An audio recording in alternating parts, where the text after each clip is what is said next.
Nanti kalau ini dipaksa pecah, orang bisa jadi kena stroke, pendarahan di otak. Jangan dipaksa. Jadi kita harus satu arah dulu, baru ke arah yang lain lagi. Jangan baru kita bertanya, kita sudah mengarah ke saya sebelum saya rasa dapat jawaban yang pas gitu. Iya, apa keluhan saudara? Apa keluhan saudara? Saya tidak diskusi, cuma amburadul seperti dari tadi saya dengar gitu. Saya tidak mau diskusi seperti itu. Iya. Oke, silakan Pak sama Gurunda Zuma, silakan. Iya. Apa tak yang sakit, Pak? Saya bagaimana mengajarkan bagaimana diskusi yang baik. Jangan cuma main borong, jangan cuma main tendang-tendang. Iya, apa tak yang sakit? Bagian mana yang bengkak? Gitu. Coba. Main hambur kata saja begitu, tidak tahu yang mana yang harus diarahkan. Iya Pak, iya. Bagian mana yang bengkak? Bisa kasih gambaran juga bagaimana cara diskusi yang baik. Satu dulu, selesai yang baik dulu baru yang satu. Iya. Yang benjol yang mana Pak? Bagian mana? Coba saya lihat.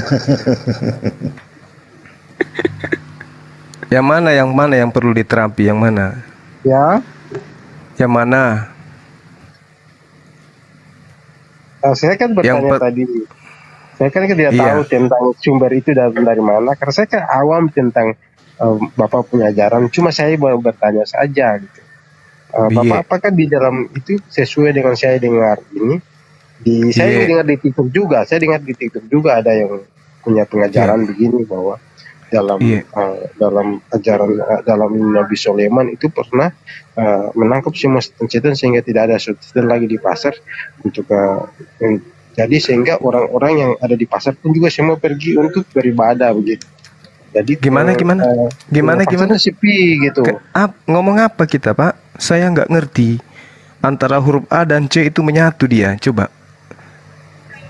Saya dengar di TikTok bilang begini, pernah itu ada Nabi Sulaiman menangkap semua setan-setan.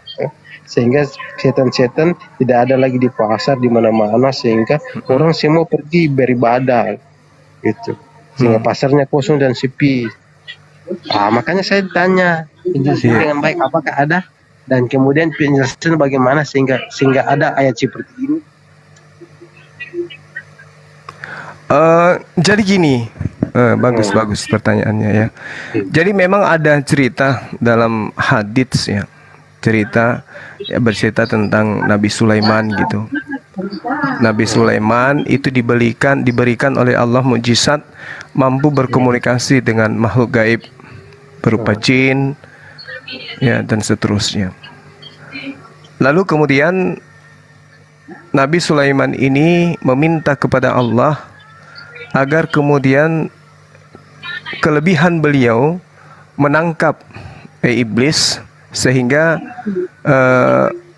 iblis ini tidak bisa kemudian melakukan pencobaan atau penggodaan terhadap manusia yang ada di sekelilingnya. Itu biasa itu Pak. Itu kelebihan yang diberikan oleh Nabi, oleh Allah kepada para Nabi. Itu di hadis ada diceritakan di hadis itu Pak. Iya. Juga ada di dalam, kalau Bapak baca di dalam di dalam kitab saudara, ternyata murid-murid Yesus juga itu bisa mengusir setan, bisa menangkap setan, kan gitu Pak. Jadi itu bukan hal yang tabu kalau orang baca Bible dan baca hadits. Biasanya itu. Yang tidak biasa itu kalau Tuhan yang ditangkap sama iblis. Tapi kalau utusan Tuhan menangkap iblis itu biasa. Seperti itu. Seperti Yesus memasukkan setan ke dalam ke dalam babi. Nah, itu biasa. Yang tidak biasa itu, yang aneh itu kalau iblis yang menangkap Tuhan. Kan gitu Pak. Seperti dalam Matius 4 itu. Matius 4. Matius 4 Yesus dicoba iblis. Iya, sementara kan kalau dilihat di dalam Yakobus 1:13 yang namanya Tuhan itu nggak boleh dicobai. Yakobus 1:13 Tuhan itu nggak bisa dicobai iblis. Berarti Yesus ini bukan Tuhan, kan gitu kesimpulannya. Oke, baik. Iya. Oke, terima kasih atas penjelasannya. Iya, baik. Supaya saya juga bisa tahu agar menjadi pengetahuan bagi kita semua. Karena apapun yang kita ketahui adalah dasar kita untuk bagaimana kita bisa berdialog dengan orang lain itu dengan sopan, itu pertama. Yang kedua, Iya. hal ini juga menjadi bagian yang perlu untuk menjadi pelajaran bagi kita semua. Iya.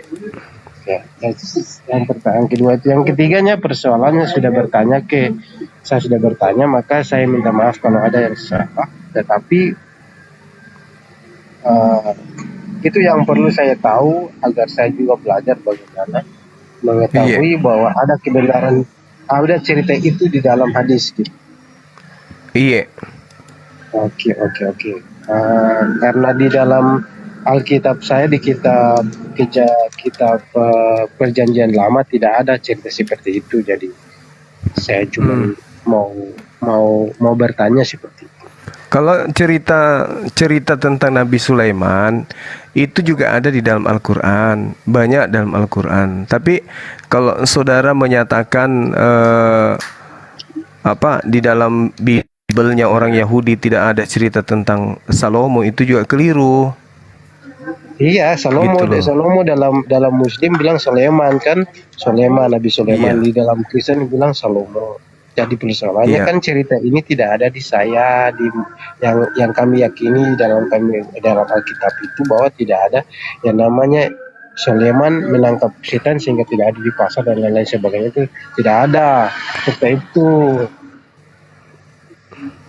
Oh begitu.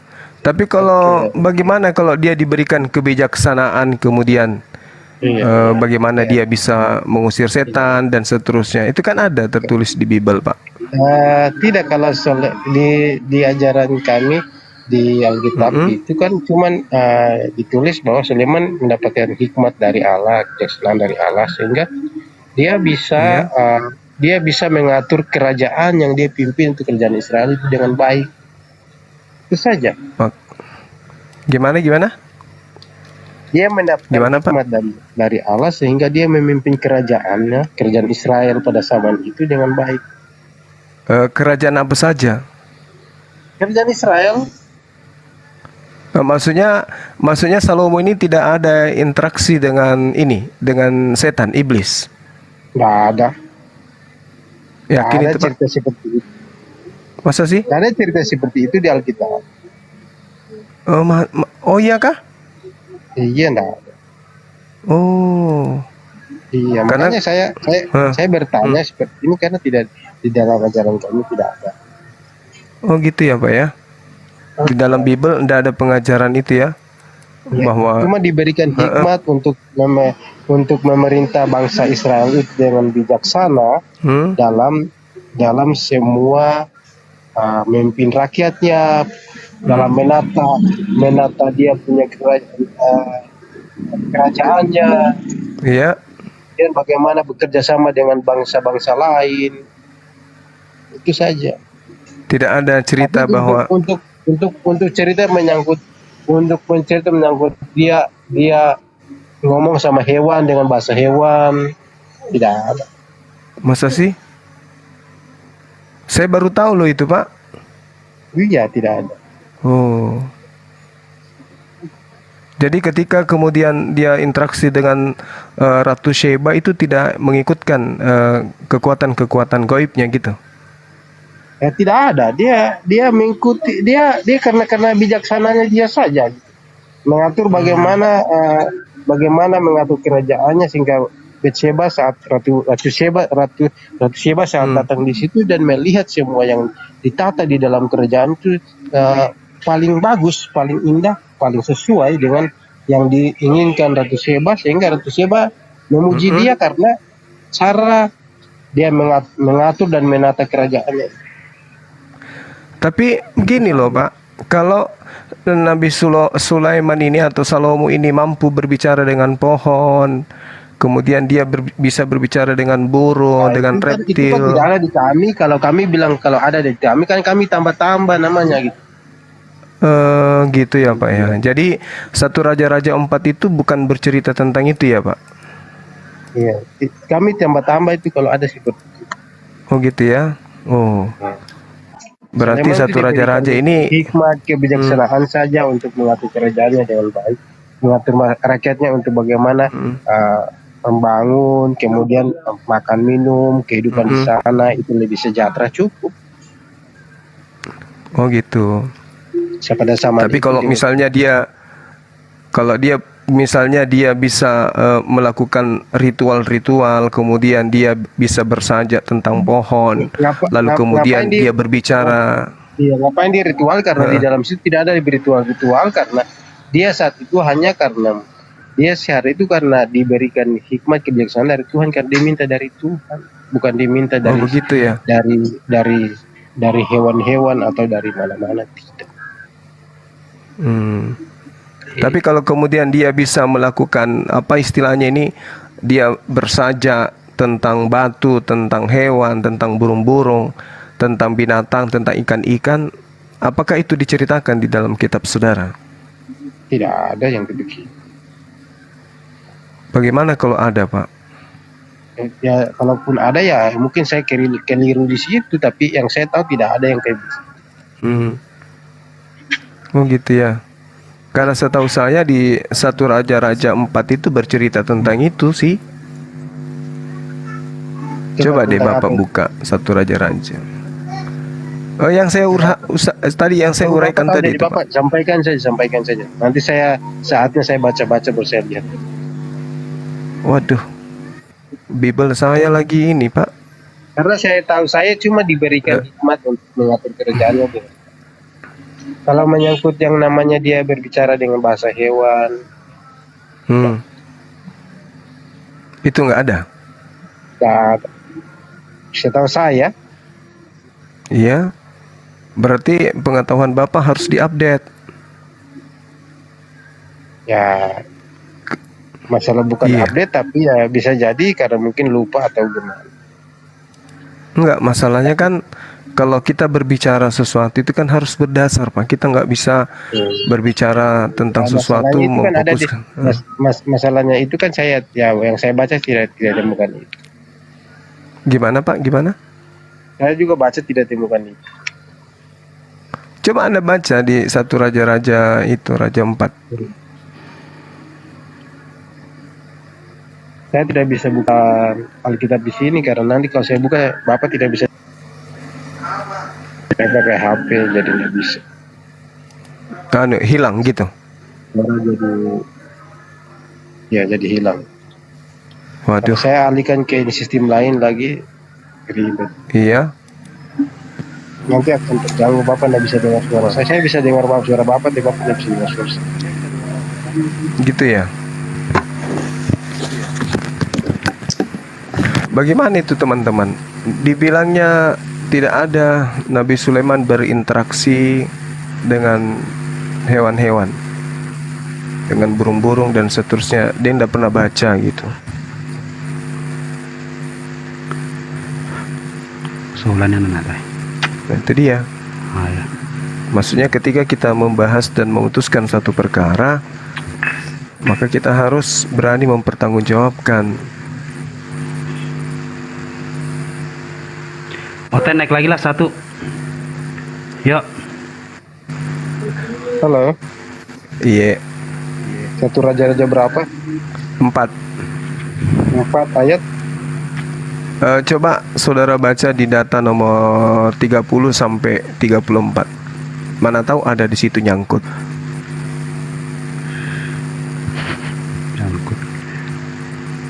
Bang Zuma, aku padamu. Hai. Itu Raja-Raja kasih nau lah baca kita nah. Dibaca lah, Pak. Kristen ini. Kok nggak ada yang bilang sama Bang Dewa aku padamu gitu ya, heran saya. Geli kali.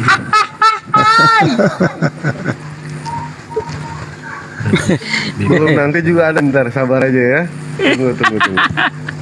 Kalau lagi pada dipanggil-panggilin Enggak, nih. lagian pertanyaannya ini loh ya, tidak ada sama sekali untuk apa ya, untuk merusak keimanan ataupun apapun juga. Jadi cuma sekedar ilmu pengetahuan aja. Dan kalau kita jelaskan mengenai soal mukjizat Nabi Sulaiman, ya dia tidak paham juga, Bang. Ibaratnya begini loh, Bang. Dia ini hanya pengen tahu, cuma pengen tahu aja. Tidak ada korelasinya sama sekali dalam ajaran dia. Apa coba? Bingung Dewa juga ini. I love you too. Ada tuh. Bade di bawah. Aku padamu Bandewa Nurbiah, car gue lihat. Wah, laki dia nih. Laki dia Oh, bang, bukan Deborah itu. laki dia. Deborah Si murid saya itu. Apa sebenarnya? Apa Aduh sih si, ngomong laki-laki ini ya Allah ya Rabbi. iya, seger-seger lagi nyamar itu Bang Dewa. Ya Bunda Eka, makasih banyak ya. Aku juga padamu Bunda Eka. Lisa, wah ini namanya keren Lisa nih, Ketombe. Stop. Ini sinyalnya merah, lanjut. Semenjak main TikTok 7 8 bulanan gua nggak main Instagram. Gue diampol itu namanya udah nggak dianggap gue jadi temen. Diampol gue sama teman-teman gue, Wah, kabur. terutama Kemana yang dia? Heran. Kabur. Putra Macal. Yang buta mata kakinya. Mata kakinya dong. Selamat malam Pak Putra Macal. Protestan apa Katolik? Hah? Apanya Bu yang diperiksa? Data-data apa Bu? Darah aku sih normal. Sih. Oh, Oh, lagi ngomong dia. salah pesek apa Kata teh? gini kayak nyangka kayak di. Kayak Gurunda, Ciki bubur. Iya. Gurunda tadi malam saya yang WA ya, Senin ya, insyaallah ya. Siap 86 perintah komandan.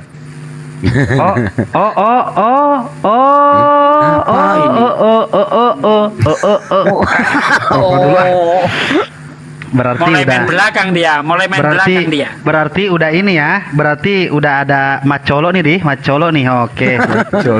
Macolo nih Gi. Bisnis itu ada bisnis. Beliau beliau ikut berpartisipasi tentang penyediaan masjid air. Kok masjid air? Masya Allah. Air masjid. Masya Air masjid atau mesti air? Air masjid. Air masjid. Pengadaan air di masjid. Pengadaan air masjid gitu. Om Juma ke Jakarta kapan tuh ditanyakan tuh. Biar kita ngobrol saja di situ, nanti kalau saya masuk lagi kita bisa ini. Agak sih. Saya cuma sebentar, saya kan belum kasih boleh. mungkin saya bisa baca-baca juga di kerja aja tadi. Ya, Bapak kalau Bapak mau baca-baca Bible Bapak, coba didalami Pak. 1 Korintus 4 nomor 10. Bapak baca berulang kali Pak. Lalu Bapak simak baik-baik maksudnya apa itu. Silakan Pak. Ayo oten lain Andre Novo. Ya. Sudah Megizah? Gurunda? CDP. Oh, 5 menit lagi. Siap. Ini dari tadi di bawah ini aku padamu Gurunda sama Bang Dewa, saya nggak ada ya. Baik. Jadi kalau saudara ini mendalami apa yang ada di dalam 1 Raja-Raja 4 situ ya, kita bisa simpulkan bahwa hikmat yang diberikan Tuhan kepada Nabi Salomo itu dia bisa berbicara 3.000 bahasa gitu. Masya. Itu ya. Sampai-sampai beliau bisa berbicara dengan tumbuh-tumbuhan yang ada yang nempel di tembok. Dia bisa berbicara dengan burung, binatang melata atau bahkan ikan. Berarti bisa dibilang semuanya Gurunda ya, bahasa ya. Iya, dia katakan bahwa raja di bumi yang telah mendengarkan hikmatnya, itu artinya kalau berbicara mengenai segala kerajaan di bumi kan iblis juga punya kerajaan kan gitu. Oke. Dan iblis juga punya bahasa. Itu kan gitu. Bahkan kalau saudara saya ini lihat di dalam kitab yang apokripa tentang Salomo, di situ jelas tertulis bahwasanya Salomo itu bisa kemudian berkomunikasi dengan binatang-binatang buas, kekuatan-kekuatan roh dan seterusnya. Jadi dalam hal ini Al-Quran tidak keliru menceritakan itu. Nah, jadi Gitu loh, Bang. jadi seperti itu karena saya ini kan seperti ditangkap itu, makanya saya jadi heran kenapa tidak ditangkap. Ya, dia punya kelebihan sama seperti Yesus. Tapi kan Memiliki tidak kelebihan di tidak ada di dalam Alkitab saya dibilang seperti itu. Saya kan berdasarkan Alkitab yang saya belajar. Kalaupun ada itu palingan cuman karena dia bersanjak begitu lah. Bahkan kalau saudara melihat di dalam Matius 12:42, Salomo itu sangat luar biasa loh. Sampai ratu dari selatan bangkit kemudian di penghakiman dengan generasi-generasi yang diceritakan pada masa itu untuk mengutuk, karena dia datang dari ujung bumi untuk mendengarkan kebijaksanaan Salomo atau hikmat Salomo. Apa ini yang diceritakan ratu dari selatan ini apa? Ratu Seba namanya. Ratu Seba ratu dari selatan. Itu yang dimasukkan di kitab apa itu Warita, apa itu Ratu Seba.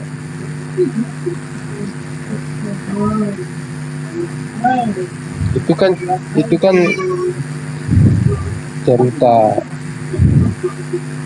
cerita yang masa lalu saja, itu yang tidak ulang-ulang. Agak jatuh. Kalau saudara pernah mendengarkan catatan sejarah yang dituliskan oleh Yosefus enggak tentang Salomo? Saya tidak bisa Ini dengar penulis saya tidak bisa dengar tentang Yosefus karena saya tidak baca tentang Yosefus. Saya belajar tentang Alkitab ya, saja. di situ catatan sejarah yang ditorehkan, dia mengatakan bahwa Salomo itu bisa mengarang sebuah mantra untuk menyembuhkan orang sakit dan mengusir atau berkomunikasi dengan setan. Ya, jadi persoalannya antara Yosefus dengan zaman Salomo saja beda jauh gitu. Nah itu dia, makanya ketika ada catatan-catatan sejarah seperti itu, ya kita juga bertanya, Yosefus ini kan hidup di masa tahun 70-an, dah hidup sama Yesus, tapi kok dia mampu bercerita tentang Yesus? Apalagi tentang Salomo kan? Kalau dia Benar nggak? tentang Yesus kan cerita tidak terlalu jauh gitu, tapi kalau dia bercerita tentang sampai di Salomo jauh banget gitu, jauh sekali itu. Ya itu dia. Jadi saya tidak bisa percaya sesuatu yang belum Iya. saya percaya. Karena Gimana? dalam Alkitab sendiri saya mengenal kata Yosefus itu. Saya tidak pernah baca tentang Yosefus dalam Alkitab. Ya memang karena dia itu adalah seorang Yahudi yang berkhianat menjadi bagian daripada Romawi dan bercerita tentang Yesus, termasuk diantara ceritanya itu terkait dengan Salomo juga. Jadi karena saya tidak bisa dengar dari orang yang tidak ada di dalam Alkitab juga, jadi sini dalam Alkitab.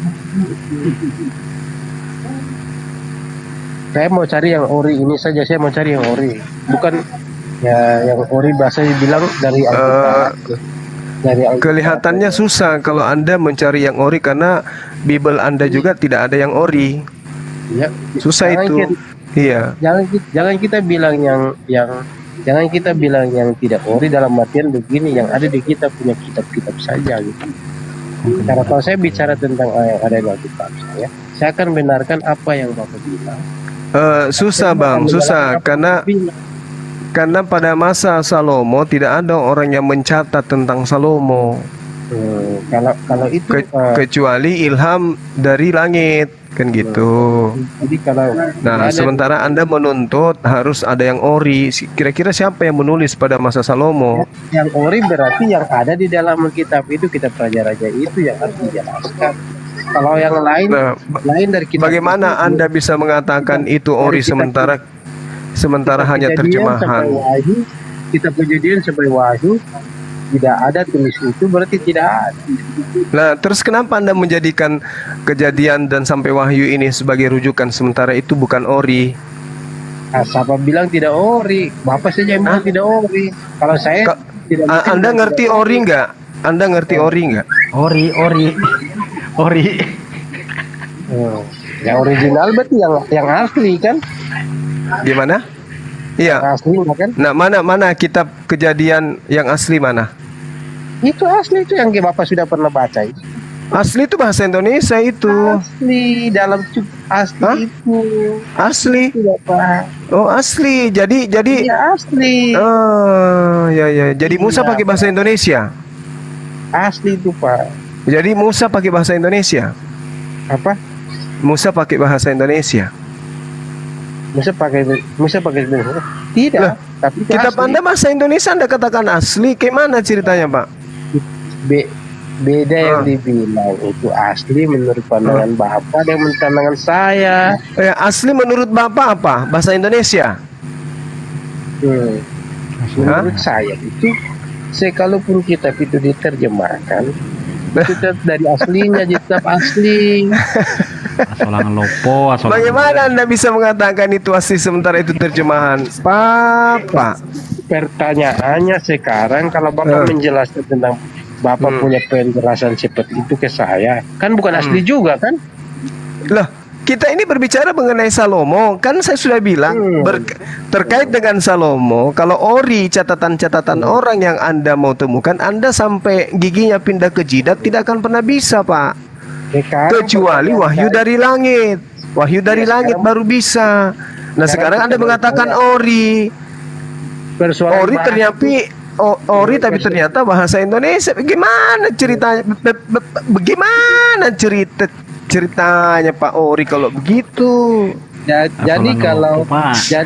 jadi kalau dibicara begitu, lalu pertanyaan saya kembali, kalau kita berbicara seperti ini tentang firman itu ori enggak? Di agama Anda tidak ada ori, Pak. Semuanya terjemahan, entah dari mana asal usulnya. Lalu kalau Bapak menjelaskan ke saya dengan bahasa Indonesia, ori enggak? Apa yang maksudnya apa ini? Bapak Kalau saya menjelaskan bercerita, tentang- kalau saya yang bercerita itu ori dari Bang Suma. Kita tidak ori Pak, karena Bapak sudah berbicara dengan bahasa Indonesia, bagaimana tidak ori juga kalau Bapak bicara lah mama. Oh itu mama lama amat kalau Bapak coba mau Oh menjelaskan. la. Bapak Kata masuk ke tulisan sini yang nggak bawa ucapan otaknya nyangkut. Kalau Bapak berbicara dengan bahasa Arab, lah saya tidak mengerti di sini baru bilang ori, tapi Bapak tidak berbicara bahasa Arab di sini kan?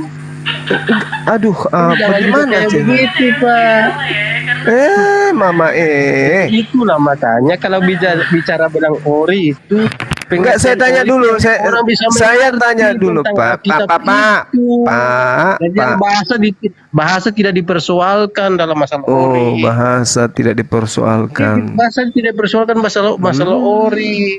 No. Dalam ajaran itu bahasa tidak dipersoalkan karena ajaran itu dibawa kemana saja itu sudah diterjemahkan. Apakah ini bentuk Itu bukan masalah keputusasaan? itu. Apakah ini bentuk keputusasaan? Karena kitab Anda sudah tidak ada lagi yang ori dari kitabnya orang Yahudi. Bukan masalah keputusasaan, bukan masalah itunya, tapi masalahnya Bapak menyalin itu dalam kata-kata bahasa Bapak sendiri. Itu juga tidak ori. Loh, ini ori perkataan saya. Iya, perkataan Bapak, tetapi coba pertanyaan, Bapak bilang satu ayat dalam bahasa Indonesia, ayat Al-Quran dalam bahasa Indonesia. Oh, kalau bahasa Indonesia terjemahannya itu tidak ori karena itu terjemahan.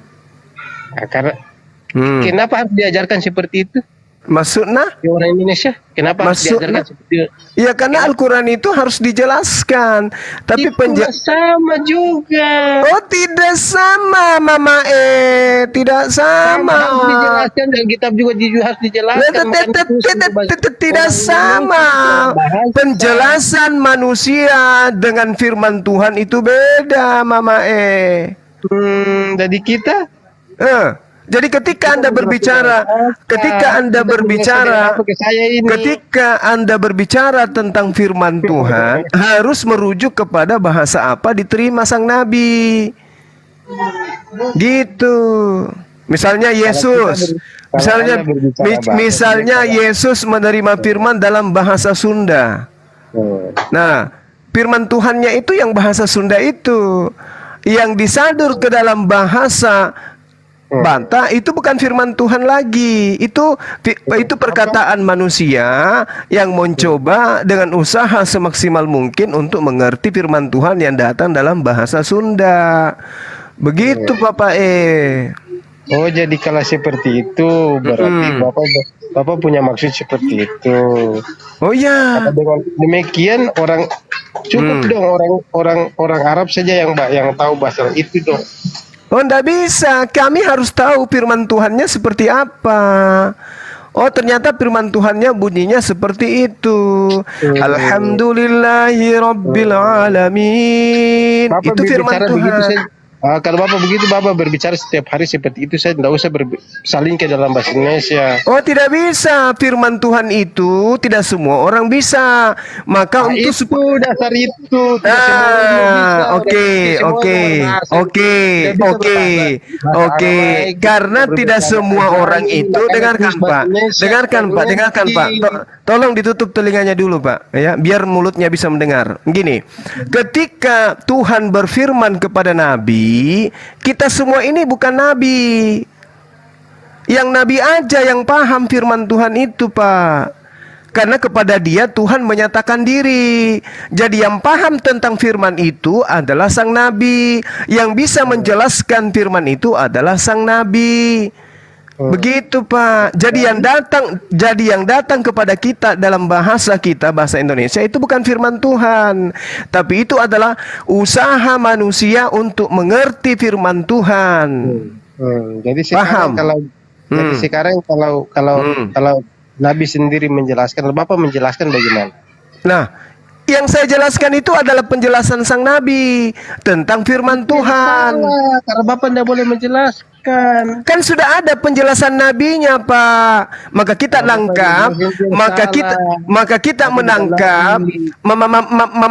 nangkap firman Tuhan itu setelah firman itu dijelaskan oleh sang nabi Pak. Maka nabi posisinya adalah menjelaskan firman yang datang kepada dia. Itu yang disebut nabi. Ketika dia diperintah untuk menyampaikan firman yang diterima kepada orang lain, maka dia naik pangkat, namanya rasul. Itu nabi Pak. Jadi nabi belum tentu rasul, rasul sudah pasti nabi. Bisanya naik pangkat itu. Oh iya Pak. Nabi belum tentu rasul Pak. Nabi adalah orang yang menerima firman. Rasul itu adalah nabi yang menerima firman, sudah pasti yang ditugaskan untuk menyampaikan firman itu kepada orang lain. Jadi kalau ada rasul itu sudah pasti nabi, seperti Paulus. Tidak mungkin Paulus itu menjadi rasul kalau dia tidak melalui tangga nabi. Maka Paulus itu karena dia bukan nabi, maka dia adalah rasul palsu. Gitu loh Pak. Boleh begitu, dibilang begitu. Iya Pak. Bagaimana mungkin orang bisa sarjana Pak kalau tidak SMA dulu? Paulus ini langsung sarjana tanpa SMA, berarti dia pendusta kan gitu Pak. Ada tangga di situ. Salah. Iya betul Pak. Sekarang begini Pak, sekarang saya tanya, yang menerima firman dari Tuhan langsung Paulus atau Yesus Pak?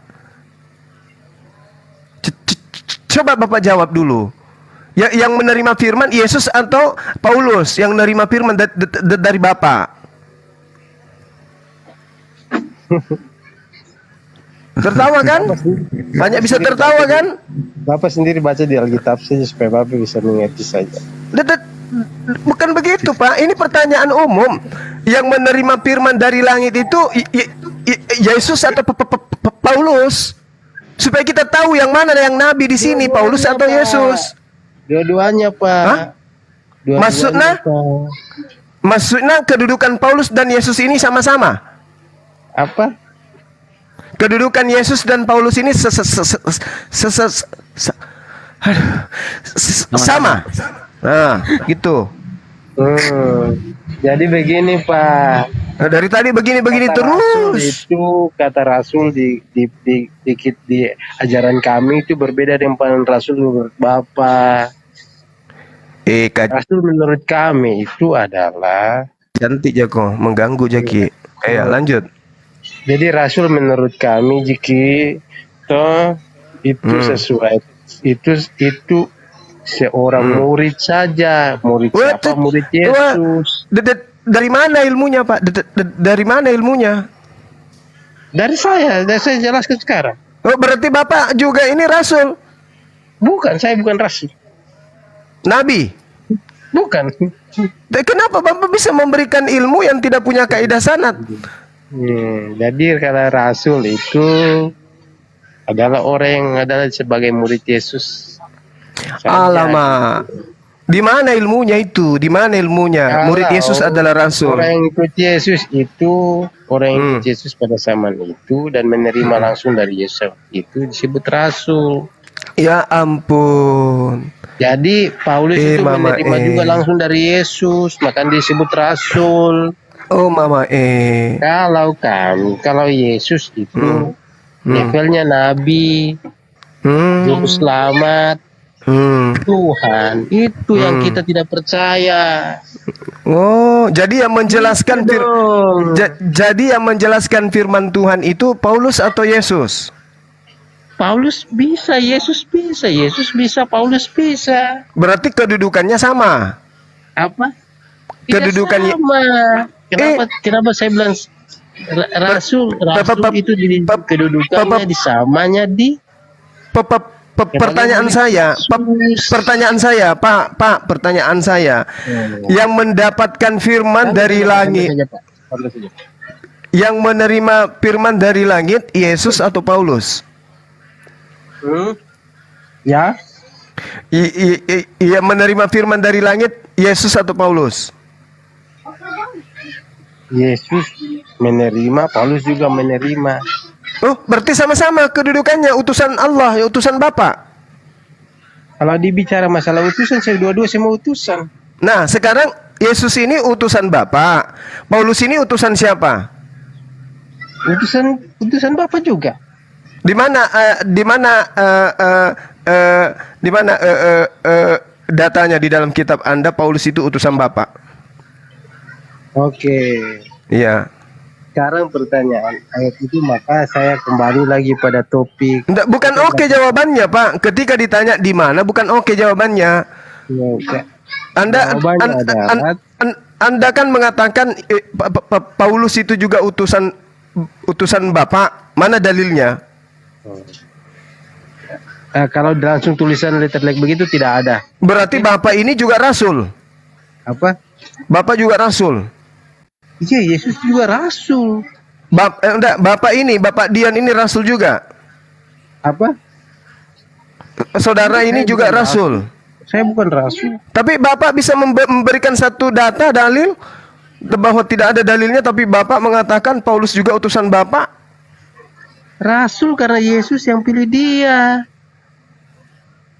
Oh, yang namanya rasul itu, Pak, menerima firman dari Tuhan. Bapak punya pengertian rasul menerima firman dari Tuhan menurut ukuran Bapak punya ajaran, tidak sama dengan kami.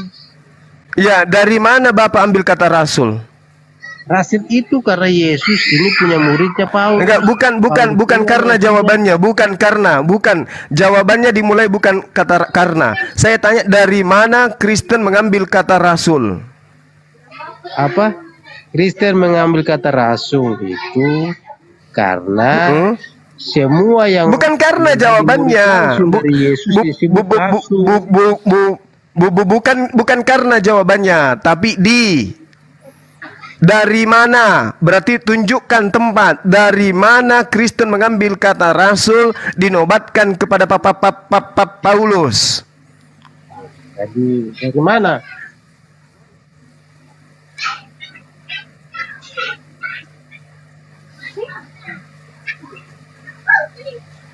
Halo? Iya. Ada aja.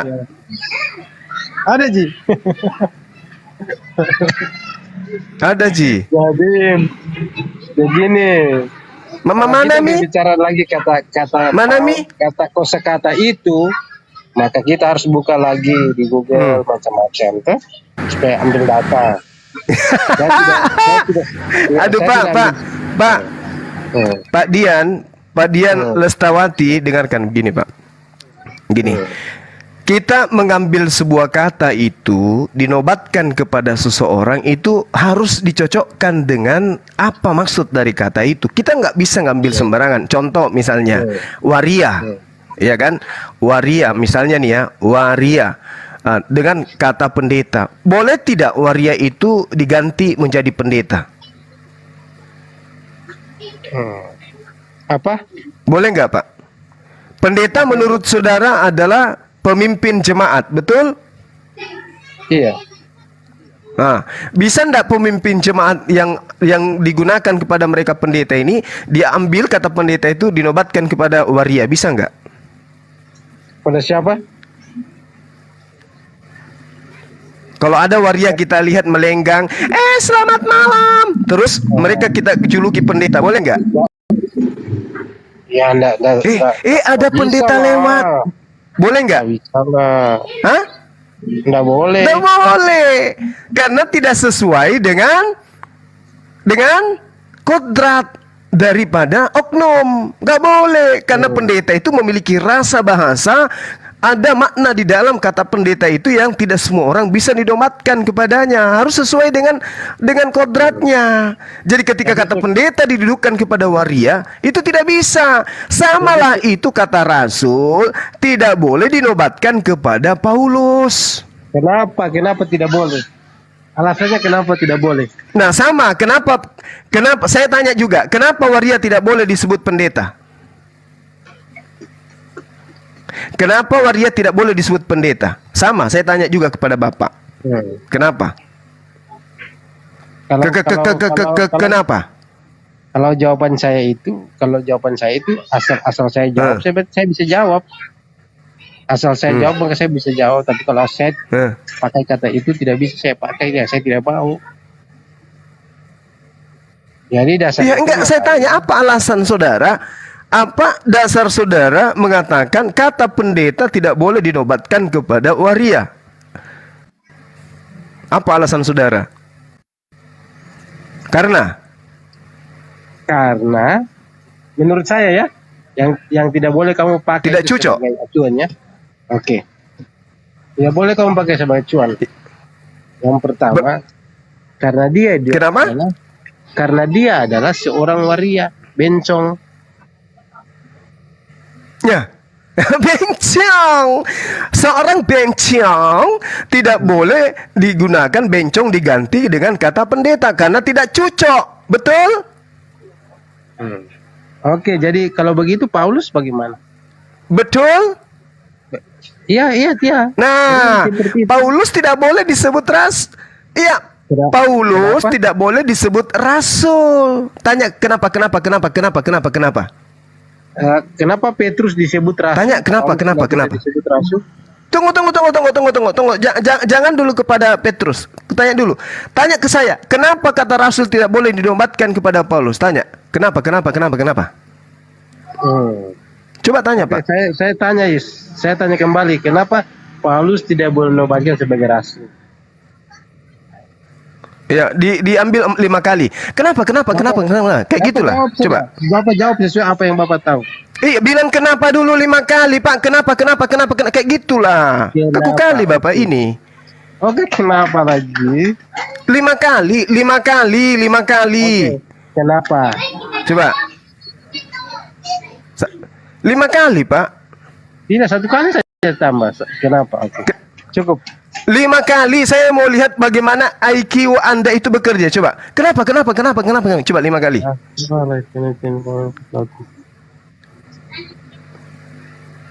Coba, Pak. Nggak bisa ya? Kenapa?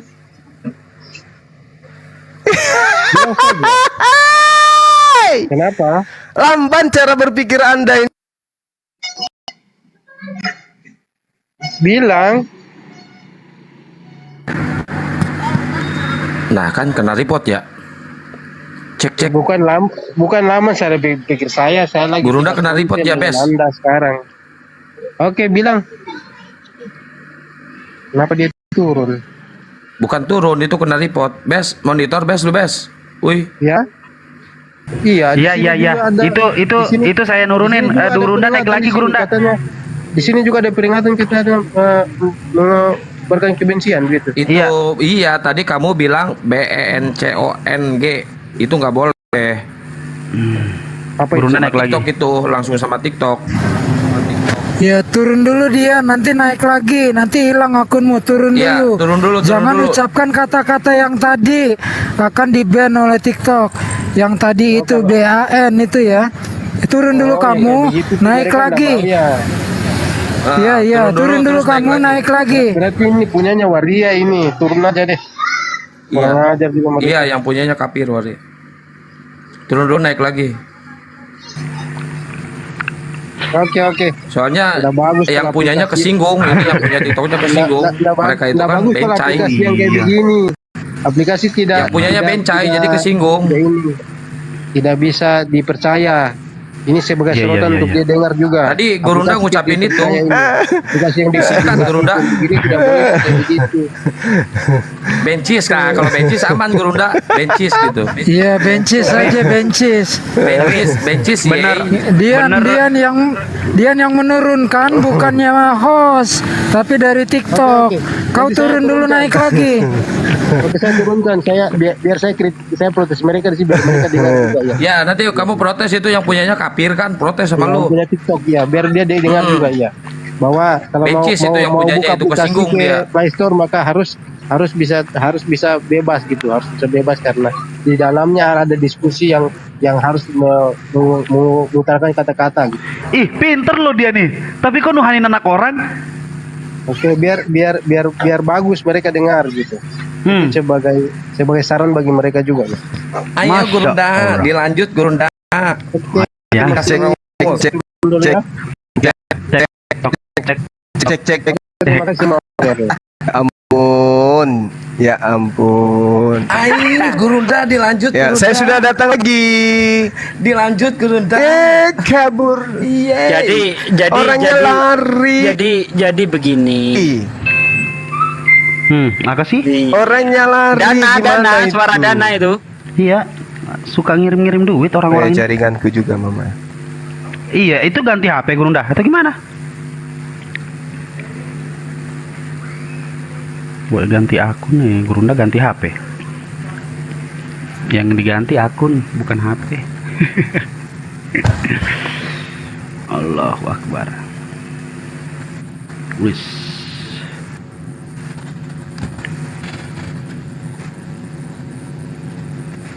Tadi teman saya kemana? Itu turun dulu sama dia juga Cek. kena. Cek. Aman. Ini turun saya aman. sudah ganti akun, Bang. Cek si Enggak, yang Barakokok, tadi. cek, Orang yang tadi cek. kena sama. Oh. Iya, dia yang mulai kok. Ajak-ajak. Gimana suara saya masih putus gak nih? Aman. Aman Gurunda.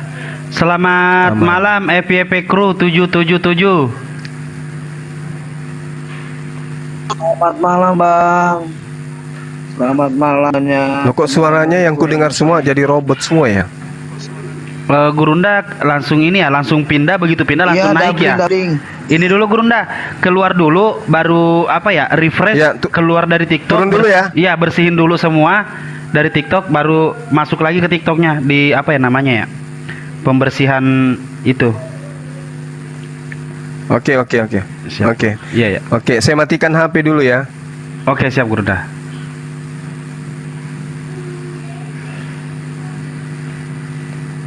Selamat malam FYP. Halo. Mau diskusi apa? Selamat malam Bang. Jelas nggak suaranya nih? Jelas. Oh, Ya jelas. Mau diskusi apa? nyimak Bang.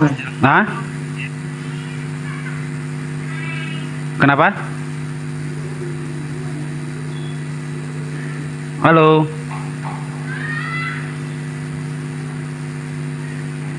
Halo Bang. Iya, kenapa Bang? Ada yang mau disampaikan atau mau diskusi? Belum Bang, nyimak Bang. Di bawah nggak kedengeran ya? Di live chat ya?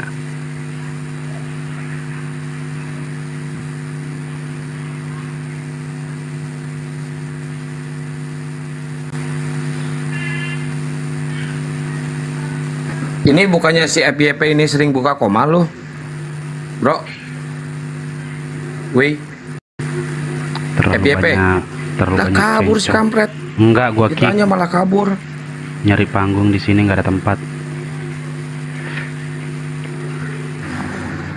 Dia nyari viewer, dia suka buka komal. Iya. Ada Gurunda Zuma, dia masuk. Ci Ah, ci kembali suaranya. si barakokok ci testing mic. Datang lagi. Bismillah. Cek Anaknya cek. Gurunda Zuma. Coba naik. Shirley. Asik. Ci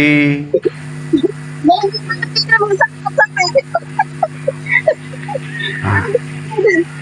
Ada tuh.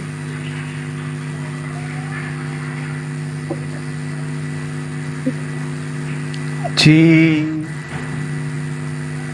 Hei. ci. Ih, malah kabur si borokokok dasar. Mau juga disapa barusan. Si barakokok juga dia ya. Sama dong dengan Borokokok dasar sih ya. Bang Kian Santang. Tadi saya kirim ke WA itu, tadi saya komunikasi sama Mbak De, udah saya kirim ke WA Gurunda. Apa tuh? Itu buka aja WA. Ada ini pesan dari Pak Jokowi. Assalamualaikum warahmatullahi wabarakatuh. Bukan, itu Prabowo, itu bukan Jokowi. Waalaikumsalam. Oh iya siap. Ini mah namanya Di Tatang kopi. Sutarman. Yang bukunya gak rilis-rilis. Iya, bukunya nggak rilis-rilis. Penulis Tatang Suparman. Untuk Gimana yang Bang ada- Andi tadi sempat ketemu Deng Sawal? belum Itu Cebi sempat. naik Ceb. Best, Cebi best. Bal. Iya, siapa yang Nanti diturunin? saya ikut. Bang Kian Santang, jangan bikin gua stres napa? Tiap hari lu harus stres. Cebi siapa? Oten juga. Kadang-kadang Oten. Di bawah protes Kadang-kadang. loh. Cebi Oten. Di bawah Kadang-kadang. protes. Kenapa katanya gue yang dinaikin? Kenapa bukan Oten? Tolong nyari Oten dong, bawa kemari gantian nama saya, ada nggak bang? Bang Ibes, biar saya aja yang turun dulu, Bang Ibes. Saya ada ini, Ada itu. Ahmed Kurban. Ini apa? 10 surah itu di Madura. Siap. Tepatan dengan tanggal 11 ini, 11-an. Iya. Semuanya, Gurunda semuanya. Para mualim. Assalamualaikum. Iya Bang Arif. Barakallah. Waalaikumsalam. Barakallah. Bang Andi Istiqlal gimana woi? Apa? Istiqlal gimana Istiqlal? Ya aku lagi sakit, gimana Istiqlal mau bisa jalan apa? Baru saya tinggal berapa hari. Oh iya Udah beliau sakit. flu. Betul. Suara Kemarin serak waktu begini. saya di sana sehat-sehat aja. Suara serak begini disuruh negosiasi sama Kangen orang dia gimana tuh. ngomongnya? Iya kali ya, cuma kangen dia itu. Betul. Atau mau saya jemput? Kayak. Bawa ke puskesmas, cek darah. Enggak lah, Ya jangan. ditemani Bang Andi tuh. Datangi ke rumahnya. Udah minum air zam-zam, udah alhamdulillah sehat dikit lah. Alhamdulillah. Cek darah dulu itu takut kena stroke ringan. Darah biru. Saya mau iklan dulu ya, bahwa yang ada di Zulkifli Abbas Menara Siar siapa saja yang live malam ini.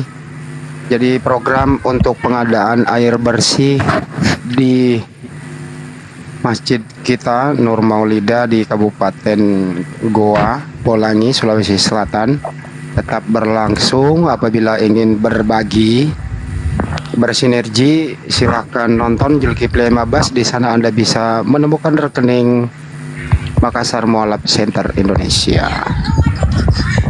Siap. Mudah-mudahan saja segera tercapai, karena kemarin memang di sana itu kekurangan air, belum menemukan, tapi sudah koordinasi dengan beberapa ahli, BMKG. akan segera dimulai pembangunan sumber air itu dengan anggaran yang sudah kami beritahukan kemarin. Semoga saja amal ibadah Anda dalam hal mensupport air bersih ini diterima di sisi Allah Subhanahu wa taala dan tetap menjadi amal jariah yang akan datang.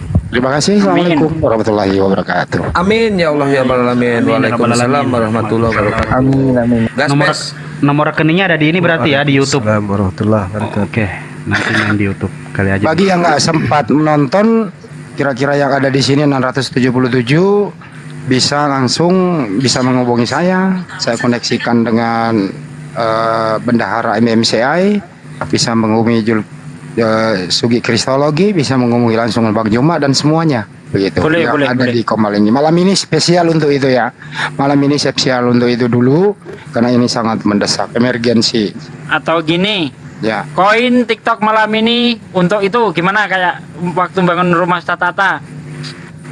Bisa juga tapi ya santai aja Pak De. Jadi untuk teman-teman sekiranya ya langsung ke ini aja sih, ke rekening MMCI agar mudah tervalidasi di sana.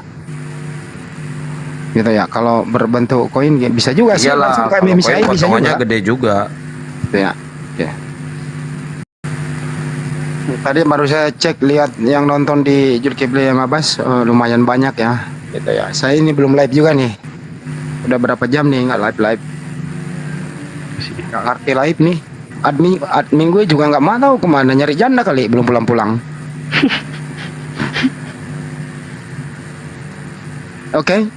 Oke, siap katanya yang dibawa tuh. Thank you. Ini juga gagasan saya sehabis dari sana sama Ustaz Sugi gitu. Ya, saya mendorong beliau sih gitu ya. Sebenarnya sih kalau anggaran seperti itu bukan dianggap remeh ya, bisa kita selesaikan dengan mandiri gitu. Tapi ini kan untuk supaya umat tuh ada atensi gitu loh.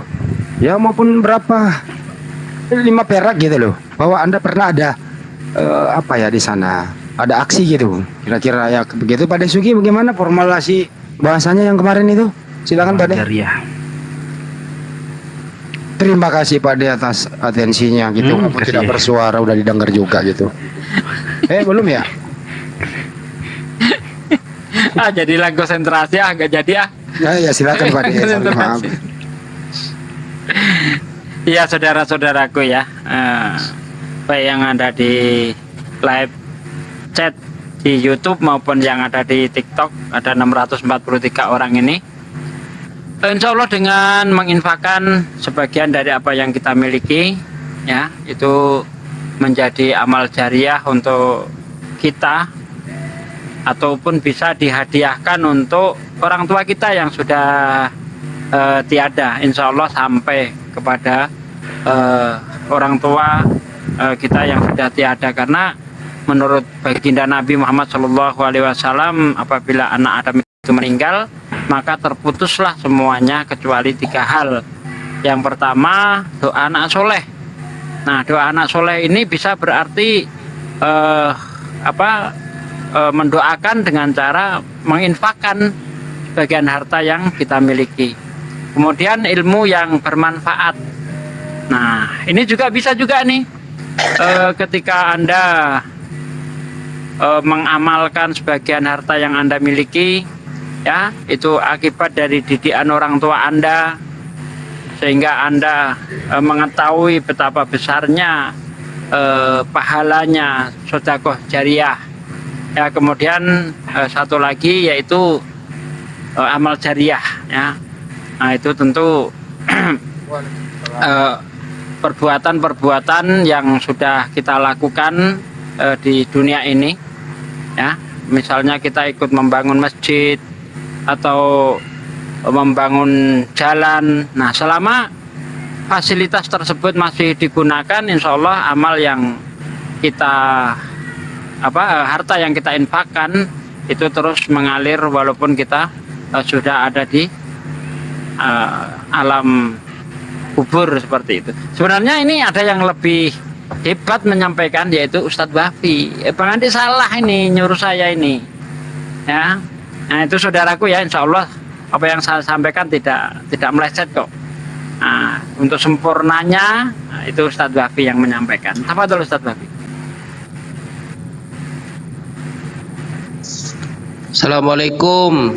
Bang Zuma, Waalaikumsalam Bang warahmatullahi wabarakatuh. Tantang, Ustaz Sugi, Ustaz Gungun, Waalaikumsalam. Mas Siddiq, Ustaz. dan Mas Roshid. Lanjut Ustaz, sudah Masya Allah itu Ustaz, lanjut Ustaz. David, kenapa kamu kepanasan? Ini aku lagi nggak ngomongin Kristen, kamu kepanasan. Nanti kalau aku udah ngomong soal Kristen, kamu pasti dibawa ke rumah sakit kejang-kejang. Nggak usah kejang-kejang, kita lagi nggak bahas Kristen di sini ya. Enggak bahas, enggak panas, enggak oten. Nggak panas, nggak oten. Ini Muhiho ini siapa ini? Muhiho ini. Oke, selamat malam Muhiho. Kasih turun bang. Oh, agak. Bisa naik nggak bisa turun. Kyukitu hiho. Ada nambahin nggak, host? Mantap Ustaz. Mantap Ustaz. Cek suara dulu dong. Lanjut. Cek suara kedengaran nggak? Lanjut. Ivan Villa, kalau saya ini diberikan kesempatan oleh Allah untuk melihat secara langsung di lapangan, ketika ditugaskan di tempat-tempat bencana sebagai relawan pribadi, relawan murni, pasti program utama itu adalah Watsan, Water and Sanitation. Jadi betapa pentingnya air untuk manusia, hewan ternak dan tumbuhan dalam kondisi seperti itu. Jadi saya diberi kemudahan oleh Allah untuk membangun air. Ustaz Sugi, Ustaz Wafi dan gurunda-gurundaku semua sudah mengemukakan dalilnya. Dan saya alhamdulillah di lapangan itu. Ketika Rasulullah SAW berkata, alirkanlah air. Itu pekerjaan yang sangat mulia. Karena cacing tanah pun dia juga membutuhkan air tuh. Ketika kita alirkan air, irigasi yang tersumbat. Kemudian sedekah yang terbaik adalah memberikan air. Air untuk minum, air untuk segala macam. Bayangkan kalau air ini untuk berwudu. Orang berwudu, airnya menetes dari tempatnya kembali ke laut nantinya dalam siklusnya. Itu dia membawakan doa-doa kita. Jadi jangan pernah ketinggalan tuh. Saya walaupun lagi nggak punya duit, saya paksa-paksa tuh supaya menghasilkan uang demi ikut program air. Saksinya banyak tuh, Bang Handi, Gurunda Sugi dan lain-lainnya. Jadi ayo teman-teman, Bang Zuma saya yakin lah ya, nggak butuh itu program kecil, tetapi dia nggak mau pahalanya itu diborong sendirian. Ayo 50.000 kek atau berapa lah ya, dikalikan programnya berapa, insya Allah dalam 1 hari 2 hari sudah terkumpul. Bang Zuma nggak butuh dalam artian mengemis-ngemis ya, tetapi kemuliaan hatinya itu yang saya nilai. Yuk bareng-bareng yuk, gua nggak mau dapat pahala sendirian. Itu yang ingin saya tambahkan. Profesor Andi, standby, helikopter meluncur lagi menembus awan tinggi.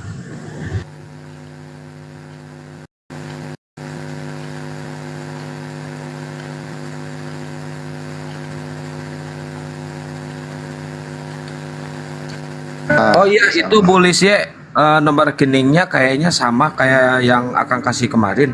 Gurunda, kodenya berapa Bu Gurunda belakangnya? Itu Bulis Bulis katanya mau ini transfer.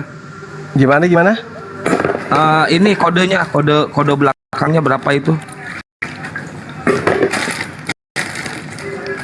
Nomor rekeningnya yang MMCI Enggak usah. Kalau ini. Iya, MMCI, betul. Enggak usah pakai kode. Oh, enggak usah pakai kode. Ya, Bulis, nomor rekeningnya yang kemarin Bulis. Ya. MMCI. Assalamualaikum. Waalaikumsalam warahmatullahi wabarakatuh. Ini mau nanya nih, aku tapping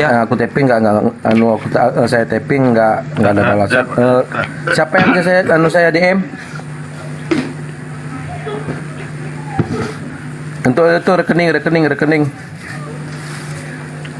Bang Handi boleh Pak, Bang Handi boleh. Oh, di DM aja, Bang. Di DM aja Bang Handi, Bang Zuma. Handi. Bang Handi boleh. Oh, boleh. Enggak, boleh, kalau boleh. nomor rekening bisa di-spill di sini di bawah. Diketikin aja di bawah. Masalahnya kalau diketik itu nggak bisa juga itu kalau misal di tapping nggak kebacaan udah. Screenshot langsung Ya, screenshot. putus suara ya. Gurunda. Jadi begini aja, banyak sudah yang WA saya, alhamdulillah begitu sedang proses. Terima kasih ya buat semuanya ya. Apabila mengalami kesulitan menemukan nomor rekening itu, bisa hubungi saya Andi Selebes Channel. Bisa menonton Zulkifli M Abbas, di sana di deskripsinya ada nomornya. Bisa menghubungi Ustadz Wafi, bisa menghubungi Sugi Kristologi, Pak Kian Santang, semuanya bisa kok. Kira-kira begitu. Kesulitannya apa, Bang? Itu nih kan saya kan masih baru-baru nih, baru gabung nih. Jadi kan baru tahu juga yang namanya kumpulan-kumpulan seperti ini kan. Bantu-bantu seperti ini kan baru tahu nih. Jadi saya juga nggak tahu ini rekeningnya juga yang mana gitu loh. Itu aja sih masalahnya. Malah butuhannya siapa yang bisa saya DM gitu. Kalau ke Bang Handi jangan ke DM. Dia gaptek nggak bisa buka DM. Ke Ustaz Sugi aja. Sama, saya juga nggak pernah buka DM, gimana sih? Ke saya aja, ke saya nge-DM. Ya udah, Cepat Kian Santang. bukanya. Nanti Bang saya kasih Kian nomor Santang. rekening MMCI. Oh, oke. Bang Jadi Handi yang kalau jelas satu adalah bahwa Aku udah berteman belum ya? yang jelas Udah saya follow tuh Bang ya. Siap, saya follow balik ya, izin. Yang jelas hanya tertuju kepada rekening Makassar Mualaf Center Indonesia di Bank berapa Tenggo November BTN gitu ya. Jadi bukan ke nomor rekening pribadi gitu kira-kira Ya, begitu nggak Bang. ada nomor pribadi. Bukan. Kalau ada nomor yang ngasih yayasan. nomor pribadi, nomor rekening pribadi tolak aja ya Iwan Pilah. Ya, Nah, di sekalian Slavis juga Channel ini teman-teman saya umumkan gitu ya. Bang Handi, suara saya kedengaran nggak ini? Kedengaran. Ci. Kedengeran Gurunda, Kedengaran. Iya. Gimana sarannya, ini terlalu banyak akun-akun bodong. Gimana ceritanya ya? Dia menggunakan nama Bang Zuma beredar di mana-mana gitu. Naik Udah, ke tenang aja, Kumahan udah. Hotel. Tadi ini. Gimana caranya di Biar di report. Oh, bentar Gurunda, itu Bulis katanya udah transfer ke MMCI. Jazakallah bihair Bulis. Terima Banyak ya, kasih Bulis, Masya Allah, semoga berkah, semoga menjadi amal jariah, dilapangkan lagi. Nanti rezekinya. coba tanya ke bendaharanya gitu ya. Ya di itu Pak aja buktinya, Ardiansa. screenshot kirim ke WA saya Bulis. Nanti saya kirim ke Gurunda. Iya. Bang Zuma Itu mau akun-akun nanya. bodong kayak gitu, maksudnya apa? Iya. Ya maksudnya supaya dapat koin. Flu juga ini. Kalau pakai nama Bang Zuma kan tiba-tiba ada ngasih paus gitu harapannya itu. Iya, itu benar tuh. Bang Zuma boleh tapi nanya. bedanya Sakit juga, kalau Dek. punya Bang Juma itu enggak nih, dia tuh enggak mau ngomong, cuma tapping. Nah kalau itu jelas bukan Bang Zuma kalau yang kayak gitu. Ya, dia itu cuma tapping aja. Dan aja sakit ya. Enggak ngomong, diam aja. Terima kasih kepada Ibu Santi Mulyani GAG. Oke ya, saya turun dulu Bang ya, abang-abang semuanya ya, guru-guru. Siap. Ya Bang. Ya, makasih Bang Assalamualaikum Sisu. warahmatullahi wabarakatuh. Waalaikumsalam. Warahmatullahi wabarakatuh. Sudah Lagi ya. Ucapan terima kasih kepada Ibu Santi Mulyani GAG. Terima kasih atas Ini atensinya. sumur masjid di rumah Bang Zuma itu tah maksudnya? Bukan di Siap. rumah, di tempat wisata. Iya, betul. Yang kemarin anu kan dirayakan Masjid itu Nur kan, Bang? Maulidah. Iya, Masjid Iya. Bolani. Oh, Iya, Masya kemarin kan sudah aman tuh sumurnya karena kita belum uji coba. Jadi kalau hanya wudhu seberapa orang masih bisa, tapi ketika sholat Jumat itu kan udah ratusan orang, ternyata dia berhenti airnya dari ini. Oh berarti Nanti udah setelah digunakan sholat tunggu Jumat 1 ya, jam ya? kurang lebih baru. Udah orang jamaah Masya terus di sana, alhamdulillah. Allah. Jemaat terus. Kan imam seada kan imam itu tinggal di sana, tinggal di masjid. Iya, betul. Walah, Masya Allah. Yang nggak datang kemarin betapa Udah menyesalnya. tinggal di sana imamnya. Ya kan tahun depan kita ngumpul lagi di sana kan. Amin. Amin, ya Rabbal Alamin. Jadi Terus ingat pokoknya Bang. asik banget pokoknya di apa wisata Bolangi itu. Aduh. Kalau bisa saya ingin tinggal di sana aja dah.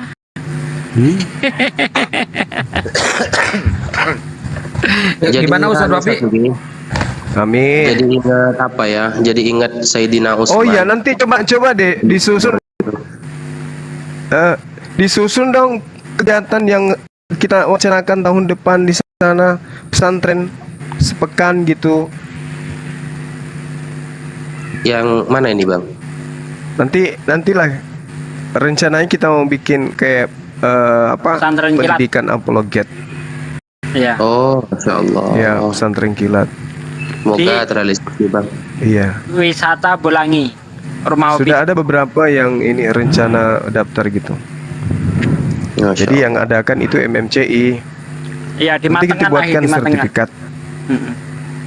Alhamdulillah. Sudah ada beberapa yang mau daftar, yang sudah hubungi saya untuk daftar sebagai sebagai peserta gitu lah, bukan murid, peserta. Target kalau kilatan itu berapa hari berarti gitu, Bang? 1 pekan. 1 pekan mungkin bisa deh. Kan cuman pendalaman materi aja kan. Oh, iya paham. Termasuk dirimu sebagai salah satu tutor, mentornya nanti. Wah, saya muridnya jenengan aja, Bang. Gitu. Mau kena kutuk. Mau kena ini, mau disambar petir. Gurunda itu bukti transfer dari Bulis udah ke WA Gurunda. Iya siap 86. Dulu itu kan jejak Allah bihair Bulis. ya, Bang Zuma apa ya? Yang tercatat sebagai hadis sahih itu kan Sayyidina Utsman dulu yang pernah beli sumur rumah itu sampai kata Rasulullah kan, ishtara Utsman min Rasulillah sallallahu alaihi wasallam al-jannah marratain. Yauma bi'ri rumah wa yauma jaisyil asrah.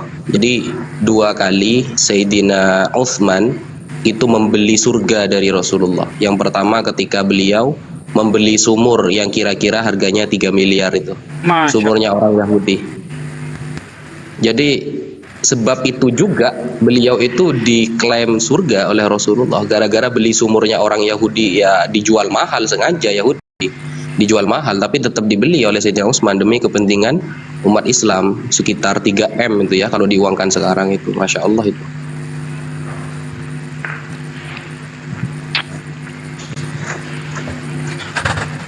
Apalagi kalau bareng-bareng kan gitu belinya. Masya Allah. Untuk yang ada di Andi Slebes channel gitu ya, apabila ingin berbagi silakan hubungi saya atau hubungi Julkifli Mabas. Di sana ada deskripsi rekening Yayasan Makassar Mualaf Center Indonesia dalam rangka pengadaan air bersih di Masjid Nur Maulidah Kabupaten Goa Bolangi, Sulawesi Selatan. Untuk Pak Guntur bersama siapa tadi? Sama Oma Yuni ya. Terima kasih atas atensinya. Semoga menjadi amal jariah. Sehat selalu, dilancarkan segala rezekinya. Terima kasih. Luar biasa semua ahli sedekah, subhanallah. Amin. Itu ada Bang Udin ingin menyapa Bang Juma itu, coba di Pak Udin.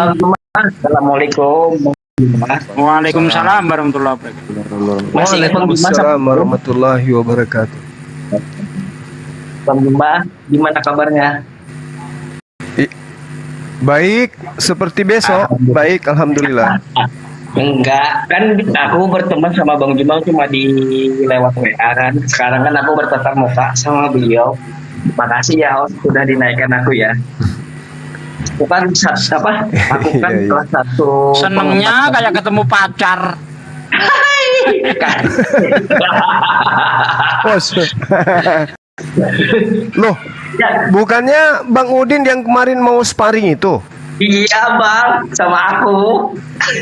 Aduh, iya iya. Kita kita bertemu Ini di kok- sini ya bang.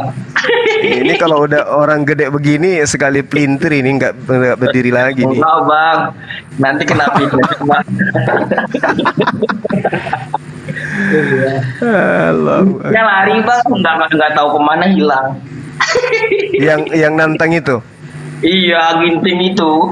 Oh, si Ginca dulu si Ginca Iya, si beliau ini yang kemarin itu janjian mereka ingin cakar-cakaran gitu. Ingin jambak-jambak rambut. Akhirnya kan nggak ada alasannya apa, nomor WA-nya hilang lah, apa HP-nya hilang lah. Padahal udah disiapkan tempat waktu itu ya kan? Iya kemarin Enggak. sudah siap nih. Setahun dia Tanggal dan ngilang hari. tuh si Ginca tuh. Iya, yang tentang badan besar aja, aduh, sombongnya minta ampun. Ternyata masih muda antum ini. Kupikir kemarin itu sudah usia 60-70 tahun. Ngadi-ngadi bang cuma. Ya cara chatnya itu huruf-hurufnya sama semua. Tangannya jempol semua sih.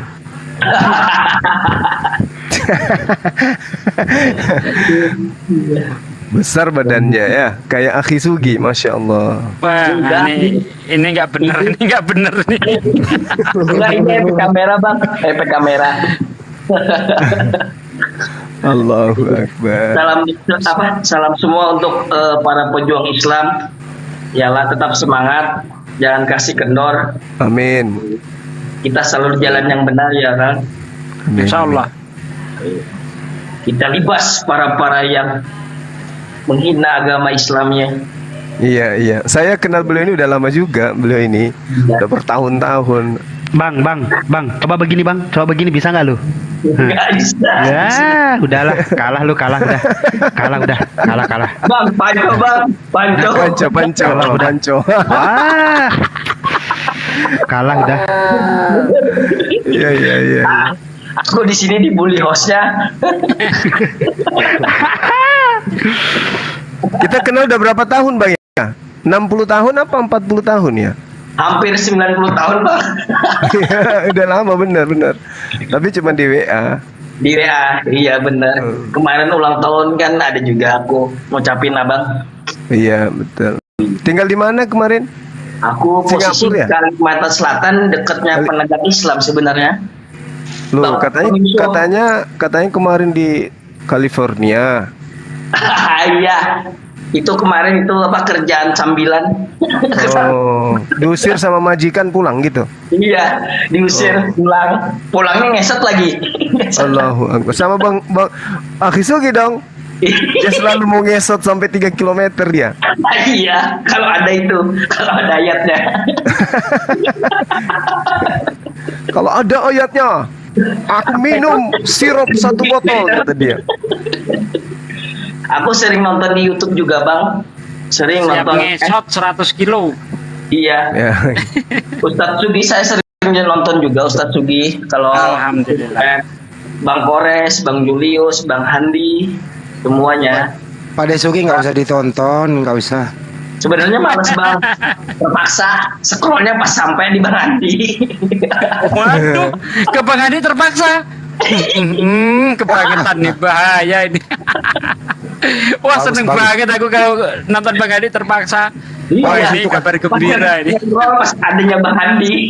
Kata-katanya itu bagus Bang untuk menyenangkan Ustaz Sugi, bagus itu.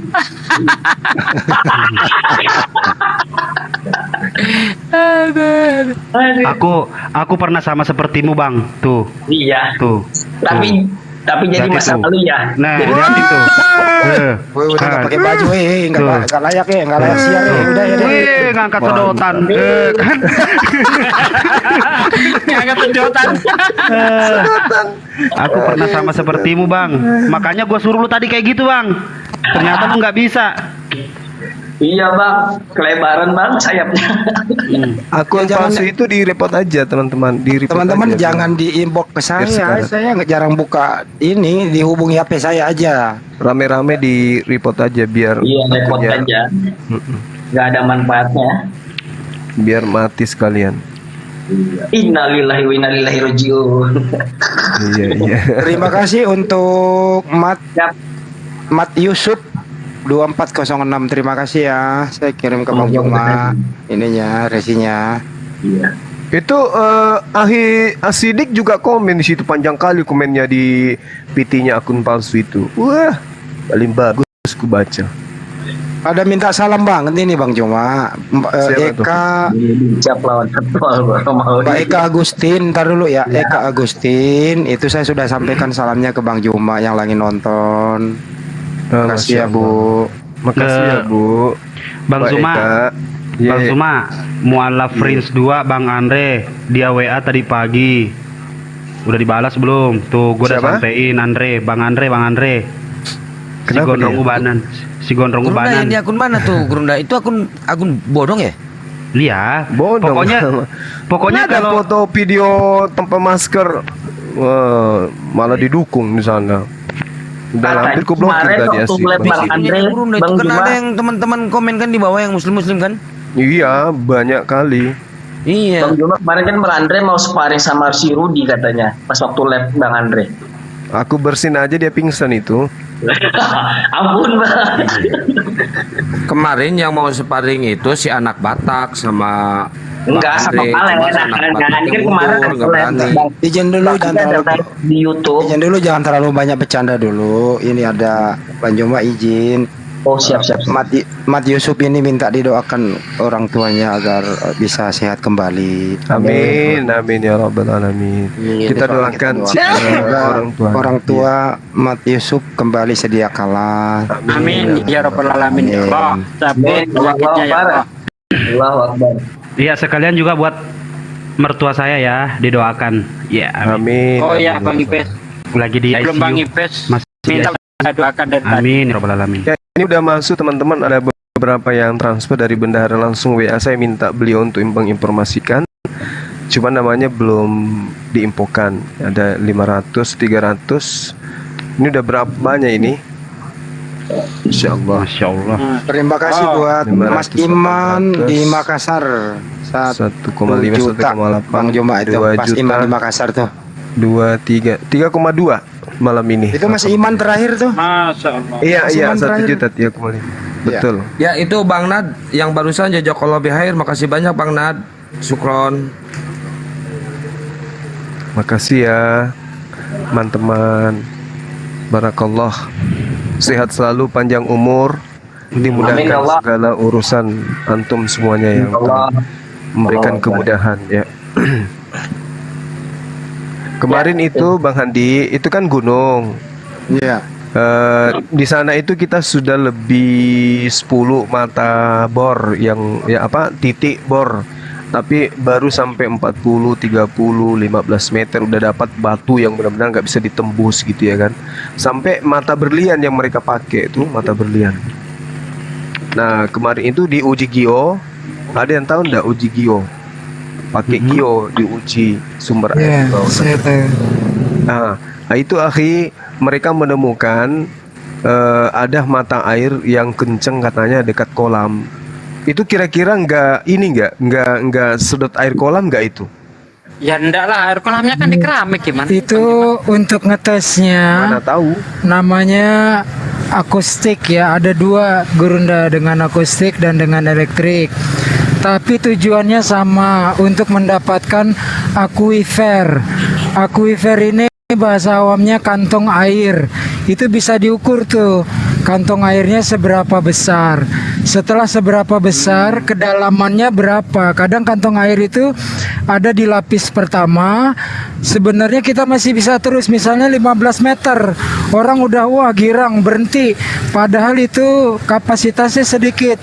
Tembus lagi ke lapisan berikutnya, taruhlah 30 sampai 25 meter. Itu di situ sumber air yang terbesar. Yang bagus kalau sudah pasir, apalagi pernak-pernik seperti bekas pecahan kerang, itu sumbernya luar biasa tuh kalau dilihat dengan mata kepala. Jadi jangan terlalu cepat, begitu dapat air langsung berhenti. Tembusin dulu kalau cara manual. Kalau 20-25 nggak ada air, yang tadi kita bor tambahan 10 atau 15 dari 15 meter pertama. Misalnya 15 meter pertama dapat air, kita terusin sampai 25. 25 nggak dapat air, nggak apa-apa. Itu nanti yang dari bawah bisa naik ke atas. Jadi ada 3 poin. Yang pertama kantung airnya, yang kedua debit air yang bisa disedot, berapa lama berapa cepat dia ngisi kembali. Kalau yang ekstrim itu kan sumber Zam-Zam disedot tiap hari 24 jam nggak pernah berhenti, nggak ada surut-surutnya. Nah ini dalam ilmu pengeboran itu tukang bor biasanya tahu itu berapa lama disedot, kemudian terasa kering, nanti ditunggu itu jangan sampai lebih dari 6 jam. Lebih dari 6 jam bisa disedot lagi, berarti kapasitas kantung airnya kecil. By the way, dari progres target pencarian air ini, dana total kita sebut 100%. Udah berapa terkumpul kalau boleh izin, karena ini kan dibuka publik. Udah berapa persen Gurunda masuk? Bang Handi kemarin ya yang Bang Handi kirim itu ya. Bang Handi, suara saya kedengaran nggak nih? Bang Handi monitor, berarti sudah 3,7. Sementara pembicaraan kita dengan kemarin itu Baru 10% berarti? 30 juta. 30 juta, terus kita yang belikan mesin dan separuh dari separuh dari bahan-bahan yang ini kita bagi 2 dengan ahli sumurnya. Ahli sumur yang kita pakai ini dia yang buat sumur di rumah jabatan gubernur. Iya. Nah, maksud saya mohon maaf bertanya ini, karena kan Bang Handi mempublikkan. Nah jadi saya berani bertanya, yuk teman-teman kita bantu yuk. Saya tuh senengnya menutup, nanti dikasih batas waktu, kan nggak mungkin dibiarkan terkatung berapa lama. Misalnya dibuka maksimal sebulan, dalam sebulan kekurangannya berapa nanti saya yang tutup. Tapi juga saya tidak berkekuatan besar. Teman-teman kita bahu membahu, nanti insya Allah kekurangannya saya yang tutup.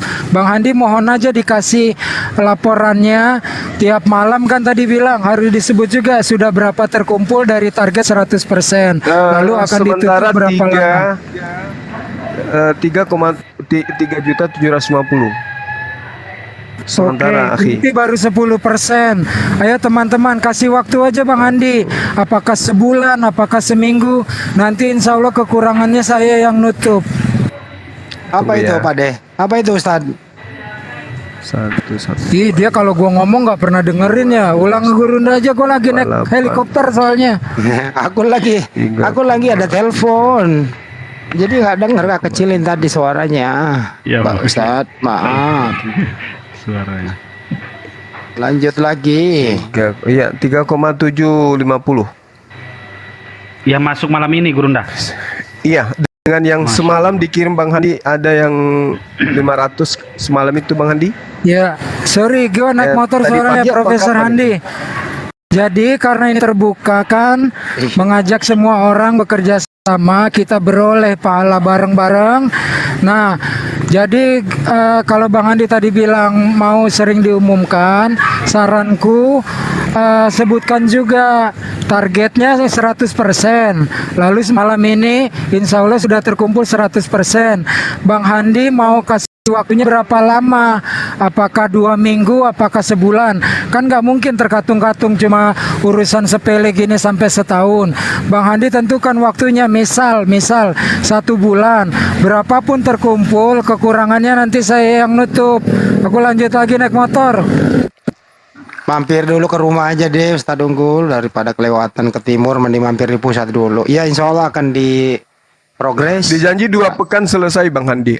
Insya Allah 2 pekan gitu ya. Terus untuk hal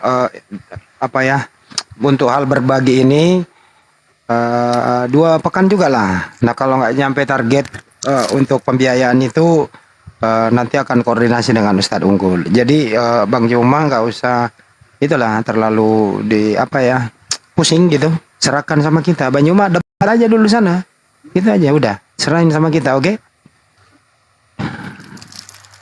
Iya Bang Handi. Oh ini ada masuk lagi Bang Handi. Ya siap. Ada masuk lagi 1 juta, berarti 4,3. Tapi saya nggak tahu dari mana. Bendahara nggak mungkin ini karena nggak ada cetak rekening koran kan? Ya. Nggak ada cetak Nanti rekening koran, jadi buktinya kita nggak saya tahu. kirim Gerunda, itu buktinya belum kirim ke saya. Bukti transfernya. Barusan 1 juta berarti 4,7 setengah.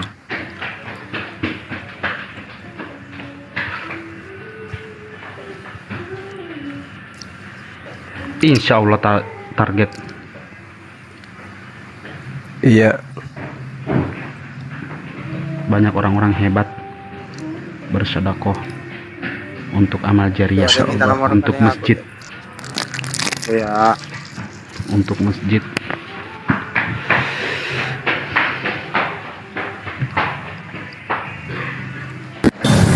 Ya udah gitu aja ya teman-teman, ayo ikut. Aku nih orang yang paling ngerasa tuh bagaimana ketika memberikan air ya, apalagi ini buat sholat. Ayo gabung yuk. Aku juga nggak dalam rangka kesombongan, tapi udah ngerasain betapa nikmatnya itu membangun atau memberikan air untuk digunakan oleh orang-orang berwudu. Insya Allah berapapun kekurangannya, aku yang menutupnya, tetapi tidak dalam rangka sombong ya. Kalau teman-teman banyak membantu dan aku ini tuh kan pengennya disebarkan.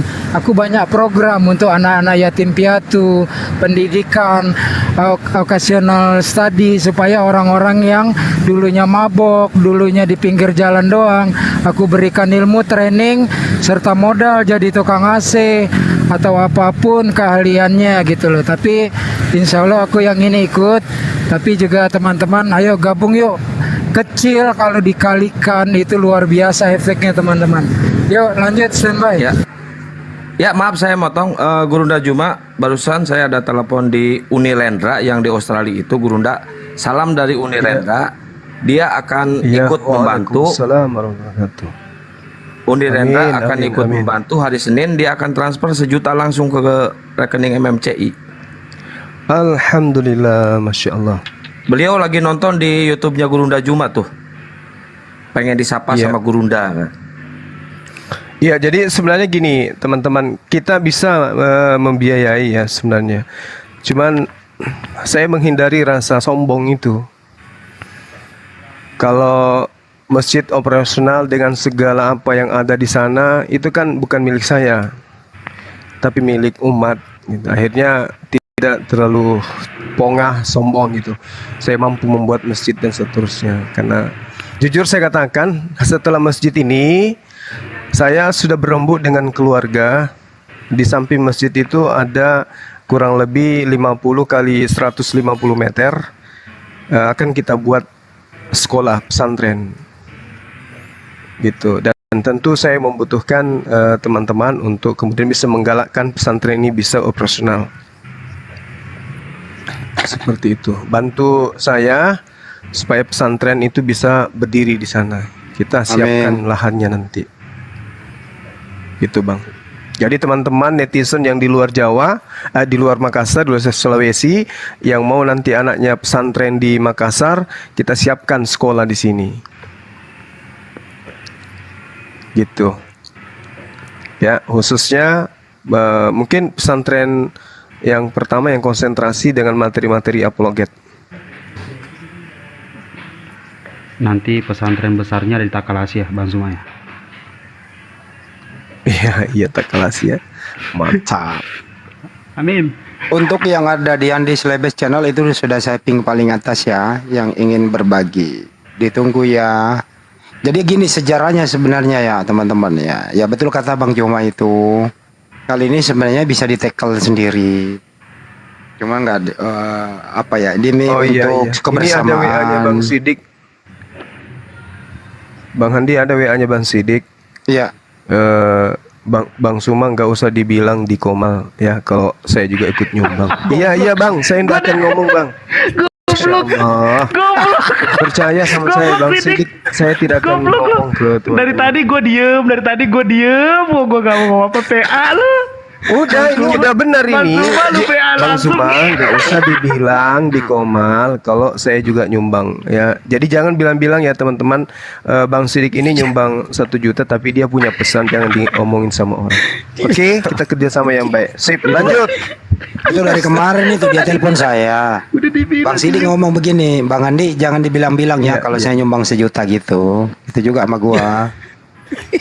Iya, Masya Allah. Gurunda Zuma, tolong Bang Handi, Gurunda Zuma fokus dulu ke Mbak Siode nih. Beliau mau kirim 10 juta ditransfer kemana? Subhanallah. Bang Handi, ini ada yang 50.000 barusan. Naik, Teteh. Enggak. Ada yang 500 lagi Bang. Besok deh dihitung ya, ada 500 masuk, ada 50.000 juga masuk. Malah langsung lu pikirin. Iya, nanti saya yang tackle. Jadi untuk rekeningnya MMCI ada di ping paling atas di Andi Slebes Channel. Silakan nonton di sana paling atas. Anda bisa lihat terang benderang huruf kapital semua. Abi Aba bertanya, pesantren Nur Maulida bagus gak? Bagus lah. Masa gak bagus? Bahasa aktif fasih, bahasa Inggrisnya fasih, bahasa Ibrani fasih, bahasa Yunani fasih, bahasa Arabnya fasih, dicampur bahasa Bugis, bahasa Makassar fasa. Pasti semua nanti bahasanya tuh. Kan itu yang dibutuhkan untuk membentengi akidah ini. Dan kita sudah siapkan tenaga-tenaga pengajar. Siswa juga akan tinggal di dalam. Gitu. Jadi orang tua bisa menjenguk kalau belajar bahasa di Inggris di situ ini campur bahasa Makassar jadi who are you Meki gitu jadi. Apa itu? Gimana Kak? Who are you Meki? Jangan diulang. Meki me. Jangan diulang. Bukan me. Ya Allah. Meki gitu ya. Jangan diulang tersalah, nggak enak kedengeran. Ustaz Sugi jorok nih emang. Jorok itu tadi. Itu bahasa Makassar. Who are you Meki? Gitu. Salah ngomong itu nggak bagus itu kedengeran kalau salah. Oh salah ya. Jadi benar gimana? Meki gitu ya. Ya, Meki. Ayo digalakan lagi Bang Andi, Bang Gurunda Sugi.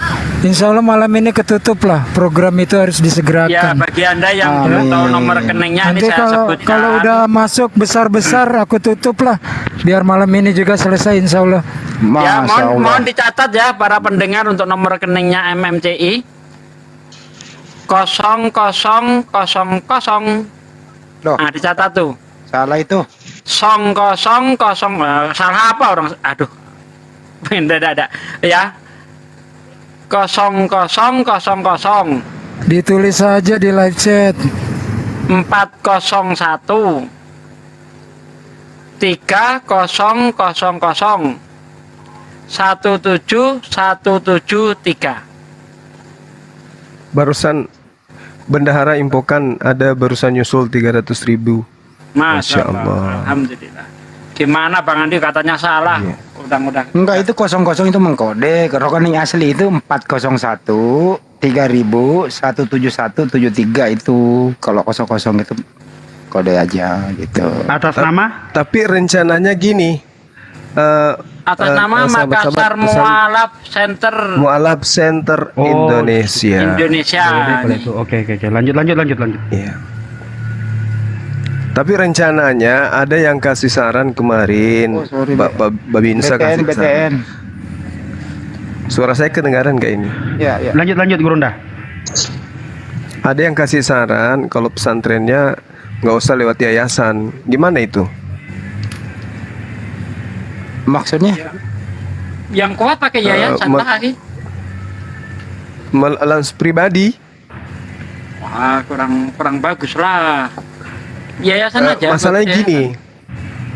Yayasan saya itu, saya kan tanya sama Ustaz Salwan, harga tanah di atas itu kan 750.000 per meter. Kan gitu akhi. Nah, setengah dari lokasi yang ingin digunakan itu yang ini yang apa istilah itu dihibahkan untuk pesantren, tapi setengahnya untuk ahli waris, untuk anak-anak saya gitu. Tapi saya sedang bujuk mereka supaya anak-anak ini ikut juga. Kan saya juga punya ahli waris. Iya, betul betul betul. Ya kan?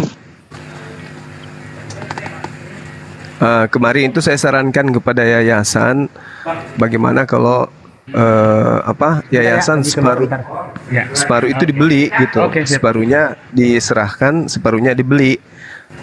Nah, kita ada wacana kemarin itu mau jual markas yang ada di kota, yang di Jalan Banta-Banta itu kita mau alihkan ke atas, semuanya konsentrasinya di atas di pesantren itu.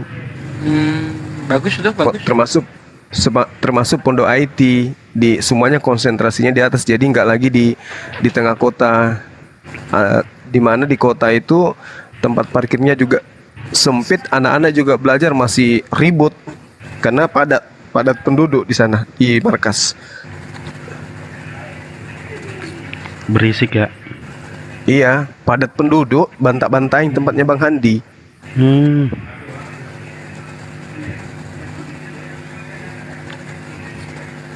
Oke, daripada teriak-teriak, untuk akun palsu Bang Zuma, teman-teman semua yang 500 orang di sini, Bang Zuma itu ngefollow orang-orang yang ada di sini.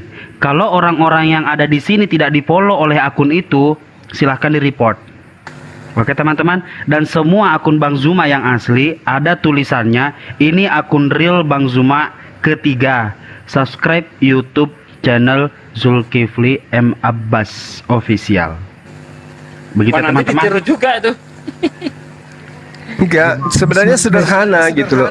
Sederhana kalau mau tahu akun kita kayak sekarang ini, ditengok aja, diklik, ditengok berapa pengikutnya gitu. Ya, pasti beda. Apakah dia akun Baudong ini yang besar atau saya yang besar, kan bisa dilihat. Iya. Tuh.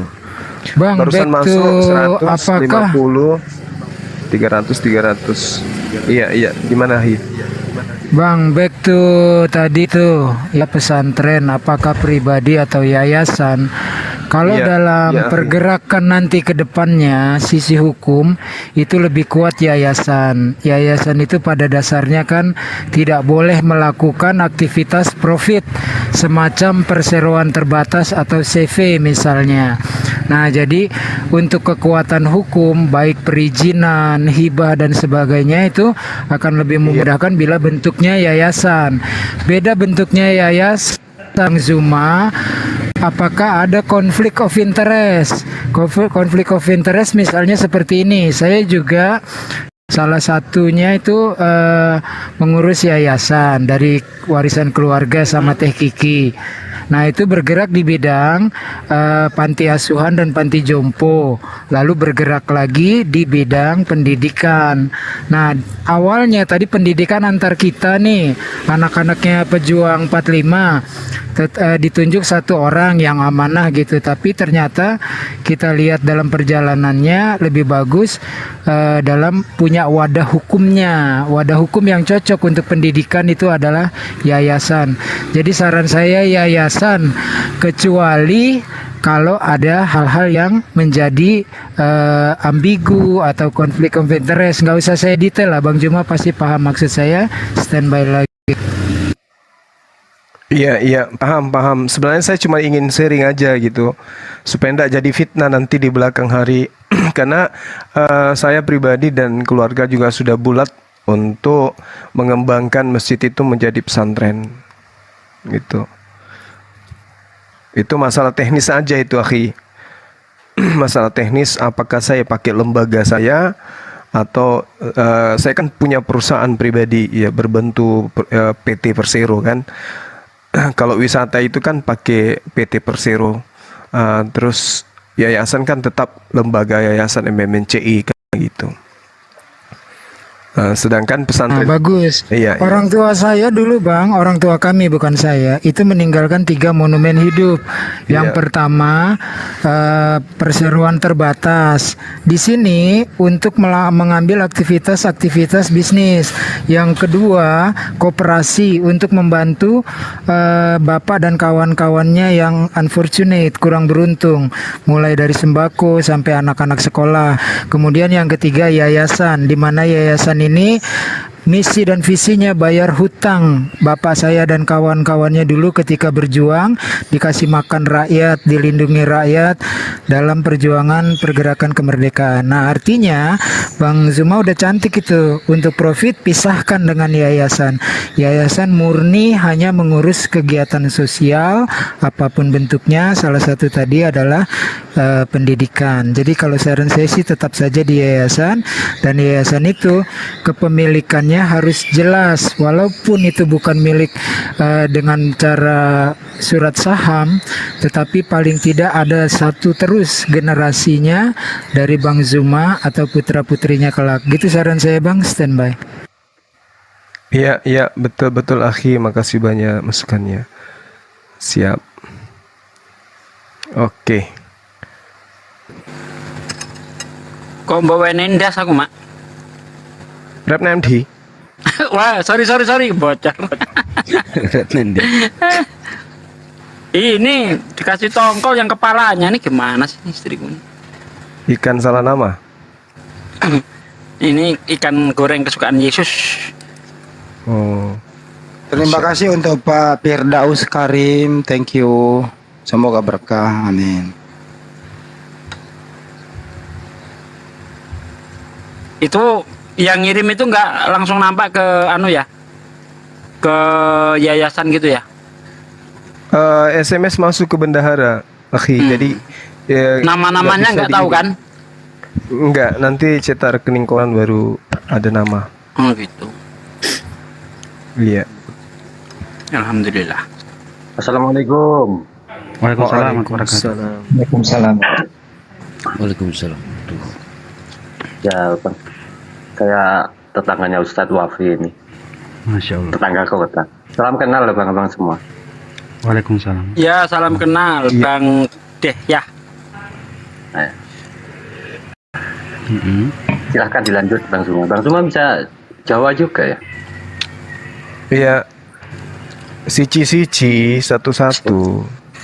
Sici loro talu papat. Enggak, tadi Jawa soalnya lebih jauh dengerin tadi. Oke, dilanjut Bang. Saya nyimak. Oke, siap Pak. Lucu aja dengarnya. Pak De, kalau di Bolangi di atas gunung kita ngedalang Lucu boleh nggak ya Pak De ya? Ya boleh. Boleh juga tuh. Nanti pokoknya kalau ada Dinda Wafi ke sana kita bully dia. Dia harus nyanyi lagu Jawa dia sampai subuh. Iya. Saya nurut aja Bang. Jangan dikasih tidur. Jangan dikasih tidur.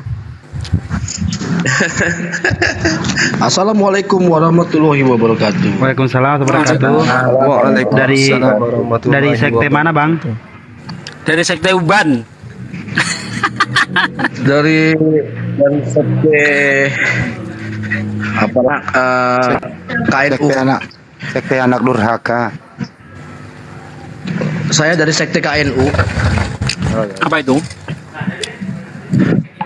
Katolik Nahdlatul Ulama.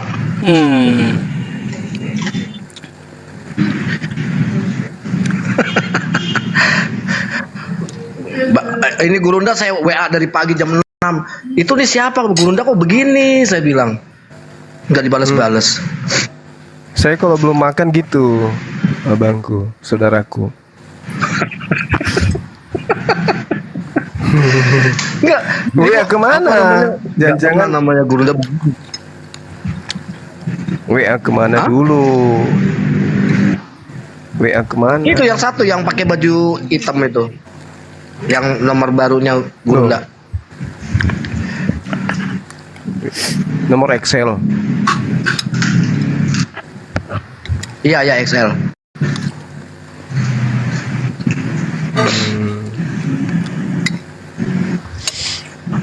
Lah, ini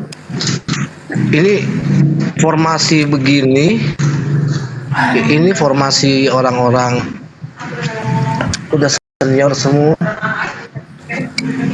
Cuma orang beriman yang bisa naik. Bang Zul, gitu ya. Sugi, Sidik, Handi. Ini mah. Kalau ada Oten mau naik, nanti ini apa namanya, host turun aja ya. Oke, gue udah tahu lu mau ngomong apa, gue udah tahu. Ngajar kau Andre, kau baru datang kau marah-marahin saya udah ngajar, kau nggak ada adab kau Andre.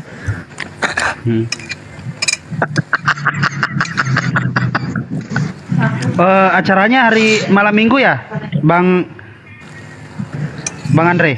Ya, diulang-ulang lagi lebih. Ya, insya Allah saya nggak ada. Maghrib langsung ke tempatnya Bang Andre, Sabtu malam minggu. Insya Allah saya nggak datang, Andre.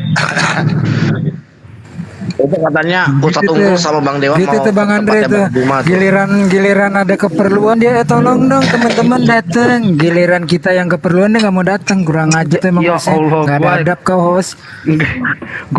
Gua kena mulu. Ya Allah, flying victim terus ke gua. Astagfirullahaladzim. Kasih tendangan putar, tendangan tanpa balasan gitu. Ini efek racing star nomor 1 nih. Gua kena mulu, gua ngomong dikit. Iya. Iya, kan mulai 1. Nongol, iya. Ya Allah.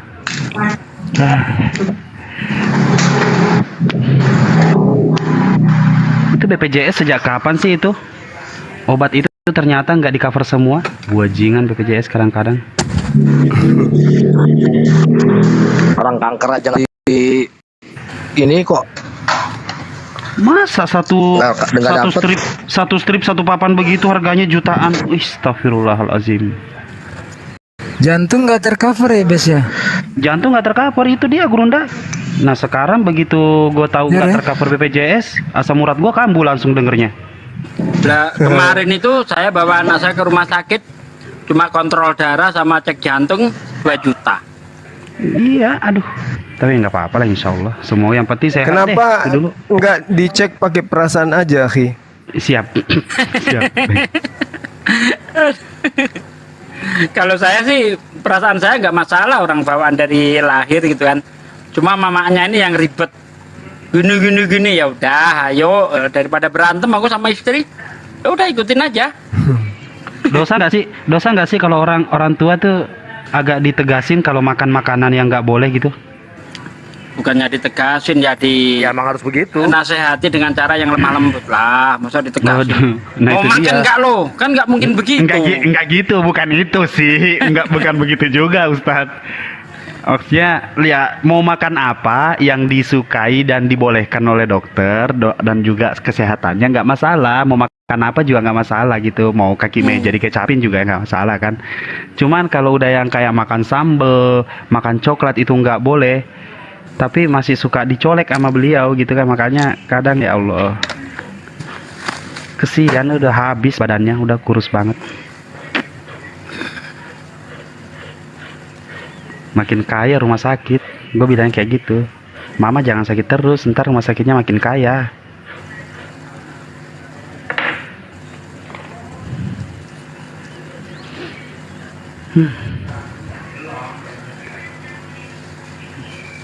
Semalam itu yang dia video call udah keluar dari ICU, udah keluar dari ICU, udah enakan. Sejam kemudian ada WA lagi, masuk lagi ke ICU sampai sekarang. Aduh. Mungkin gara-gara lu kali teriak-teriak, jadi mama nggak enggak, kalau itu memang pernah teriak-teriak. Iya, itu pernah saya di teras. Saya teriak-teriak gitu, dia langsung keluar. Ada apa? Kenapa babanya? Bini gue sih bilang, iya, disangka berantem, makanya kau jadi host itu diam aja, duduk manis tenang. Kau dulu waktu belum jadi host gitu kan, waktu masih jadi hujater. Jantung gara-gara kau teriak-teriak, itu penyebabnya. Enggak gitu kau dong. cium kaki Ini minta hostnya ini maaf. bawel ini. Ini hostnya bawel ini gua kick juga nih hostnya ini. Host gak ada adab nih Profesor Andi, hostnya kurang ajar ini. Iya. Di kerangkeng aja, Stan. Allahu Akbar.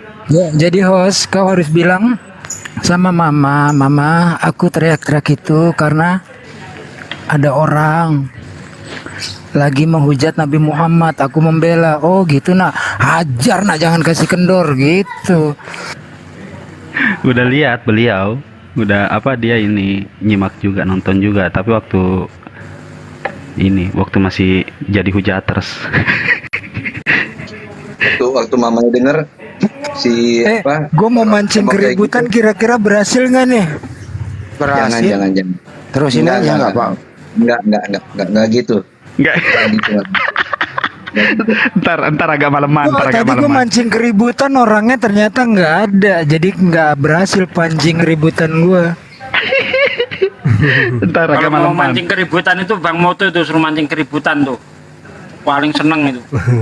Lo pancing keributannya Bang Moto sama Ustadz Unggul beda.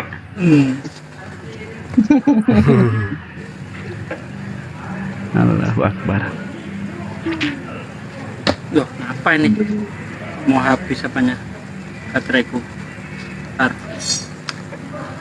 Sampai nanya itu kenapa sih babanya kemana-mana HP digituin pakai headset mulu. Pakai headset mulu, HP nggak bisa ditinggal dikit apa gitu. Allahu Akbar. Ternyata diperhatiin. Iya bang. Bener. Oke ya teman-teman yang ada di Andi Slabes channel yang ingin berbagi itu ada paling atas saya ping itu nomor MCI-nya gitu ya, untuk yang mau berbagi. Silakan, live-nya masih berlangsung dalam hal pembangunan atau pengadaan air bersih di Masjid Nurul Maulidah di Bolangi, Kabupaten Goa, Kota Sulawesi Selatan. Sambil mantap menunggu teman-teman yang lain yang ingin diskusi gitu. Jadi program ini kalau ada hotel naikkan. Terima kasih Bang Andre, Masya Allah Bang Andre mantap. Kenapa dia turun dia? Nggak, ngasih gift. Tuh. Nyindir hostnya juga tuh yang kurang peka. Baru importer lalu peka kali dia. Iya, parah banget hostnya nih. Kau. Ya, Mbak. Bang Sidik. Bang Iya. Sidik. Iya. Gue beli buku banyak, lancar. Beli buku satu nggak nyampe, ternyata dibatalin sama di sana. Rupanya dia nanya, ini Ustadz Unggul yang di TikTok ya? Karena kan aku pakai akunnya ini. Iya betul katanya. Langsung dia bilang stoknya habis. Nggak boleh.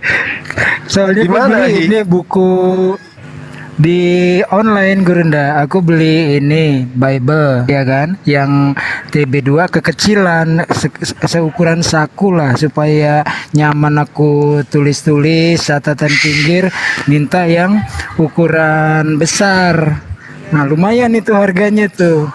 Nah tapi dia bilang habis, nggak mungkin lah, kalau TB1 iya habis, tapi kalau TB2 kan baru, orang berlomba-lomba keluarnya yang baru. Dia nanya ini satu miliar di TikTok ya katanya. Aku bilang iya. Maaf stoknya habis katanya. Daripada gue jual ke lu, mungkin dalam hatinya kalau gue jual ke lu ntar gue di ini lagi diserang aku gitu ya. diomongin Bible gue. Iya. Takut juga mereka ya. Iya coba aja Gurunda Sugi datang tuh beli deh. Ini yang di TikTok ya nggak ada. Ustadz Sugi nggak boleh beli di toko kami. Nanti saya ke apa? Ke Lai yang di sini yang pernah sama-sama Prof Ali, Nakhim Ali. Adakah makanan kita malam ini? Belum ada.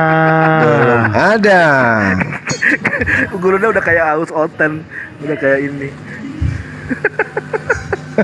Tadi yang naik oten koplak semua, nggak ada yang lurus. Oten kopla itu yang kayak mana Hi? Yang gimpe kepalanya?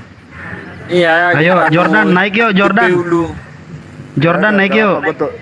Kalau mau diturun aja gua kalau itu. kalau dia mau naik.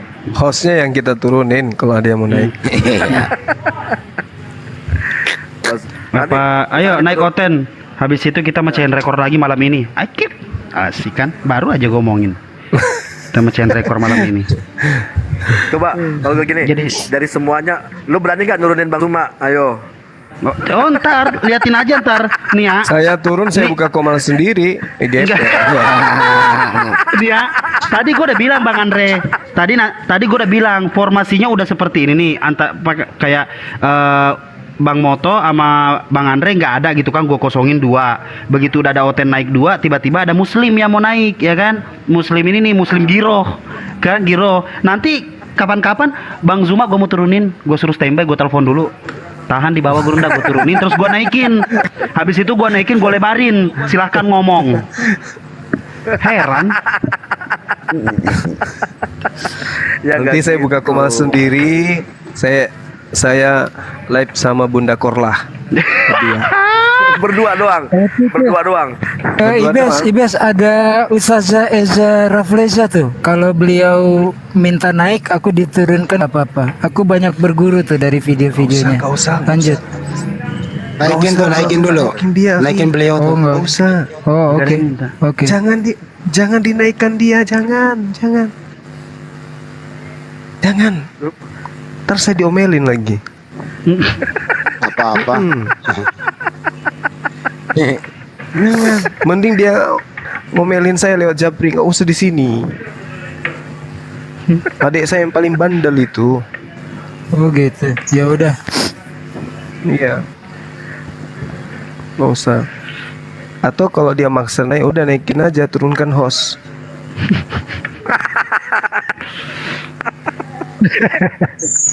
Diajak ikut debat nggak mau. Katanya mau terusin channelnya. Ditunggu-tunggu channelnya udah 50 tahun nggak ada, diupload lagi. Apaan sih lo? Eca. Host dari takut sama saya. Ya Allah. Esa, Raplesa takut sama suaminya. Bilang aja.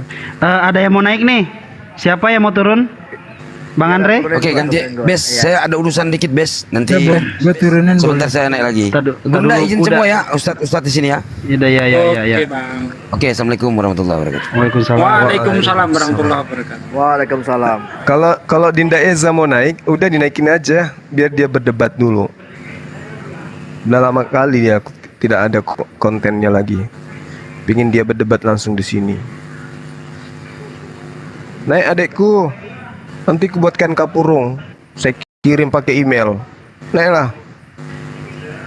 Gimana ceritanya itu kirim pakai email?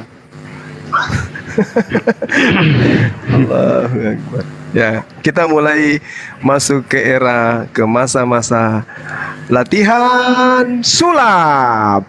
Kita jemput tamu kita, Bapak Jordan. Yeay, oke.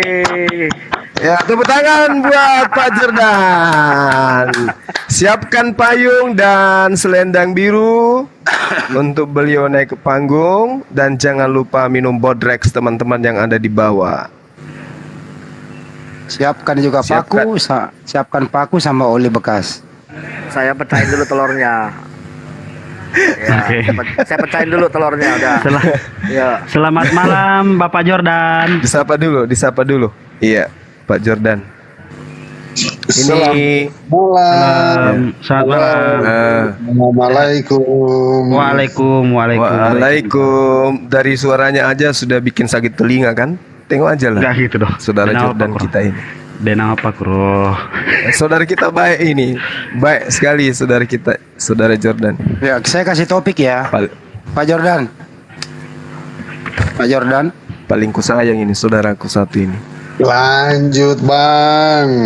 Begini Pak Jordan. Suaranya kan?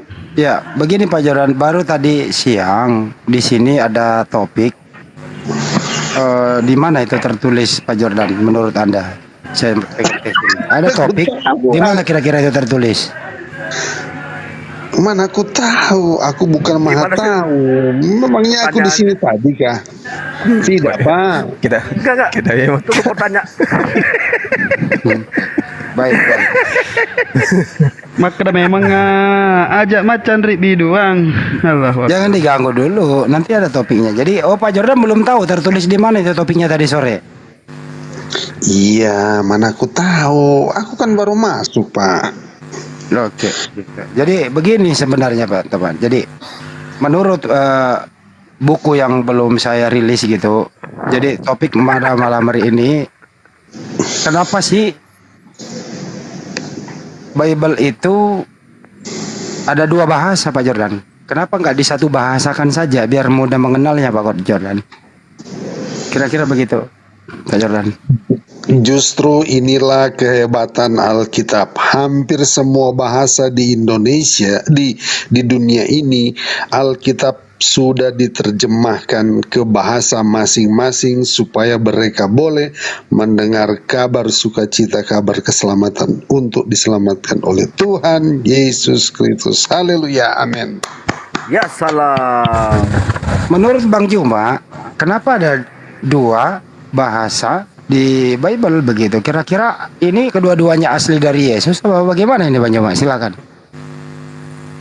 Oh, maksudnya apa ya? Alkitab itu tertulis dari dua bahasa. Ya begitu dari tadi, kenapa? Oh, saya pikir diterjemahkan ke berapa banyak bahasa. Sebenarnya itu bukan dua, tapi sebahagian di dalam kitab Daniel ada yang berbahasa Aramaik gitu. Jadi hanya tapi cuma sebagian kecil itu, Pak. Gitu. Lalu maksudnya kenapa? gini Pak Jordan, kenapa ada dua? Apakah ini kedua-duanya ini adalah firman Tuhan seperti itu apa adanya, atau ada salah satunya terjemahan apa bagaimana gitu? Oh ya, betul sekali itu pertanyaan ini. Jadi kita menyesuaikan pada waktu ketika Abraham dipanggil ya. Kan pada waktu Abraham dipanggil itu kan sudah jelas berbahasa Ibrani. Dari sanalah bahasa Ibrani itu muncul, diwariskan kepada Ishak, Yakub, kepada 12 anaknya, dan menjadi banyak di Mesir sana. Nah, dari sejarah itulah maka Alkitab ini mulai ditulis. Begitu Pak. Itu kalau dilihat dari bahasa Ibrani dulu. Kan ketika melihat bahasa Yunaninya ini kan perlu Pak Jordan, saya persempit aja dulu. Yang asli firman Tuhan yang Hebrew kah atau yang Yunani kah atau dua-duanya kah? Coba ini dipersempit loh, silakan. Oh ya, dua-duanya karena kan prosesnya panjang Pak. Oke, dua-duanya. Iya, dari Adam sampai para rasul itu kurang lebih 4.000 tahun lamanya itu, lebih barangkali. Oke. Assalamualaikum. Waalaikumsalam. Iya. Jadi dua-duanya firman Tuhan ya. Kok bisa? Ya, pengen aku ngomong karo Fauji. Woi, di mute Pak De. Kurangane piro? Pak De di mute. Karo kowe. Kurangane Pak De di mute atuh. Pak De, mute Pak De. Nggak bisa di mute itu host. Iya. Nggak bisa di mute host. Alamak, piye to Mas? Aduh. Iku jangan asenake dhewe to, mlaku-mlaku piye to? Kok begitu? Ojo lali kalau Iya. Oh iya. Ngomong aku. Oh my. Oh mas. Astagfirullah. Apa jenenge Udah Kang turunin aja dulu, ntar naikin lagi. ngomong kalau saya itu disuruh bayarin pengegel Rasid, turunin aja dulu, mengganggu loh. Turunin ini rahasia loh yang diomongin ini, turunin dulu. Oh, aku cuma sampai. Aduh, ini juga ya. Host, turunin aja. Host, Jordan pergi kan? Lah, yang lain yang turun piye to?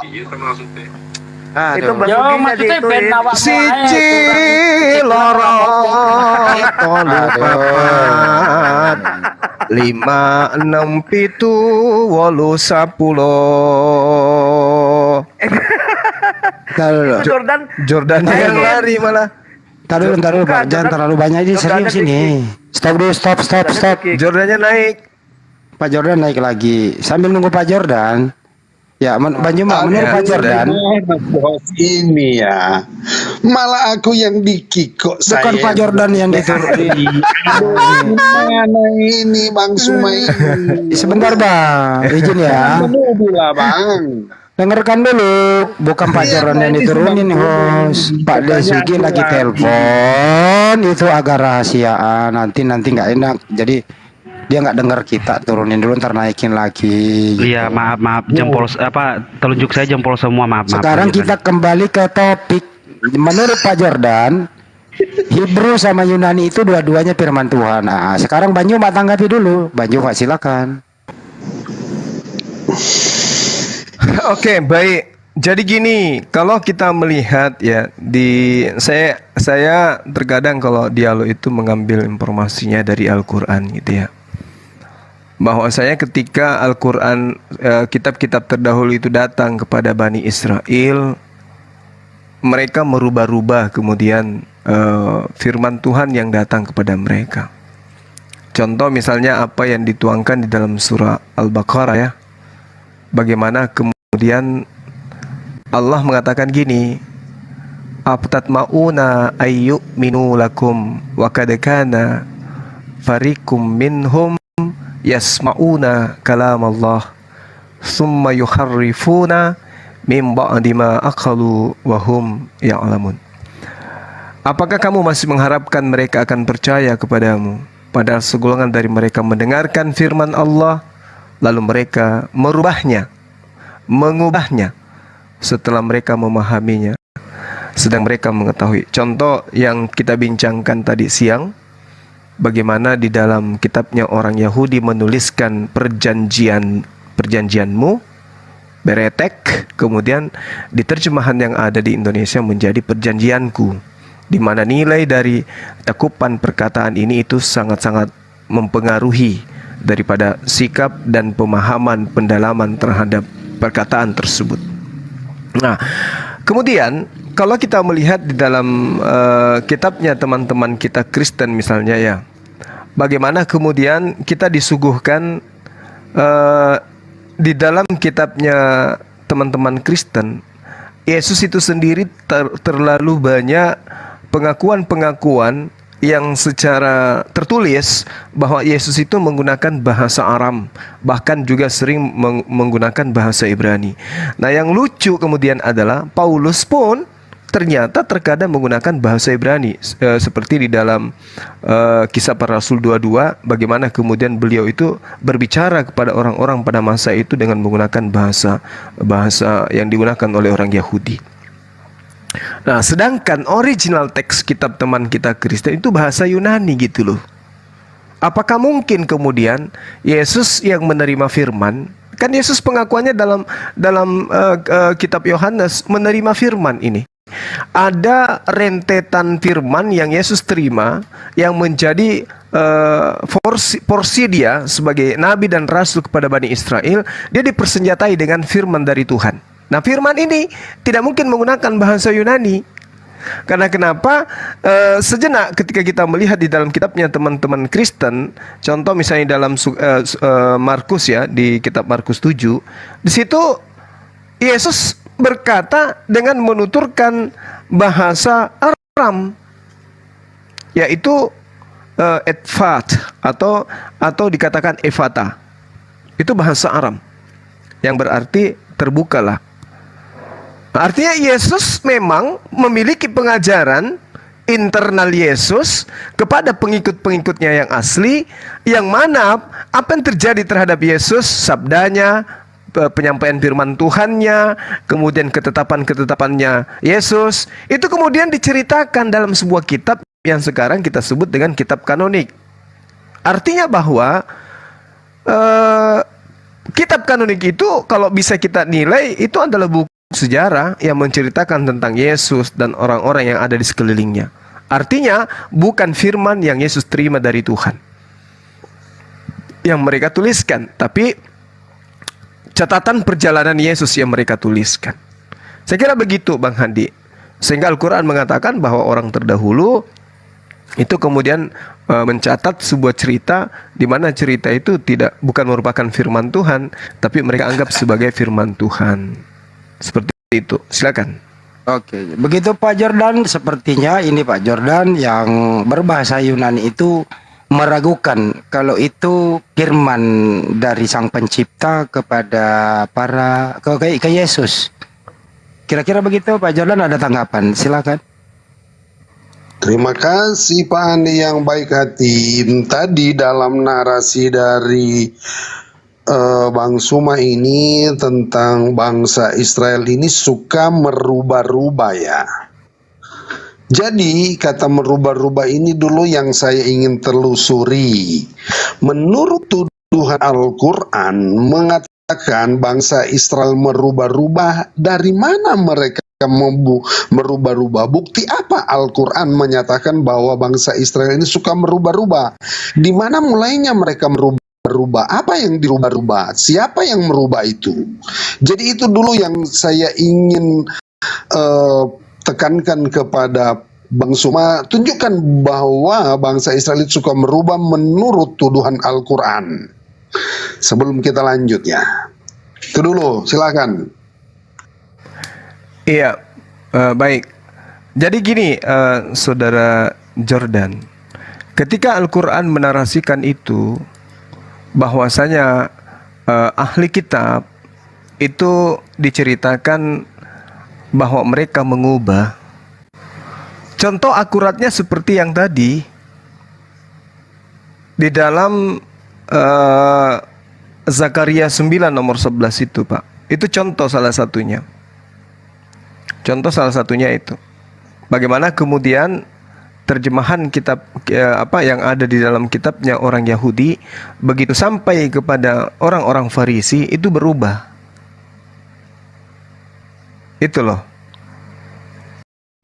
Coba Anda lihat di Zakaria 9 nomor 11. Yang harusnya kata beritek itu berubah menjadi beriti. Harusnya mu menjadi ku. Yang mana perjanjian itu justru makna daripada perubahan kata ini merusak konsep keyakinan orang yang mengimani kitab tersebut. Itu aja poinnya.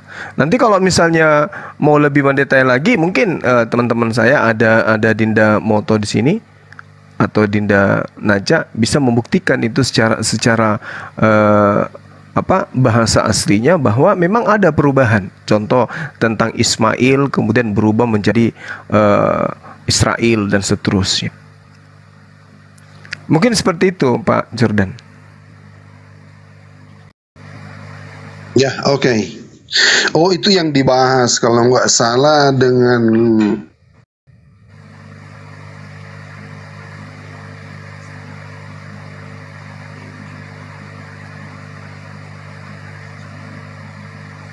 Kenapa Pak kok suaranya hilang?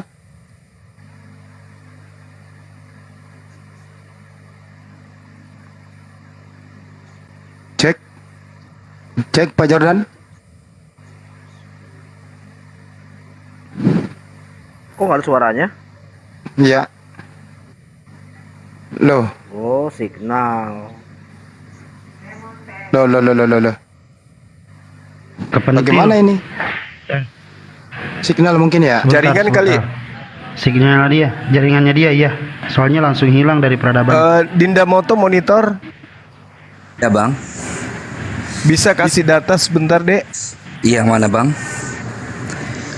Terkait dengan perubahan-perubahan yang ada di dalam perjanjian lama itu. Oh, insya Allah bisa Bang. Alhamdulillah. Ini yang berdasarkan Al-Quran ini ya kan? Iya, siap Bang. Ya.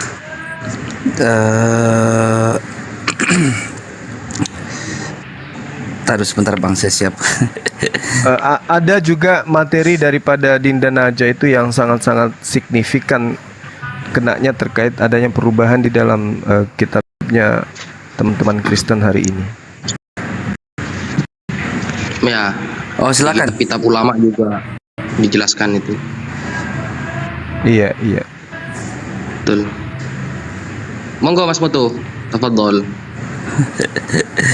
Ya, ada beberapa menurut saya ini yang sangat-sangat fatal sehingga Muslim ini sering kali dinarasikan bahwa mereka ini, Nabiullah Ismail ini adalah seorang keledai liar. Nah, itu dia contohnya, betul, betul. Raka ya, Dek ya? Kata Raka ya? Pere. Ah, sorry. Ya, Pere, Pere. Ya. Nah, ini sebentar. 16 12. Nah.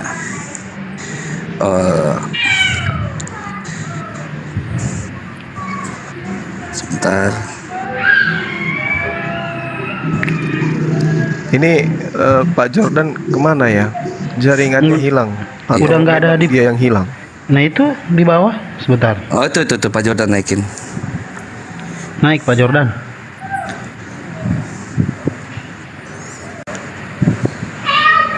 Dibesarin host. Siap. Nanti nunggu Pak Jordan aja dulu. Nggak apa-apa. Oh iya. Jadi di dalam Kejadian 16 nomor 12 ini menceritakan, nanti kalau teman-teman lihat ke atas itu menceritakan tentang siapa? Ismail. Sebab Tuhan telah mendengar tentang penindasan atasmu itu. Nah, 12, seorang laki-laki yang lakunya seperti keledai liar. Keledai liar, dan ini didapatkan dari mana? Dari naskah Mesorah. Naskah Mesorah ini dikompil kurang lebih abad ke-9 dan ke-10 oleh keluarga yang namanya keluarga Ben Aser. Nah, ini menjadikan salah satu Mesorah. Nah, di sini dikatakan Wehu Yihye Pere Adam. Pere ini keledai. Pere ini keledai.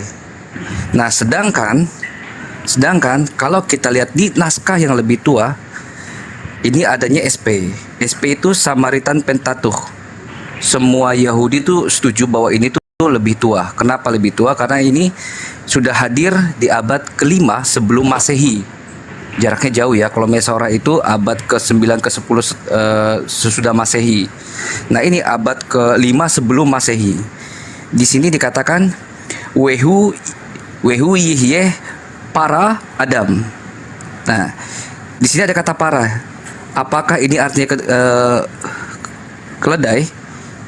Nah, kita lihat di sini Wehu Yihye, dan dia Yihye hidup nih para Adam, itu maksudnya apalah? Be fruitful, artinya seorang yang subur, bukan keledai liar. Ini hanya berbeda nikut antara nikutnya apa? Nikut kamat. Yang tadi kan pakai segol. Yang satu, yang ini dibacanya para, yang di Mesorah tadi dibacanya pere. Simple, tetapi ini berubah banyak makna. Sehingga apa? Stigma yang terkesan atau hadir terhadap Ismail ini adalah seorang keledai liar. Padahal seorang yang laki-laki yang subur. Karena apa? Dari dialah nanti akan lahir keturunan 12 raja. Gitu loh. Maksudnya banyak suku-suku nanti yang hadir dari Zera atau keturunannya dia gitu. Seorang yang subur. Itu Bang Zuma. Masya Allah. Berarti boleh nggak saya mengatakan bahwasanya di Kejadian 17 itu ada pergeseran, ada juga yang mengalami perubahan. Tentu ada. Di Kejadian 16 atau 17? 17. Di Kejadian 17. Di situ kan ada menurut saya ada keanehan yang saya lihat di sana setelah saya kaji ya selama ini. Bagaimana kemudian di situ Tuhan berjanji kepada Abraham. Tuhan berjanji kepada Abraham bahwa Tuhan akan menjadikan keturunannya itu banyak sekali kan. Betul. Iya. Engkau akan kubuat menjadi bangsa-bangsa dan daripadamu akan berasal raja-raja. Aku akan di dalam data nomor 5-nya, karena itu namamu bukan lagi Abram melainkan Abraham, karena engkau telah kutetapkan menjadi bapa sejumlah besar bangsa. Aku akan membuat engkau beranak cucu yang sangat banyak. Engkau akan kubuat menjadi bangsa-bangsa, dan daripadamu akan berasal raja-raja, kan gitu ya, seperti itu. Nah, Iya, Bang. lalu kemudian yang aneh di sini adalah ketika Tuhan kemudian mengatakan kepada Sarah atau Sarai, kan, bahwa Sarah akan memperanakkan keturunan yang sangat banyak. Tapi ternyata yang menjadikan Abraham itu menjadi bapak sebagian besar bangsa justru dari Ismail. Iya, betul, Abang. Hemat saya di situ. Betul, Abang. Iya kan? Hemat saya di situ. Jadi kalau kita ingin lurus-lurus saja, ini tafsiran ya, ini tafsiran, tapi nggak apa-apa. Mudah-mudahan ini tidak keliru ya kan. Kalaupun keliru ya namanya juga tafsiran kan, bukan kita menjadikan ini mutlak harus seperti itu. Yang menarik di sini adalah ketika kemudian dikatakan kepada Sarah bahwa dia akan melahirkan anak laki-laki bagimu dan engkau harus menamakan dia Ishak, dia akan mendapatkan anak yang banyak gitu loh. Sarah ini yang dikatakan di dalam data nomor 20-nya, nomor 19-nya. Nah, sedangkan nomor 20 tentang Ismail, aku mendengarkan permintaanmu. Ia akan kuberkati, kubuat beranak cucu yang sangat banyak. Ia akan memperanakkan 12 raja, dan aku akan membuatnya menjadi bangsa yang besar. Nah, artinya bahwa dari data nomor 1 sampai data 9 yang menggenapi sehingga bapaknya menjadi bapak sebagian besar bangsa itu adalah Ismail. Benar nggak itu? Betul. Menurut kita ya. Iya. Itu, Masya Allah. Berarti ada cerita yang dirubah di sini. Ada cerita yang kemudian dirubah. Berarti saya sebagai seorang Muslim, ya iman saya semakin kuat. Ya iman saya terhadap Quran yang menginformasikan masa lampau, sementara baginda Rasulullah Muhammad SAW itu tidak pernah mempelajari kitab-kitab terdahulu, kan gitu. Masya Allah. Seperti misalnya Dinda sedikit lagi dikatakan di dalam Al-Quran bahwa bagi orang-orang terdahulu itu kemudian membuat isi Taurat itu menjadi lembaran-lembaran yang bercerai-berai, kan gitu ya. Bang, sebagian disembunyikan, sebagian diungkap. Platin Deng, saya duluan dong, prioritas. Siap, naik helikopter soalnya nih. Siap. Platin Deng. Ya, Jadi di referensi yang saya baca, sejarah penerjemahan Bible ini memang ada unsur politik dibanding Septuaginta dengan terjemahan dari Masoret. Kalau Masoret itu udah ada unsur kebencian, tidak lagi murni ketika menerjemahkan. Makanya kita lihat dampaknya, yaitu saudara-saudara kita yang Kristen senang sekali menggunakan kata ini untuk menghina umat Islam. Inilah tersesatnya ya, kejahatan ilahi tidak menerangkan dari mana ini berasal. Jadi yang dimaksud tadi sudah betul penjelasannya. Kemudian kesimpulan dari Gurunda, yang dimaksud subur adalah menghasilkan keturunan yang banyak. Keledai itu karena rasa kebencian menerjemahkannya untuk menyerang Islam. Lihat aja tahun pembuatannya, standby lagi dong. Siap. Masya Allah, mantap ini. Boleh nambahi Mas Moto, Bang Zuma? Enggak, monggo Ustadku. Ya, suara saya jelas Mas Moto? Sangat jelas dan menyejukkan hati Ustadz. Kampret. Oke, bismillahirrahmanirrahim. Di dalam Al-Quran, tepatnya di dalam surah An-Nisa ayat ke-46. Di sana Allah Subhanahu wa taala berfirman, "Minalladzina hadu yuharrifunal kalima amma wadhi'ih." Jadi orang-orang Yahudi ini telah mengubah firman-firman Allah tidak pada tempatnya. Nah, ayat ini menunjukkan bahwa sifat orang-orang Yahudi tak terkecuali orang Nasrani, suka mengganti dan mengubah makna khususnya dalam ayat ini mengenai Taurat dan tafsir yang sebenarnya. Nah, itu dijelaskan di dalam kitab Jami'ul Bayan yang ditulis oleh Al-Imam Abu Ja'far At-Tabarani. Abu Ja'far At-Tabari. Nah, kalau kita paskan dengan fakta sejarah ya, apakah Taurat ini benar-benar terjaga atau tidak? Kita bahas Taurat dulu. Jangan Bible dulu, karena Bible semakin hancur nantinya.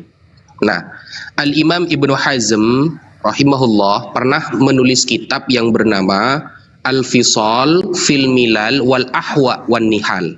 Nah, beliau menjelaskan bahwa tertahrifnya, terubahnya kitab Taurat dari makna aslinya dan tafsiran aslinya itu sudah ada sejak wafatnya Nabi Musa alaihi salam.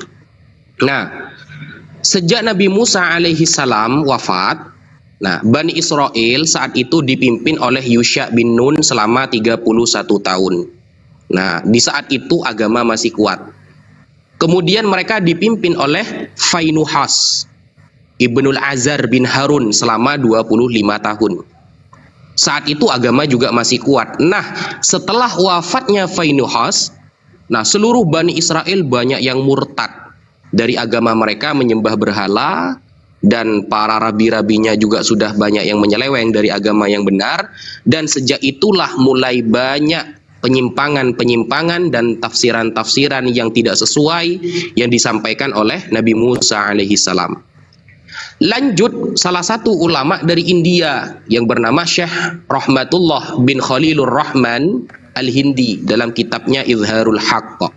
Nah, di dalam kitab itu beliau juga menjelaskan bahwa kalau kita lacak ya sanad Taurat sekarang sampai ke Nabi Musa itu putus. Makanya agama Islam sangat mengagungkan sanad. Al-isnadu minad din laulal isnad laqala man syaa ma syaa. Sanad bagian dari agama, andaikan tak ada sanad maka orang akan berkata semaunya. Nah, karena memang ketika oleh para ulama dilacak pemaknaan Taurat yang ada di kita sekarang, Torah ya, dilacak sanadnya tidak sampai kepada Nabi Musa. Itu terputus sebelum Raja Yusha bin Amun yang berkuasa pada tahun 638 sebelum Masehi. Itu di dalam kitab Izharul Haqq. Nah, ketika sanad terputus dan kejelasannya tidak ada, maka kita bisa mengatakan bahwa Torah yang ada sekarang itu sudah bukan asli dari Nabi Musa alaihissalam. Apa contohnya? Kita kasih contoh satu saja contohnya. Ketika Nabi Lut alaihissalam, dikatakan di dalam Taurat ya, bahwa Nabi Lut ini digauli dua putri secara bergantian setelah beliau ya, yang telah tua renta, beliau mabuk karena minum khamr sehingga kedua putri Nabi Lut hamil. Nah, hasil hubungan gelap dengan Nabi Lut sendiri. Nah, ini kalau kita lacak, siapa yang mengatakan, yang mengabarkan, yang melihat dan lain sebagainya, itu tidak ketemu. Siapa saksinya? Kan biasanya Oten sering nanya saksi tuh. Nah, saksinya siapa? Kemudian yang mengabarkan dari arah mana? Kredibilitas yang mengabarkan bagaimana? Nah, ini sehingga tidak bisa diterima. Ungkapan-ungkapan dan tuduhan kepada Rasulullah seperti itu tidak diterima, dan itu dibantah habis-habisan oleh para ulama kita seperti Al-Imam Fakhruddin Ar-Razi dalam kitabnya Ismatul Anbiya, kemaksuman para nabi. Itu dibantah bahwa catatan Yahudi ini memang menuai banyak tahrif, sehingga Al-Quran bukan hanya mengklaim, tapi bukti sejarah dan sanadnya bisa dilacak. Mungkin itu dulu yang bisa saya sampaikan. Tafadhol yang lain.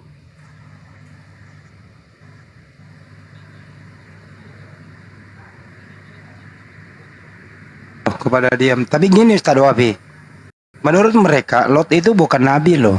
Jadi biasa saja loh kalau terjadi begitu. Pendapat Ustaz aja gimana tuh?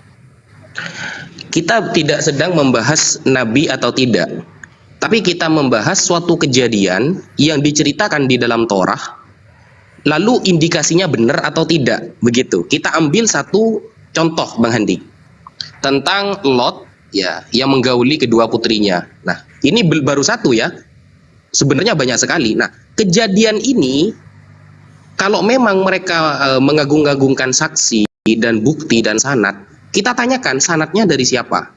buktinya apa, dan saksinya siapa. Itu tidak akan pernah ditemukan.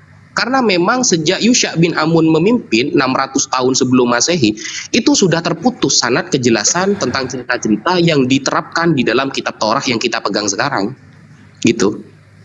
Makanya tidak bisa dibenarkan. Itu baru satu, Bang Handi. Banyak nanti contoh-contoh ya, setelah saya lacak di kitab-kitab para ulama, kayak Al-Fisol ya, Imam Ibnu Hazm, Syekh Rahmatullah Al-Hindi dalam Izharul Haq, kemudian Ibnu Taimiyah dalam Al-Jawab As-Sahih liman baddala dinal masih. Itu banyak kejadian-kejadian yang itu sebenarnya kaki tangan dari tulisan orang-orang Yahudi. Kenapa kok orang Yahudi ini memberitakan kebohongan? Nah, gini. Orang Yahudi ketika datangnya Nabi Isa alaihi salam sama seperti ketika Nabi Muhammad baru datang di Arab. Jadi Nabi Isa ini ditolak oleh orang Yahudi. Orang Yahudi ini saking dari bencinya kepada Nabi Isa, sampai cerita tentang Nabi Isa ini dikait-kaitkan dengan keturunan orang yang pernah berzina. Begitu. Bukankah Daud, Nabi Daud ya, itu secara syariat kita, seolah-olah kan Nabi Daud diceritakan berzina tuh. Meskipun dengan cara yang licik ya, dengan cara yang licik beliau itu berzina dengan istri orang, kan begitu. Nah, itu ternyata Al-Imam Fakhruddin Ar-Razi dalam kitabnya Ismatul Anbiya itu mencatat, itu adalah tulisan orang-orang Yahudi yang tidak bertanggung jawab, yang saat itu karena benci kepada Nabi Isa alaihi salam, sehingga mereka mencatatkan Nabi Isa ini keturunan orang yang berzina. Begitu. Itu salah satu contohnya, Bang Handi. Sekian. Jadi tulisan fitnahan bisa berkembang terus bisa diabadikan sampai sekarang begitu? Nah, ya kan wajar Bang Handi, dulunya sisipan jadi ayat itu terjadi kan? Oke.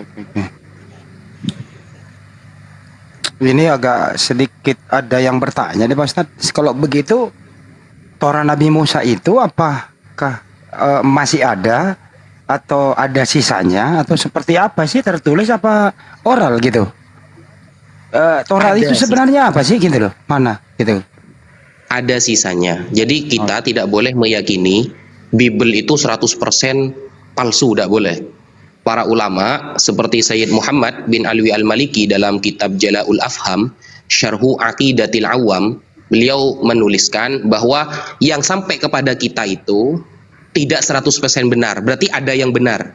Sebagiannya masih ada yang benar. Seperti yang disampaikan Bang Zuma ya, berkali-kali dalam dialog itu kan Bang Zuma kan sedang mengarahkan ini loh ajaran yang benar, begitu. Nah, yang lain-lain itu kan banyak tuh yang menuai tahrif itu, yang banyak itu. Sehingga kita kan sering Bang Handi ya, Bang Moto, Bang Zuma, Ustadz Unggul, Ustadz Sugi, yang lain, Bang Andre itu sering kan menarasikan yang cocok dengan syariat Islam. Karena memang sebagiannya memang masih ada yang benar gitu Bang Handi. Lanjut Bang Handi. Terima kasih. Tanggapan Bang Joma? Ya, saya sih kesimpulannya apa yang dinarasikan Al-Quran itu kemudian tidak akan pun mungkin keliru. Wa ma qadarullah haqqa qadri isqalu ma anzalallahu ala bashari min syai'. Qul man anzalal kitaba alladhi ja'a bihi Musa nuran wa hudan lin-nasi taj'aluna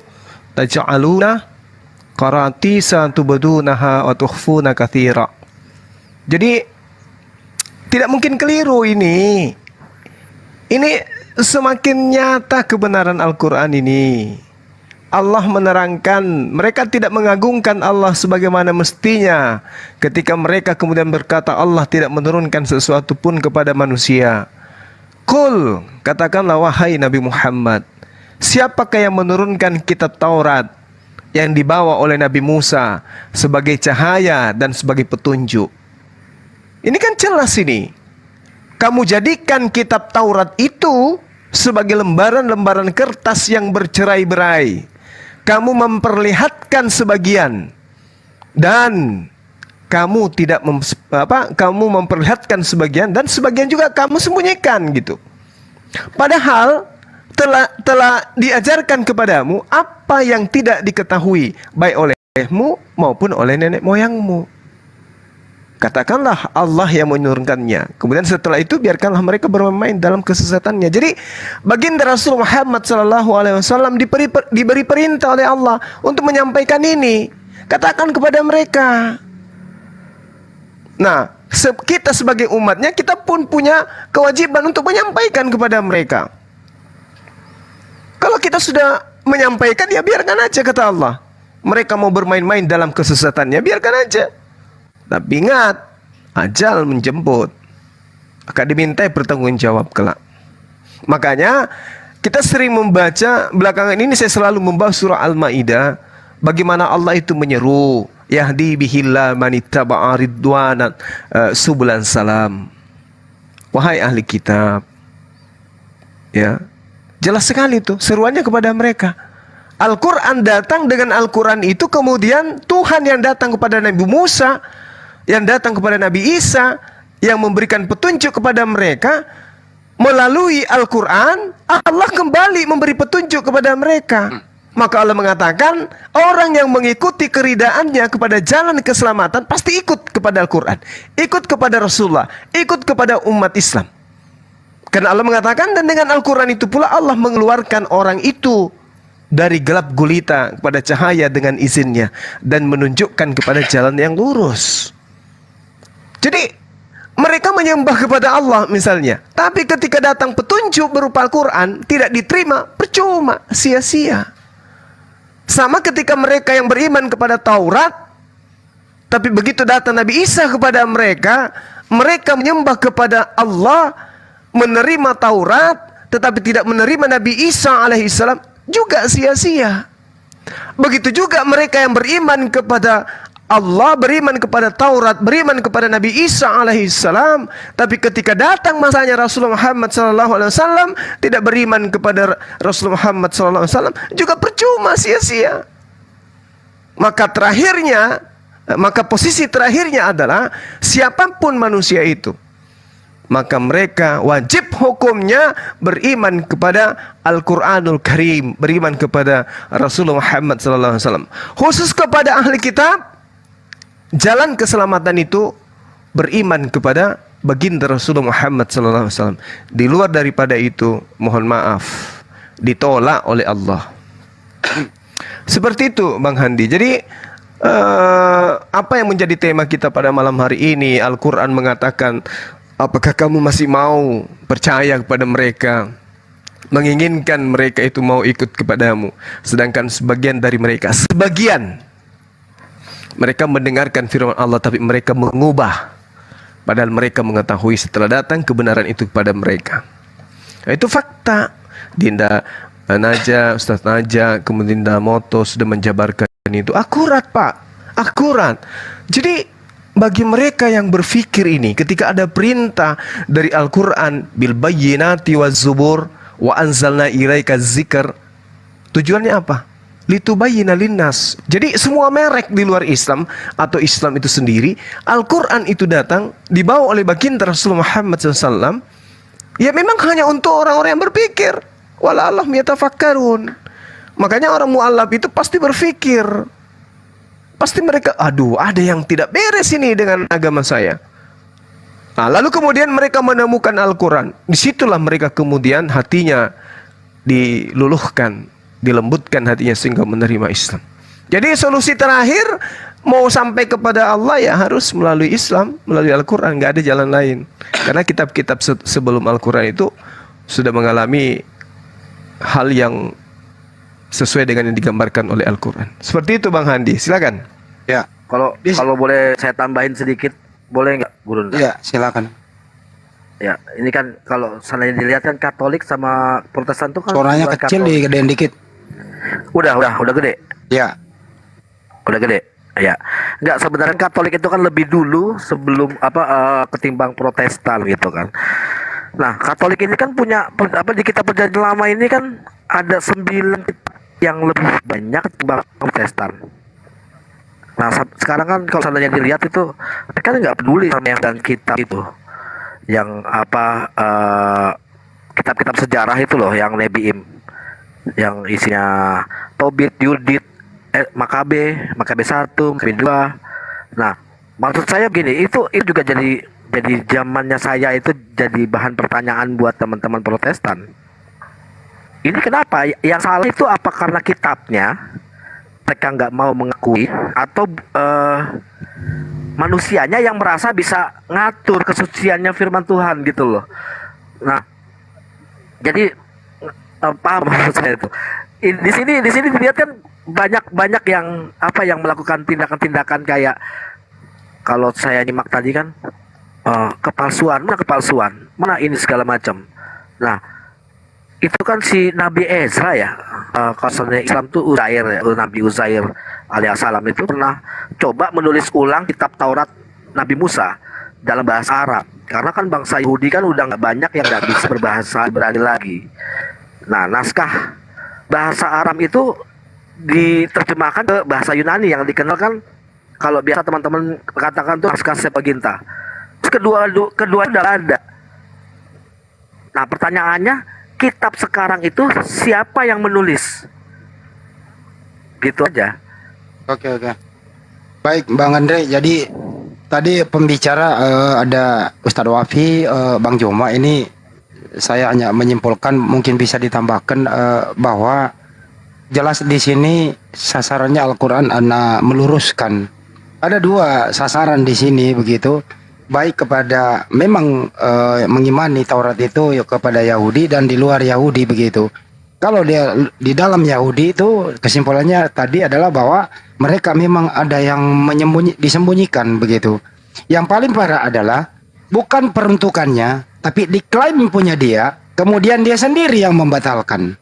Ini lebih parah lagi di sini. Jadi saya nggak menyebut siapa itu.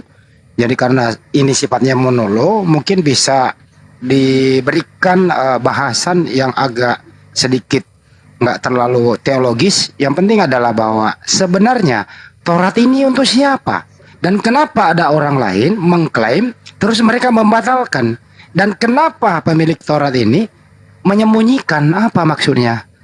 Solusinya menurut Bang Juma adalah ya, kalau ingin sampai ke Allah, kembali ke Islam lah, dan Al-Quran di sana adalah petunjuk yang sempurna. Bang Juma dulu, baru ke Ustadz Naja, silakan. Ya, memang harus kayak gitu polanya. Memang harus kayak gitu polanya, Bang Handi. Jadi tak ada solusi lain kecuali kepada Al-Quran. Solusinya di situ. Tapi ada satu kemajuan yang pernah saya dengarkan salah satu sahabat kita ya, mengakui bahwa baginda Rasulullah Muhammad SAW itu adalah nabi, termasuk Billy. Ya, kita harus menghargai pendapat beliau. Rasulullah Muhammad SAW itu adalah nabi menurut beliau. Allah Subhanahu Wa Taala menurut beliau itu adalah Tuhan yang sama yang datang kepada para nabi. Artinya bahwa secara tidak langsung beliau itu sudah mengakui. Tinggal bagaimana kemudian beliau menyatakan kesediaan imannya untuk mendapatkan ruang di dalam ajaran agama Islam. Artinya bahwasanya kita dengan orang Yahudi, bahkan yang statusnya rabi-rabi pun, mereka tidak pernah berselisih tentang Tuhan dengan umat Islam.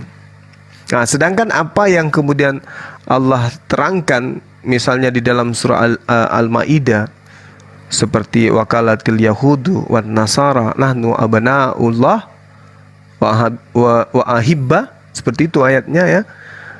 Ini yang dimaksud di sini adalah orang-orang Yahudi yang menganggap diri mereka itu sebagai anak-anak Tuhan.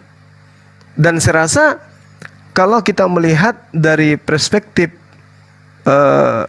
pandangan kita terhadap akidah mereka, khususnya Yahudi yang ada di negara kita ini, itu mereka bukan mereka yang diceritakan di sini. Setahu saya yang diceritakan ini adalah Yahudi yang hidup pada masa Esra. Yahudi yang hidup pada masa Esra yang dimaksud Allah di sini, yang mana mereka itu menganggap bahwa diri mereka itu adalah anak-anak Tuhan. Karena pendalaman anak-anak Tuhan terhadap orang Yahudi, yaitu mereka memaknai sebagai utusan Tuhan, bukan sebagai anak dalam pandangan Kristen gitu. Jadi berbeda. Sehingga sekali lagi saya katakan, Seruan Allah itu yang harus kemudian sampai kepada mereka. Ya ahlal kitab qad ja'akum rasuluna yubayyinu lakum ala fatrah, kan gitu. Lalu dikatakan, wahai ahli kitab, sungguh rasul kami telah datang kepadamu menjelaskan. Jadi yang dijelaskan di sini adalah ketetapan-ketetapan. Yang dijelaskan adalah hukum-hukum, ketentuan-ketentuan Tuhan, ketentuan Allah, yang kemudian kita sebut dengan syariat.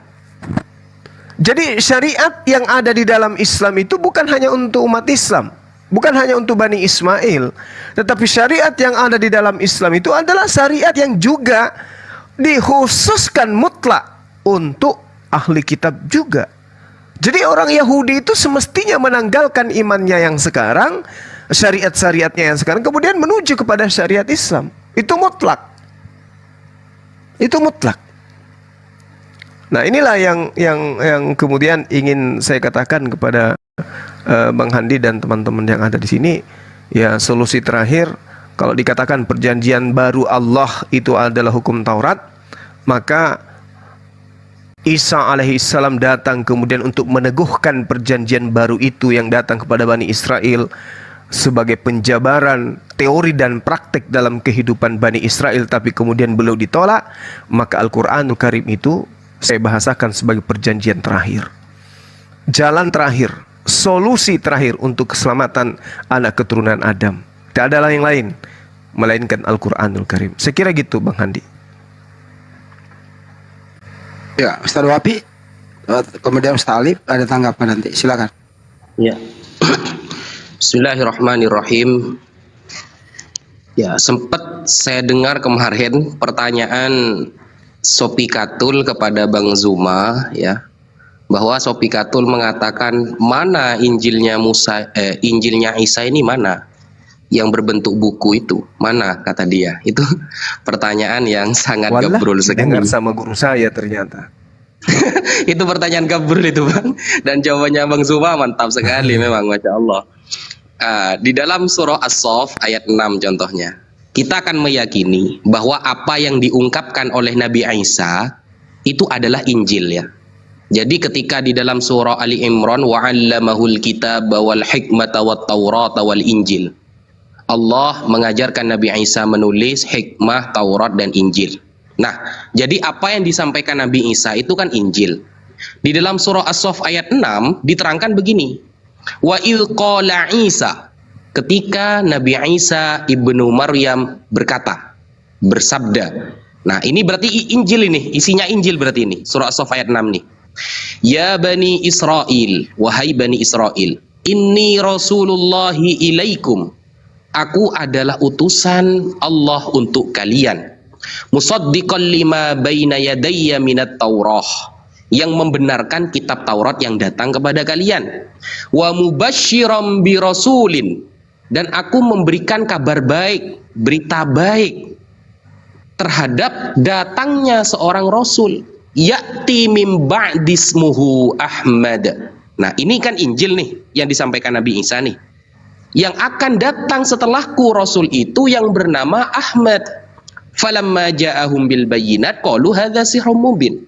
Nah, ketika Nabi Muhammad benar-benar datang, mereka mengatakan ini adalah sihir. Menanggapi hal ini, Al-Imam Al-Baghawi rahimahullah dalam tafsirnya Ma'alimut Tanzil itu menerangkan bahwa dulunya memang para pendeta-pendeta Yahudi itu khawatir kehilangan sumber penghidupan dan kepemimpinan mereka di hadapan orang-orang Yahudi ketika datangnya Nabi Muhammad sallallahu alaihi wasallam. Lalu mereka melakukan tipu daya dan penyimpangan kepada orang-orang Yahudi. Nah, Yahudi ini jangan dikira semuanya itu taat kepada Nabi Musa, tidak. Hanya segelintir dari mereka yang disebut hawariyunnya Nabi Musa alaihi salam. Makanya di dalam perjanjian lama itu kan ada cerita tentang Baal Peor, ya. Baal Peor yaitu ada sekitar puluhan ribu orang Yahudi melakukan perzinahan dan melakukan penyembahan kepada patung-patung. Nah, ketika orang-orang Kristen mengatakan keselamatan dari Bani Israel, khususnya orang-orang Yahudi, ya, ini khusus kepada orang-orang yang taat. Adapun Yahudi yang menyembah berhala itu disebutkan berkali-kali dalam Perjanjian Lama tentang peristiwa Baal Peor itu. Di Bilangan disebutkan, nanti di salah satu surat Paulus di Perjanjian Baru juga disebutkan bahwa orang Yahudi dulu sempat berzina puluhan ribu dan menyembah berhala, akhirnya mereka tewas kena azab oleh Allah Subhanahu wa taala. Nah, makanya perubahan-perubahan Taurat dan perubahan Injil itu memang terbukti. Terbuktinya ketika kita sudah mempelajari Tanakh, contohnya ya. Tanakh singkatan taknya Torah, nanya adalah Nevi'im, para nabi-nabi, kemudian kahanya adalah Ketuvim, catatan nabi-nabi yang nabi besar atau nabi kecil. Nah, di sana sudah banyak penyimpangan. Di dalam Soferim, kitab-kitab itu banyak penyimpangan. Apalagi kalau kita melihat di dalam Gemara, yaitu ikhtilaf para ulama orang Yahudi. Di sana asumsi semua isinya. Di dalam Misnah contohnya ya, penafsiran para rabi di dalam PL, atau ada istilah halaqah seperti pembahasan fikih, itu banyak yang menyeleweng dari konsep-konsep yang diajarkan oleh Nabi Musa alaihi salam. Nah, kemudian datanglah Nabi Isa menyampaikan secara oral, ya itu yang disebut Injil, bahwa akan datang setelahku Rasul yang bernama Ahmad. Ternyata ketika Rasul itu benar-benar datang, mereka mengatakan hadza sihrum mubin, ini adalah sihir. Nah, ketika dikatakan sihir, ya, sampai Al-Quran itu mengatakan kan, di dalam Al-Quran, saya lupa suratnya, tapi ayatnya ada itu, andaikan wahai Muhammad, Allah berikan langsung kepada orang kafir itu catatan atau kitabnya langsung dari Allah kepada tangan mereka, mereka sekali-kali tidak akan percaya. Andaikan Allah langsung yang menurunkan kepada Nabi Muhammad, tidak usah lewat malaikat Jibril, ya, langsung dikasih tahu kepada orang kafir, mereka tetap tidak akan percaya. Tidak akan percaya. Kenapa? Karena ada banyak faktor ya, seperti hasud lah, kemudian kehilangan kepemimpinan seperti pendeta-pendeta atau rabi-rabi Yahudi itu. Sehingga Al-Quran ini menyampaikan apa yang menjadi fakta di lapangan. Dan itu tidak bisa kita pungkiri. Sekelas Al-Imam Ibnu Katsir rahimahullah, di dalam kitabnya Qasasul Anbiya, cerita para nabi, Nabi Isa tercatat dalam sejarah memang pernah mengatakan kepada murid-muridnya bahwa akan datang setelahku seorang nabi yang ummi, dia datang dari bangsa Arab. Inilah hikmah dari adanya Isra wal Mi'raj. Nah, ini yang jarang disampaikan. Hikmah dari Isra Mi'raj itu karena dulu orang-orang Yahudi dan orang-orang Nasrani bertanya kepada Nabi Muhammad, wahai Muhammad, kamu ini kan orang Arab. Dari dulu Allah menurunkan Nabi dan Rasul itu orang Israel. Kok ujuk-ujuk kamu orang Arab ngaku Nabi? Sekarang kamu saya tes. Kamu tahu nggak Baitul Maqdis itu seperti apa? Pintunya ada berapa? Di sebelah mana saja? Nabi Isa ciri-cirinya seperti apa? Nabi Musa seperti apa? Nah, sebelum datangnya pertanyaan itu, Allah mengisra mi'rajkan Rasulullah Shallallahu Alaihi Wasallam dan bertemu langsung dengan Nabi Musa, Nabi Isa, Nabi Adam, Nabi Ibrahim dan lain sebagainya. Sehingga ketika pertanyaan itu lalu datang kepada Nabi Muhammad menjelaskan secara detail. Membuktikan bahwa Nabi Muhammad benar-benar telah Allah pertemukan dengan para nabi terdahulu dan beliau benar-benar Rasul yang Allah turunkan ke daerah Arab. Itu hikmah di balik Isra Mi'raj. Makanya kalimatnya subhanalladzi asra bi 'abdihi.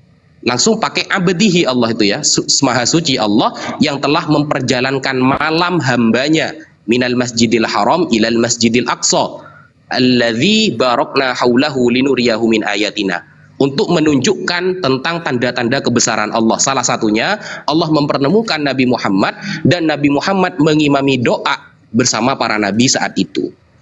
Nah, kejadian ini lalu ditolak oleh orang-orang kafir tersebut, ditolak. Padahal Nabi Muhammad bisa menjelaskan, Nabi Musa ciri-cirinya seperti ini, Nabi Isa seperti ini. Pintu di dalam Baitul Maqdis ada berapa? Bagaimana bentuknya? Itu terjawab. Tapi apa yang terjadi? Ternyata mereka tetap tidak beriman kepada Nabi Muhammad sallallahu alaihi wasallam, Al-Walid bin Al-Mughirah. Al-Walid bin Al-Mughirah ini orang yang dikagumi oleh Abu Jahal. Beliau itu cerdasnya Masya Allah. Dan beliau itu adalah ketuanya ahli syair di Arab gitu. Dia itu ahli syair, ahli puisi, ahli mengarang lagu-lagu. Dan ketika surah An-Najm turun kepada Rasulullah, apa yang dia katakan? Wallahi, demi Allah, yang turun kepada Muhammad itu tidaklah berupa syair, tidaklah berupa perkataan pendeta atau rabi, dan bukan kalam biasa. Dia langsung sujud padahal dia orang kafir. Bayangkan, ketika Allah menurunkan surah An-Najm kepada Rasulullah, sekelas ketuanya orang-orang yang ahli syair, Al-Walid bin Al-Mughirah, dia langsung sujud di hadapan Nabi Muhammad karena kagum terhadap kalamullah Al-Quran. Lalu Abu Jahal mengatakan, wah ini kena sihir Muhammad ini. Ya seperti itulah kira-kira teman-teman ya.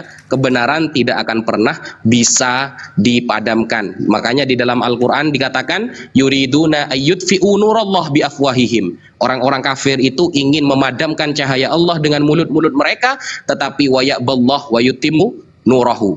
Tapi Allah tidak Allah menghempaskan ungkapan-ungkapan mereka dan Allah tetap memberikan cahaya terhadap agamanya. Sekian, terima kasih. Masya Allah ini Ustaz Wafi ini. Saya nggak sia-sia, aku sekolahin dulu kamu itu ya. Masya Allah. Tapi tak terakhir nih Ustaz Wafi ini, kalau jadi Injil itu tidak berbentuk gedebuk buku tapi oral ya, betul ya. Jadi kalau ada orang bertanya mana bukunya ya, ini orang yang nggak ngerti apa-apa begitu ya. Insya Allah siap. Sesuai yang disampaikan Bang Zuma kemarin waktu lawan Bu Sopi Katun. Masya Allah. Bang Juma ada umpan balik Bang Juma sebelum ke Ustaz Alif. Ya saya rasa, waduh kalau udah beliau nggak ada lagi yang bisa kutambahkan, kurasa. Masya Allah, Bangku. Masya Allah ilmunya. Ilmu yang belum kupelajari keluar semua itu. Saya kira begitu Bang Handi. Jadi sesekali memang netizen perlu disuguhkan materi-materi seperti ini. Sehingga bukan hanya netizen, saya pun pribadi ya bisa memahami lebih dalam terkait dengan apa yang Allah ceritakan di dalam Al-Quran. Karena umat Islam itu bangganya di mana? Umat Islam itu ketika berbicara mengenai Al-Quran, mereka melihat data di Al-Quran itu menceritakan tentang keadaan bangsa terdahulu. Lalu kemudian datang apologet menyajikan materi-materi yang bersumber dari kitab-kitab yang dibuat dengan tangan mereka sendiri. Nah, rentetan dua cerita ini dari Al-Quran dan dari Bible itu ada keterkaitan. Yang satu menerangkan seperti ini, yang satunya menerangkan dirinya memang seperti itu. Jadi bukan firman Tuhan, tetapi yang satu firman Tuhan menjelaskan adanya sebuah buku yang ditulis oleh tangan manusia sendiri, lalu dikatakan itu dari Allah. Justru kemudian saling menguatkan bahwa yang satunya memang bukan firman Tuhan, yang Al-Quran ini firman Tuhan. Dalam surah Al-Baqarah ayat 75 sampai 79 itu jelas sekali tuh. Maka celakalah mereka yang telah menuliskan sebuah buku yang mana buku itu dari mereka sendiri lalu mengatakan itu dari Allah. Itu Bang Handi yang ingin saya tambahkan. Masya Allah. Silakan sahabat-sahabat yang lain. Ya. Makasih. Luar biasa. Ustaz Alif juga dong bicara dong. Ustaz Alif silakan. Ustaz Alif. Masya Allah. Assalamualaikum para guru. Aduh aku nggak bisa ngomong ini. Waalaikumsalam. Waalaikumsalam. Ini kan berkaitan dengan peristiwa yang lalu ya.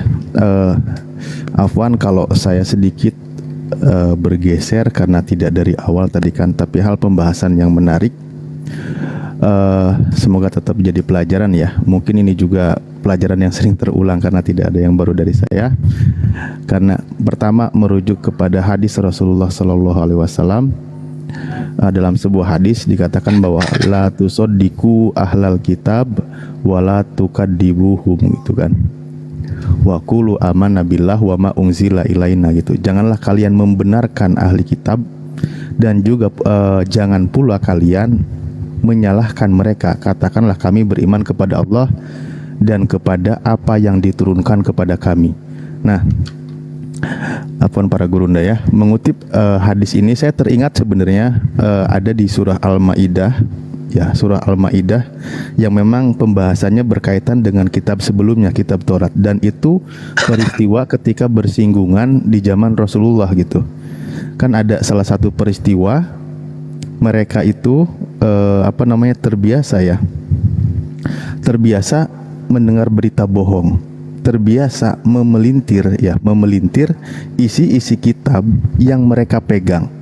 Nah, karena masih ada sisa kebenaran, kalau merujuk kepada Al-Quran, sisa kebenaran yang disebut kitab Taurat, di mana juga di situ Al-Quran masih menyebutkan, makanya Rasulullah menegaskan jangan dibenarkan semuanya. Kan ada salah satu peristiwa yang asbabun nuzulnya adalah ketika dari kalangan Yahudi ada yang berbuat zina gitu kan. Dari kalangan Yahudi ada yang berbuat zina, lalu datang kepada Rasulullah minta pendapatnya bagaimana menghukumi orang yang berbuat zina kan gitu. Nah, di dalam satu riwayatnya Rasulullah SAW, bukankah kalian juga ada kitab? Lalu disuruh dibukakanlah kitabnya itu, yang disebut kitab Torahnya itu. Dan di situ dalam satu riwayatnya hadis, Rasulullah itu sedang duduk dalam satu bantal, alas duduknya itu kan diambil sebagai penghargaan kitab mereka, lalu bantalnya itu diambil untuk meletakkan kitab itu sebagai alasnya ya, sebagai penghormatan. Nah, singkat dari hadis ini adalah bagaimana di situ mereka suruh membacakan hukum rajam itu seperti apa di kitab mereka. Mereka itu sebenarnya niatnya mau mengelabui Rasulullah karena Rasulullah kan tidak membaca kitab sebelumnya gitu. Nah, sampai di suatu titik membaca ayat tentang rajam, mereka itu menutupi tangannya membacanya itu, menutupi tangannya. Nah, sehingga apa? Terlewati. Mereka cuman bilang kami mempermalukan mereka, kami mencoreng muka mereka, mengarak mereka.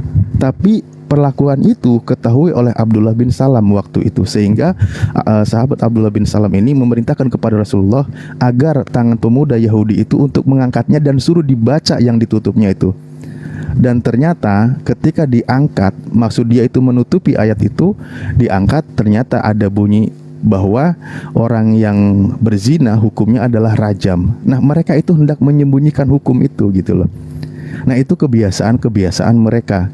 Sehingga apa? Maka hukumilah itu. Makanya kan di dalam ayat Al-Qur'annya itu dari 41, 42 itu kan, bahwa misal ini kan berkaitan dengan ayat dari 41, 42, 43, bahwa di situ adalah bunyinya begini, misal di 42, sama'una lil kadibi akaluna lisukhti ya, fa in ja'uka fahkum bainahum au a'rid anhum wa in tu'rid anhum fala yadurruka syai'a wa in hakamta fahkum bainahum bil qist innallaha yuhibbul muqsitin gitu. Nah, di sini Rasulullah dikasih pilihan poinnya. Ternyata ya, hukum yang ada di kitab sebelumnya itu memang berkaitan, yang namanya orang berzina itu disuruh dirajam, cuman mereka terbiasa menyembunyikan hukum itu. Nah, makanya mereka itu memutar lidah kan gitu ya, beberapa ayat Al-Quran berkaitan dengan Al-Maidah ini. Nah, hikmah dari sini adalah memang bisa kita pelajari atau bisa kita temui bahwa sisa-sisa kebenaran di kitab sebelumnya itu masih ada, cuman mereka terus-menerus menyembunyikannya gitu. Makanya jelas di situ Rasulullah memang dengan turunnya wahyu dan seterusnya, ternyata itu adalah ada hukum rajam. Nah, di situ mereka menyembunyikan. Makanya di situ poin terakhirnya ya, di mengenai masalah hukum Taurat, konsekuensinya kan, wa man lam yahkum bima anzalallah faulaika humul kafirun. Jadi barang siapa yang menghukumi tidak sesuai dengan apa yang diturunkan oleh Allah, maka dia tergolong orang kafir. Nah, ini ketatnya dari hukum Taurat itu begitu kan, karena tidak boleh dirubahnya, konsekuensinya adalah kafir gitu. Nah, ini kebiasaan dari orang-orang mereka ya, membuktikan memang dalam suatu peristiwanya juga mereka terbiasa kalau tidak merubah ayat, mereka menutupi dengan tujuan mereka adalah ya kesenangan mereka sendiri. Nah, itu beberapa riwayatnya mengutip dari surah Al-Maidah dari ayat 41 ke 44. Padahal sebenarnya di dalam kitab Taurat itu ada petunjuk dan cahaya gitu. Ya itu aja mungkin. Afwan saya kalau kurang mengena, saya izin kembali standby. Para gurunda, Ustadz Juma dan semua guru-guru di sini saya standby lagi. Saya memang lebih pantas untuk menyimak. Terima kasih. Assalamualaikum. Terima kasih Ustadz Alif. Saya melaju dikit ya. Ini yang sering ada sinyalemen begini nih. Ini harus juga diluruskan. Begini. Kami itu sebenarnya udah nyaman. Al-Quran itu sebenarnya datang bukan untuk meluruskan. Bahkan Al-Quran itu mengganggu iman kami. Provokatif segala macam. Kami sudah nyaman dengan akidah kami. Kok diganggu? Kami udah nyaman dengan konsep ketuhanan kami. Kok dikoreksi? Kok diluruskan? Gitu. Artinya Al-Quran ini membuat kami tidak nyaman. Ada tanggapan? Siapa dulu nih? Bang Juma, Ustaz Wafi, silakan.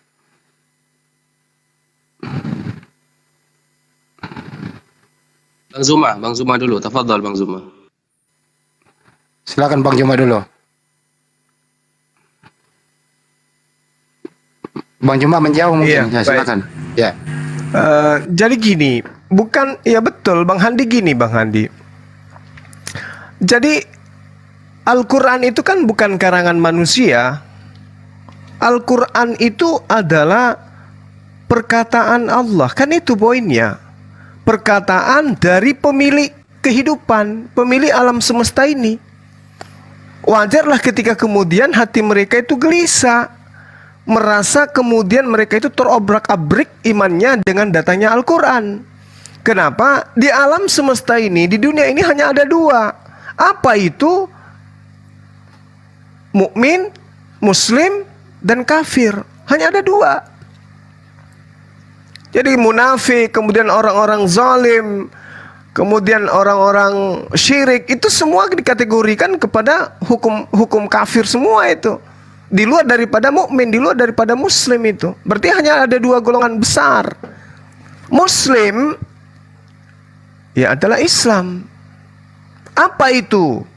Orang yang kemudian tunduk jasadnya, jiwanya, rohnya kepada hukum-hukum Tuhan. Makanya Tuhan tidak pernah memberikan aturan-aturan kepada orang kafir. Wahai orang-orang kafir, berimanlah kepada Allah. Tidak ada. Kemudian setelah dia kafir, kemudian ada pola untuk orang kafir. Wahai orang-orang kafir, sunatkanlah dirimu. Wahai orang-orang kafir, berpuasalah engkau. Tidak ada. Kafir berarti terlepas daripada ketetapan Tuhan. Hanya ada dua. Kalau sekali Muslim, Muslim. Ikatkan diri kita kepada ketetapan-ketetapan Tuhan. Selesai.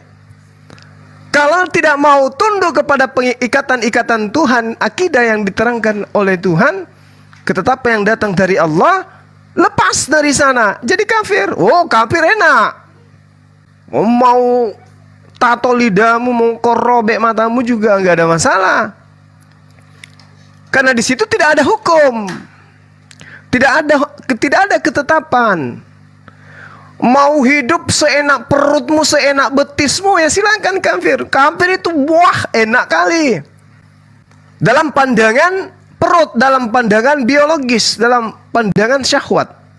Jadi kalau tidak mau tunduk kepada Islam, kafir. Enak itu. Mau ngapain aja bebas. Dan itu didukung memang. Galatia 5. Itu memang didukung itu. 1 Yohanes 2. Itu didukung itu.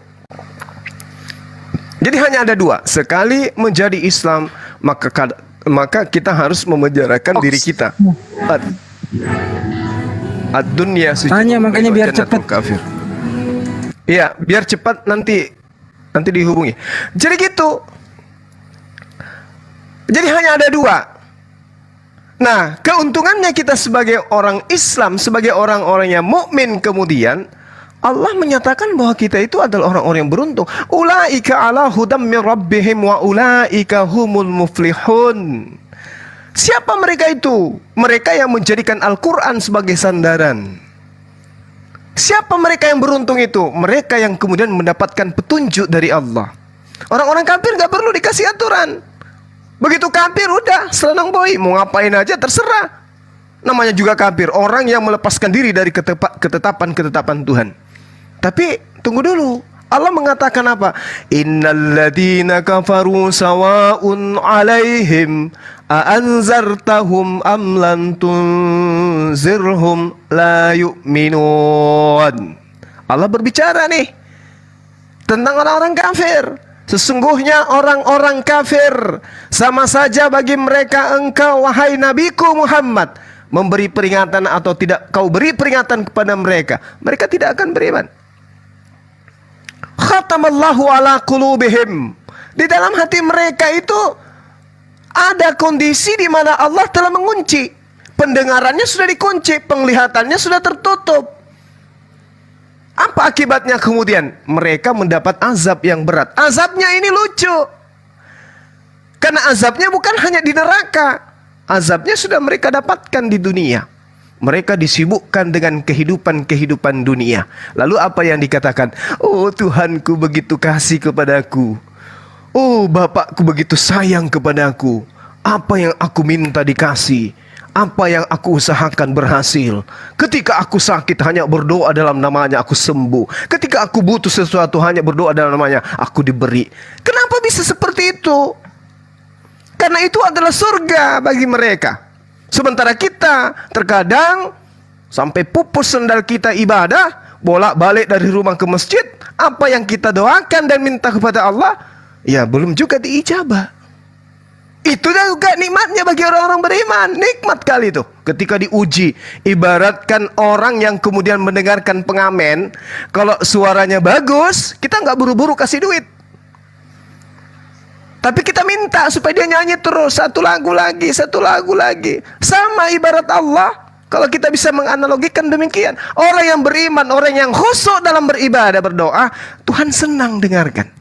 Jangan-jangan kalau misalnya ini orang dikasih duit, selesai menyanyi, padahal aku masih mau mendengarkan suaranya yang merdu. Udah bentar aja aku kasih duit. Kayak gitu cerminannya. Nah sekarang Allah mengatakan apa? Khatamallahu ala qulubihim. Allah telah mengunci hati. Wa ala sam'ihim. Allah telah menutup pendengaran mereka. Penglihatannya pun absarihim ghishawatu walahum azabun azim. Mereka mendapatkan asap. Di dunia udah diasap oleh Allah. Bayangkan aja asapnya kan kejam kali tuh. Dudukkan mereka, tanya 1 tambah 1 tambah 1, belepotan lidahnya tuh. Gak bisa menjawab dengan tegas. Itu siksaan sebenarnya. Itu azab itu sebenarnya. Ketika ditanya, apakah Tuhanmu itu Tuhan? Apakah ketika dia mati juga Tuhan? Siksa sebenarnya mereka itu untuk menjawab itu. Habis itu dia keringat dingin, keluh, emosi, jengkel setelah itu. Jangan dikira mereka itu senang, enggak. Makin bencilah kepada kita. Itu azab.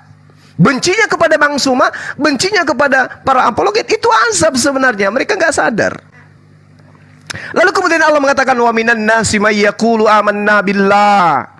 Dan mereka-mereka ini manusia-manusia laknat, manusia-manusia kafir ini berkata, kami ini sudah beriman kepada Allah. Wa bil yaumil akhir, dan juga pada hari kebangkitan kami beriman.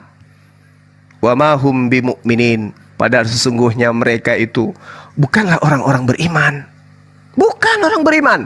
Mereka percaya kepada Tuhan yang di surga, yang di langit. Tapi sebenarnya itu mereka bukan orang beriman. Mereka hanya orang yang menginginkan merangkul piala. Pialanya cuma di dunia, itu pun pialanya cuma dari kerupuk. Imitasi emas yang mereka pakai itu.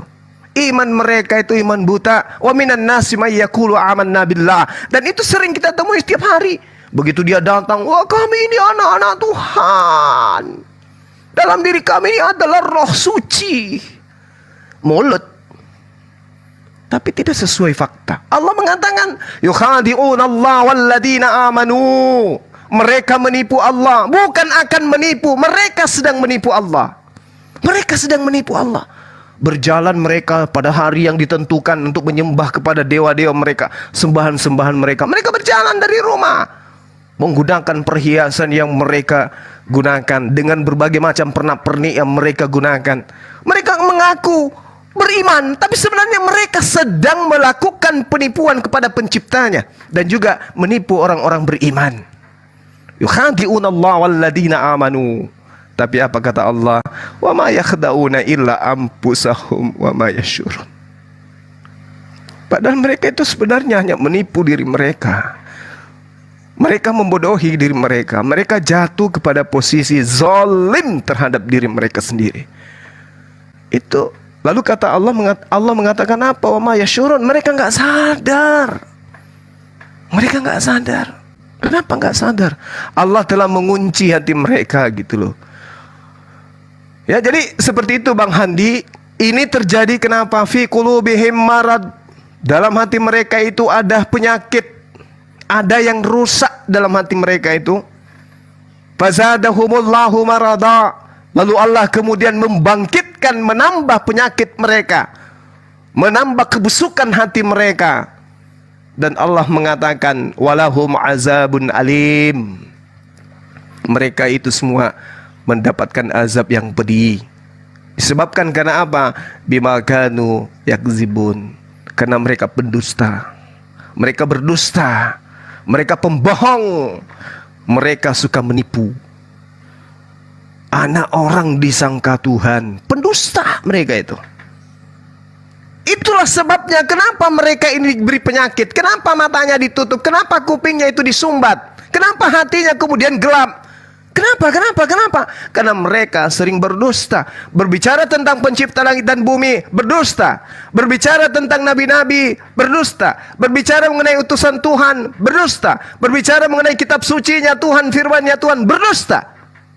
Berbicara mengenai kebenaran mutlak, berdusta. Berbicara tentang duniawi, berdusta. Berbicara mengenai alam kubur, berdusta. Berbicara mengenai surga, berdusta. Berbicara mengenai hari kebangkitan, dusta. Mereka hanya berdusta. Mereka adalah pendusta. Bima kanu yakzibun. Oleh karena itulah kemudian wajar mereka itu benci kepada Bang Soma, benci kepada kita semua. Karena mereka ini ibarat lalat. Seperti apapun kekuatan yang kita galakkan untuk kemudian menyadarkan mereka bahwa sampah itu busuk, sampah itu bau, dan madu itu adalah lesat, mereka akan tetap memilih sampah. Fi qulubihim maradun fazadahumullahu marada. Itu jelas itu. Jadi Al-Quran ini, kata Allah dalam Al-Quran, diwahyukan bukan dari iblis dan bukan untuk kepada iblis, bukan kepada setan. Al-Quran itu jangankan mereka terima, mendengarnya pun mereka tidak sudi. Kenapa? Di dalam hati mereka ada penyakit.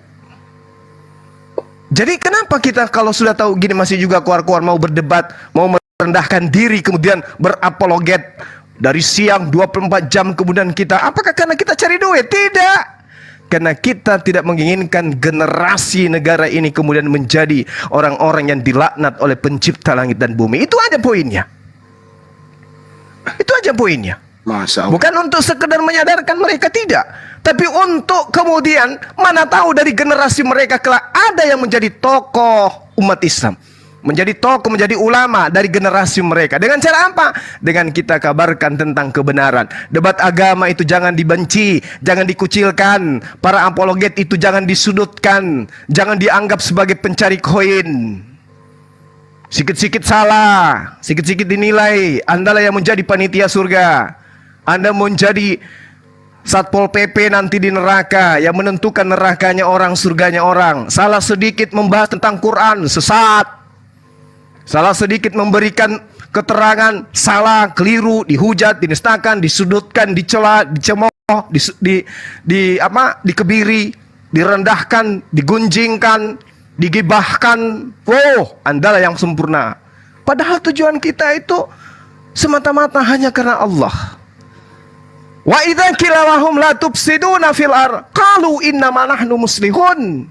Dan apabila dikatakan kepada mereka, jangan jangan Anda membuat kerusakan di bumi, jangan kau mengajak anak keturunanmu menyembah kepada sesamamu makhluk.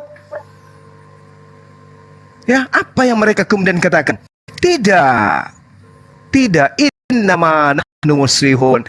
Sesungguhnya kami ini justru adalah orang-orang yang melakukan kebaikan atau perbaikan. Tapi Allah mengatakan apa? Bagi kita apologet muslim, bagi netizen, atas pengakuan-pengakuan mereka yang begitu indah, kasih. hantam dengan firman Allah, karena ini adalah wahyu dari langit. Ala innahum humul mufsidun walakin la yash'urun. Ingatlah, sesungguhnya mereka itu adalah yang berbuat kerusakan, tetapi mereka tidak menyadari. Mereka merusak akidah, mereka merusak otak, mereka merusak jiwa, mereka merusak kemudian masa depan manusia, dan juga merusak masa akhiratnya anak keturunan mereka sendiri. Untuk itulah apologet tetap harus berkibar untuk mengabarkan bahwa Islam adalah jalan satu-satunya menuju kepada jannah, menuju kepada Allah Subhanahu wa taala. Demikian dari saya, dari Bang semua yang berpanjang lebar. Mungkin saya serahkan kepada guru-guru saya yang ada di sini. Tidak layak sebenarnya saya di depan mereka semua yang ada di sini untuk berbicara, tapi pertanggungjawaban iman saya kepada teman-teman netizen, maka saya harus berani ngomong kepada mereka. Nanti kalau misalnya ada yang keliru, pasti mereka japri. Demikian, salam tauhid. Silakan. Terima kasih. Takbir. Boleh nambahin, Profesor Andi? Boleh, silakan Pak Ustadz.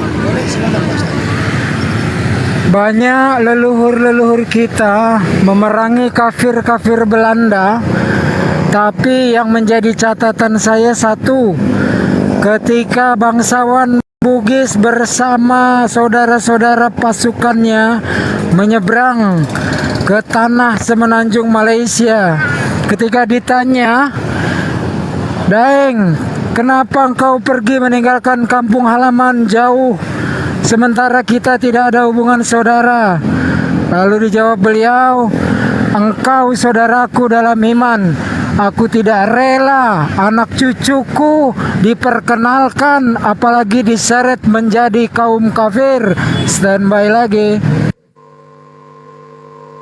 Ya Allah, ini pernyataan jatahnya aku ambil semua tadi Bang Andi, makanya singkat.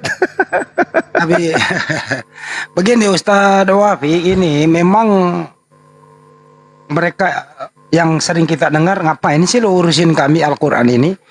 Aku kan udah nyaman, ya terserah gue dong mau menyembah siapa kan gitu.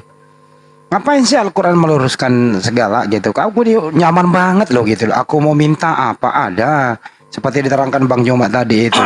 Terus aku mau menyembah siapa? Ngapain sih lurusin segala gitu?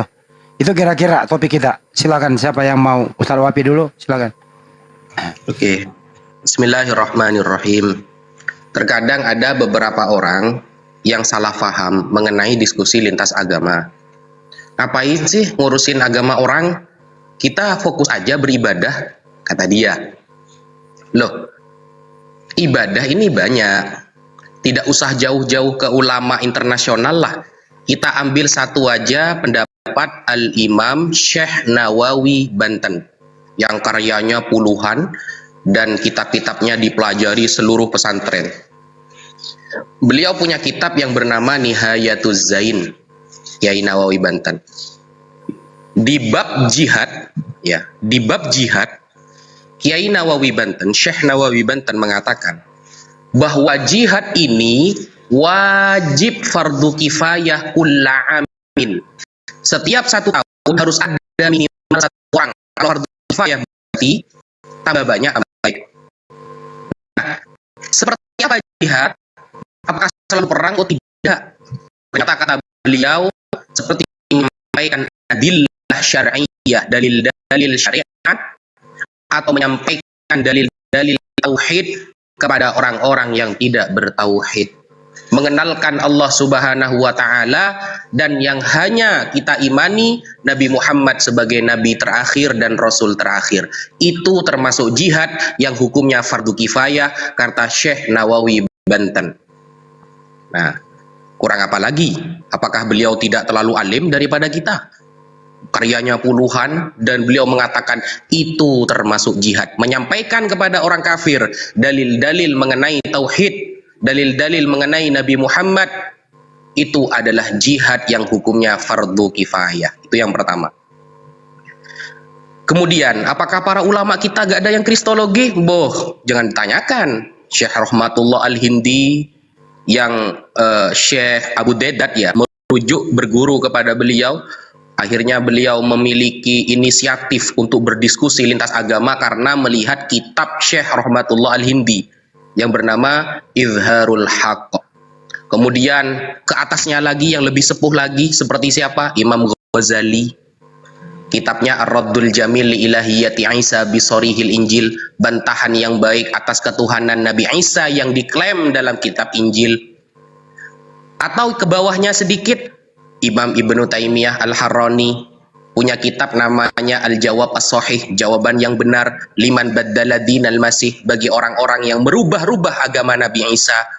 Siapa? Kata Imam Ibnu Taimiyah dalam kitabnya, Paulus merubah agama Nasrani sebagaimana Abdullah bin Sabah merubah-rubah agama menjadi Syiah. Itu kata Imam Ibnu Taimiyah. Siapa lagi yang terkenal? Al-Imam Ibnu Hazm dalam kitabnya Al-Fisal fil Milal wal Ahwa wan Nihal. Itu apa? Lintas agama semua. Siapa lagi? Imam Ibnul Qayyim Al-Jauziyah. Ini kalau disebutkan sampai subuh gak selesai. Kenapa? Para ulama kita ini menganggap itu adalah jihad yang fardu kifayah. Harus ada dari kita yang bisa seperti itu. Semakin banyak berarti semakin baik. Seperti hukum sholat jenazah, merawat mayit, tajhizul mayit, itu hukumnya fardu kifayah. Semakin banyak semakin baik. Makanya Al-Quran ini harus disampaikan kepada orang-orang kafir, agar mereka tahu bahwa Tuhan yang berhak disembah hanya Allah, dan Nabi Muhammad sebagai utusan terakhir untuk rahmatan lil alamin, rahmat bagi umat semesta alam. Makanya yang disampaikan oleh Bang Zuma barusan mengenai wa minan nasi may yaqulu amanna billahi wa bil yaumil akhir wa ma hum bimumin. Kita garis miringi kata man. Kata man di dalam Al-Qur'an itu tertulis 861 kali. Kata man di dalam Al-Qur'an tertulis 861 kali. Ada man yang bermakna Allah, seperti man khalaqas samawati wal ard. Allah lah yang menciptakan langit dan bumi. Ada man yang bermakna hewan. Wa minhum may yamshi ala arba' wa minhum may yamshi ala batni. Ada hewan yang berjalan dengan perutnya, ada hewan yang berjalan dengan kaki 4 di dalam Al-Qur'an. Ada man yang bermakna manusia. Man yang bermakna manusia itu indikasinya langsung jelek, dan itu pertama kali yang disebutkan di dalam Al-Quran sesuai yang dibacakan oleh Bang Zuma barusan. Wa minan nasi, ada dari kalangan manusia, man, siapa dia? Orang munafik. Amanna billahi wal yaumil akhir wa ma hum bimu'minin. Di depan dia mengatakan beriman, percaya kepada hari kiamat, padahal dia tidak beriman. Wa idza khalau ila syayatinihim qalu, ketika mereka bertemu dengan setan-setan mereka, sampai Allah menyebutkan setan-setan ya. Ketika mereka berpaling dan bertemu setan-setan mereka, mereka sedang menertawakan atau mengejek orang-orang yang beriman. Sebenarnya mereka ada di pihak setan itu. Nah, man pertama di dalam Al-Quran itu erat kaitannya dengan man terakhir yang Allah sebutkan di dalam Al-Quran. Kata man terakhir yang disebutkan di dalam Al-Quran, fa amma man khaffat mawazinu fa ummuhu hawiyah. Orang yang amal baiknya nanti ringan di akhirat, maka tempat kembalinya adalah neraka hawiyah. Wa ma adraka ma hiya narun hamiyah. Apakah hawiyah itu? Yaitu api yang menyala-nyala. Ini makanya kita berdiskusi, berdakwah di bidang ini. Al-Quran bukan sekali menantang orang-orang kafir untuk membuktikan kalau Al-Quran ini benar. Bahkan kalau bisa kamu buat Al-Quran, itu tertulis berkali-kali dalam Al-Quran. Dalam surah Al-Baqarah, wa in kuntum fi raibim mimma nazzalna ala abadina fa'tu bi surah. Kalau kamu memang ragu terhadap Al-Quran yang telah kami turunkan kepada Nabi Muhammad, coba kamu buat satu surat saja. Semisal Al-Quran, mim mithlihi wada'u syuhada'akum min dunillah in kuntum shadiqin. Panggil penolong-penolong kamu selain Allah kalau kamu memang merasa benar. Lalu tertulis lagi di dalam surah Hud ayat 13, am yaqulu naftarah qul fa'tu bi asyri suwarim mithlih. Bahkan mereka mengatakan dia Muhammad telah membuat-buat Al-Quran, maka katakanlah wahai Muhammad, kalau demikian datangkanlah 10 surah semisal Al-Quran. Kamu buat, coba kalau kamu memang benar, in kuntum shadiqin. Lalu Al-Quran mengatakan lagi dalam surah Hud ayat 14, fa illam yastajibu lakum fa'lamu annama unzila bi'ilmillah wa alla ilaha illahu fahal antum muslimun. Maka jika mereka tidak memenuhi tantanganmu Muhammad, maka katakanlah kepada orang kafir itu, ketahuilah bahwa Al-Quran itu diturunkan dengan ilmu Allah dan bahwa tiada Tuhan selain Allah, maka maukah kamu berserah diri kepada agama Islam? Itu ajakan Nabi Muhammad ketika setelah berdialog panas dengan orang-orang kafir. Kemudian di dalam surah Al-Isra ayat 88 ditantang lagi oleh Al-Quran. Qul la ini jama'til ins wal jins ala ayyatu bimithli hadzal Qur'an la ya'tuna bimithli walau kana ba'duhum li ba'din dhahira. Katakan wahai Muhammad, kata Allah, sesungguhnya jika manusia dan jin semuanya berkumpul untuk membuat Al-Quran atau semisal Al-Quran, mereka sekali-kali tidak akan bisa membuatnya. Sekalipun meskipun mereka saling membantu satu dengan yang lain. Jadi andaikan manusia dan jin berkumpul lalu ingin membuat semisal Al-Quran, tidak akan bisa. Tidak akan bisa. Makanya surah Yunus ayat ke-38 berbicara, am yakulu naftarah fa'tu bisuratim mithli wada'u man istata'tum min dunillah in kuntum shadiqin. Jadi apakah pantas mereka mengatakan dia Muhammad telah membuatnya? Al-Quran ini adalah buatan Nabi Muhammad. Katakan wahai Muhammad kepada mereka orang-orang kafir, buatlah sebuah surah yang semisal Al-Quran. Coba kamu buat. Dan ajaklah siapa saja di antara kamu yang mampu membuat selain Allah Subhanahu wa Ta'ala, jika kamu memang orang-orang yang benar. Nah, tantangan seperti itu dari zaman dulu sampai zaman sekarang, para ahli sastra dikumpulkan, bahkan jin ditantang oleh Allah, coba buat semisal Al-Quran. Bisa ndak? Terbukti ndak? Musailamah Al-Kadzab pada zaman Rasulullah mencoba untuk membuat surah Al-Fil, gagal. Padahal pengikutnya sudah banyak tuh, bahkan beliau mengaku nabi.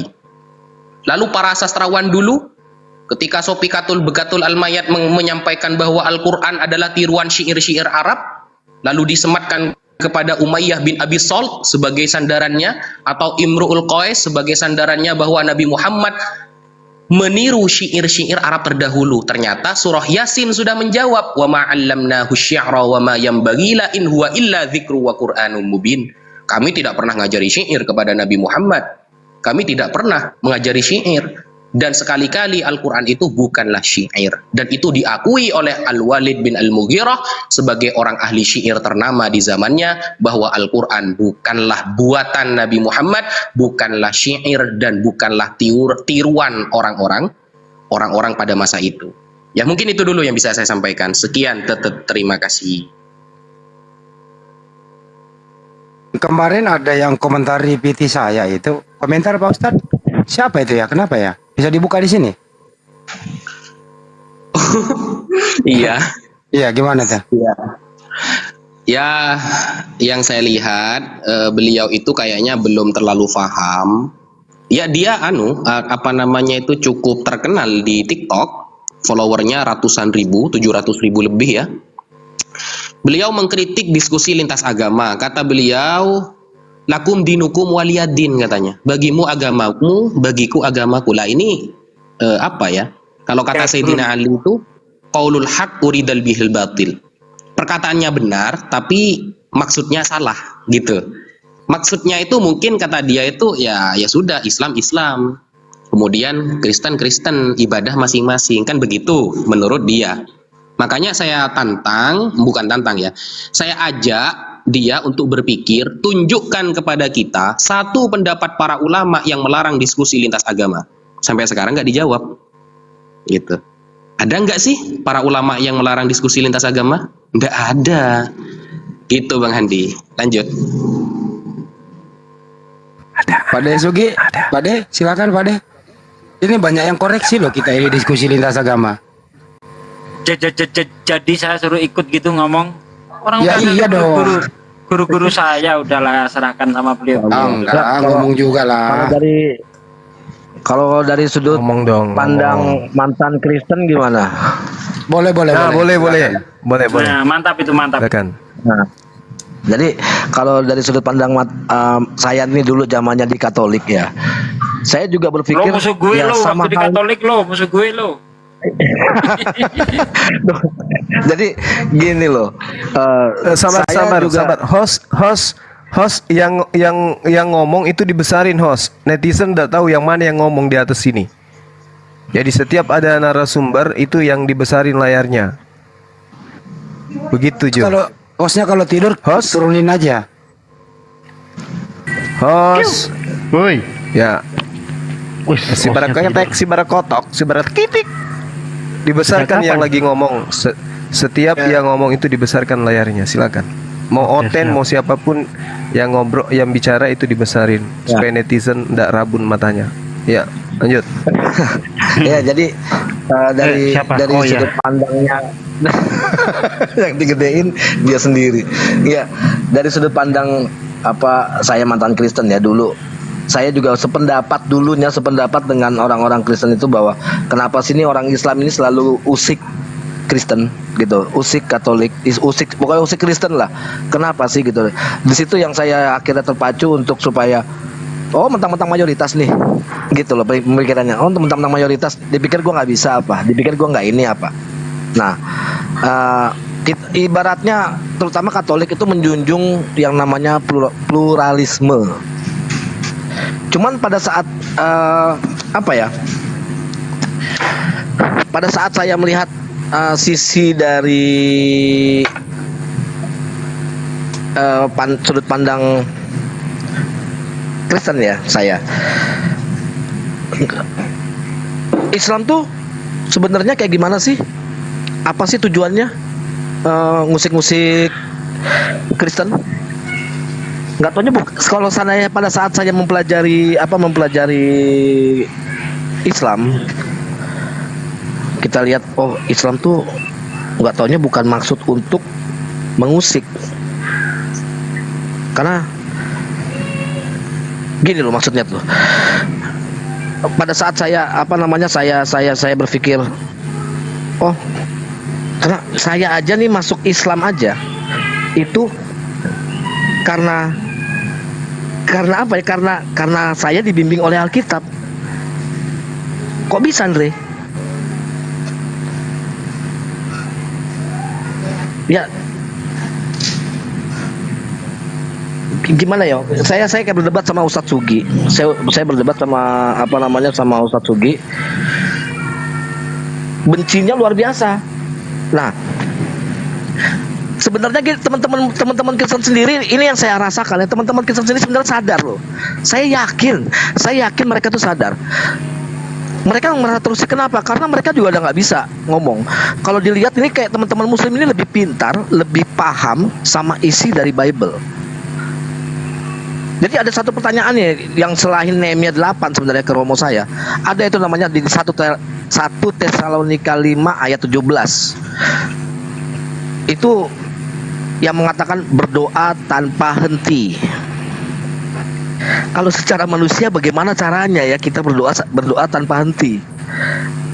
Nah, terus kan kita tuh harus ada bimbingan dari istilahnya dari Alkitab, ya kan? Secara bimbingan secara alkitabiah atau ilahi, satu-satunya cara untuk menurut saya itu memungkinkan selalu melakukan perbuatan baik untuk mengingat Allah, melakukan ibadah kan begitu. Cuman kalau saya lihat Islam ini dari sudut pandang Kristen saya dulu nih ya, saya ngeliat Islam ini kayak bimbingannya di Al-Quran itu banyak lah. Dari Allah, dari Nabi Muhammad SAW yang seorang tuh bisa berdoa kalau tanpa hentinya itu jika Allah itu yang berkehendak. Ya, contohnya kayak gini. Mungkin kalau seandainya saya salah bisa dikoreksi. Kayak misalkan kayak bangun tidur, itu ada bimbingannya di Al-Quran.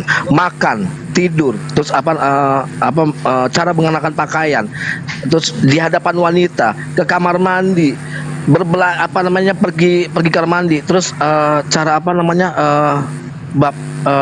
cebok segala macam. Ini semuanya ada bimbingannya. Jadi tindakan dan perkataan para nabi itu cara di mana saya bisa mengamati di 1 Tesalonika 5 ayat 17 tadi. Nah, saya coba mau ingetin gitu loh. Oh, katanya tuh Islam begini ya. Nah, tujuannya Islam dengan berdakwah atau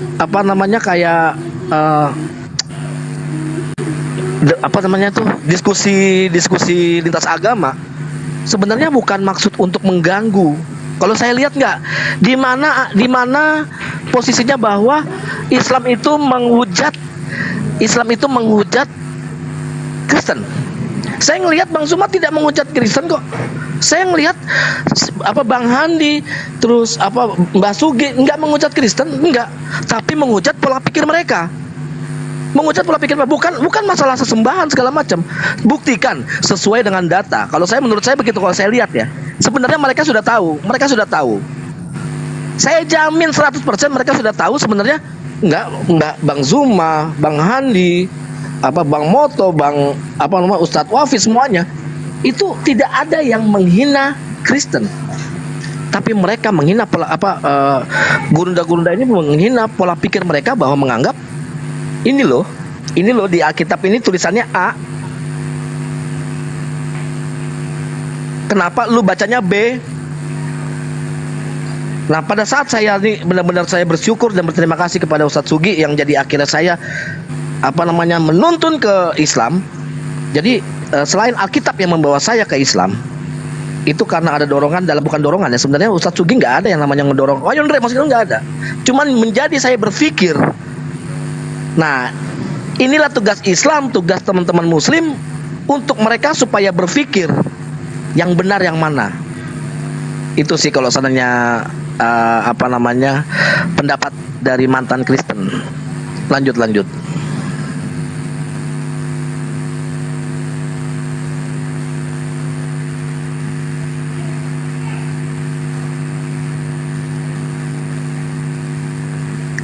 Bang Handi. Bang Handi. Lanjut, Masya Allah, saudara saya Bang Andre. Silakan teman-teman yang ingin menambahkan. Akhi Sugi. Halo. Akhi Sugi, monitor. Monitor. Coba disiram air deh. Ya, silakan Akhi. Ya, sebenarnya saya sudah nggak perlu ngomong lagi, udah lengkap semua dalil disampaikan, terus saya suruh ngomong apa. Cuma begini ya, saudaraku sekalian, pertanyaan Bang Andi itu sangat bagus sekali. Kenapa sih mereka ini terasa terusik ketika kita itu menyampaikan kebenaran atau ingin mengembalikan ajaran yang benar gitu kan? Itu saya rasa menjadi sunatullah. Setiap kebenaran disampaikan, tentu orang-orang yang berada di pihak yang mungkar ini akan terasa terusik. Sebagaimana di zamannya Nabi Ibrahim, ketika Nabi Ibrahim itu berdakwah kepada Namrud. Nah, mereka terusik. Udah enak-enak nyembah berhala, ngapain lo ngajak nyembah Tuhan yang belum kami kenal? Terusik mereka. Begitu juga di zamannya Nabi Musa misalnya. Ketika disuruh dakwah kepada Fir'aun, di mana Fir'aun sudah menikmati kejayaannya, bahkan mengaku sebagai Tuhan yang maha besar, Tuhan yang maha tinggi, ya, ana Rob Ka'ala atau apa itu kan, aku ini Tuhanmu yang maha tinggi. Nah, datanglah Nabi Musa untuk mengingatkan kepada Fir'aun, terusik. Nah, sebenarnya yang kita lakukan itu ingin mengajak mereka itu kembali kepada jalan yang benar, ingin meluruskan kembali jalan yang benar. Karena faktanya apa yang mereka lakukan itu, yang mereka percaya itu tidak sesuai dengan apa yang tertulis di dalam kitab mereka. Sudah berulang kali, ribuan kali, saya, Akhi Juma, Bang Andi, Ustadz Alif, Ustadz Najah, dan yang lainnya, Ustadz Moto juga mempertanyakan Di mana sih Yesus mengajarkan Tuhan, dirinya Tuhan itu di mana? Sampai botak rambutnya, keluar uban semua juga nggak bakal ketemu. Makanya Bang Andre daripada ubannya tambah banyak masuk Islam dia, ya kan? Nggak bakal ketemu. Udah diputin semua. Udah diputin semua. Udah. Nggak bakal ketemu. Nah, itulah yang kita usahakan untuk mereka ini. Ayo berpikir dong. Karena beriman itu tidak bisa hanya modal imani saja. Kalau kalian hanya modal imani saja, apa bedanya kalian dengan orang-orang penyembah pohon kelapa, penyembah gunung dan sebagainya? Mereka meyakini gunung itu Tuhan karena memberi manfaat kepada mereka. Tapi coba carikan dalilnya, mana tertulis ada gunung itu Tuhan? Gak bisa jawab. Demikian juga orang-orang Kristen ini, tunjuk dalil di mana Yesus itu ngaku Tuhan. Gak bisa. Nah, kalau iman itu menjadi pembenaran, maka di dunia ini tidak ada agama yang salah, semuanya benar. Orang yang nyembah kaleng kerupuk pun bisa benar itu, kalau hanya alasannya iman. Padahal di dalam kitab mereka sendiri, sebagaimana yang tertulis di dalam Amsal 3 ayat 5, percayalah kamu kepada Tuhan dengan segenap hatimu, dan janganlah kamu bersandar atas pengertianmu sendiri. Tak boleh bro, kamu bertuhan itu hanya berdasarkan eksegesis, ya, pemikiran jalur mandiri, tidak boleh. Karena kalau sudah berbicara tentang Tuhan, itu bicara wahyu. Yang berhak menerangkan Tuhan ya Tuhan sendiri, bukan petinggi-petinggi agama. Bukan, Tuhan sendiri yang menerangkan, yang menyampaikan, barulah petinggi agama menguraikan. Nah, ini enggak dibuat-buat sendiri. Tuhan ini begono begini, ya, karena Anda ini bertuhan tetapi tidak mengikuti apa yang tertulis di dalam kitab mereka, sehingga 2000 tahun masih cakar-cakaran masalah Tuhan. Coba kalau kamu ikut saja, ya, apa yang tertulis di dalam kitabmu, saya yakin kamu nggak akan cakar-cakaran kok masalah Tuhan itu. Sebagai mana kami umat muslim, sami'na wa ata'na dengan apa yang tertulis di dalam surah Al-Ikhlas. Qul huwallahu ahad, Allahu samad, lam yalid wa lam yulad wa lam yakul lahu kufuwan ahad. Sami'na wa ata'na, kami yang mendengarnya. Katakanlah, hai Muhammad, Allah itu Esa. Terima, ikhlas. Makanya surah itu dikatakan surah Al-Ikhlas, karena kita harus menerima dengan ikhlas bahwa Allah itu hanya satu Esa. Kita ikhlas menerima Allah itu sebagai satu-satunya tempat kita bergantung. Ikhlas kita juga ikhlas bahwa Tuhan itu tidak beranak dan tidak diperanakan. Terima dengan legowo, sami'na wa ata'na. Kita juga ikhlas Allah itu tidak ada sekutu, wahdahu la syarikalah, tidak ada sekutu baginya. Terima. Enak kalau Anda itu menerima wahyu, apa yang tertulis saya, wahdahu la syarikalah, ya kan? Tetapi kalau Anda, ya, ketika membaca kitab itu Anda tafsir pakai dogma, ya kacau. Jelas-jelas Yesus mengatakan inilah hidup yang kekal itu, yaitu mereka percaya bahwa engkau satu-satunya Allah yang benar dan Yesus Kristus yang diutus.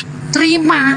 Nggak usah, oh utusan itu maksudnya begini. Nggak ada maksudnya begini, begono, nggak ada buntut itu. Karena Yesus sendiri menjelaskan dalam Yohanes 13:16, seorang utusan tidak sama dengan yang mengutus. Seorang hamba tidak lebih tinggi daripada tuannya. Nah, mereka menafsirkan bahwa utusan dan yang mengutus sama. Dengkulmu dapat dari mana seperti itu? Tidak ada. Ya. Jadi marilah beragama itu sesuai apa yang tertulis. Jangan beragama hanya modal asumsi. Jadinya kacau. Nah, ketika umat Islam datang ingin meluruskan sebagaimana yang diajarkan para nabi, orang-orang yang sudah happy dengan penyembahan anak manusia ini merasa terusik, wajar. Tapi apakah itu membuat kita surut? Oh no, tidak. Karena kita memang sudah diperintahkan untuk menegakkan yang benar itu benar, yang batil itu batil. Nggak boleh kita membuat menjadinya samar, ya kan, disamar-samarkan. Nggak boleh, umat Islam harus tegas, hak-hak, batil-batil. Nah seperti itu. Makanya orang-orang yang berada di posisi yang mungkar ini merasa terzolimi. Dan kita sebagai orang Islam tidak boleh kendor untuk terus berdakwah. Karena kalau dakwah ini berhenti, maka yang terjadi adalah ibu-ibu muslim melahirkan anak-anak kafir. Ya kan? Nah, kalau dakwah ini terus kita jalankan, terus kita dakwahkan, kita gaungkan, ibu-ibu kafir melahirkan anak-anak muslim. Contohnya Bang Andre, jadi muslim dia karena dakwah. Kalau dakwah berhenti, ibadah berhenti. Karena pabriknya, karena dapurnya ibadah itu adalah dakwah. Seperti itu, saudara. Mari kita tetap terus harus berdakwah. Setan itu kok istiqomah dakwahnya itu. 24 jam setan iblis itu dakwahnya istiqomah. Cuma mereka itu mengajak kepada jalan yang mungkar, sedangkan kita mengajak kepada yang benar. Jangan mau kalah sama iblis. Iblis yang istiqomah yang tahu itu salah aja dia istiqomah. Masa kita yang tahu benar-benar bahwa Islam ini adalah jalan satu-satunya menuju surga, kita dakwahnya asal-asalan. Jangan seperti itu. Tetap dakwah, semangat saudaraku sekalian. Ya, karena orang-orang yang berdakwah ini akan Allah jadikan sebaik-baik umat. Kuntum khaira ummatin ukhrijat linnas ta'muruna bil ma'ruf wa tanhauna 'anil munkar wa tu'minuna billah. Kamu umat terbaik yang diadakan untuk manusia. Syaratnya untuk bisa menjadi umat terbaik apa? Kuntum khairu ummatin ukhrijat linnas ta'muruna bil ma'ruf. Sampaikan kebenaran itu. Wa tanhauna 'anil munkar, cegahlah kemungkaran. Kamu ini orang-orang yang beriman. Nah, syaratnya bagaimana supaya mendapatkan gelar umat terbaik? Berdakwah. Begitu saudaraku, karena dakwah adalah pabriknya ibadah. Tanpa ada dakwah, kemungkaran, maksiat merajalela. Insya Allah dengan dakwah, kebatilan akan terhenti. Tetap semangat, walau orang kafir tidak menyukainya. Terima kasih. Mantap kali, nggak sia-sia gue sekolahin juga ini orang yang satu ini ya. Ini perlu dikurangin gak ini? Allahu Akbar. Mantap Ya, Ustaz saya ini Sugi. cuma seperti video aja sih. Nah, saya pernah menggambarkan gini ya. Saya ini seperti anak TK. Disuruh gambar gurunya, anak-anak gambar pesawat. Ya gambar pesawat. Walaupun jelek ada nilainya. Tetapi kalau kata guru saya, anak-anak gambar pesawat, yang saya bikin bunga. Walaupun bagus gambarnya, tapi tidak sesuai perintah, nggak dinilai oleh guru. Jadi jangan khawatir, sampaikan saja. Walaupun yang kamu tahu hanya satu ayat, sampaikan. Begitu. Terima kasih. Ada yang minta dibawa, saya minta berstatement. Ini suaraku baru 20% ini. Aku hanya penanya aja. Ustaz Wapi silahkan dilanjut lagi. Wakili saya Ustaz. Bisa nggak kotak saya dibesarin, teman-teman? Bisa dong. Kalau nggak dibesarin, hostnya turun aja udah. Hai. Ini ya, ini teman-teman ya. Nihayatuz Zain fi Irsyadil Mubtadi'in yang ditulis oleh halaman 359. Babul Jihad, bab mengenai jihad. Huwa fardu kifayatin kulla amin. Jihad itu hukumnya fardu kifayah setiap tahun. Setiap tahun harus ada tuh, wajib. Nah, fardu kifayah ini berarti semakin banyak semakin baik. Seperti apa contohnya? Kaqiyamin bihujajin diniyah. Seperti menyampaikan dalil-dalil agama, wa ulumin syar'iyah dan ilmu-ilmu syariat. Nah, kita lihat kaqiyamin bihujajin diniyah, ya, menyampaikan hujah-hujah agama itu seperti apa contohnya? Barahin ilmiyah musabbatah li'aqaidit tauhid tafsilan, ya, seperti menyampaikan dalil-dalil ilmiah yang sudah pasti mengenai akidah-akidah yang mengarah kepada tauhid, hanya mengesahkan Allah Subhanahu wa taala tafsilan secara terperinci. Contohnya kathubutis shani', seperti menetapkan zat yang maha berkuasa, zat yang maha menciptakan. Jadi seperti kita kalau melawan Kristen itu kan biasanya bahwa Allah ini begini, Allah itu maha kuasa, Allah itu maha pencipta dan lain sebagainya. Itu ya termasuk jihad. Yang namanya jihad karena hukumnya fardu kifayah, maka pahalanya sangat besar sekali gitu. Dan ini dalilnya. Jadi jangan dikira jihad itu cuma perang. Kalau dulu memang agama Islam itu diserang, dihantam, atau seperti kasus di Palestina, maka saat itu perang dibutuhkan. Tetapi untuk negara Indonesia yang aman dan tentram, maka jihadnya adalah menyampaikan akidah-akidah tauhid tafsilan secara terperinci, seperti yang disampaikan Bang Zuma, Ustadz Sugi barusan, Bang Handi, Mas Moto, Ustadz Alif, kemudian Bang Andre, Ustadz Unggul, dan lain sebagainya. Begitu, ini dalilnya.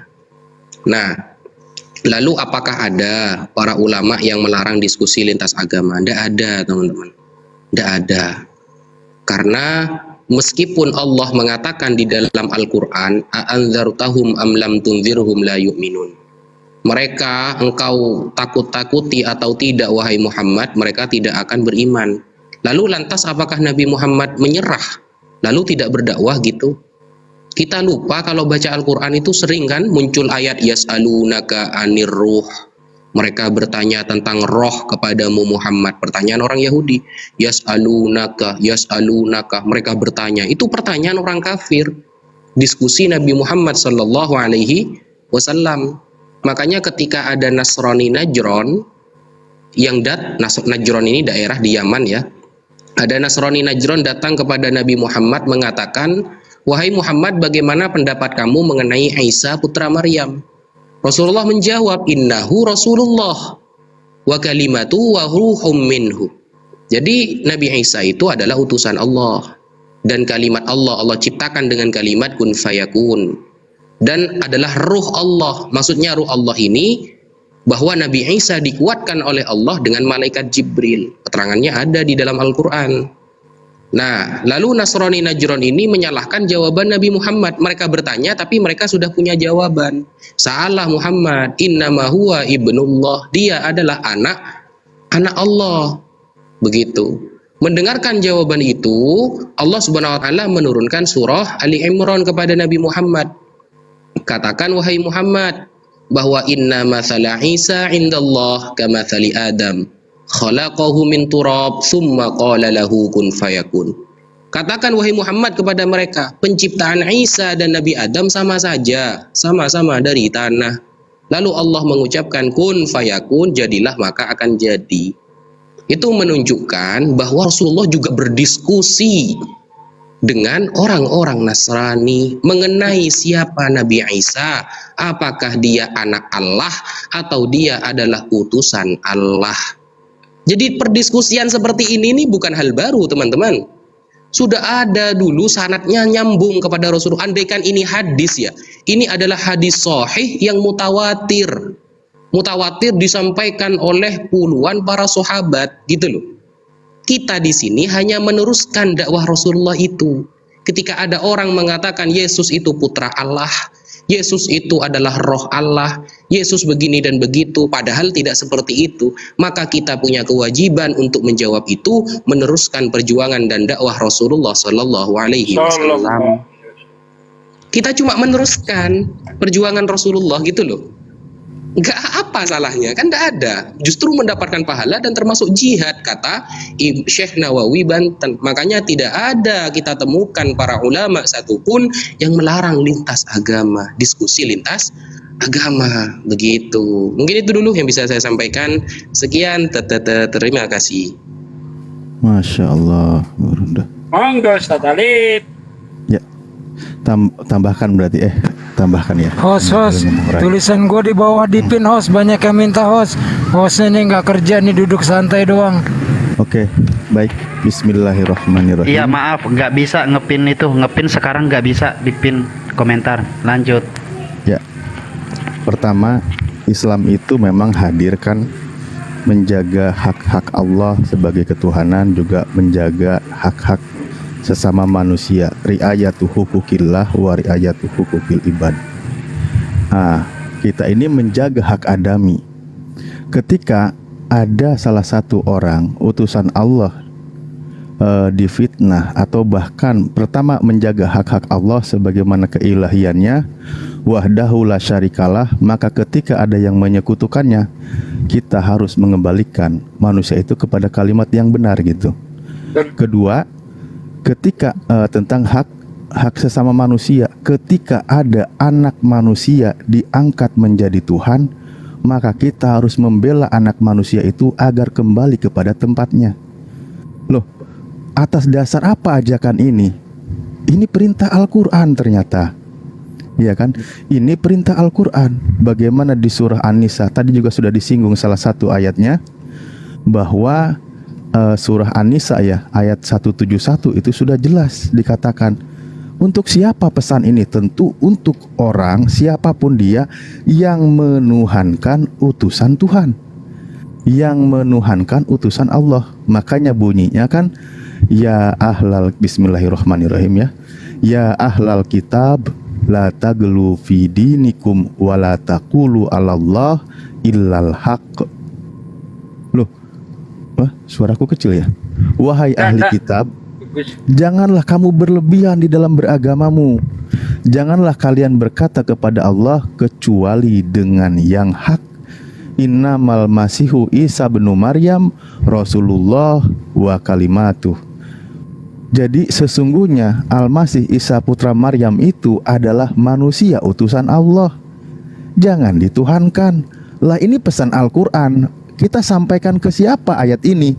Tentu kepada golongan orang yang menuhankan utusan Tuhan ini gitu. Nggak mungkin kepada orang ateis. Tidak mungkin kepada orang yang tidak punya keyakinan. Loh, mereka tidak menuhankan Nabi Isa kok.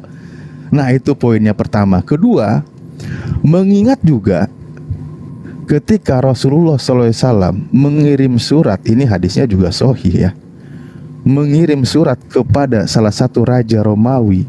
5 raja. Bagaimana? Ya. 5 raja. Ya, saya salah satu poin. Iya. Siap. Saya bilang salah satu raja, yaitu salah Raja satu benar Heraklius ya. Tapi Ya. sebelum ke nomor 2, ini penting juga nih, penting siap, meluruskan kesalahan Ustaz Alif. Mohon dikasih pencerahan dari definisi Quran nih, apa artinya ahli kitab? Itu yang pertama. Yang kedua, apakah Kristen ahli kitab? Lanjut, standby. Pak, nanti itu Gurunda Ustadz Naja yang lebih ini ya, lebih dalam. Saya ingin di poin ini secara aman. Oke. Nah, bagaimana ketika beliau pertama menulis surat, mengirim surat kepada seorang raja. Dan sekarang kita jangankan posisi penulis, kita sebagai kurirnya aja deh, yang mengirimkan surat itu dibaca di kerajaan. Ketika setelah dibaca, di situ bunyi suratnya, ketika Rasulullah ya mengajak, salah satu suratnya kan gitu, fa ini ud'uka bidiayatil Islam aslim taslam. Loh, bunyi suratnya, masuklah kalian ke dalam Islam maka kamu akan selamat. Bahkan di sebelumnya kan assalamu ala manittaba'al huda, keselamatan bagi orang yang mau mengikuti petunjuk. Nah, di situ bahkan Rasulullah mencantumkan salah satu ayat. Kembali, ya ahlal kitab ta'alau ila kalimatin sawa'i bainana wa bainahum sawa'im bainana wa bainahum. Loh, bagaimana coba bayangkan, kita bukan apologet ya, jadi kurirnya aja. Ketika setelah surat itu dibaca, qalu Abu Sufyan palama qala ma qala wa farago min qiraatil kitab, setelah selesai satu isi istana itu terjadi bergejolak. Bagaimana posisi kita? Udah siap-siap nggak itu lepas leher tuh kan? Saking takutnya. Kita cuman di sini adalah bermujadalah, gitu kan posisinya, menyampaikan ayat ini kepada orang-orang yang menyekutukan Allah dengan cara yang terbaik tentunya. Kita tidak langsung seperti bagaimana masuk ke istana mereka, kerajaan kan gitu. Salah satu poinnya tadi adalah mengembalikan posisi manusia utusan Allah, jangan sampai dituhankan gitu kan. Kita membela hak-hak asasi manusia, karena belakangan juga selain membela hak asasi sebagai seorang manusia itu juga membela ibunya, karena belakangan juga ibunya dibuang katanya sebagai titipan aja itu mah, minjem rahim. Nah ini Masya Allah luar biasa ini. Sebenarnya pencemaran gitu terhadap seorang yang sudah melahirkan. Gimana coba orang sudah berjuang mengandung, melahirkan, begitu sudah lahir anaknya dituhankan, ibunya tidak dianggap, cuma pinjam rahim. Ini sangat luar biasa. Nah itu kedua. Ketiga ini ya, kita sedang membela akidah saudara kita. Nah kita buka ya di sini sebentar. Ini memang yang sangat penting juga ya, yang sangat penting buat kita ketahui bersama, buat saudara-saudara mungkin ya. Semoga muka saya yang kelihatan. Salah lagi. Baik. Ini ya buat saudara-saudaraku semua yang melihat, semoga dirahmati Allah. Dan buat kawan-kawan Kristen juga, jika Anda tidak setuju, tolonglah hal seperti ini Anda juga bantu untuk tidak menggunakan seperti ini. Karena apa? Ada satu website namanya isadanislam.org ya. Di sini Isa dan Islam. Lihat. Cuman di sini dia salib. Dan di sini pembahasannya sejarah dan manfaat batu hitam Hajar Aswad untuk ibadah mukmin. Ini salah satu kasus ya. Banyak sekali kasusnya. Saya cuma salah satunya karena ini websitenya kalau Anda buka begitu lengkap. Dan kita lihat dia mengupas tentang Hajar Aswad dan lain sebagainya dengan mencantumkan hadis-hadis Rasulullah gitu ya. Ini buat kawan-kawan silahkan dibuka ya. Ini bukan, saya tidak ngarang. Namun di akhir setelah mengutip banyak hadis, kemana dia alihkan muara kalimat-kalimat yang dia bawa? Lihat Injil Kisah Para Rasul 4:11 mengupas tentang Yesus. Maksudnya apa di sini adalah dia menarasikan tentang Islam, tapi di pojokan lalu suruh kembali kepada menuhankan Nabi Isa alaihissalam. Loh, kenapa? Ya ini dia menyebut Isa Al-Masih di sini. Ya, sementara kita sedang membela Nabi Isa alaihissalam sebagai manusia utusan Allah, dia tuhankan, malah mengutip-ngutip lagi dari literatur Islam. Nih, ini yang dikutip nih. Dia bilang dia Isa Al-Masih yang tidak mengenal dosa telah dibuatnya menjadi dosa, tersalib dalam dia kita dibenarkan oleh Allah, surga dan seterusnya. Dia bilang batu asli yang menghapus dosa. Setelah dia menarasikan tentang hadis Hajar Aswad begitu ya. Banyak sekali ini, banyak ya. Banyak. Saya bilang ini kitab kawan-kawan Kristen, boleh dibuka websitenya dan gitu. Nah, bagaimana kita membela akidah saudara-saudara kita? Karena apa? Salah satu saudara kita pernah berkata bahwa kami hampir murtad gitu. Di antaranya adalah membaca situs-situs seperti ini seolah-olah Islami, ternyata menyesatkan dan pendangkalan akidah. Ya ini mudah diakses, dibaca.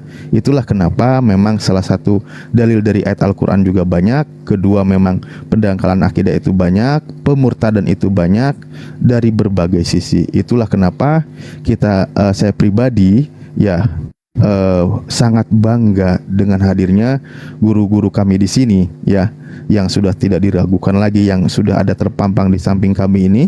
Itu sangat luar biasa, dan kami selalu menyerap ilmu mereka, mendengarkan pemaparan mereka, mencatat penjelasan mereka agar menjadi bekal kami juga ketika baik di dunia nyata maupun di dunia maya mendapat serangan atau pendangkalan akidah.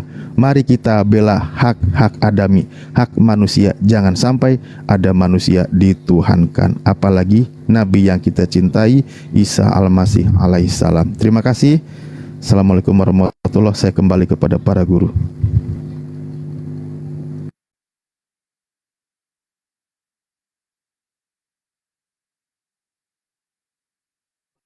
Kok pada diam sih? Waduh, kok suaraku bisa pelan? Moderatornya lah. Moderatornya langsung komen, gimana sih moderator? Iya, gimana sih ini moderator? Magapit doang nih moderator nih. Iya, tapi saya serak-serak bahasa ini suaranya gitu. Hostnya dong. Malah seksi kok, aman. Buset dah. Jadi gini, saya kurangi sedikit. Siapa lagi yang mau tanggapi? Mau lanjutkan? Ya udah gitu. Gini. Saya barusan menerima serangan Fajar nih. Ada netizen WA ke saya. Ingin mengajak saya ke Palestina membuktikan Tuhan mana yang benar. Saya bilang di sini aja saya kasih linknya, silakan ke sini. Nggak usah jauh-jauh lah. Apalagi lu kan belum punya duit, baru lu mencari duit gitu. Di sini aja saya kasih linknya, kita tes berdasarkan kitab suci Tuhan mana yang benar gitu. Sampai detik ini dia nggak mau gitu. Itu aja sih. Jadi sekarang pertanyaan Palestina gimana? Hah? Udah. Ya udah ke Palestina udah. Jadi nggak punya duit. Ngapain ngajak? Ya itu dia masalahnya. Saya bilang Anda waras, ngajak nggak punya duit. Kalau sekarang kedengaran ya suaraku ya? Bagus nih, Firman. Dari tadi kedengeran kok, bagus, jelas. Oh, tadi pakai soundbox malah kok jadi nggak kedengaran ya? Enggak kedengeran kok, jelas. Kerasan ini daripada tadi. Yang di bawah yang ngomong itu, Ustadz Alif, yang di bawah yang ngomong itu HP-nya HP jadul nggak? Oh, ya udah lanjut. Yang di bawah mana? Mentang-mentang handphone baru. Mungkin dong, soalnya kan Bekatul Al-Mayat selalu bilang, kalian Islam diam, dengarkan kami ahli kitab. Nah itu perlu diluruskan itu, standby. Kata para ustaz waktu itu. Menurut buku Tatang Sutarman yang belum saya rilis sih gitu ya. Gua tahu nih di mana tulisannya nih. Di pojok kiri Halaman kanan atas. 82 pojok kanan atas ya, Prof. Betul ini. Ya. Sebelah kiri. Pojok kanan atas. Tatang S Petruk. Jadi menurut itu Sob Katul ini memang dia mengakui dirinya ahli kitab. Tapi jangan salah teman-teman, ahli kitab itu jangan disangka itu seorang ahli yang positif gitu ya. Di sana itu ahli yang negatif. Kenapa? Cenderung menyerang sesuatu yang benar dengan modal internet berdasarkan para orang-orang yang tidak bertanggung jawab ingin menyerang Islam. Di sana lah dia belajar. Ahlinya memang di sana dia.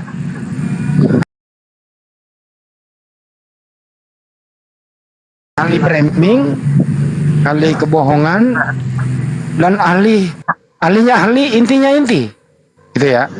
Ngerti nggak maksudnya nih? Ahlinya ahli, intinya inti. Tapi dalam hal negatif ya. Untuk meluruskan ini apa yang dimaksud dengan ahli kitab? Ya di sana ada dua. Ahlinya dalam hal memplesetkan sesuatu agar orang bisa percaya untuk menuruti kehendak dia bersama iblis, gitu aja sih. Karena mereka orang-orang kayak gini yang bernama asli Kristen gitu, bukan namanya Sokatul yang memaku murtadin gitu, supaya nilai jualnya tinggi, ya dia harus berbohong. Nah, kena jualan mereka ini kalau dalam hal kejujuran ya nggak bakal laku. Nah, untuk supaya dia laku, mendapat atensi, mendapat aplaus daripada orang-orang yang mudah dipengaruhi dengan kebodohan, dia harus berfitnah, dia harus berbohong agar jualannya laku gitu. Iya, izin Prof. Silakan. Makanya tadi minta definisi dari bahasa Qurani dulu. Ahli atau ahlul itu sebenarnya pewaris. Nah, mereka karena saking oonnya berpikir bahwa ahli itu adalah pakar. Tolong dijelaskan dari sisi terminologi Qurani dulu, Prof. Ahli itu seperti ahli waris. Siapakah pewaris-pewaris kitab? Nah, kemudian berlanjut, apakah Kristen pewaris kitab dari langit? Lanjut, standby. Kalau untuk baca urusan kayak gini, saya serahkan ke murid saya aja deh. Silakan Ustaz aja. baca pakai itu karangan Tatang S.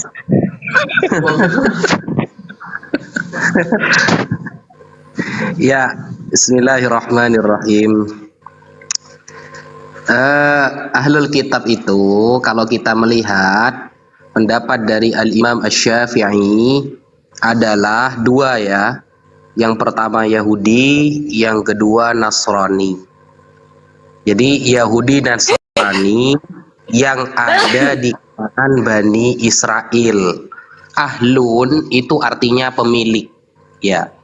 Alkitab yaitu kitab yang pernah diturunkan oleh Allah. Nah, ahlul kitab pemilik kitab, the people of the book kalau bahasa Inggrisnya ya, the people of the book. Jadi ya kalau Sopikatul Al-Mayat itu mengaku dia ahlul kitab itu kurang pas. Seharusnya beliau disebut dengan bahlul kitab karena yang pertama dia tidak pernah ya, kakek neneknya tidak pernah dapat kitab. Yang kedua dia ngaku-ngaku kitab orang lain. Yang ketiga pemahamannya pakai pemahaman sendiri. Jadi itu sudah gabrul kitab itu. Sudah gabrul kitab. Makanya contohnya kalau kita melihat ya riwayat dari sahabat Abdullah bin Abbas contohnya. Ahlul kitab itu ya Yahudi Nasrani dari kalangan Bani Israel gitu loh. Qala Ibnu Abbas ahlul kitab al-yahud alladzina kanu bi Yathrib wa hum Quraidzah wan Nadir wa Banu Qainuqa. Jadi ahlul kitab itu kata sahabat Abdullah bin Abbas yaitu orang-orang Yahudi yang ada di Yathrib kalau di Arab ya, atau Bani Quraidzah, Nadir, Banu Qainuqa begitu. Jadi ada titisan dari kalangan Bani Israel gitu loh. Tidak secara umum kalau kita melihat pendapat Al-Imam Asy-Syafi'i, dan itu juga tertulis dalam tafsir Al-Qurtubi. Nah, Kristen ini termasuk ahlul kitab apa enggak? Ya kalau kita lihat sejarahnya kayaknya bukan gitu loh. Karena Kristen ini buatan Paulus, beda sudah. Makanya kan Al-Imam Ibnu Taimiyah Al-Harrani itu mengatakan sebagaimana Abdullah bin Saba merusak Islam lalu mendirikan agama Syiah, maka seperti Paulus yang merusak agama Nabi Isa lalu mendirikan Kristen. Nah, lalu kita lihat kita lihat di dalam literasi mereka seperti Karen Armstrong di dalam buku sejarah Alkitab yang banyak dibaca orang sedunia. Itu beliau mengatakan, ini kalangan Kristen ya, mengatakan bahwa sebelum adanya Paulus di daerah Antioquia itu belum ada ya, Kristen itu belum ada gitu. Di sanalah awal munculnya orang-orang yang disebut dengan pengikut Kristus, kan begitu, pengikut Kristen. Maksudnya ya pengikut Paulus, karena pengikut Yesus dengan pemahaman Paulus gitu maksudnya. Kalau kita jelaskan secara detail ya, pengikut pentuhan Yesus dengan ajaran Paulus, nah gitu detailnya seperti itu. Nah, mungkin itu dulu yang bisa saya sampaikan, kurang lebihnya mohon maaf. Lanjut teman-teman, mungkin ada yang mau kalau begitu kita simak dulu liputan berikut ini. Jadi surah pertama kalau Anda buka Quran Al-Karim, Anda langsung melihat surah ini. Dan ini merupakan salah satu surah pendek yang paling penting karena mereka selalu mengucapkan surah Al-Fatihah ini berkali-kali dalam sehari di dalam sholatnya. Sekarang kita lihat dulu nih. Bismillahirrahmanirrahim. Siapakah yang mengucapkan kata-kata ini? Karena tidak ada kata kul di situ. Kalau Tuhan yang mengucapkan kata-kata ini, apakah tidak terasa sangat aneh? Tuhan berkata demi nama Allah. Nanti kita buktikan bahwa surah Al-Fatihah ini bukanlah firman-Nya Allah, tetapi merupakan doa dari seorang manusia. Seperti argumen daripada Ibn Mas'ud. Dikatakan di ayat pertama dengan nama Allah yang Maha Pengasih, Maha Penyayang. Lalu kita lihat ayat keduanya. Alhamdulillahirabbil alamin. Segala puji bagilah. Jadi nama Tuhan di dalam Islam adalah Lah. Al itu merupakan Itu dulu. Bagaimana tanggapannya?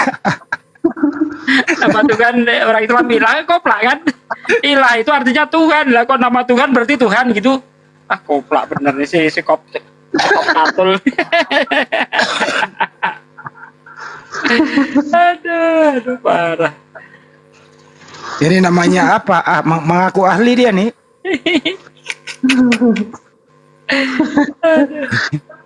Lanjut Bang Edi, lanjut. Gimana? Terusin. Lanjut. Oke. Kesian padahal masih muda loh. Lanjut. Tapi koplaknya masih muda. kata sandang atau seperti dalam bahasa Indonesia sang, ya, menunjuk kepada sesuatu yang tertentu. Alamin ini adalah jamak daripada alam. Jadi Muslim percaya ada alam malaikat, ya, makhluk-makhluk goib, kemudian ada alam jin dan alam manusia. Jadi Tuhan ini merupakan rahmat bagi alam jin dan alam manusia, di mana di dalam teologi Alkitab kita, jin ini merupakan roh-roh jahat, tapi tidak demikian di dalam Quran. Kita lihat lagi nih, Ar-Rahmanir Rahim. Ar-Rahmanir Rahim. Gimana itu? Aduh, gimana ini? Ar-Rahmanir Rahim.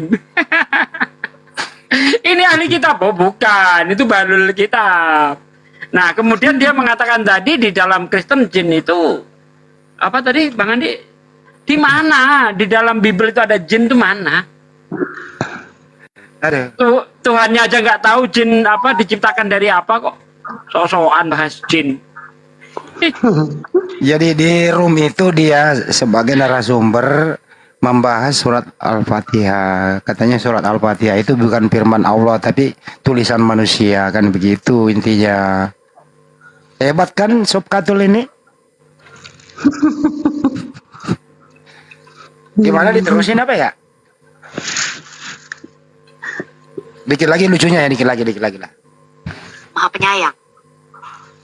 Maliki Yaumiddin, pemilik.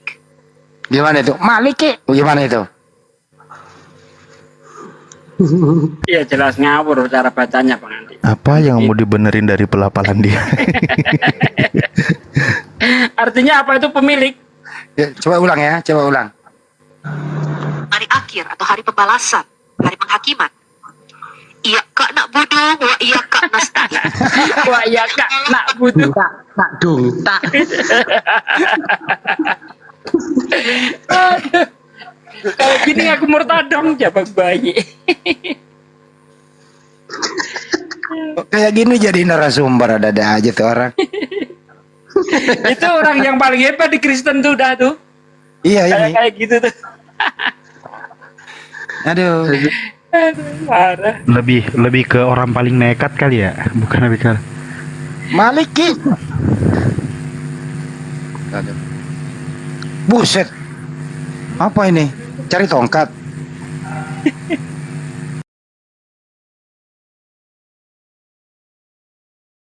Teman ya. Jadi saya mohon ngobrol ini banget. Teman-teman jangan nonton lah channel-channel kayak gitu ya, gitu loh. Ini kok banyak dia nonton Itu Bang teman-teman. Andi nyampe siratal itu. Ya, kita ya. Dengerin ya.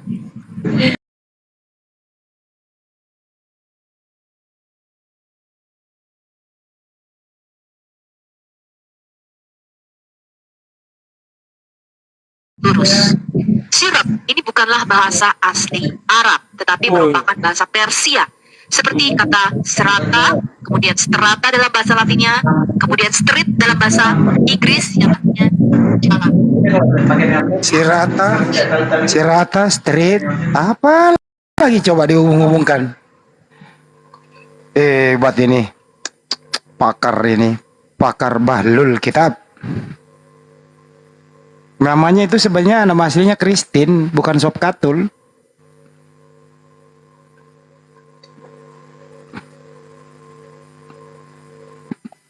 Gabrul Kuadrat. Kembali ini. Mana Ustaz Wapi nih? Waduh. Kalau ada Kristen di bawah silakan deh meluruskan nih. Kalau siapa tahu ada yang ingin diskusi silakan naik gitu ya. Bang Juma bangunin Bang Juma. Jadi teman-teman yang masih ingin berpartisipasi, beratensi dalam pengadaan pembangunan atau sumber air di Masjid Nur Maulida di Makassar, silakan, masih berlaku sampai saat ini.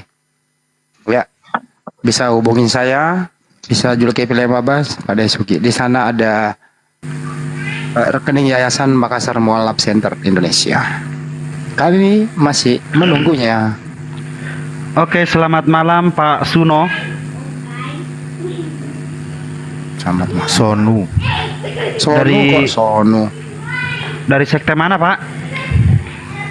Selamat malam. Kenapa? Ya gimana? Protestan apa Katolik?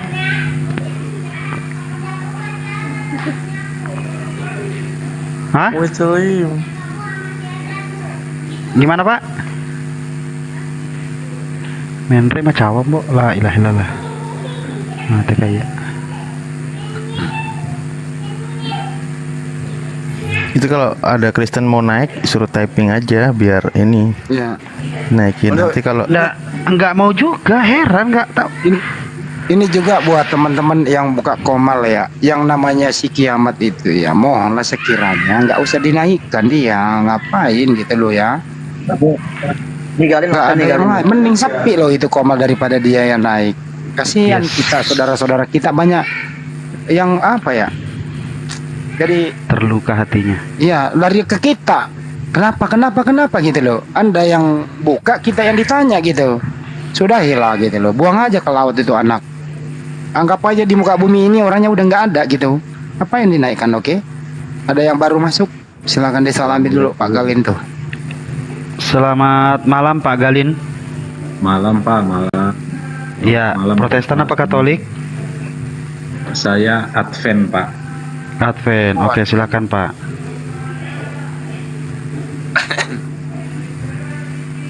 Kalau Advent itu Pak Galin itu cenderung ke kuduskanlah hari Sabat yang Ten Commandment itu ya Pak ya. Betul Pak, betul. Ya, wis mantap Pak Galin. Terus kedua, kita apresiasi saudara kita Advent itu. Oke nih. Sebentar, konsisten kepada imamat 11.7, banyak sekali larangan-larangan tentang makanan gitu ya Pak ya. Iya, lebih ketat dari muslim Pak. Lebih ketat. Betul. Dari makanan. Oke. Yang kedua kalau nggak salah saudara bentar.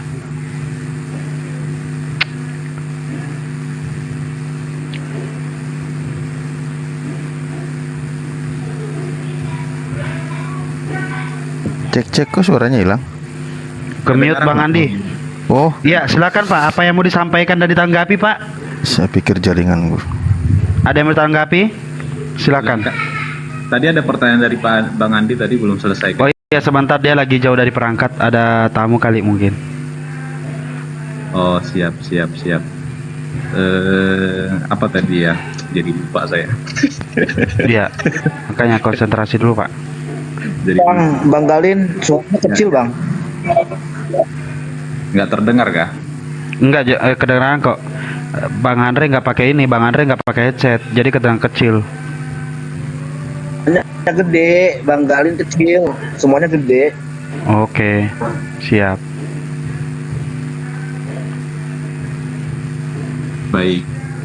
Kalau mengenai hari Sabat itu, kalau buat bapak-bapak itu seperti apa Pak duduknya di Muslim gitu?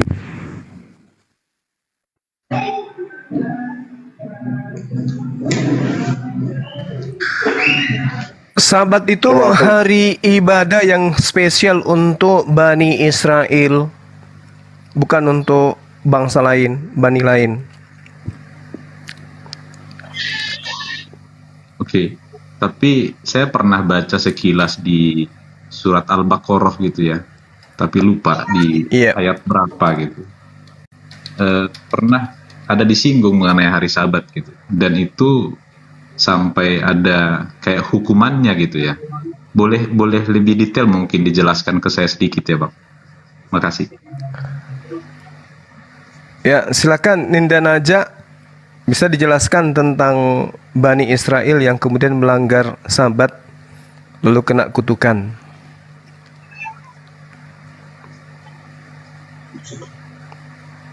Linda Naja atau Akhi Sugi.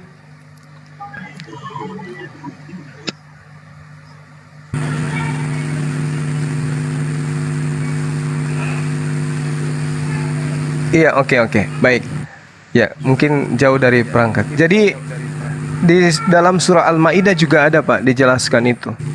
Mereka melanggar, kemudian apa yang datang menjadi kaidah kepada mereka sehingga Allah marah, Allah murka kepada mereka, Allah mengutuki mereka karena melanggar perjanjian Allah dengan mereka.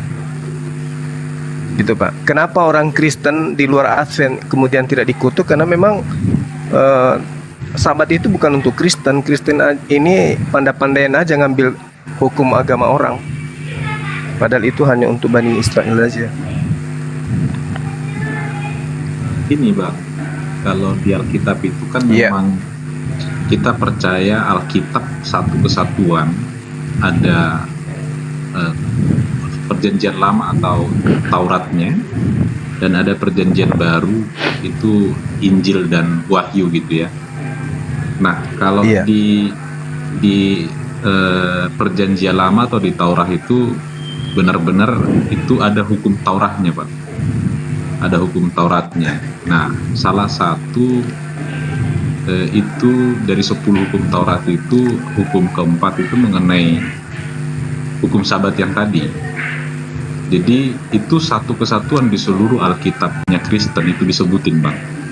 Nah, mungkin saya nggak tahu kalau di Advent gitu ya, itu menjalankan hukum Taurat itu atau mereka punya dalil apa, saya nggak paham gitu.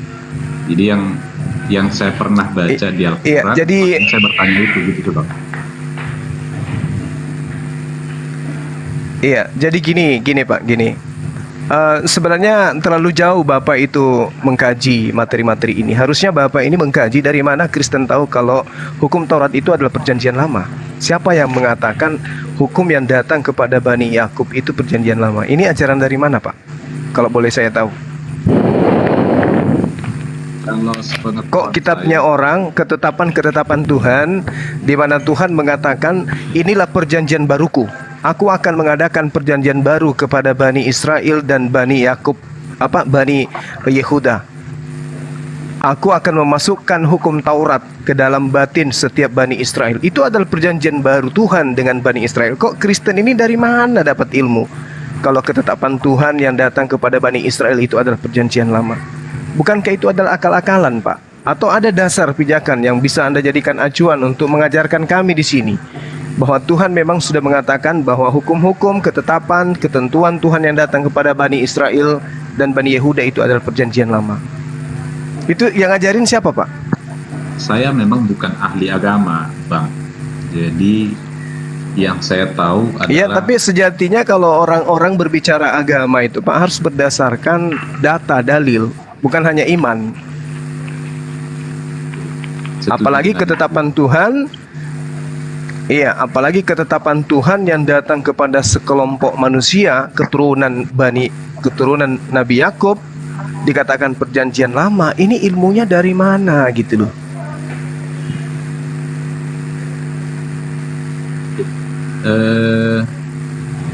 Mengenai hukum Taurat yang tadi, Abang juga percaya bahwa ada hukum Taurat ya, Bang ya?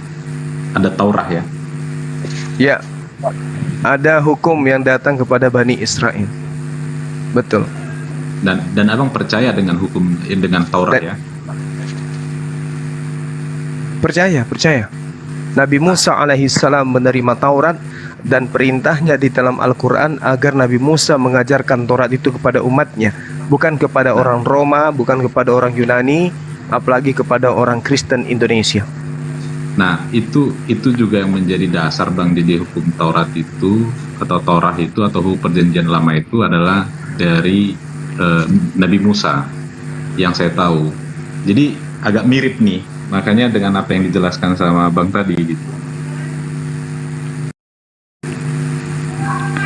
Ya, yang saya permasalahkan ini adalah ketetapan Tuhan yang senantiasa selalu jadi hinaan, cemohan dari Kristen.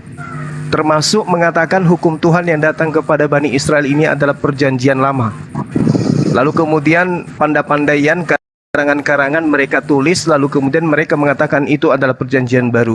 Pertanyaan saya, ini ilmu dari mana, Pak? Mengatakan kitabnya Yahudi perjanjian lama, sementara Tuhan mengatakan di dalam Yeremia 31:31, aku akan mengadakan perjanjian baru kepada Bani Israel. Tuhan mengatakan perjanjian baru, Pak.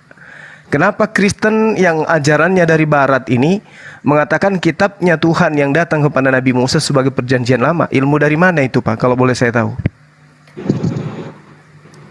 Pertanyaannya sangat dalam nih Bang. Mungkin saya perlu catat dulu dan perlu saya tanyakan dulu lebih tahu kepada orang yang lebih tahu gitu ya.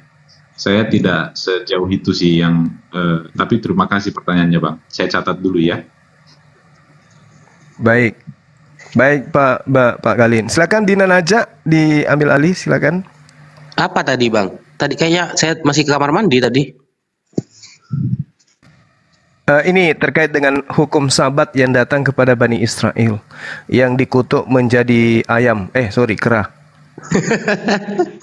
Oh itu kan di surah Al-Baqarah ya.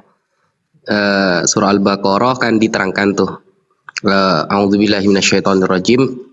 Walaqad alimtumul ladzina i'tadaw minkum fis sabti faqulna lahum kunu qiradatan khasiin faj'alnaha nakalan lima baina yadayha wa ma khalfaha wa mau'izatan lil muttaqin.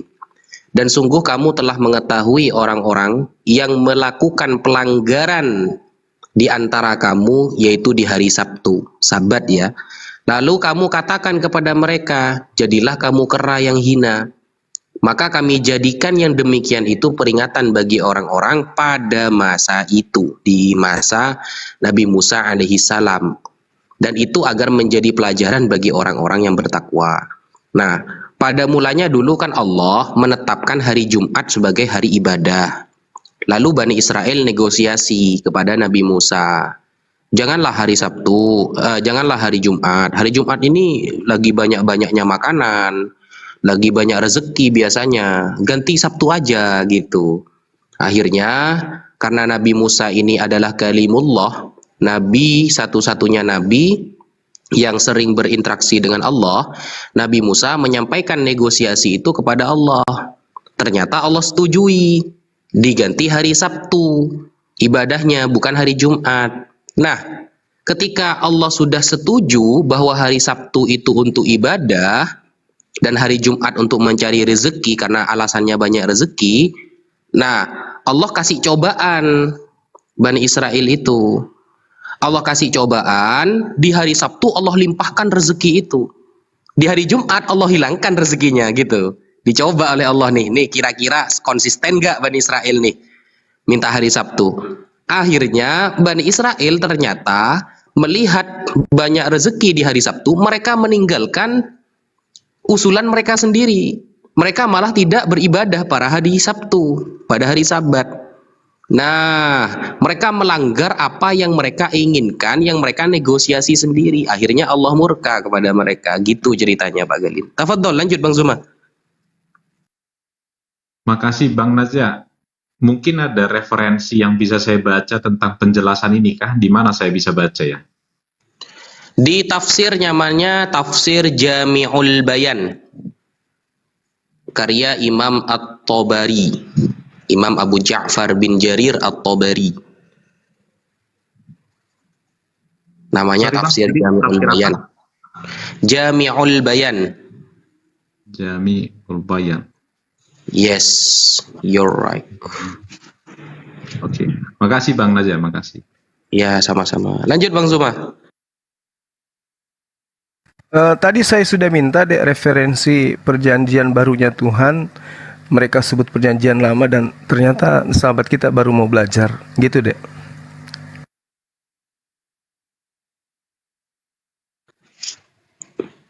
Aduh, ada tamu tadi. Pak Mas Galin gimana? Mas Galin? Saya pikir cukup dulu Bang ya. Makasih banyak untuk sharing-sharing ilmunya. Saya coba nanti baca dulu. Saya masih cetek banget lah, nggak ngerti apa-apa sebenarnya. Makasih banyak ya. Tapi sebelum Bapak pamit, Oke, Bang Galin, salam kenal Bang. Ya, ya. Gimana tadi sebelum pamit apa Bang? salam kenal dari kami di sini, Zulkifli Mabas, kami semua di sini gitu loh Pak. Gitu. Siap. Sehat-sehat semua ya Pak, sehat-sehat semua. Gi. Amin. Ya. Amin. Kedua ini saudara kita Advent ini ya apa ya antara di setengah-setengah lah begitu Pak. Yang jelas gini Pak, kalau Kristen tuh sebenarnya itu bukan diperuntukkan hukum Taurat karena hukum Taurat itu lokal Pak, bukan untuk seluruh dunia gitu.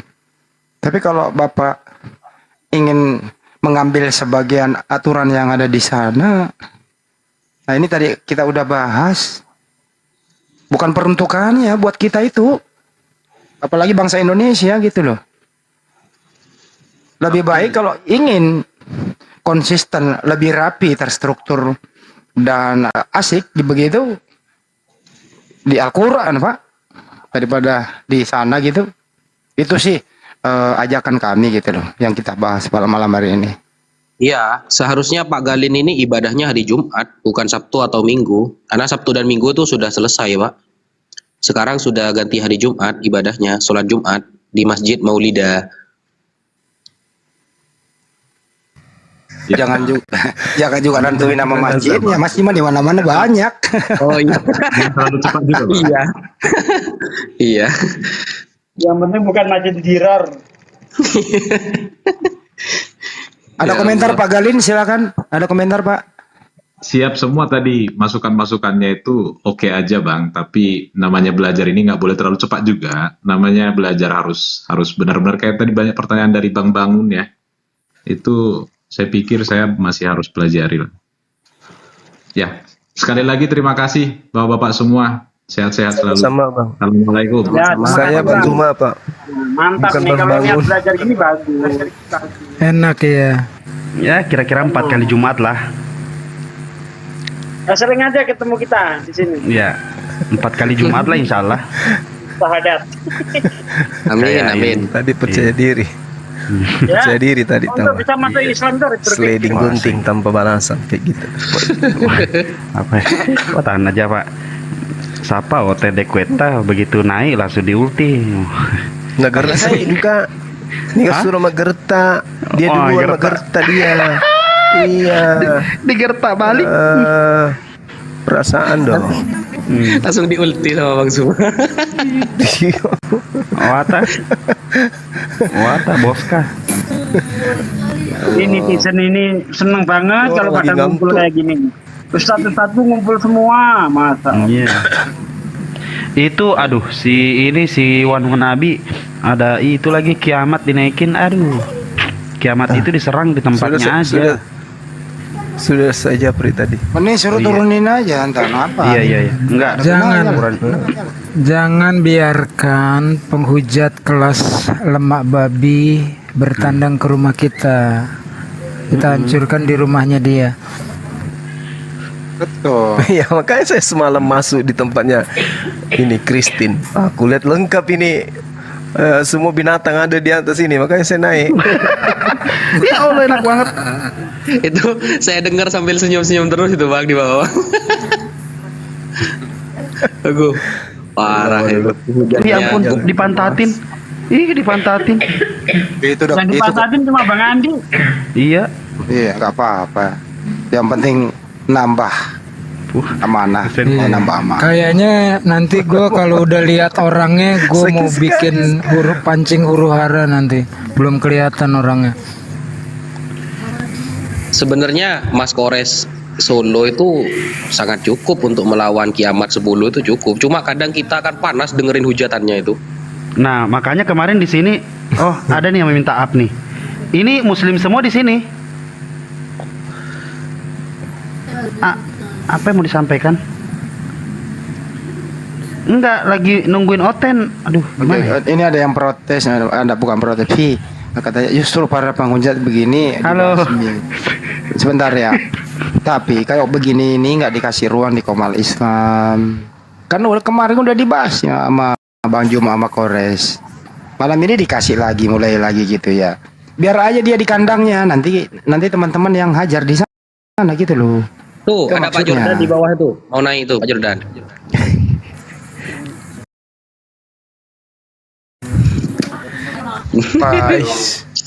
Pemula sih.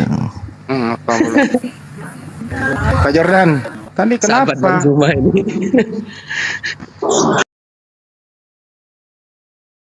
Baik Pak Jordan. Kami menunggumu 4 jam lebih.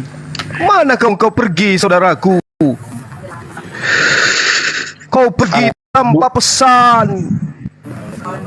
Bukan begitu. Datang tak diundang, pergi tak diantar.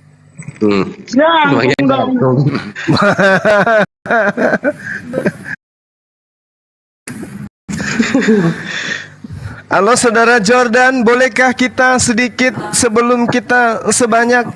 Bolehkah? Agar sedikit sebelum sebanyak. Assalamualaikum.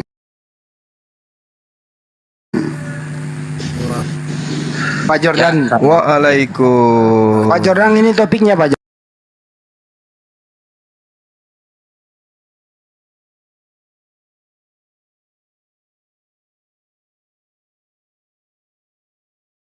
Wifi hilang kan gitu.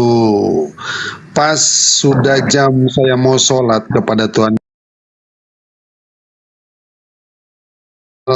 Aduh mau selesaiin dulu lah baru gitu. Tapi ini sudah selesai. Sholat sama Tuhan Yesus Kristus tadi Pak. Pak Jordan, ini topiknya. Lebih enak mana didengar Pak Jordan? Rasul Yesus atau Tuhan Yesus? Lebih enakan mana didengar Pak? Atau disebut? Dua-duanya ada pada Yesus loh. Dua-duanya. Tapi yang mengandung keselamatan itu ada pada kata Tuhan. Oh, kalau kata Rasul? Kata Rasul dari segi fungsi aja. Oke. Kalau Rasul dan Tuhan sama ya Pak ya? Oh beda. Oh beda. Terus kenapa bisa diambil dua-duanya ya? Ya dia juga nabi Pak, dia juga gembala, dia adalah roti hidup, dia adalah jalan kebenaran dan hidup. Siapa yang memberi gelar Yesus nabi? Hah? Siapa yang memberi gelar Yesus nabi? Nubuatan yang mengatakan Nubuatan yang memberi gelar. Iya. Iya. Yang memberi gelar dia Tuhan siapa? Nubuatan juga. Nubuatan juga. Oh, nubuatan juga. Iya. Siapa yang menubuatkan?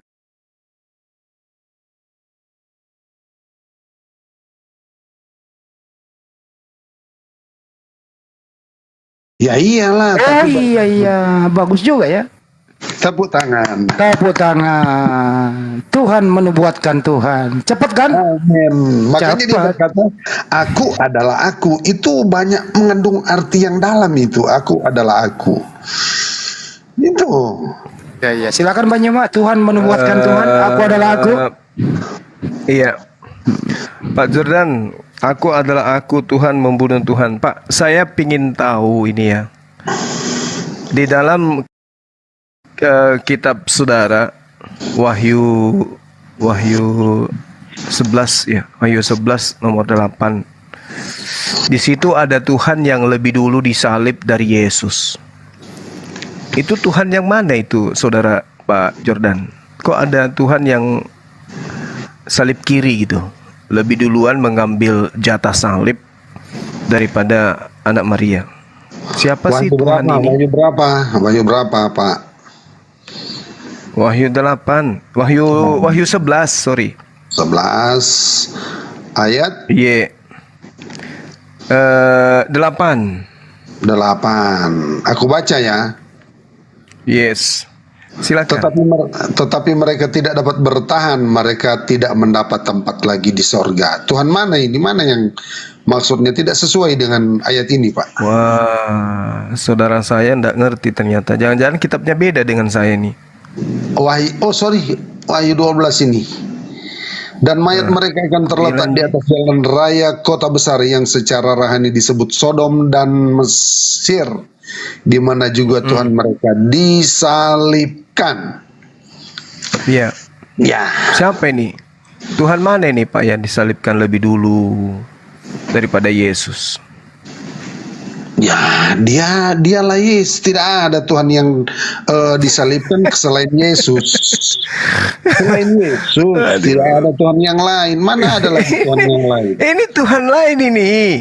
Dan mayat mereka akan terletak di atas jalan raya kota besar yang secara rohani disebut Sodom dan Mesir, di mana Tuhan mereka juga mereka disalibkan. Oh ya, mayat ini siapa di dalam ayat 8 ini? Ya, mereka ini banyak mayat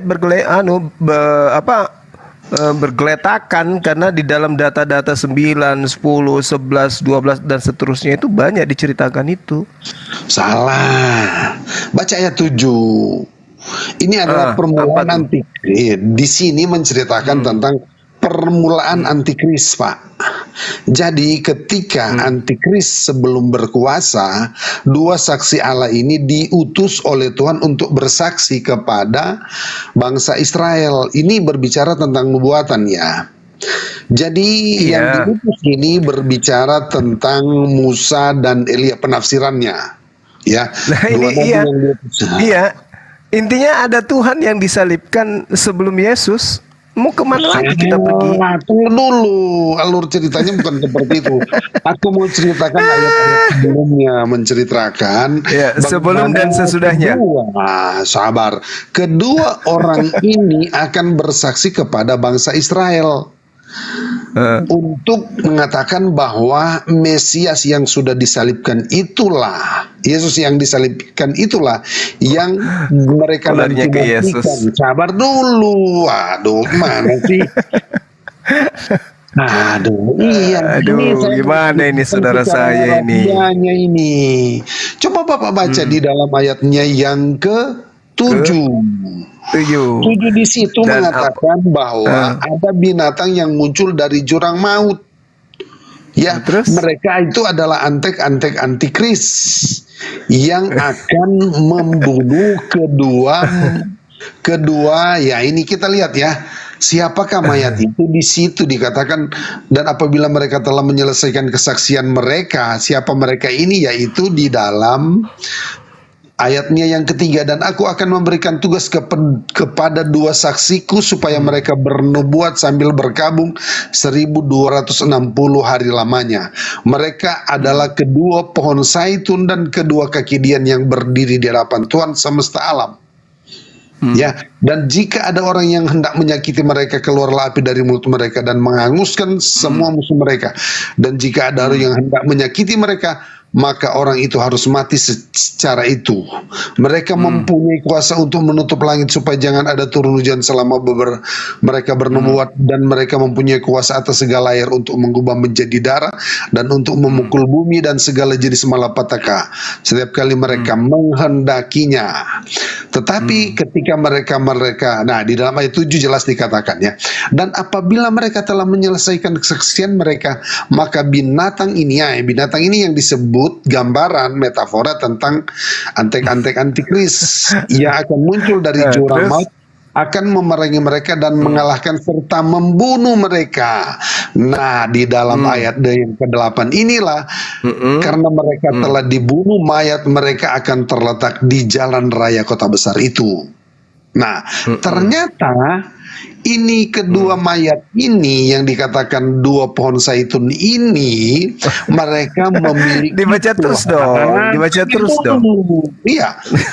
Ya, oke, saya baca terus. Nah, dan mayat mereka akan terletak di atas jalan raya kota besar yang secara rohani disebut Sodom dan Mesir, di mana juga Tuhan mereka disalibkan.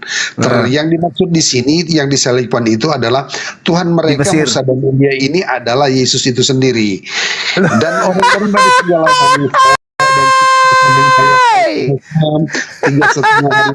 penyaliban Tuhan itu terjadinya di Mesir. Bang, penyaliban Tuhan itu terjadi di Mesir. Salah. Dan Mesir di mana juga Tuhan mereka disalibkan. Itu terjadi di Mesir.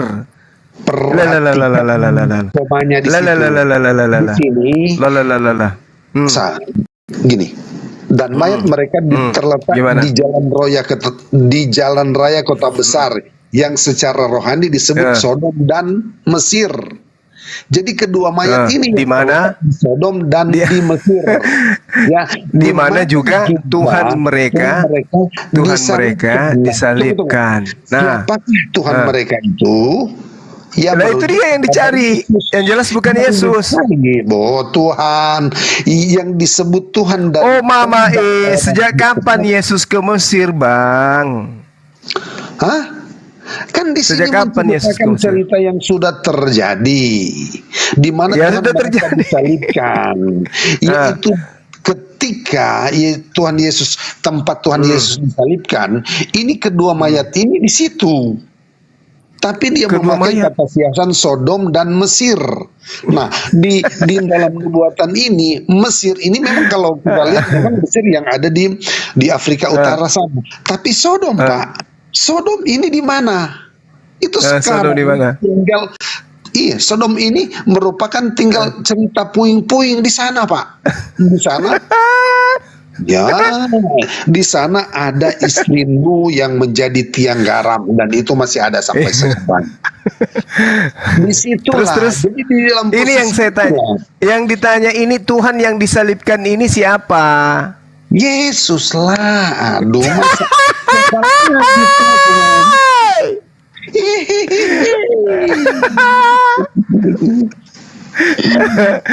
lucu, saudara. Itu tetangga-tetangga pada bangun ini nantinya teriak-teriak. Lucu. Saya sudah bayar tetanggaku semua. Kalau saya tertawa kalian jangan marah.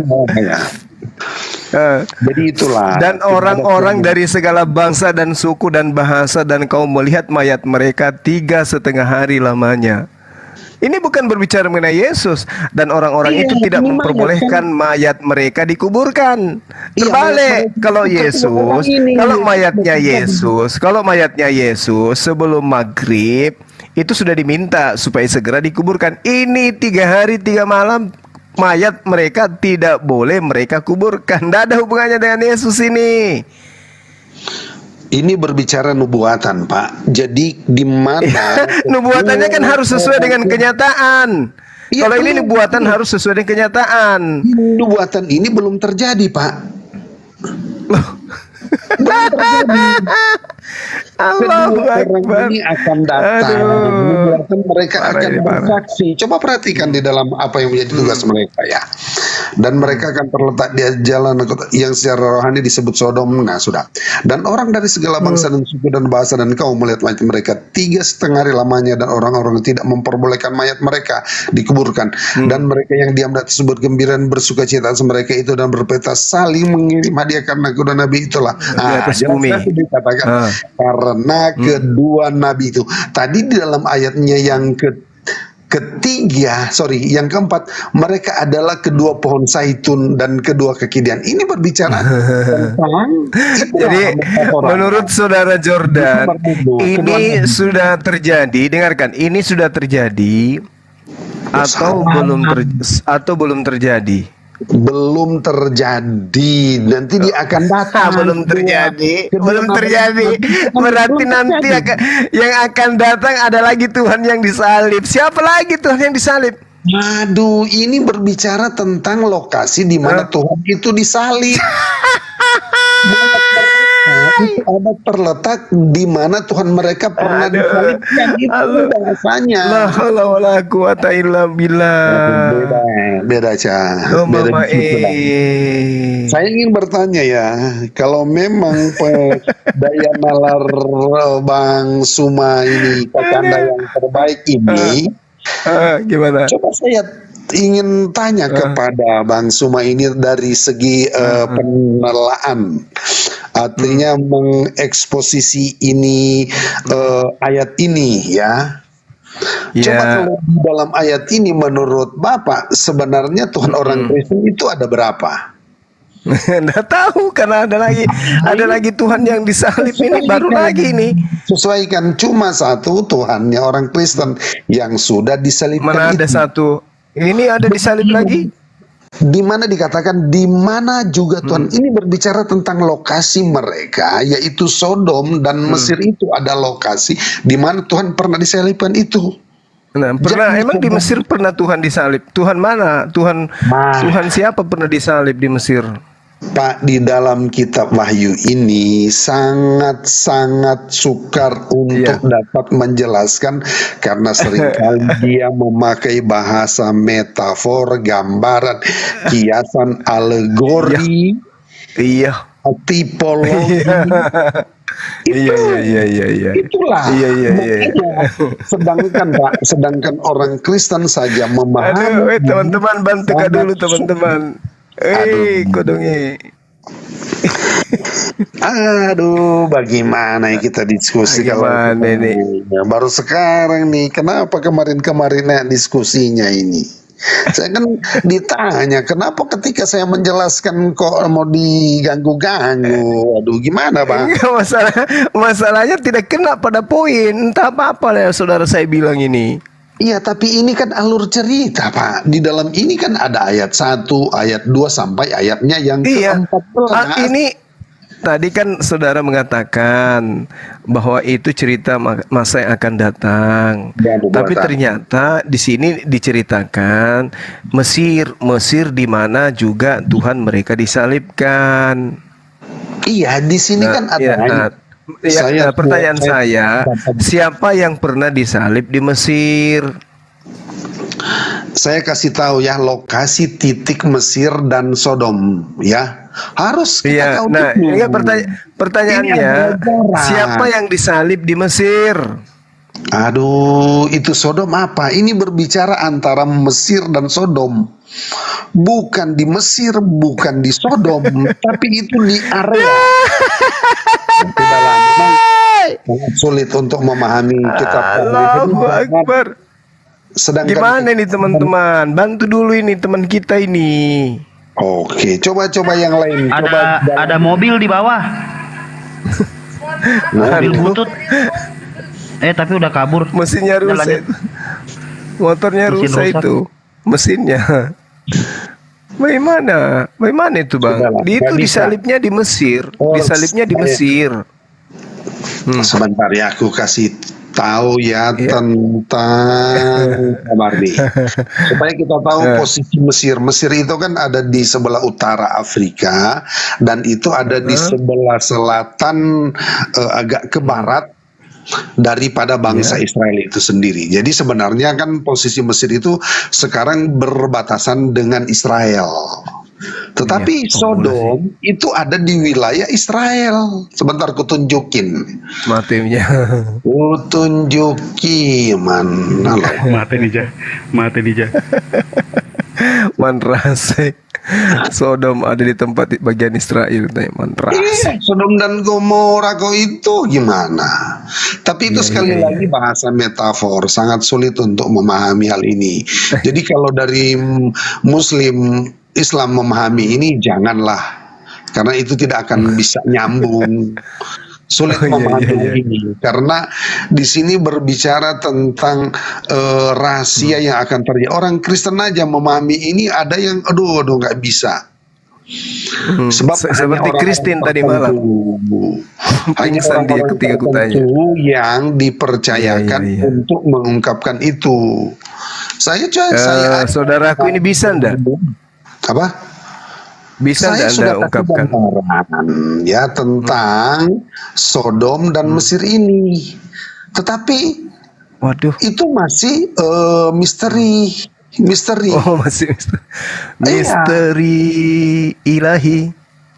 Ya, itulah rahasia. Namanya nubuatan, Pak. Nah, kan di dalam Al-Quran sangat jarang. Apa bedanya, Pak, ketika misalnya Imam Mahdi sama Jus dan Majus. Iya. Sama Dajjal. Iya. Nah, kalau saya pahami itu nubuatan. Nah, sekarang ketika saya ingin menelusuri hal itu, bagaimana bentuknya ini? Majus siapa, Pak Jordan? Itu bisa diterima. Itulah. Ada Tuhan disalib. Makanya selain Yesus.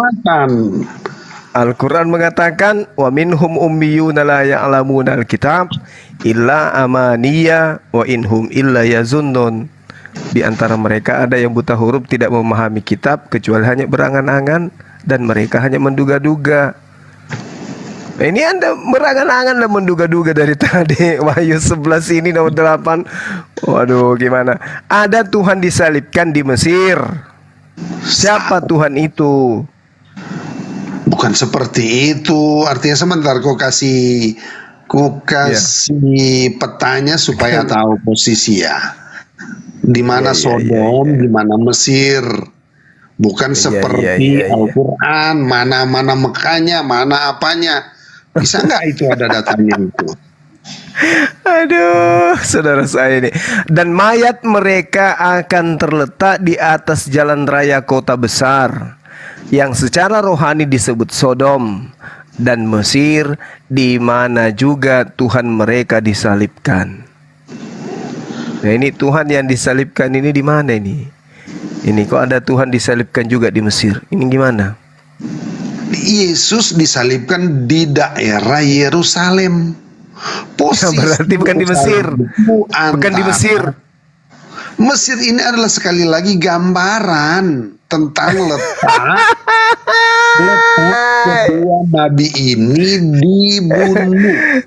Udah akui aja bahwa memang ada Tuhan disalib di Mesir, tapi itu bukan Yesus. Tuhannya agama Sodom. Kaum Sodom. Ini berbicara tentang masa lalu, Pak. Ya, tadi katanya masa depan, sekarang masa lalu. Kedua ini akan datang di masa akan datang, tapi peristiwa penyaliban sudah terjadi di masa lalu. Aduh. Tadi katanya masa depan. Kedua nabi ini akan datang. Belum terjadi. Aduh, ini korek-koreknya ya, Pak. Kedua nabi ini tadi katanya masa depan. Makanya aku tanya, oh Yesus nanti mati lagi. Belum terjadi katanya. Berarti Yesus mati lagi nanti 2 kalinya. Nah, ngomong aja lah.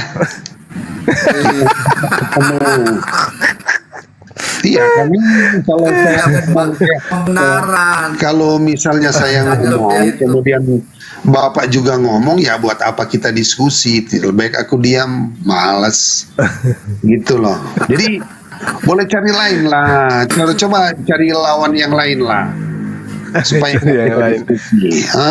Maksudnya saya mundur ya, yang lain ya. Aja supaya lebih kena lah. Iya, ya Bang Handi lah kalau gitu. Ada Dinda Wafi atau Ahisugi. Hanya Sugi. Ini kok pada diam Pak Sugi ini. Sayangku yang satu ini kok pada diam. Biasanya dia bang. Aku sampai ada babak belur aku, yang mana ini Pak Sugi ini.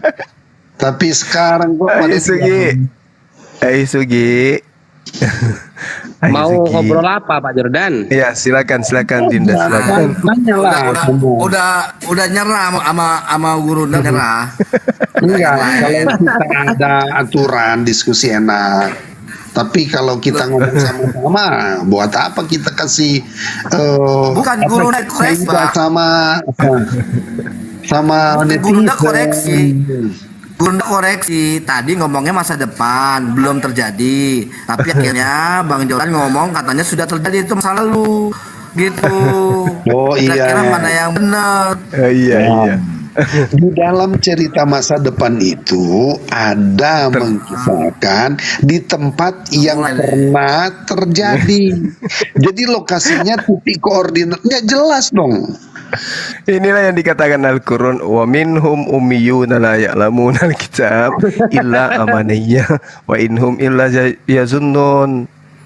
Mereka hanya menduga-duga, berangan-angan gitu loh. Namanya berangan-angan. Nubuatan lagi. Jadi kalau misalnya Al-Quran juga bernubuat, itu juga Al-Quran ternyata itu ya angan-angan lah. Jadi senjata makan tuan. Karena di sama Majus dan Majus mana? Di mana lokasi mereka? Coba di dalam Al-Quran mana? Lokasinya di mana itu Jus dan Majus itu? Jus dan Majus apa, Pak? Tanya Pak Ali. Ya, ya silakan Dinda, silakan Dinda. Ini adalah sebuah apa ya yang tidak dapat dibunuh oleh Imam Mahdi dan minta nanti Isa yang nanti akan mengalahkan mereka dengan cara apa ya gimana? Ya, Jud dan Ma'jud itu bukan Jus dan Ma'jus. Apa? Ya, Jud dan Ma'jud, bukan Jus dan Ma'jud. Dalam soal lafal kan, aku kan silakan diperbaiki kalau keliru lah. Tuh harganya 3.000 Bang, Just Jus. Gini Pak Jordan. Ini Pak Jordan bertanya itu lokasinya maksudnya. Iya, titik koordinatnya di mana mereka terjadi dan menguasai di daerah mana? Seluruh dunia kah atau cuma di satu titik? Silakan. Gini Pak, gini. Kan Al-Qur'an itu terbagi jadi dua Pak ya. Ada yang namanya ayat muhkamat, ada yang namanya ayat mutasyabihat. Nah, ayat muhkamat adalah ayat-ayat yang terang benderang maknanya, tidak butuh tafsiran. Ada ayat mutasyabihat, ayat yang pemahamannya itu dari Allah dan hanya orang-orang yang rasikhuna fil ilmi, para ulama yang pakar yang paham maksudnya. Nah, termasuk ayat mutasyabihat yang hanya Allah yang tahu itu tentang mengenai hari kiamat Pak, tanda-tanda hari kiamat. Nah, Ya'jud dan Ma'jud ini kalau kita melihat keterangan di dalam agama Islam itu termasuk tanda-tanda kiamat. Saya punya kitab namanya Al-Isa'ah li Asyratis Sa'ah. Tanda-tanda keluarnya Ya'jud dan Ma'jud. Nah, karena Rasulullah dan Al-Qur'an hanya membahas secara ijmal, secara global tentang Ya'jud dan Ma'jud, makanya di sana tidak disebutkan Pak. Sehingga para ulama mereka-reka, para ulama bukan menentukan ya, mereka-reka maksud dari Ya'jud dan Ma'jud itu bagaimana. Begitu Pak. Jadi tidak ada yang tahu Pak, hakikatnya tidak ada yang tahu.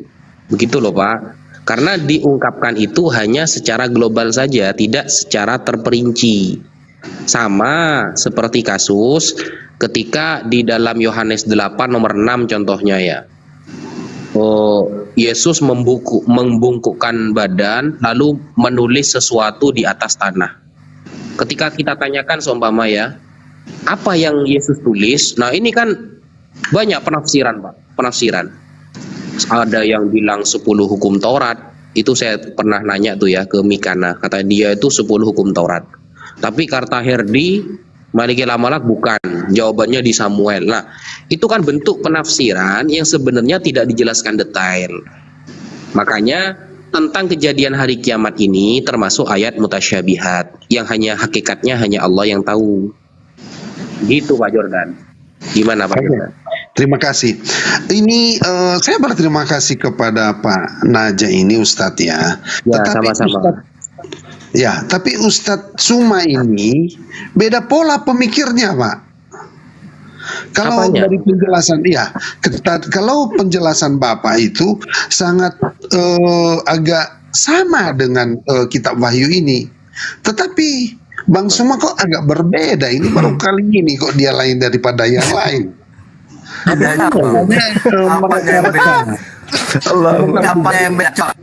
Di sini dia mereka bagaimana tentang kota Mesir dan Sodom itu yang saya sudah katakan tadi. Diakui ada Tuhan yang disalib di Mesir, gitu loh. Aku sudah kasih penjelasan tadi loh. Tapi gini, dari penjelasan Pak, Sodom dan Mesir itu tidak diceritakan tempat penyaliban. Tentang akhir zaman itu juga perlu cuma sedikit dan banyak yang mengatakan penafsiran mereka-reka juga sudah diakui. Lalu kenapa Bang Suma kayaknya menyudutkan juga ketika kita Wahyu dikatakan saya sudah katakan penafsiran sama juga. Tidak. Ini kan sudah jelas menunjukkan tempat. Oleh Ustaz Gini, yang secara rohani disebut Sodom dan Mesir, di mana juga Tuhan mereka disalibkan. Tuhan mereka, tidak dikatakan Tuhan kita. Tuhan mereka disalibkan. Berarti ada Tuhan di Mesir yang disalibkan. Artinya bukan cuma Yesus Tuhannya Kristen yang pernah disalibkan. Ada juga Tuhan di Mesir disalibkan. Itu loh Bang. Salah, ini cara pola pikir gimana sih? Kita sudah tahu tentang sejarah Yesus Tuhan disalibkan. Kemudian ternyata kan ada juga Tuhan yang disalibkan selain Yesus. Itu udah terjadi belum, Bang Jordan? Gini, tolong dong, aku belum selesai lah. Gitu. Jadi ini kan tentang kedua nabi ini belum terjadi. Tetapi titik koordinat mereka akan mati itu pernah di mana Yesus pernah disalibkan. Mereka mati di situ akan kedua orang ini juga. Jadi belum terjadi. Yang belum terjadi adalah kedua nabi ini mati di tempat Yesus pernah mati. Sulit juga sih. Apa sih, Pak? Hehehe.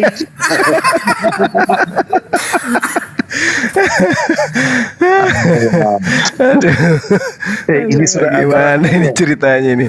Ada Tuhan disalibkan di Mesir kok.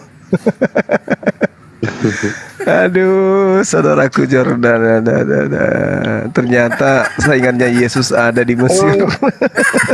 Ini barangkali sudah larut ya, sehingga pola pikir juga ya. Ada saingannya Yesus ini gara-gara kurang kopi kayak gitu. Ada Tuhan disalib. Ya, aku mau gimana lah. Kita nggak bisa nyambung lagi pula kalau ada aktivitas ya. Pak Alif, kenapa pada diam Pak Alif? Nih sahabatku yang baik hati nih Pak Alif ya.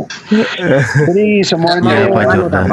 Ya, soalnya menyimak Pak Jordan, menikmati diskusinya Pak Jordan. Iya. Jadi kita kan sudah biasa. Jadi kalau sudah jam begini, aku kebanyakan kan undur diri. Ada Iya, silakan.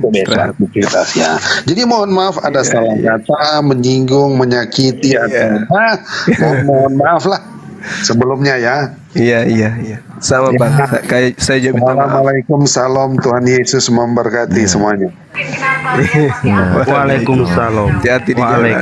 Waalaikumsalam. Pak Jordan baru gue bikinin kopi, pergi lagi. Aduh. Kelamaan Bang Andi. Bang Andi kelamaan. Tadi cerita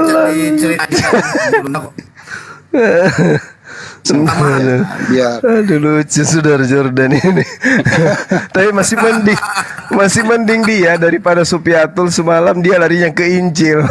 Saya tanya Wahyu 11 larinya ke Injil dia. Allahu Akbar. Kenapa banyak orang nggak waras ya? Memang susah Bang Handi. Apa mau dijawab? Cobalah Bang Handi jadi Kristen. Kutanya soal ini. Apa kira-kira jawaban Bang Handi coba? Dan mayat mereka akan terletak di atas jalan raya kota besar yang secara rohani disebut Sodom dan Mesir, di mana juga Tuhan mereka disalibkan. Kira-kira Bang Handi jawab apa? Jawabnya gampang sebenarnya itu. Apa? Pak Juma, mohon maaf, ilmu saya belum nyampe ke sana. Ya, mungkin 6 tahun lagi saya balik gitu menjawab. Sama dengan yang tadi, yang siapa itu Gulin.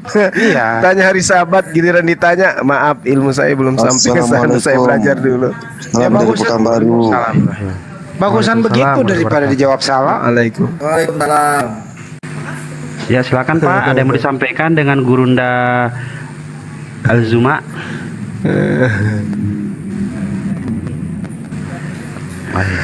Silakan Pak Dirgantara. Dirgafir. Monggo. Ada yang bisa bikin minum nggak? Saat kopi dulu, teh atau apa kek, air minum apa kek, tuak manis.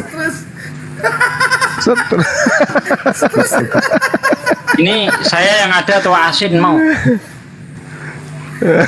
Itu hasil parah ini, parah. Apa jawabannya Bang Handi? Ya itu tadi ya Ilmu next saya lah Bang belum cukup. Juma, jangan dipaksa. Ilmu saya belum nyampe di situ. Kan gitu bagus. Oh gitu. Iya. Jadi gini teman-teman yang dibawa, ngapain kita ke Komal? Komal yang menyediakan tempat kepada penghujat dan penghina Islam. Kenapa? Komal-komal gini harusnya di blacklist loh. Aneh kan? Ada komal muslim, sudah tahu ada penghujat, dinaikkan. Kalau mau dialog dengan penghujat, masuk ke sarangnya. Jangan dia yang datang ke Islam. Udah bego bahlul lagi. Udah dibilang Sabar. apa sih? Udah di WA pun dari tadi. Ngapain laknatullah itu dibawa ke komal Islam coba?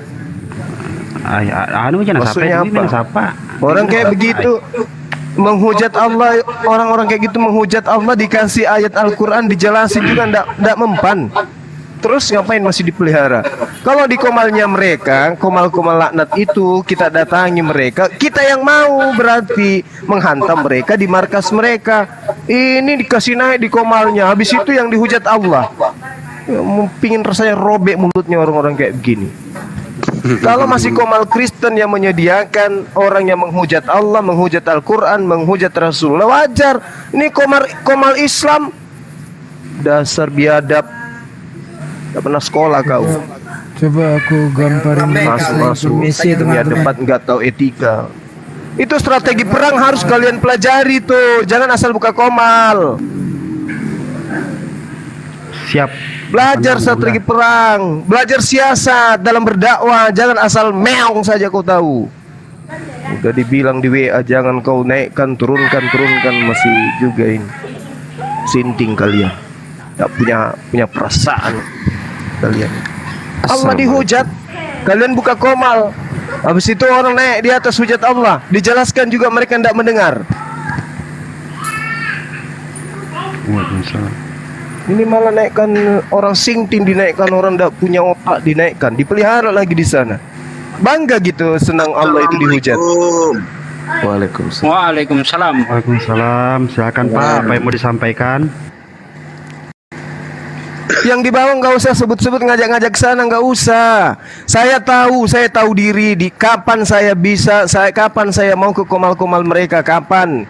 Saya tahu diri kapan saya bisa kemudian menghadapi mereka. Saya tahu. Bukan kita menyediakan tempat, habis itu naik ke atas mengatakan ini pedofil, ini isap burung. Tai lasso kau. Kurang ajar. Iya, ini yang di bawah jangan ngajak Gurunda Juma ke sana. Yang ada di sana suruh berhentiin. Itu yang punya komal ditanya bilang anjing, Bang Suma bilang. Udah yang punya komal nggak bisa debat, tapi tanya siapa punya komal itu anjing, Bang Suma bilang kamu anjing, biadab. Udah Gurunda udah. Kurang ajar. Diam semua. Udah. Mana nomor rekeningmu biar saya kasih gift. Udah Ndek. Biadab, Udah. kurang ajar kau. Kita live ini banyak denger. Dia mau anggap kita ini seperti ayam, mau kau buatkan komal terus itu kita mau diadu gitu. Istighfar Gurunda, istighfar. Sip. Gak perlu istighfar, gak perlu. Nabi dan Allah saya dihujat, dinista di tempat saya sendiri, gak perlu saya disuruh istighfar. Saya bilang dari tadi. Apa sih? Udah saya tahu sudah WA loh, gak mendengar, gak ngerti dunia apologet, buka-buka komal. Siapa sih orang ini? Ya udah, nanti aku peringati itu. Udah. Ustadz Unggul ada di sana. Dia malah bilang maaf ya, katanya maaf. Ustadz Unggul yang bilang saya turunin, maaf.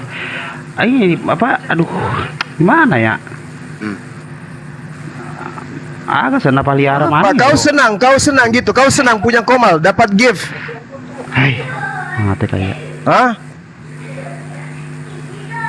Senang dapat gift gitu. Nabimu dihujat. Nabimu dinistakan. Al-Qur'anmu direndahkan. Kamu dapat gift. Orang adu argumentasi di sana. Iya, kalau mereka mau mendengar. Kalau kuping mereka masih bisa mendengar, mata mereka masih bisa melihat. Ini orang sudah ditutup mata hatinya. Kau siapkan komal. Sudah gitu kau suruh kita beku hantam di komalmu. Udah aku maki-maki Gurunda, udah aku maki-maki. Kau nggak Jangan dengar dimaki kau nggak ratinya, dengar aku. Aki. Bukan, aku nggak Yang ngomong punya sama Komal. dia, sama hostnya. Ketakutan ya, Benik ini. Hei, diam kau monyet. Aku ngomong sama hostnya. Bagus. Host, kau dengar suaraku nggak, host? Mau ku? Ya akhirnya diturunin juga tuh si ratinya. Boleh begitu. Jangan. Udah turunin dulu unggul. Kan begitu tadi. Kalau Bang Andre. Aku udah ingetin pelan-pelan. Enggak, ya, dia saya belum blokir menghujat ya. kok. Tidak Oh, ada ini hobi saya hujatan agak katanya. blokir. Jangan, Ini aja jangan boykot kasih aja rame-rame. tempat Ustaz Unggul penghujat. boykot aja rame-rame, gak usah ke Dulu sono. siap, biar dulu Ustaz Unggul bicara. Iya, sabar Unggul napa bicara. nih. Jadi aku marahinnya itu langsung masuk, aku hantam hostnya. Jangan kasih tempat penghujat gini. Enggak, dia tidak menghujat. Bukan tidak menghujat, belum lagi. Kau mau ditipu di tempatmu sendiri. Kalau di Komalnya nggak apa-apa. Berkali-kali kita bilang nih Bang Handi, Tasugi, jangan datangi Komal penghujat. Nah ini malah di Komal kau sediakan untuk penghujat itu. Turunkan nggak? Ya masih.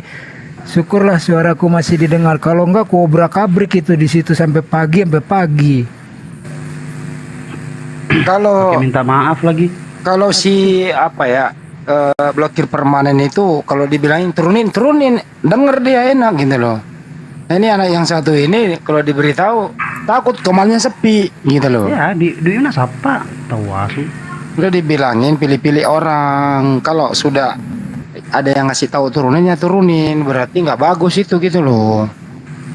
Jadi jangan sampai kita marah baru. Iya, ya, betul. gitu kan. Kalau gue tuh nggak pernah marahnya gue tuh pakai tahapan. Ditegur baik-baik nggak kena, ditegur sedang nggak kena, ya udah gue tenggelamkan. Ada Juma juga nggak usah lah Anda tanggapi itu, buang-buang kalori, biarkan saya lah yang hadapi mereka itu. Jangan merusak tangan Anda lah. Anda itu mutiara di sini gitu loh. Oke? Nah, tadi saya WA. Dia kan WA tuh, Bang, ada si Rati di tempatku. Jangan dinaikkan. Dia kan menghujat. Udah panjang lebar saya chat. Rumahnya malam masih dikasih ruang di sana kan, kurang aja. Coba hati mana coba tidak teriris gitu ya. Itu Kristen semua itu yang nonton di bawah. Hati mana yang tidak teriris coba Rasul. Janganlah teman-teman ya. Ini gitu. Jangan, kalau memang mau rame buat yang ada aturannya. Jangan seperti inilah. Nanti aku muak gitu ya ngelihat. Bayangkan rame tapi dengan Islam dihujat, Al-Quran difitnah, Nabi Muhammad dicela dan difitnah dengan sangat keji. Nggak kena itu begini. Kalau di Komal Islam nggak boleh ada seperti itu. Harus di Komal mereka kalau mau. Jadi hantamnya di mereka. Betul. Jangan kita undang penghujat. Intinya jangan, tolong. Ngamuk aku kalau nabiku dihujat di rumahku sendiri. Standby. Abdullah bin Zabah ini juga Abdullah bin apalah ini namanya nih. Ini juga penghujat juga ini. Astagfirullahaladzim.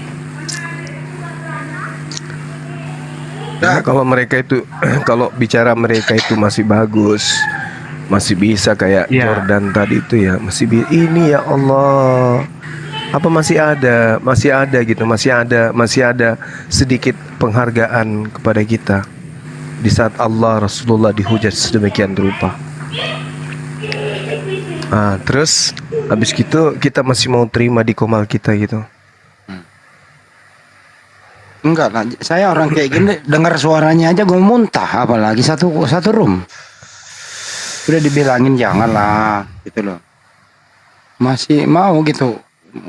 Takut amat sih room sepi gitu. Kalau room sepi itu ada teman-teman kita yang moderator fungsinya adalah menghidupkan suasana, nanya narasumber, kajian intern. Bagus toh. Kayak saya nih ada guru-guru di sini. Ya saya gali ilmunya, saya tanyain tuh guru gitu. Bagaimana seperti ini gitu loh. Gitu aja daripada kayak tadi gitu udah ditegur masih ngeyel, ngundang sana, ngundang sini, ngajak sana, ngajak sini. Udah tahu itu anak di blacklist. Ini saya umumkan ini sudah 17 tahun yang lalu gitu loh. Apa nggak denger aja? Udah diberitahu namanya, udah dalam daftar itu loh. Udah diberitahu, masih aja. Ya contohnya kayak si Edis, Kiamat, Sopiatul, Bahlul Kitab, itu nggak perlu dinaikkan orang-orang kayak gitu. Karena orang-orang kayak gitu jelas nggak bisa diajak diskusi dengan baik. Undang orang-orang yang punya ilmu, ya, ajak tuh pendeta-pendeta yang punya ilmu. Kalau dia mau diskusi baik-baik, ayo. Ferguson, nggak perlu orang-orang kayak gitu dinaikkan, nggak perlu. Nggak ada gunanya juga.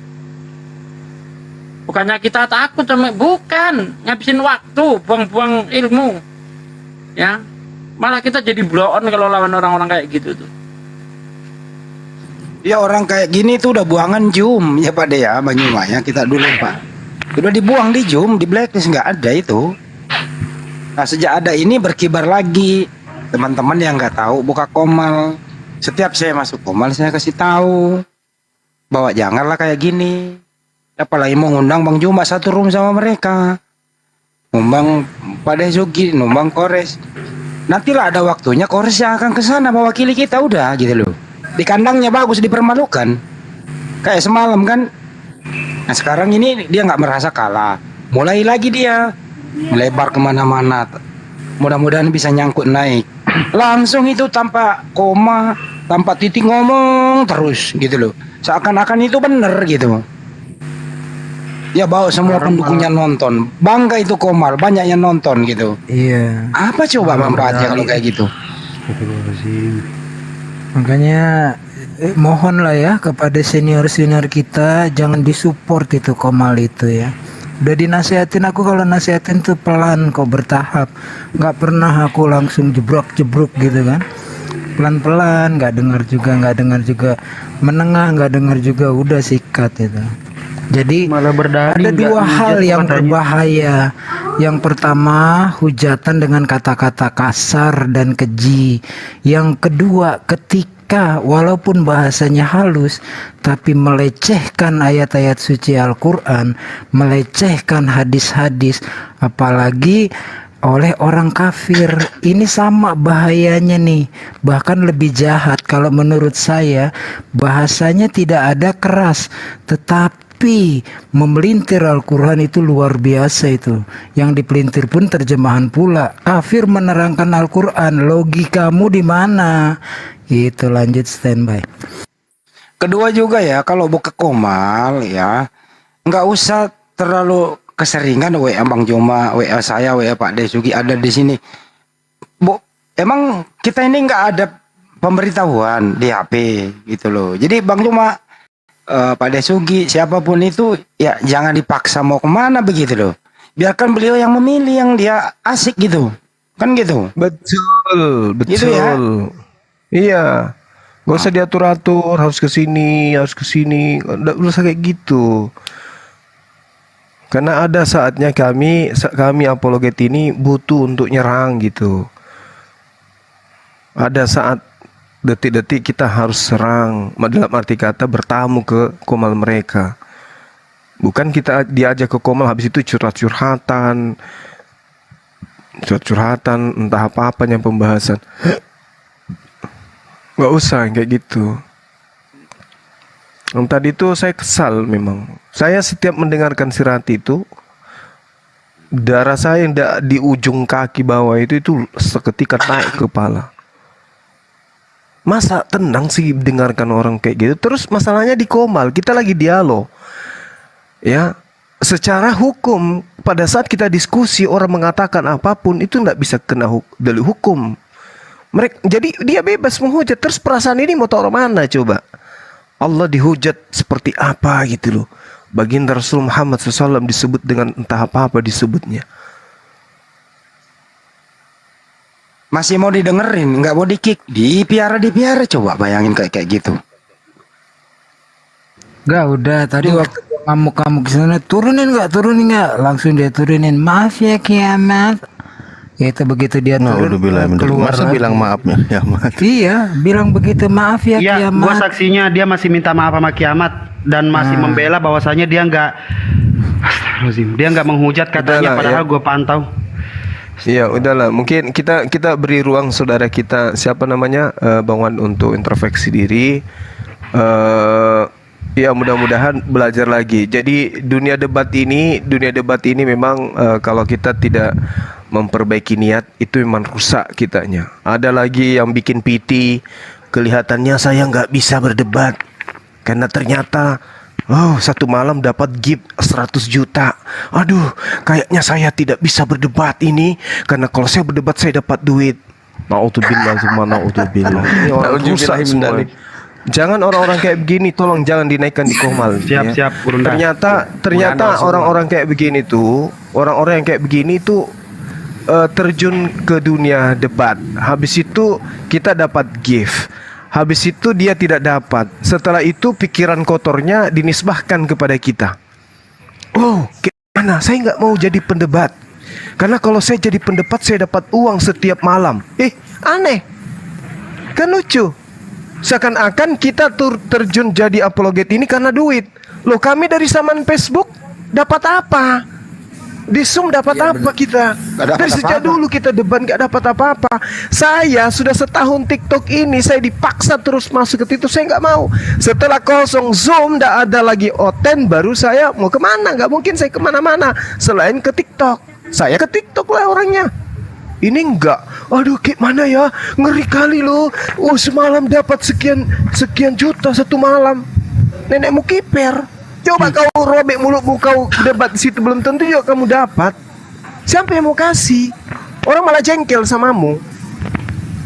Ngaku-ngaku usianya 18 tahun, muka sudah 67. Kan penipu. Andre, dengerin Andre.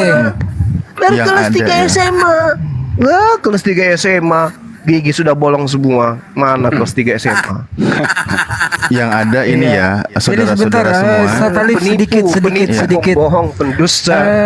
Ikhwan Villa, kalau Kores itu cukup dia jam terbangnya ya. Jadi ketika dia sedang bertarung, nggak usah panik. Ustadz Najah, Ustadz Alif, Guru Nda Zuma, bantuin Kores, jangan, nggak perlu. Kores itu jam terbangnya cukup tinggi. Yang saya permasalahkan tadi mengundang penghujat di Komal Islam. Itu yang saya permasalahkan ya. Jadi itu doang tuh. Ya, saya tidak ngomong dengan siapapun di sana kecuali dengan hostnya. Dan teman-teman gak usah khawatir. Kalau Guru Nda Zuma dikeroyok 7x7x7 itu nggak ada masalah. Demikian pula Guru Nda kita di sini. Jadi jangan khawatir. Kita nggak pernah cengeng memanggil orang minta bantuan, enggak ya. Untuk Kores juga gitu. Kores jam terbangnya tinggi dan dia tuh mentalnya luar biasa itu ya ketika menghadapi penghujat. Jadi nggak usah khawatir. Nah ini host katanya Kores mau naik, silahkan untuk menyisakan slot kosong. Saya diturunkan dulu sebentar, nggak apa-apa. Thank you. Ya, saya cuman Jangan Ustaz Hugo, saya aja, saya mau mantau-mantau dulu. Melanjutkan tadi narasi Guru Nda Zuma ya. Pengorbanan para saudara-saudara kita ini dari dulu benar motivasinya bukan itu ya, saudara-saudaraku, bahwa saya pun bagian dari yang merasakan. Tapi untuk saudara-saudara ini terus terang pengorbanan mereka itu bukan hanya satu hal, tapi masalah waktu, tenaga, pikiran, bahkan uang untuk membeli paket pulsa itu dari dulu udah biasa. Jadi motivasinya bukan mendapatkan uang. Ya, benar-benar kita ini niatnya apa? Membantah mereka. Itu yang perlu diingat buat saudara-saudara, karena kami menjalani ini dari dulu. Bagaimana kami habis paket tengah malam atau apa harus mencari dulu. Bagaimana kita harus tetap bekerja siang hari. Namun ketika ada penghujat, ada orang istilahnya menyesatkan, kita luruskan. Itu sering dilakukan. Jadi insya Allah lillahi ta'ala dari kami motivasinya dari dulu adalah membantah fitnahan mereka terhadap Islam, terhadap Rasulullah, dan terhadap para ulama-ulama kita semualah pokoknya ya, yang pemurtadan dan lain sebagainya. Itu udah dari dulu ya. Kami hanya lintas generasi terus menerus gitu. Sekarang aja trennya sedang bergeser di sini di TikTok. Nah itu ya, Afwan Guru Nda motong, dan memang ini kayaknya perlu disampaikan berulang-ulang juga. Iya, Assalamualaikum warahmatullahi wabarakatuh. Asatid Villa dan Gurunda yang kami cintai dan hormati. Aku haturkan permohonan maaf beribu-ribu maaf kepada umat Islam, kepada mujahidin Ghazwul Fikr yang paling terdepan, dan juga kepada Gurunda yang kami hormati dan sayangi di Komal ini, untuk terjadinya sebuah miss sehingga Tritung Penghujat, salah satu Kristen sejati, dinaikkan ke room Muslim di sebelah tadi. Aku mohon maaf banget. Toh aku udah bilang juga, kalau kejadian apa-apa sama room ini atau sama Tritungnya atau ama umat yang mendengarkan di bawah, aku Pontius Pilatus, cuci tangan gitu. Itu. Tapi tetap mohon maaf. Asatid Villa. Enggak, kita tidak sedang menyalahkan siapapun, tapi menyalahkan host karena beberapa orang sudah memperingatkan, mulai dari lembut, menengah, sampai akhirnya tadi aku datang keras, Kores. Aku tidak mempermasalahkan saudara-saudara kita yang Islam, itu malah aku bangga ya. Bertarung ketika musuh datang di rumah gitu loh. Cuma yang kita prihatinkan, janganlah mengundang penghujat di rumah kita. Kita duduk mendengar, banyak Iwan Villa di bawah mendengar ayat-ayat Al-Quran dipelintir, Nabi Muhammad dihina itu. Enggak. Aku tadi bawah bilang kok, jangan khawatir sama Kores karena jam terbangnya tinggi, datanya tumpah-tumpah, jadi bisa menanggapinya gitu. Cuma yang kita prihatinkan, jangan naikkan penghujat di Komal kita. Ada waktunya nanti Bang Zuma, Kores, Gurunda Sugi, Bang Handi Selebes naik ke Obrak Abrik roomnya mereka gitu. Kores, standby. Dan itu saya sudah saya sama Kores udah janjian yang kayak begitu, akhi. Masih ingat gak kemarin? Iya, itu masih ada obrolan kita. Nanti Saya Dinda sudah kita duet gitu-gitu. Kita mau nyerang, kita mau masuk kemana-mana, kita akan pergi. Tapi bukan kita siapkan Komal untuk penghujat Allah gitu. Udah diingatin juga, please janganlah. Masih dia. Ya, jadi saudara Wan Abi ya, mohon maaf saya blokir Anda untuk sementara waktu. Nanti kalau misalnya Anda sudah menyadari ini, tolong belajar ya. Dunia apologet itu bukanlah dunia euforia gitu ya, kesenangan bukan. Ini bukan pertontonan yang kemudian seakan-akan adu ayam, bukan. Ini kita perang akidah. Oleh karena itulah yang menjadi host itu juga setidaknya harus belajar tentang Islam, belajar tentang Bible. Bukan hanya semata-mata menyediakan tempat, kemudian dia tidak memiliki senjata untuk memperkuat apa yang sebenarnya menjadi misi para apologet, gitu. Jadi jangan Anda netral dalam arti kata, wah saya hanya penyedia, di mana ada orang-orang yang senior masuk ke sini, di situ akan banyak penonton meriah dan seterusnya. Enggak, bukan kayak begitu. Ya, bukan kayak begitu. Nah, lalu kemudian jangan kita itu mau diatur-atur. Pagi ini di sini ya, sebentar malam di sini ya. Jangan kayak gitu. Aku paling tidak suka. Karena saya dari dulu itu sendiri saya itu di lapangan, tidak mau diatur-atur sama orang. Mana berani orang-orang manajemen dari lembaga atau yayasan saya ngatur-ngatur saya. Nggak ada yang bisa ngatur saya. Karena saya tahu yang terbaik yang saya lakukan itu hanya Allah yang bisa meluruskan. Seperti itu. Nah ini penghujat. Kalau misalnya orang itu pendebat, murni pendebat, ya nggak masalah. Ini bukan pendebat, ini penghujat. Baca kitab suci kita aja gak bisa. Kemudian dikasih ruang. Oh ya Allah ya Karim. Apapun yang kita suguhkan kepada mereka, materi apapun yang kita sajikan kepada mereka, bahkan kalau materi bahasa daerah pun kita jadikan tema, larinya pasti kepada penghujatan. Lah ujung-ujungnya Allah yang diserang, ujung-ujungnya Rasul, meskipun materi itu tidak ada hubungannya.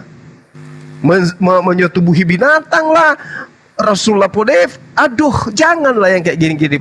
Kalau kita yang datang ke tempatnya mereka, kita memberikan mereka apa istilahnya materi-materi yang mengkanter materi mereka, itu tidak masalah. Ini kita menyediakan tempat, habis itu begitu apapun senjata yang kita berikan kepada mereka tidak peduli. Yang penting dia terpuaskan menghujat Allah, itu intinya. Mau apapun yang kita katakan, yang penting dia puas menghujat Islam. Dan itu terjadi di komal kita. Kenapa saya marah? Karena Nabi itu saya anggap komalnya adalah komal saya. Komal saya kok di tempat yang kayak gitu-gitu. Ya meskipun ada Dinda Kores bisa menenangkan, tapi sejatinya janganlah diberi ruang. Orang-orang yang seperti itu kan tahu kalau saya juga ke tempat mereka, kan mereka juga tidak terima Bang Suma. Hanya mereka yang masih ada waras-warasnya sedikitnya yang bisa terima saya. Atau Anda ingin dikatakan, oh saya masih waras, makanya orang-orang Oten sebelah mengatakan, cuman yang waras seperti Wan Abi ini yang bisa terima kiamat karena dia masih waras. Apa begitu maksudnya?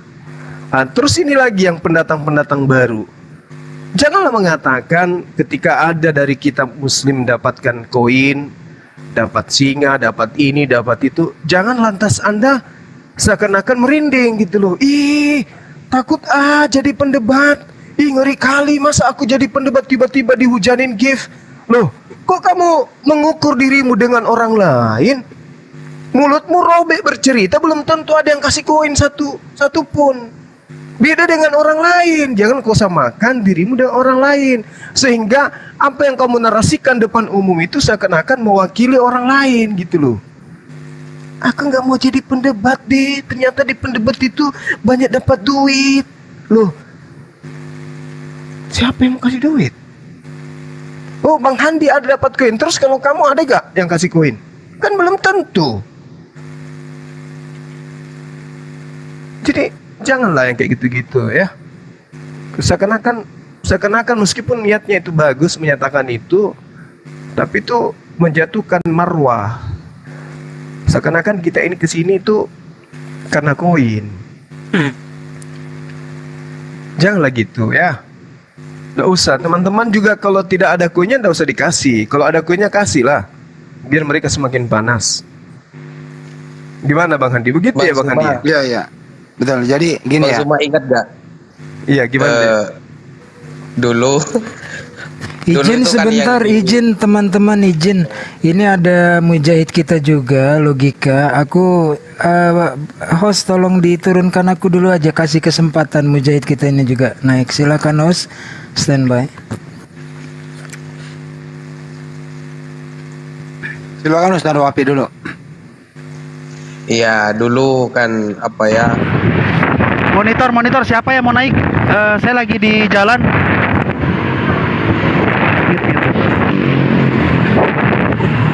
Buset, lagi di jalan. Berisik. Logika tadi. Oh, logika naikin logika. Hancur, suara hancur. Di mute dulu aja nih, mute. Ya, lanjut. Silakan Ustaz. Ya, dulu berapa tahun kan, bertahun-tahun ya, saya cuma nututin 2 tahun kan di Zoom ya. Di Zoom apa namanya itu, pagi, siang, malam. Alhamdulillah banyak dari sana yang mualaf di tangan Bang Zuma, teman-teman yang lain. Nah, waktu itu kan yang di TikTok itu Mas Kores. Saya pertama kali kenal Mas Kores, kemudian Unirifa. Nah, karena memang sudah masanya para orang-orang yang penghujat, para debater Kristen itu pindah ke TikTok, akhirnya ya sebagai para pejuang Islam, para apologet Muslim, para mujahidin memiliki rasa tanggung jawab untuk pindah ke TikTok. Karena lahan dakwah kita itu orang kafir, kan begitu. Sehingga awal mula munculnya Bang Zuma masih jarang-jarang dulu. Bang Zuma, Ustaz Sugi, Bang Handi, kadang ada di TikTok, kadang tidak ada, lebih sering tidak ada masih. Nah, akhirnya karena memang lahan dakwah orang kafir ini semakin marak, semakin masif di TikTok, barulah teman-teman kompak ada di TikTok semua. Jadi jangan dikira ke TikTok ini gimana-gimana.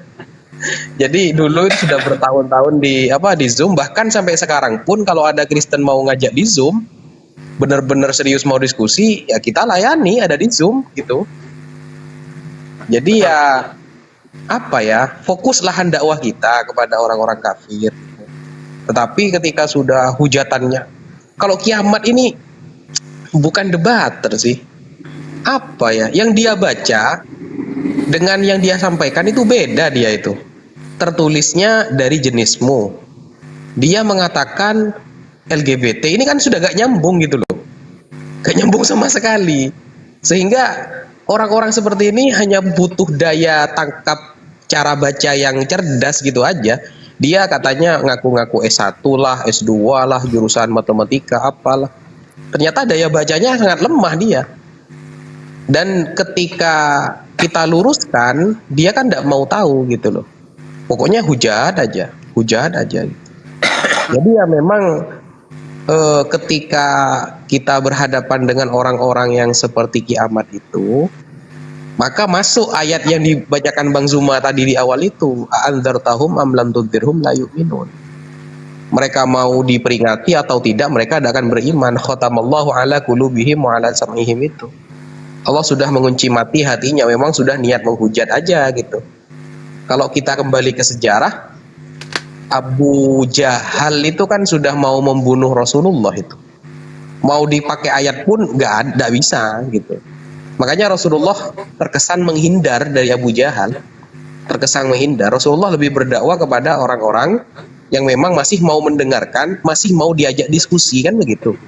Orang-orang Yahudi yang bertanya tentang ruh, bertanya tentang Al-Anfal, bertanya yang lain-lain, itu dilayani sama Rasulullah. Kalau Abu Jahal yang sudah memang ngebet ingin membunuh Rasulullah, gak dilayani.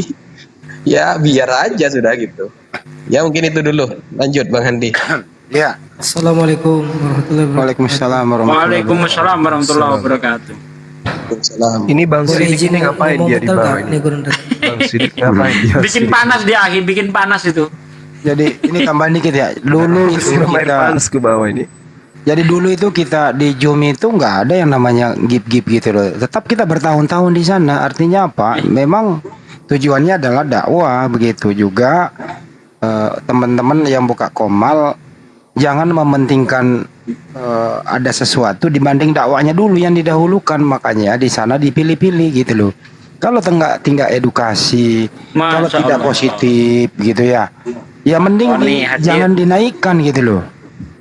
Intinya adalah dakwah, jangan koin dong gitu ya. Nah kalau ada mendapatkan sesuatu dari itu ya alhamdulillah gitu. Tapi bukan targetnya itu. Semakin tidak mau berdebat ini orang Bang Handi. Aku nggak mau berdebat Ya gini ya, cuma ya. Kalau kawan-kawan sekarang itu kan melihatnya tinggal enaknya saja gitu kan. Wah, iya sekarang bisa dapat koin. Coba lihat ketika kita zaman di Facebook. Ya. Jangankan punya pendukung, istri kita aja jadi apa? Musuh. Jadi musuh. Bener nih yang saya katakan nih. Kalian ini tinggal lihat enaknya Bang Juma, nggak lihat bagaimana waktu di zaman di WA di Facebook gitu ya. Pegang HP sedikit aja, apa kata istri kita, dari HP ke HP, HP ke HP terus. Aduh ya Allah ya Rabbi. Ya maklum lah namanya juga wanita. Makasih kan? akhi Tony Iya, Chua. Masya Allah. Jadi sementara kita sebagai laki-laki ini kan tahu bahwa kita ini diberi kewajiban oleh Allah untuk berdakwah gitu kan. Nah wanita kan nggak nyampe ke situ pikirannya gitu. Ya itu sering berantem sama istri sendiri gitu loh. Nah sekarang kan tinggal lihat enaknya. Oh iya ngomong sedikit aja ada yang ngasih gift. Jangan dilihat enaknya doang, lihat 10 tahun dulu lah, 10 tahun ke belakang bagaimana ketika kita itu menjadi pendebat itu, dilihat di 10 tahun masih pakai HP jadul ya, tidak ada pemasukan, yang ada pengeluaran terus untuk beli pulsa, apalagi dulu mahal pulsa itu 1 giga 30.000 atau berapa dulu itu. Kalau sekarang murah bandingkan zaman dulu mahal banget. Iya. Saya beli kartu aja masih 750 akhi. Iya. Tahun 2000 berapa itu? 2001 ya. Mungkin itu bisa diceritakan Bang Zuma. Dulu di Facebook itu kayak apa sih? Saya kok nggak tahu ya diskusi di Facebook itu. Seru. Bang Andi aja belum merasakan itu Bang Andi. Saya Sampai- pernah 2010 ngalamin. Sampai sama. kita ini 2001 kayaknya ya. Saya 2009 nih. 2001 saya Enggak, belum kuat beli HP. mulai punya HP maksudku 2001. Oh, saya belum sanggup beli HP itu tahun itu. Perjuangan dan doa Pak ya. Boleh izin ngomong bentar nggak Ustadz? Soalnya nggak lama di atas kan. Biar ganti. Iya, silakan, Bang. lagi. Iya, mohon maaf ya semuanya ya. Iya, gini, jujur ya, saya pun beberapa kali kecewa di room yang tadi itu. Karena apa? Banyak keganjilan gitu yang terjadi di situ, Bang. Kayak semalam saya duduk di situ, lama saya menunggu, ibaratnya apa? Karena kita menghargai Bang Zuma. Tiba-tiba diturunkan nggak pamit dan digantikan dengan seseorang yang baru seperti itu. Bukan apanya, kita ini perlu adab loh gitu. Perlu adab. Kalau memang mau diturunkan silahkan, tidak masalah. Contohnya itu, Bang Logika izinnya turun bentar, ada yang mau ganti. Kita siap seperti itu. Nah yang kedua, ya untuk teman-teman yang bawah juga, Masya Allah yang seperti yang disampaikan gugurunda saya ini. Kita ini seorang dai, seorang pendakwah. Jadi harus benarkan dulu niat kita. Niat kita mau cari uang atau mau memang betul-betul ingin menegakkan amal ma'ruf nahi munkar.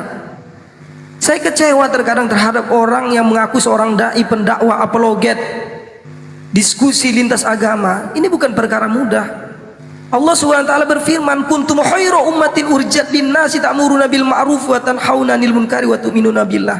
Kata Allah, kamu adalah umat terbaik. Kita ini umat terbaik.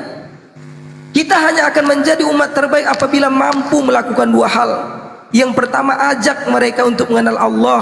Kenalkan Allah terhadap mereka. Karena apa? Kata ustadz saya, Logika, kalau kamu punya tetangga orang kafir dan mereka mati dalam kekafirannya, maka engkau akan diminta pertanggungjawaban terhadap Allah. Kok bisa begitu, Ustaz? Iya, mereka akan menuntut engkau. Engkau tiap waktu sholat ke masjid, ke masjid, ke masjid, tapi kau lupa dengan tetanggamu yang kafir yang tidak mengenal Allah. Karena apa? Tidak akan ada lagi yang namanya Nabi dan Rasul. Islam ini amanah, harus kita sampaikan. Ingat ya teman-teman ya. Jujur ya Allah, saya kecewa kemarin Bang. Demi Allah gitu.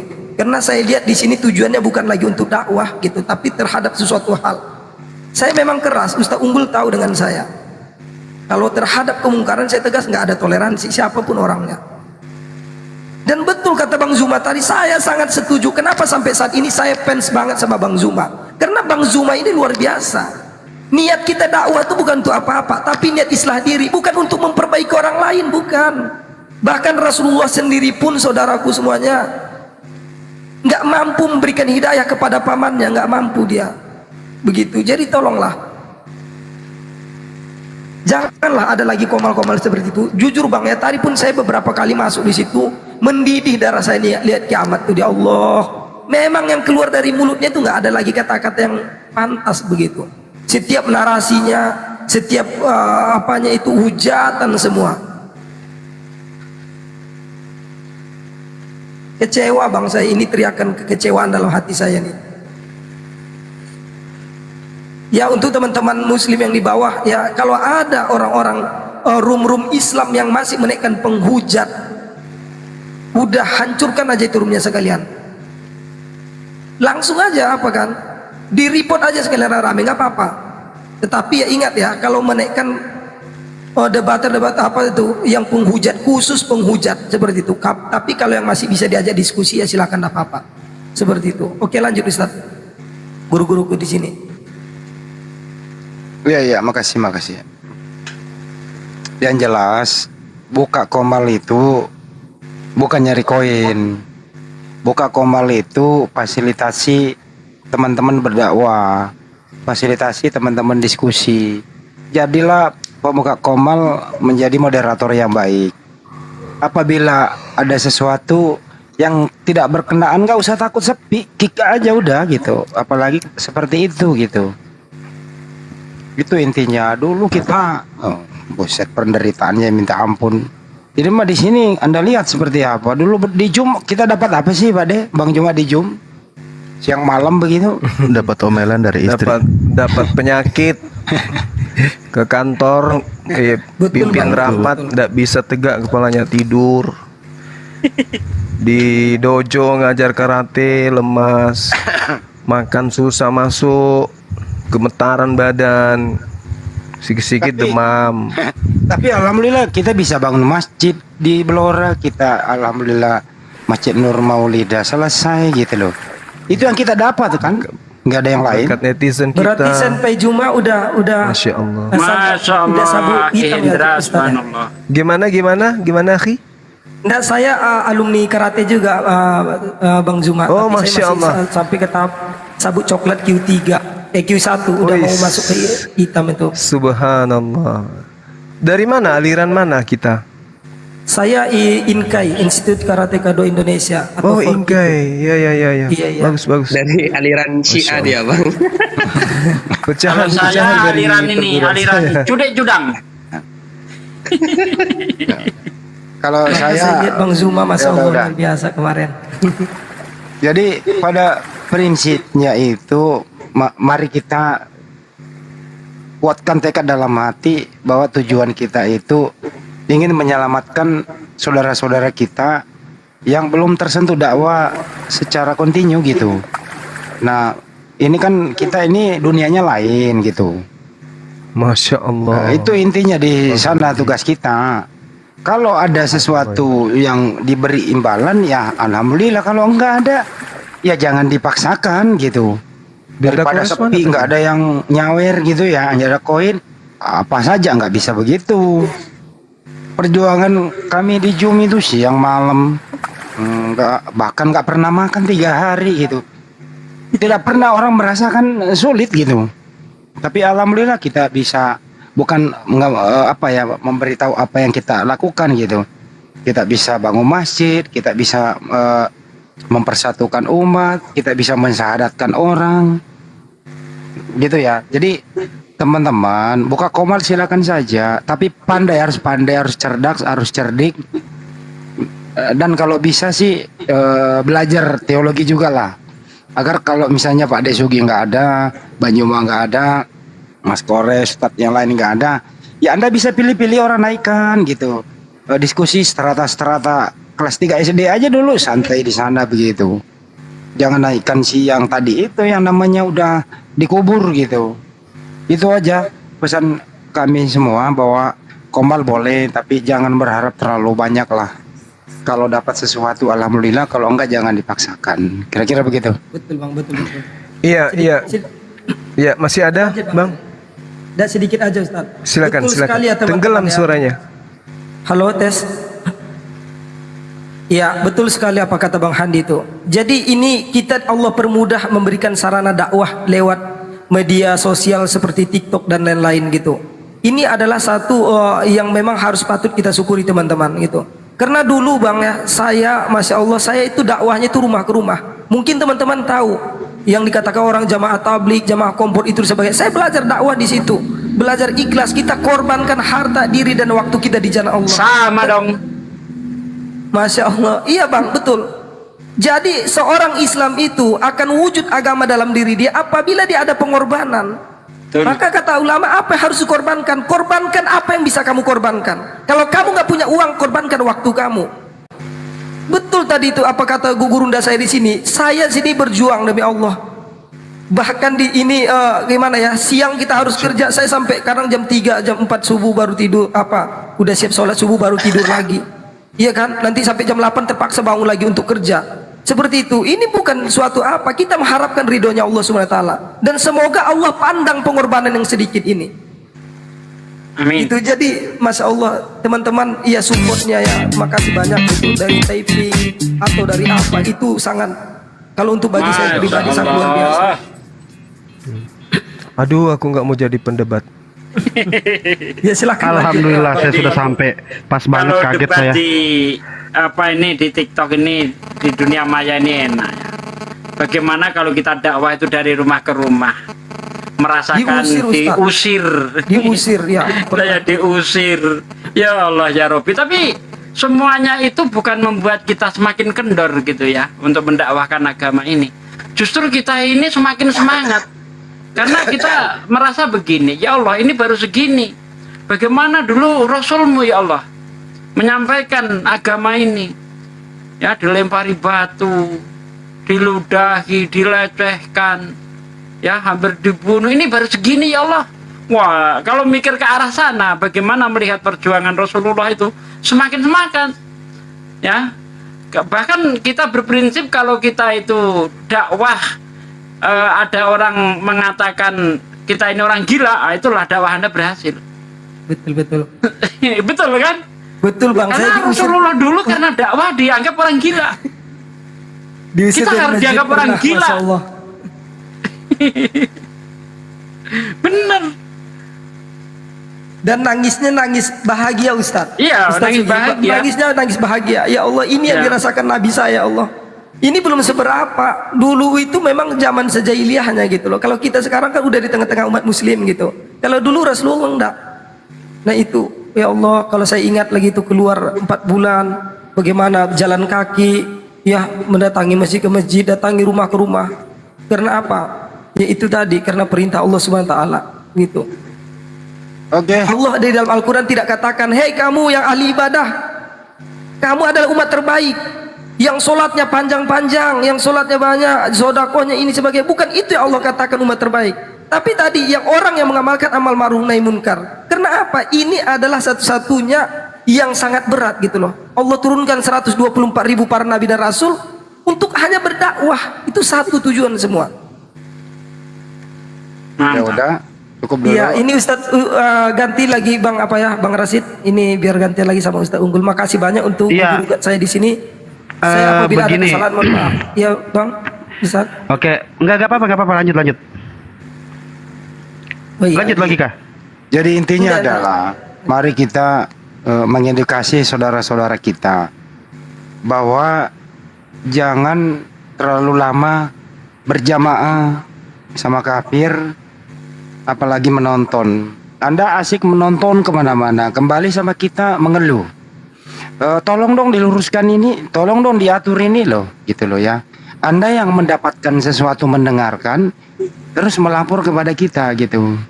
Makanya kan dihimbau nggak usah mendengarkan hal-hal yang negatif. Lebih baik berjamaah dengar ustadz-ustadz ceramah, ada ilmu gitu ya, dalam kajian ilmu dan seterusnya begitu.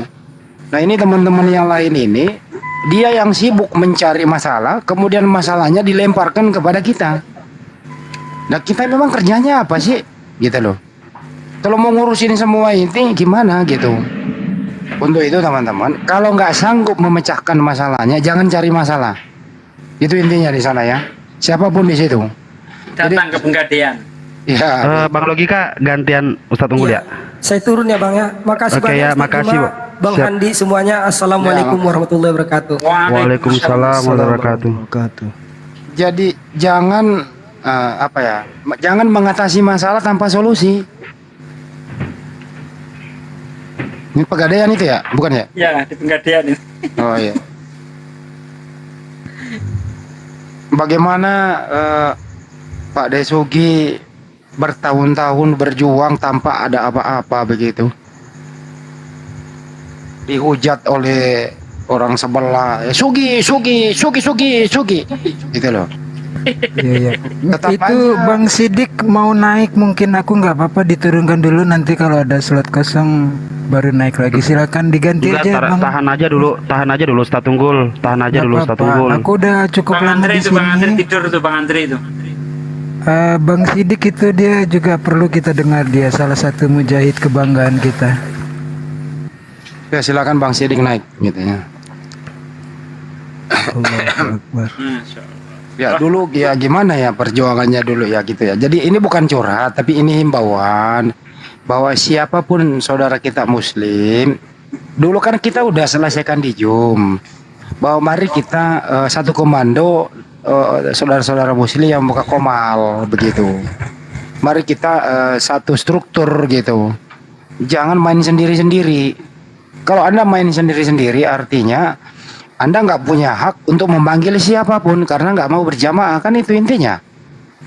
Nah di sana diputuskan pada malam hari itu bahwa yang mengatur ini semua begitu diserahkan kepada Pak Desugi yang mengatur saya Bang Juma begitu, bahwa komal-komal yang terafiliasi dengan Islam silakan satu komando. Jadi artinya kalau udah ditegur oleh Ustadz Unggul waktu malam hari itu, Ustadz Unggul akan membuat bagaimana SOP-nya begitu, ya memang agak kita terlambat sih ya, karena terhubung karena faktor waktu. Jadi kalau Ustadz Unggul siapapun udah menegur gitu loh ya, disegerakan gitu loh, jangan dicuekin. Jangan sampai udah Bang Juma udah naik darah, jadi nggak enak didengar, sia-sia kan gitu. Itu ya teman-teman yang buka komal ya. Kita memang kemarin menegur bagaimana blokir permanen. Sebegitunya dia mendengar gitu loh. Turunkan dia, turun. Bang Hendri, makasih. Gitu ya. Itu turunin gua aja deh, itu turunin gua tuh. Ada orang yang bilang katanya gua nggak ada ilmunya, nggak nyampe. Udah diam di situ. Diam di situ. Diam di situ. Lanjut ya dari Profesor Handi. Izin ya Profesor nambahin boleh? Siap. Nanti Ya, saya ngurangin Ustaz teman-teman, Unggul kalau kebanyakan. Kalau Lanjut. dulu jadi perjalanan kita tuh udah cukup panjang ya. Aku baru kemarin sore dibanding Profesor Handi, Gurunda Zuma, Gurunda Sugi, Kores juga ya. Mereka tuh guru-guru saya tuh. Pertama kali saya belajar kristologi, orang bilang bahwa itu adalah dari Ustadz Dondi. Enggak, sebenarnya dari Kores itu saya belajar banyak ya. Nah, jadi kalau zaman dulu itu masih oke. Lalu menjadi makin baik ketika di Zoom ada pusat kontrol. Baik kita sebagai tuan rumah di Zoom, misalnya ZCC, atau di tempat mereka Kristen ya, itu terkontrol tuh. Nggak mungkin nggak terkontrol. Tetapi di sini di TikTok semua orang naik. Nah makanya kita perlu ingatkan lagi untuk para debater-debater generasi penerus, kuasai dulu ilmu tentang Islam ya, banyak cabang ilmunya, Al-Quran, Al-Hadis, Sirah Nabawiyah, Fikih, dan banyak sekali ilmunya, itu kita kuasai. Kemudian yang kedua, ilmu tentang kristologi. Subhanallah. Masya Allah. Kasih. Setelah ilmu kristologi, rezekinya dan urusannya ya. Ya, amin. Setelah ilmu kristologi, ini yang paling penting yang tadi diingatkan oleh Gurunda Zuma juga, strategi dalam berdebat ya. Ada waktunya kita santun, ada waktunya kita sedang, ada waktunya kita mengaum seperti singa. Semua ada waktunya. Lah kemudian juga begitu teman-teman di Komal ya, jangan ramai. Di situ ada debater-debater kita. Boleh kita tonton, kalau nggak usah nonton di Komal kita, nonton dapati ilmunya, dapati pengalamannya. Jadi bagi para yang membuka Komal, Anda tuh bertanggung jawab loh. Bertanggung jawab mewakili Islam. Jangan biarkan jangan biarkan penghujat Islam berak sembarangan di rumah kita. Kalau Anda nggak mampu berdebat melawan mereka, jangan cengeng. Panggil Handi, panggil Kores, panggil Gurunda Sugi, panggil Gurunda Zuma, dan lain. Jangan cengeng. Anda bisa melakukan dengan cara kick gitu ya. Jadi jangan menjadi promotor seperti promotor tinju, undang sana undang sendiri, nggak peduli apa isinya, yang penting Komal rame. Jangan, nggak boleh. Anda bertanggung jawab atas Komal Anda. Nah ini mungkin sudah masuk kita ke dalam proses kristalisasi, proses merapatkan barisan, proses menguatkan. Harus ada satu komando dari senior-senior kita semua. Senior-senior kita bukan lebih hebat dari Anda-Anda, cuma kita sudah duluan ambil pelajaran, ambil manfaatnya dari semua kita untuk menjadikan pengalaman ke depannya. Gitu tambahannya Bang Handi, standby lagi dong. Barakallah, Akhi Hendra. Ya. Semoga dipermudah urusannya oleh Allah Ta'ala. Amin. Amin. Ya. sedikit mungkin ya, ini cara-cara Bang Handi juga yang sering diterapkan. Mungkin buat yang sering buka komal juga, ini yang sering juga dari dulu diterapkan di Jum-Jum. Jadi ketika buka komal, jangan juga fokus wajib oten gitu loh. Karena apa? Karena Islam itu tidak kehabisan bahan untuk pembahasan. Makanya ketika ada Ustadz Unggul kan gitu, Ustadz Wafi, Ustadz Sugi, Bang Zuma dan semua ya, Aikore semua, udah langsung diajak kita mari sama-sama mengkaji perdalam gitu. Kan dari dulu biasa kita begitu ya. Jadi jangan harus gitu ya. Ada kalanya memang kita juga fokus sesama, mari kita sama-sama perdalam, mari kita sama-sama kaji.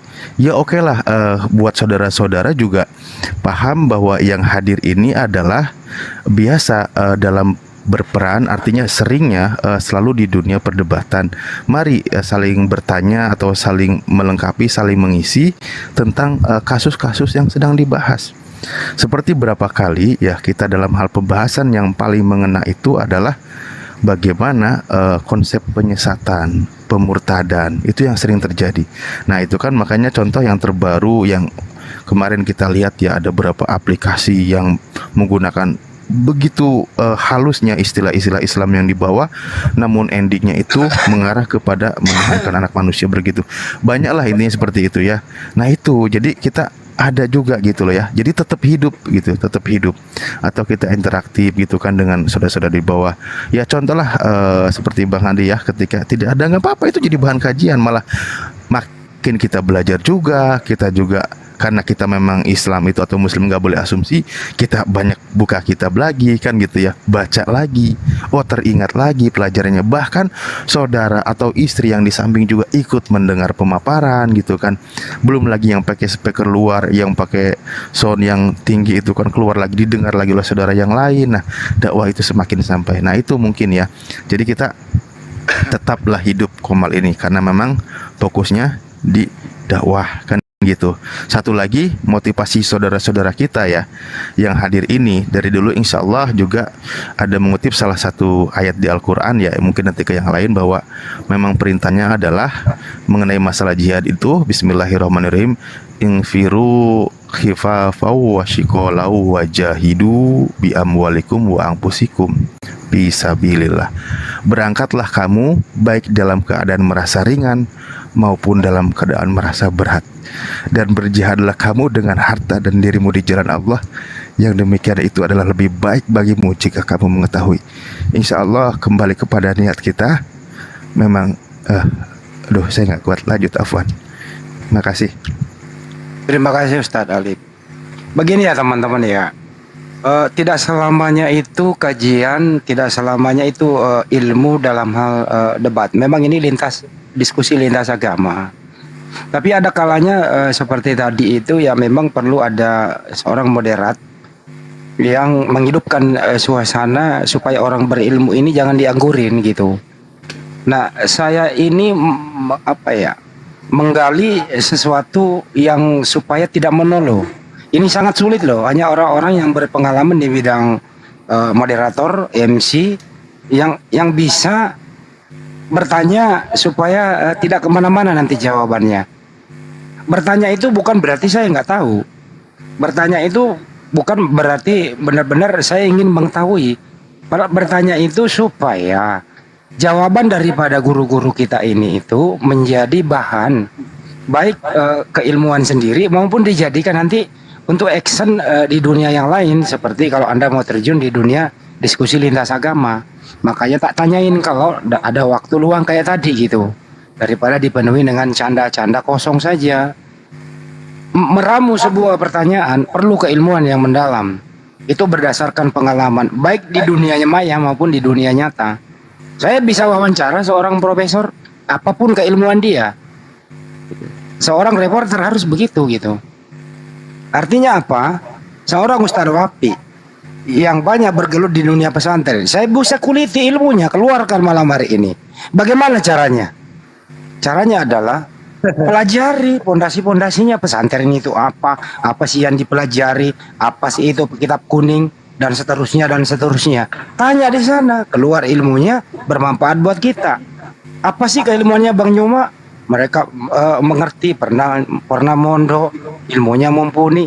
Tanya dia keilmuannya itu, bagaimana bertanyanya? Pelajari dulu dasar bertanya. Apa sih keilmuan Pak Desuki? Bible berjalan. Tanya dia supaya mengeluarkan ilmunya. Nah, secara tidak langsung ada yang bisa kita konsumsi. Maupun lagi pulsa kita habis begitu saja, ada manfaat yang kita dapat. Kira-kira begitu. Jadi bertanya itu tidak semudah itu yang kita bayangkan. Perlu energi, perlu akhlak, perlu ilmu untuk menata ini semua. Caranya adalah benteng yang tidak melalui prosedur formal ya, tapi ini memang perlu. Kira-kira begitu teman. Saya memang nggak berilmu, jadi makanya saya banyak bertanya. Malu bertanya, pasti nyasar. Itu istilah dari saya. Saya rangkum semua. Malu bertanya sesat di jalan, Ya. bertanya terus memalukan. Ya, jadi itulah yang saya rangkum di buku saya yang belum terbit, di buku Tatang Sutarman di halaman 72 pojok kiri atas. Kira-kira begitu. Begini, Bang Handi. Saya tambahkan sedikit, Dinda. Siap Bang. Oke, lanjut. Antum. Apa Bang? Lanjut. Oke, baik. Jadi satu lagi ya, teman-teman yang di bawah gitu ya. Memang kalau kita melihat dari dunia apologet ini, seketika orang akan menarik kesimpulan yang mengambil sisi enaknya tanpa melihat sisi dalamnya gitu ya. Sehingga terkadang mereka dengan menyimak, dengan melihat, menjadi saksi pergulatan di dalam berdebat, dengan bertebarannya gift seperti ini, itu terkadang muncul satu keinginan untuk terjun sebagai apologet. Sehingga apa yang terjadi? Kalau dia memiliki IQ yang tinggi, memiliki loncatan berpikir yang ya hitungan kita itu di atas rata-rata gitu ya, maka sangat boleh jadi strategi yang digunakan itu adalah membuat sebuah keadaan di mana para apologet itu memberikan kesan yang bisa disimak dan disaksikan dan menjadi sesuatu yang mengagetkan massa gitu ya. Strategi penjaringan massa kalau di dalam ilmu orasi gitu ya. Lalu kemudian setelah itu tahap kedua mereka pansos. Itu ada yang kayak gitu. Pansos, habis pansos itu mereka membuat komal kalau merasa dirinya sudah dikenal melalui kejadian-kejadian yang ada, entah itu dia debat, duet dan seterusnya. Pansos bukalah komal sendiri gitu ya. Nah, ini adalah salah satu yang kemudian teman-teman apologet juga harus waspadai. Kenapa? Karena menjadi seorang apologet itu tidak hanya sebatas kuat argumentasi juga, bukan hanya di situ, bukan hanya menguasai retorika, bukan hanya itu, tapi juga ada yang disebut akhlak, ada etika, ada moral, ada attitude, dan ada rasa pergaulan yang harus memiliki nilai-nilai Islami yang harus dipertahankan gitu loh. Tidak serta-merta tampil kemudian dengan gaya bahasa yang tersusun rapi, tegas, habis itu seperti apa ya? Seperti apa istilahnya nih? Sesuatu yang dikarbit ya, terjadi dengan begitu cepat sehingga dia masuk ke dunia apologet itu seakan-akan orang yang tidur panjang seketika terbangun, terkagetkan dengan keadaan. Nah, itu yang pertama. Kemudian yang kedua, kita juga harus waspada kepada orang yang memiliki misi di luar daripada misi yang kita alami, kita lakukan. Lalu kemudian kecenderungan apa yang dirasakan oleh apologet itu dia juga ingin merasakan tapi tidak terkejar. Tapi dia punya ilmu sehingga menimbulkan ketidakpuasan di mana nilai-nilai ini berakhir pada ketidakikhlasan gitu. Ini ya yang kemudian harus diwaspadai oleh para apologet, sehingga tidak mudah kemudian terbawa dengan arus atau suasana yang bisa jadi itu akan berakhir kepada fitnah, sikut kiri kanan untuk saling menjatuhkan satu sama lain. Nah, inti daripada apa yang saya sampaikan ini adalah bahwasanya ya kita harus luruskan niat. Kita tidak munafik. Dengan adanya teman-teman kita yang memberikan gift seperti ini, kita nggak munafik. Kita suka, kita senang. Ya kita senang, kita bahagia. Ada di kalangan kita itu yang kemudian mengambil misi, mengambil bagian dari dakwah ini. Mungkin mereka tidak menguasai ilmu retorika. Mungkin mereka punya ilmu tapi tidak mampu kemudian mereka itu sampaikan di depan publik seperti ini, sehingga mereka mengambil bagian cukuplah sebagai pendukung daripada para apologet. Itu bisa jadi. Nah, inilah makanya saya katakan bahwa kita harus menguasai strategi perang. Duduk di dunia apologet seperti ini tidak serta-merta masuk ke komal, habis itu tanya jawab, tidak, bukan kayak begitu. Bukan kayak begitu. Anda harus punya strategi. Perang luar dalam itu harus dikuasai setidaknya. Kenapa? Kita harus mempertanggungjawabkan argumentasi yang kita bangun. Karena yang menyimak kita berbicara ini bukan cuma satu orang, dua orang, tapi banyak orang yang akan menjadi sasaran daripada apa yang kita sampaikan. Dan mereka lah yang menilai itu. Oleh karena itulah kemudian ya kita tidak bisa hanya masuk ke komal, habis itu kita berdebat dengan orang, habis itu kita mengambil kesimpulan, habis itu kita sibuk dengan menilai orang. Bukan kayak gitu. Ya, jadi para apologet yang sendiri ini juga harus waspada dengan pendatang-pendatang baru yang kita tidak kenal, hanya karena modal dia bisa bicara, lantas kemudian kita kasih panggung. Saya rasa ya yang ada sekarang ini udah cukup gitu ya.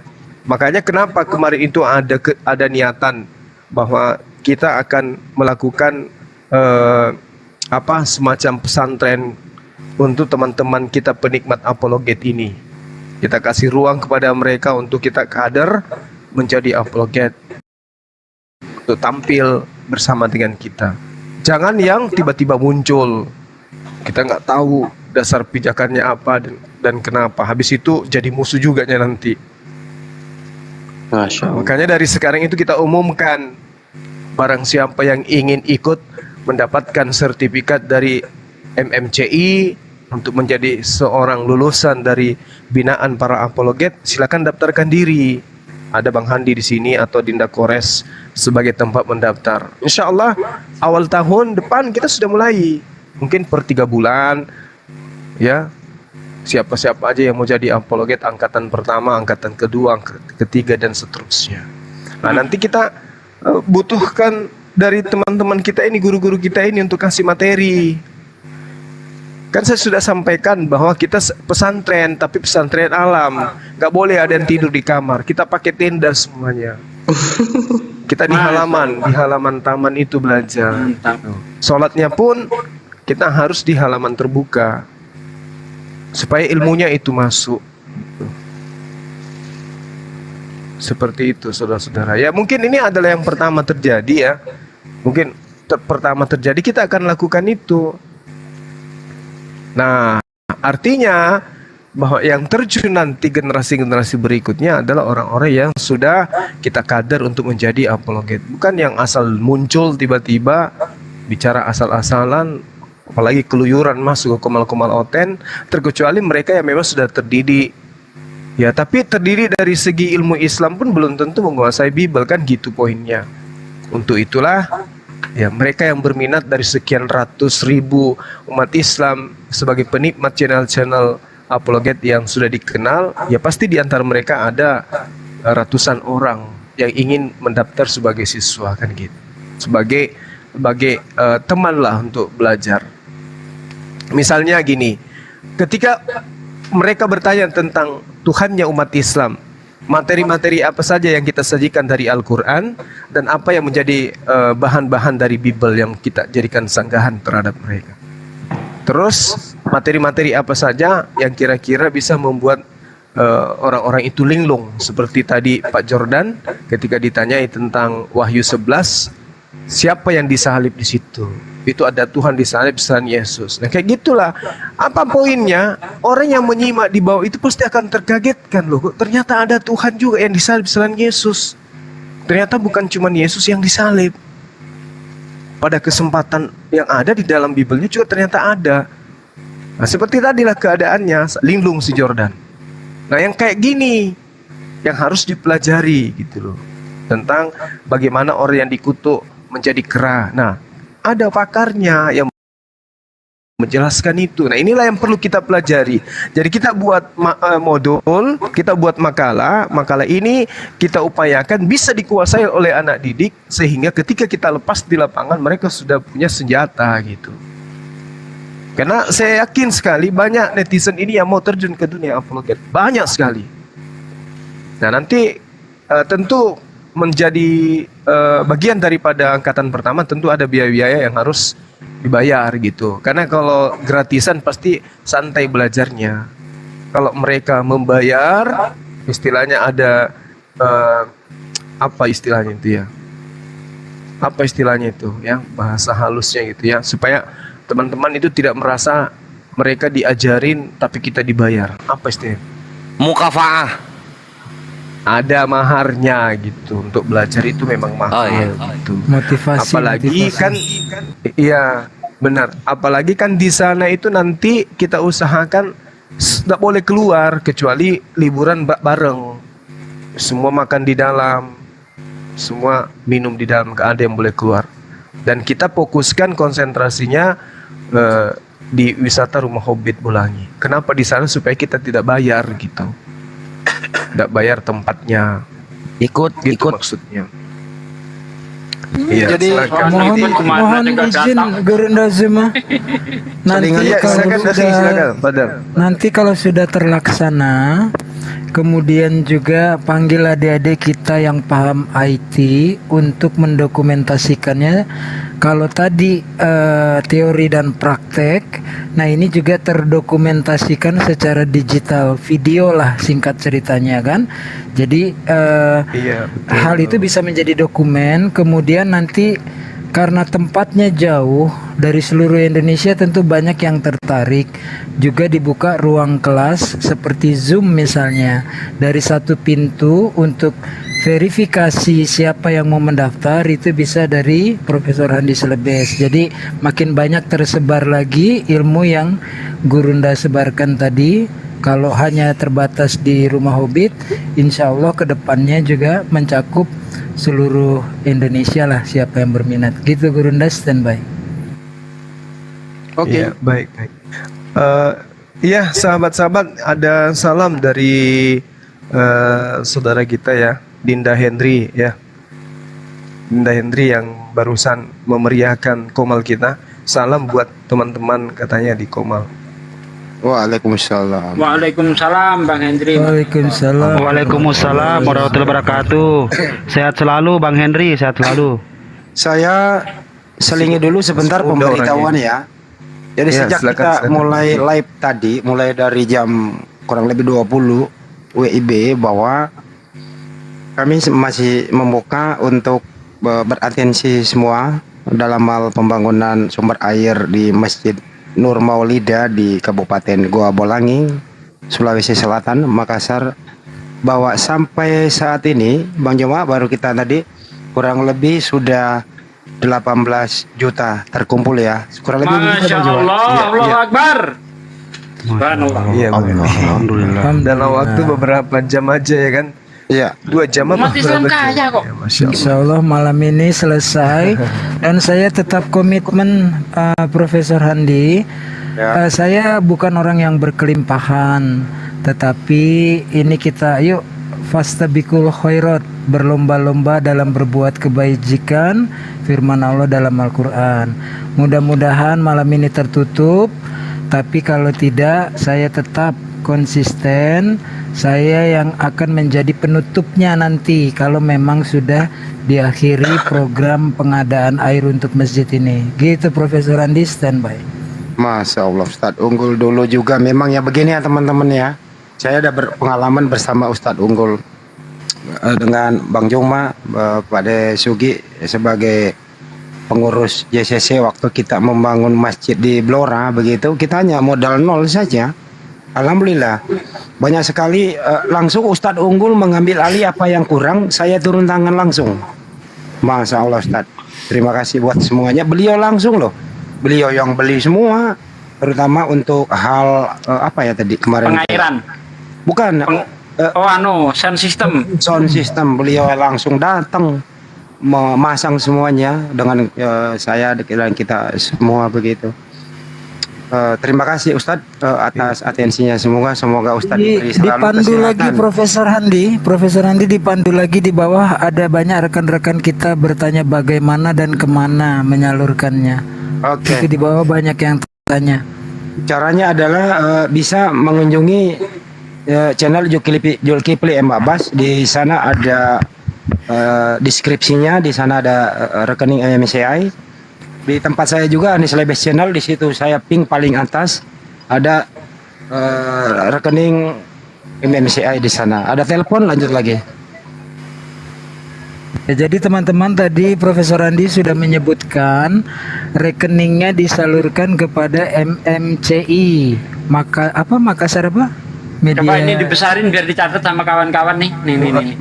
Makassar iya. Mualaf Coba Center dibesarin. Indonesia. Makassar Mualaf Center Indonesia, rekan-rekan itu ya, nama ininya. Dikasih Silakan lengkap dicatat. aja Bang Andre. Namanya nggak boleh ditulis nggak ntar? Nama Nggak banknya Ini. Banknya Bank MMCI BTN, atas ya. nama MCCI, Bank Tabungan Negara MMCI, Makassar Mualaf Center Indonesia. Silakan di screenshot juga boleh nih ya. Nah, ini Jadi nomornya. pintunya adalah lewat Gurunda Zuma, Profesor Handi dan Gurunda Sugi. Tapi bukan ke rekening pribadi, ini rekening MMCI Makassar Mualaf Center Indonesia. Gitu rekan-rekan. Ayo, aku udah paling khatam itu nikmatnya bersedekah air Udah ya, saya untuk kira ya, ini ya. masjid. Udah, thank you Gurunda Sugi. Dinda Wafi tadi mau ngomong beliau. Oh iya, mengenai itu Bang, kenapa kok tahun depan yang apa namanya itu kursusnya itu Bang? Ya, terkait biaya dan sebagainya atau tentunya satu. Oh iya, teman-teman pasti ini Dinda, karena kan mereka harus membutuhkan biaya besar itu, ongkos pesawat, Oh bolak-balik. iya ya. Iya. Saya jadi ingat Bang Zuma orang Madura, ya orang Makassar Bang Zuma ya. Tahu juga kalau Makassar memang. Atau gini Aki, bisa mulai menabung melalui siapa gitu? Iya, Yang ingin ikut serta? Derma saya. Mungkin baiknya nanti di ini dulu, Akhi, di program-programnya itu disampaikan dulu gitu, berbentuk modul kepada teman-teman, bahwa materi-materinya ini aja, instrukturnya ini aja, kayak gitu, supaya teman-teman itu tidak ragu gitu, siapa aja pengajar-pengajarnya gitu ya, materinya apa, kegiatannya apa aja, kan gitu. Bang apa? Bang BTN Bang. Itu ada yang nanya banknya Bang BTN, bukan Bang Sugi ya. Bang BTN. Apalagi Bang Sidik, ya, bukan. Sejak kapan Pak Desugi dipanggil abang?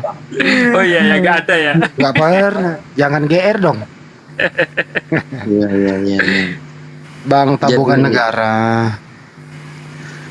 Gitu. Jadi masih dibuka ya teman-teman, berlomba-lomba lah dalam hal ibadah seperti ini. Rugi kalau nggak ikut serta, rugi benar. Rugi gitu loh. Berapapun nilainya gitu. Ya, karena ini amal jariah. Setiap orang yang berwudu gitu ya untuk menunaikan ibadah sholat apapun itu gitu, amal Anda jariah, Anda dapat pahala di sana. Itu sudah Masya dijamin Allah, gitu ya. sahabat-sahabat sekalian, Dinda Henry juga ada memberikan sumbangan untuk kegiatan kita ini. Allahu Akbar, Masya Allah. Masya Allah. Alhamdulillah. Jazakallah khair Akhi Hendri. Subhanallah. Sehat selalu. Luar biasa lah umat Islam ini punya. Allahu Akbar. Gimana? Host boleh ngomong? Ya udah, kalau nggak boleh lanjut. Tunggu dulu, Hon. Ajar kau Ya, host, diam aja lu. bentar, Terus, Host. Luar biasa. Itu sangat bagus sekali, Bang. Iya, beliau tidak mau disebut nominalnya karena nolnya mungkin ada kurang lebih 9 angka nolnya. Masya Allah. Iya. Kalau dilihat dari Itu kalau Monas nolnya sampai 9, dinding masjid jadi emas itu. Dulu juga ini ada barusan telepon untuk Pak Dedi Sukamto sebanyak 2 juta. Allah Akbar, subhanallah. Alhamdulillah. Ngiri Nih jadinya. teman-teman ya, teman-teman jadikan pelajaran. Aku sudah bilang di awal tadi, ketika dari target 100% baru terkumpul 100%.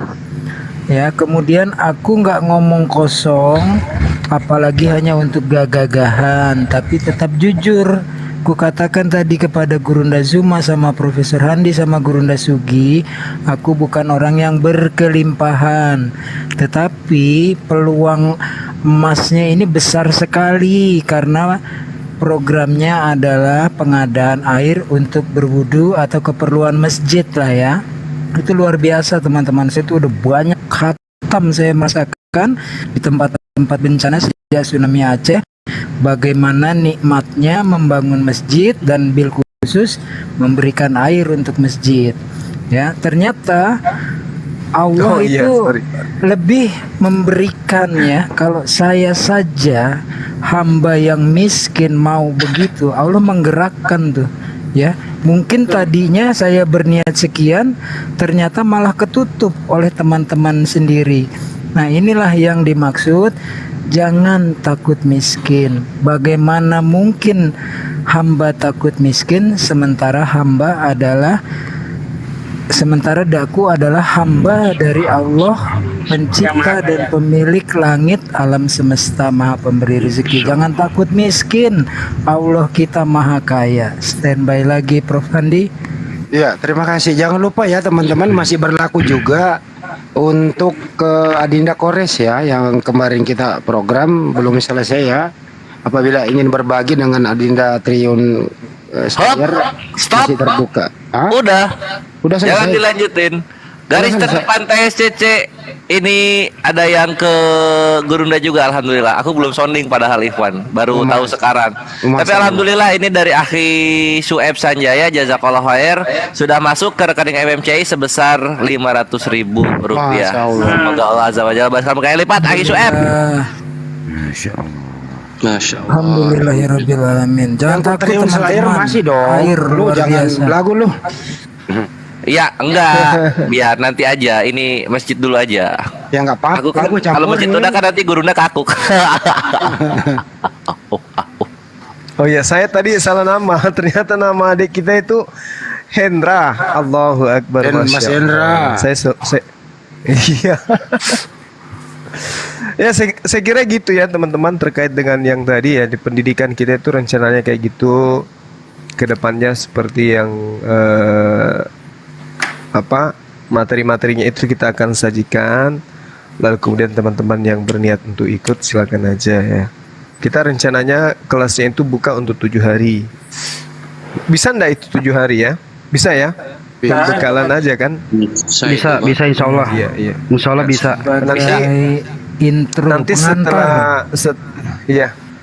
Nanti setelah kelas itu kita buka dan usai, kita buatkan grup. Jadi materi-materi yang disajikan di lapangan yang ada dianggap ada masalah itu kita bahas di grup itu. Gitu loh. Mantap. Ini aja Gurunda, penutupan hari miladnya Masjid Nur Maulidah aja dibarengin. Jadi hari pertama, hari kedua, hari ketiga, hari keempat, 5, 6 pesantren kilat, 7 ulang tahun Masjid Nun Maulida. Bukan. Kan? Kalau bisa hari mualaf sedunia itu kita pakai. Boleh. Itu mualaf Oh Prince iya, Monai bisa nanti juga. gantiin saya. Bisa, betul. Bisa tahun, itu bisa. Tahun ini dong. Iya, bisa. Bisa. Kalau di hari Pegangan, itu, Sidik. kalau di hari akhir tahun itu traffic agak sibuk ya. Mungkin iya, Guru Dah, transportasinya agak tinggi loh ya. Oh iya ya. Ya pesennya jauh-jauh hari. Iya. Sama aja Pak De. Harusnya Indonesia tuh bikin jembatan Surakasar, Surabaya Makassar. Itu enak jadi. Ngomong sebentar boleh gak? 1 menit aja, 1 menit. Boleh 6 hari nggak apa-apa, 6 hari nggak apa-apa. Sama juga boleh. Enggak, 1 menit aja, 1 menit. Ya tadi kan di bawah banyak banget tuh ngomong bahwa udah tuh si Andre itu tuh nggak ada ilmunya tuh apa masih apa namanya nggak inilah, nggak kelas lah, ya kan, makanya suruh turunin. Jangan berpikir ya. Nggak, sebentar Bang Andi. Jangan berpikir ya. Ini tadi benar Guru udah ngomong benar. Ini bukan masalah ini ya. Kalau orang berpikir nyari koin apa segala macam di TikTok, saya rasa Gurunda juga bukan cari koin di sini. Kita dari dulu orang-orang yang lama juga di sini nggak ada, dulu zamannya TikTok nggak ada. Saya bukan sok-sokan orang lama, enggak. Cuman apa namanya, jangan ngukur-ngukur ilmu lah. Ya, jadi apa dengan cara kayak koin-koin kayak begini itu adalah apresiasi menurut saya. Jadi jangan ngukur apa? Ini masuk di room sini berebutan mau naik ini segala macam. Saya rasa nggak begitu kok. Jadi jangan berpikir. Jawabannya hanya satu Bang Andre, udah jawabannya hanya satu. Kalau Bang Andre tidak berilmu, dia tidak akan mualaf. Itu aja. Ya enggak, lama-lama gue jadi kayak gimana ya, muak juga gitu loh. Udah santai aja. Udah aja. Biasa kayak gitu Bang Andre. Santai aja. Aman. Bang Andre tanpa TikTok dapat kafe. Siapa yang ngomong itu di bawah tuh. Tanpa TikTok dapat kafe loh Bang Andre. Macem-macem ay. Ini jadi cuman ini aja sih. Maaf ya Gurunda ya. Orang-orang kalau ada yang ngukur-ngukur ilmu, saya ngelihat kan kayak Bang Kores punya cara, punya strategi. Mbak Sugi, Bang Handi punya strategi. Saya pun juga punya strategi. Bang Suma juga punya strategi. Nih, sebentar. Jadi Andre, ini Budi Caturyanto. Aku mau lelang lukisan kaligrafi untuk sedekah Masjid Bang Suma, bisa naik? Nah, ini minta naik beliau nih. Ya, udah naik ya. Oke deh, itu aja sih menurut gua. Thank you ya. Assalamualaikum. Waalaikumsalam warahmatullahi wabarakatuh. Mau nanya, nyumbang gereja dan perpuluhan larinya kemana? Ke neraka. Ngawur. Sadis semangat jawabannya. Ya iya, kan jelas itu. Wala wa ta'awan walal birri wat taqwa wa ta'awan walal ismi wal udwan. Ada yang minta nomor rekening di bawah, tolong dicantumkan lagi Pak De tadi itu. Hah? Dibesarkan lagi tadi, ada yang minta nomor rekening di bawah. Tulis nama banknya sama atas nama siapa rekeningnya yang komplit Pak De juga nulisnya kayak nggak ada kertas yang lain apa? Gembel banget nih Pak Deku ngisin-ngisini uang Banyumas. Apa saya masih cari koin untuk beli kertas? Lagian kertas untuk apa ya, rumus togel kok dipakai-pakai gitu. Satsuki dicat dong nomor rekeningnya di tembok jadi gede gitu loh. Iya. Orang itu tadi saya nyatet sendiri untuk nulis di situ kayak orang apa Wait, OTW. Sabar. Nanti Oh iya, pakai yang judul gitu boleh nggak ya? Atau rungkat nanti? Rungkat biar dari Ini saya ambil dari ini ya, Zulkifli yang Mabas. Ya boleh. Ini barusan malam ini aku live udah 5 jam. Teman-teman kalau dibuka ininya, dibuka kameranya, teman-teman jangan catat, langsung screenshot aja biar cepet. Kalau dibuka ininya kameranya nanti. Ayo garis terdepan TSCC Fastabikul Khairat. Ahi Sonija juga ikut tuh. Ya Allah ya Karim. Beliau nggak mau ketinggalan juga. Alhamdulillah. Luar biasa. Ini apa yang TSCC bisa lihat di deskripsi Triun Slayer ya. Itu rekening MMCI ada tuh. Udah 2 tahun di situ. Sebentar ya teman-teman ya, sabar. Kenapa Akhi Rashid bikin timer? Siapa dialog? Aduh. Nah itu dia. Wait. rekeningnya. Oh iya, sip. Kok nggak pakai kosong-kosong belakangnya? Nggak perlu. Enggak, ini yang apa? Oke, ketara nggak teman-teman? Di ini aja, di screenshot aja. Iya jelas. Blur. Jelas Diam ya? dulu yang tenang. Iya, ini udah tenang. Iya, ini udah tenang. Udah diam. Udah, maaf. Waduh, parah. Jelek. Maaf. Ada silau. Mana ya? Oh, wait ya. Bisa aja lu nggak punya pulpen apa? Enggak, sudah jelas tadi itu. Waduh, sorry, ini catatan utang malah yang ke shooting sama saya. Ada sinar pakai wig. Malah catatan La utang. ilaha illallah, makin parah. Kenapa? Sasuke aja udah. Sasuke aja udah. Nih, dah. Kurang Jangan ke manja kiri lu. dikit. Kurang ke kiri dikit. Astagfirullahaladzim. Malah Itu- dibalik. Oh, malah Itu nanti Bukan obrolannya dibalik, malah kurang ke ke kiri screenshot. dikit. Apa itu obrolan? Tar dulu. Waduh. Nggak jelas Apa ini asbak hostnya. nih? Aduh, nggak bener nih bocah ini. Tar dulu. Jangan mode Tuh. gelap HP-nya.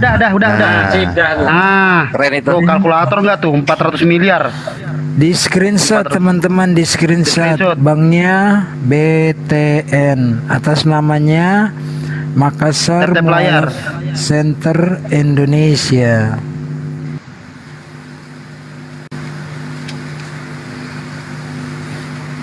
Nah, sudah 1, 2, 3, 4, 5 cukup. Udah ya teman-teman ya, udah di screenshot semua ya. Iwan Kok Pila ya. nggak ada nomor 9? Mana sih? Tar dulu. Allahu Akbar. Nggak ada sembilannya. Ada. Gimana? Iya, kesana nanya Tadi kenapa ada nggak ada nanya nomor kenapa 9? nggak pakai 000 tadi di depan kayak Ustadz Sugi katanya tuh yang benar. Enggak, ini saya ambil dari Zulkifli M. Abbas. Iya, pertanyaan saya kenapa nggak ada nomor 9? Waduh, ntar gua cek dulu. Bener. Waduh, Bang Andi. Nggak ada nomor 9-nya, Pak. Mau dibohongin sama Bang Andi. Kerjain. Enggak, saya nanya kenapa nggak ada nomor 9? Kasih tenre mamata nih tadi mang kali ngonai guru nda macai. Napa tenre sigi pe emang? Mate kayak. Keluar kan, gimpe ulunya keluar. Guruna ditanya kalau nyumbangnya 50.000 boleh nggak? Iya boleh, 10.000 aja boleh. lah 10. Itu siapa yang mau naik tadi itu? Ini Akhi Wan mau naik. Boleh. Udah. Jangan dulu apa lagi ini. Jangan, lagi ngurusin suasana ini dulu, panas lagi ngurusin sudah. ini dulu. Ini bukan perpuluhan yang yang ada pemaksaannya, ada ininya. Ini kan ikhlas begitu berapa saja. Ya, jadi nggak ada tarifnya gitu.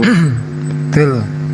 Teman-teman, Allah itu kan pencipta dan pemilik alam semesta seisinya. 50.000, 50 miliar bagi Allah tuh nothing gitu loh. Yang terpenting keikhlasan kita gitu. Kalau kecil kita kalikan banyak orang. Kalau banyak kita bisa turunkan orangnya, maksudnya pengalinya. Tapi besar atau kecil semuanya kita serahkan kepada Allah. Jangan takut mau nyumbang 50.000 malu, nggak usah malu. Sama nilainya. Nothing lutus ya, Bapak. Nothing lutus ya. Nothing Bangun lotus. masjid ada banyak yang Nothing nyumbang ini Pak lotus. 10.000. Nothing tulus. Nothing tulus apa nang lutus? Nothing lupus. Oh iya Ya Bang lupus. Andi ya. Iya. Dulu Diulang waktu lagi bangun nih. masjid ada banyak yang nyumbang 10.000. Teman-teman dengar banyak. ya, teman-teman dengar Bank BTN, Bank Tabungan Negara, atas nama MMCI, singkatan dari Makassar Mualaf Center Indonesia. Nomornya yang tadi teman-teman screenshot ya. Oke, lanjut Prof Andi. Jadi nothing lutus gitu loh ya teman-teman. Tapi tadi si Rashid itu kok nomor 9-nya nggak ada ya? Gitu loh. Ya nervous dia, 9-nya lupa kepencet. Jadi bagi saudaraku yang mampunya baru sedikit nggak usah khawatir. Nabi pernah bersabda kepada Abu Dzar, "Hei Abu Dzar, sesungguhnya amal yang sedikit tapi itu ikhlas itu sudah mencukupi. Tenang saja. Ya, stop. Sudah mencukupi kata Nabi. Walaupun sedikit tapi ikhlas. Itu sudah mencukupi. Mana yang mau itu lukisannya mau dilelang apa udah punya duitnya dari Mau hasil dilelang lelang? katanya Ustaz Tunggul lukisan kaligrafi. Kok nomor Mana invalid? orangnya? Siapa yang bilang nomor invalid? Enggak lah, ada rekeningnya invalid katanya, diulang lagi noh. 5 menit, tolong bang, gua nggak bisa tidur nih, syukurin. Buset. Siapa? Aiwan, gak dinaikin loh, mau minta maaf. 5 menit lama banget. Siapa mau naik? Des, gantiin saya. Siapa mau naik, Bang Wan? Udah diam dulu. Ini lagi ngurusin yang ini dulu nih. Oh iya. Diam dulu semuanya. Ini lagi ngurusin yang ini nih. BTN. Ngapain sih lu ngurusin BTN malam-malam? Mak bonga-bonga mah aja nih oleh Penre aja Pak. Macet aja. Iya, Iya, ada apa kan? Iya. Ada ampangi sampaimu. Iya. Ngomong apaan sih? Ngomong bahasa Indonesia ngapa? Pusing. Dikira saya di Makassar 3 hari bisa menguasai bahasa Makassar gitu? Lah, Ustaz Sugi 3 kali baca Bible langsung hafal gimana? Lain lah. Kemarin sok-sokan tuh ada yang naik. Wah, ini Bible berjalan ini Muslim apa Islam? Kok begini nih? Ada, nggak penting kick. Naik sok-sokan modal dengkul tadi. Gimana? Jadi sebelum kita tutup, ini sebenarnya saya ulang kembali lagi nih. Urusan untuk pengadaan air bersih di Masjid Nur Maulidah ini sebenarnya dengan sendirinya juga ada kita nih Zulkifli Mabas bisa. Jangankan 1 sumur, 9 sumur bisa. Cuman dengan bertiga itu ya libatkanlah orang-orang, jangan diborong sendiri gitu ya. Ya bisa Beliau lah, sih nggak mau nyedot membuka. air kolam renang itu alirkan ke masjid jadi. Bisa Jadi kan? sebenarnya sih beliau nggak mau ya, tapi saya sama Pak Desugi itu berinisiatif.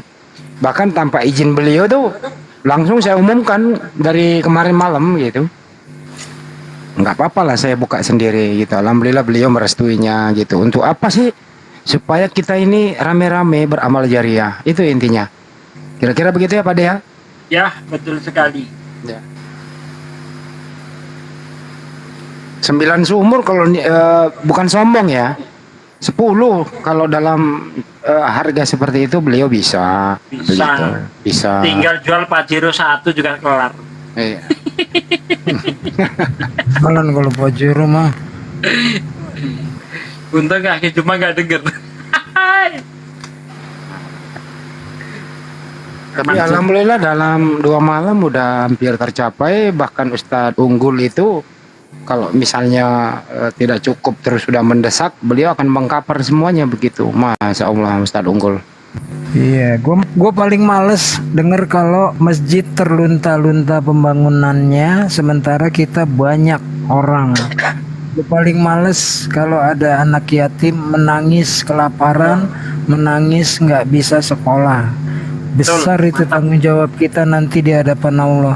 Iya. Pada dasarnya Islam itu hukumnya wajib bagi tiap-tiap individu. Nah ini stabilokan berdasarkan kemampuannya. Jadi berdasarkan kemampuan hukumnya wajib menolong. Setuju, setuju. Iya, kepental. Masih ada di bawah kok, kepental.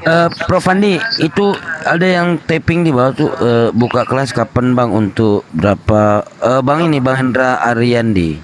Untuk berapa orang perangkatan, berapa biaya per orang? Ya itu nanti belum ditentukan, ini masih dalam rencana gitu.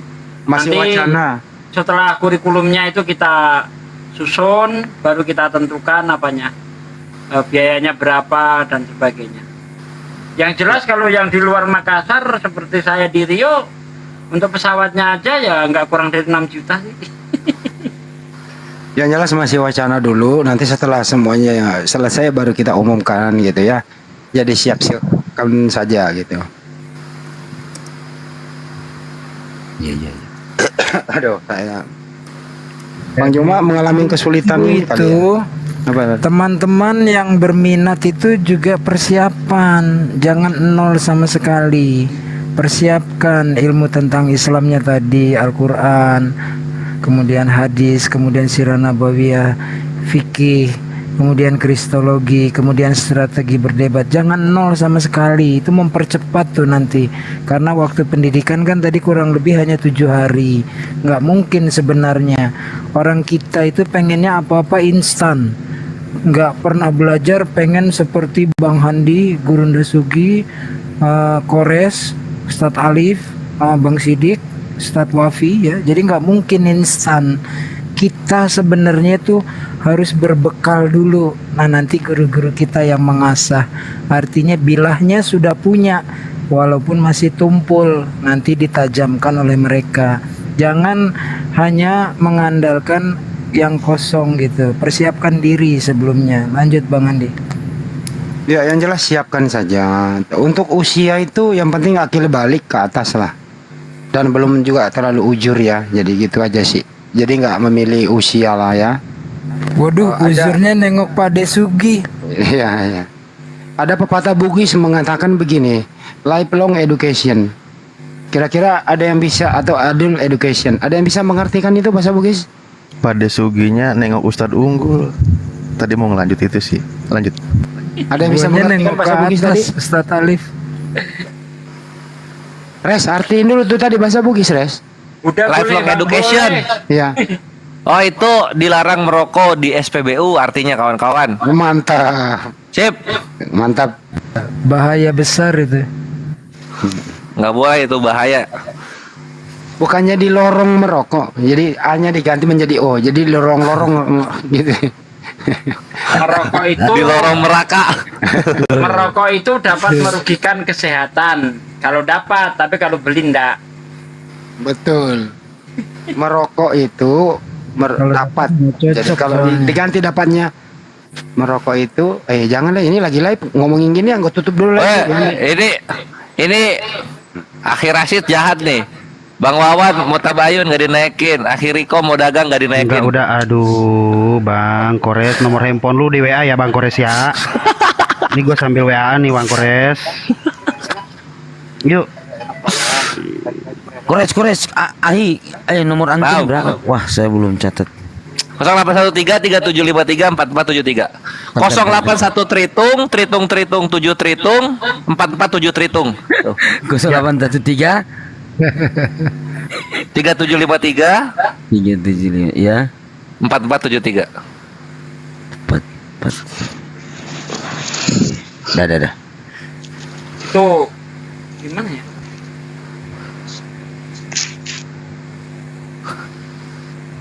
Itu yang mau lelang dinaikin katanya.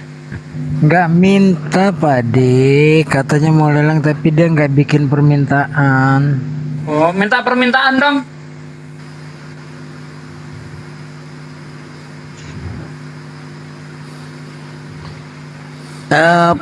Prof Andi, itu saya kasih nomornya ya, soalnya tadi ada katanya mau minta nomor HP-nya Bang Andi buat sumbangan itu.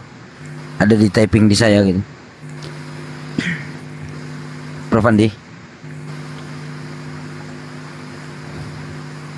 Wah, di luar sana ini. Atau ke kamu ya, Bes ya? Nanti arahkan ke Prof Andi gitu ya. Kalau enggak, inilah Bang Riko naikkan supaya iklan itu juga membantu saudara kita yang malap untuk meraih rezeki dengan cara berjualan. Naikkan dulu Bang Bang Ibes. Mana Bang Ibes ini?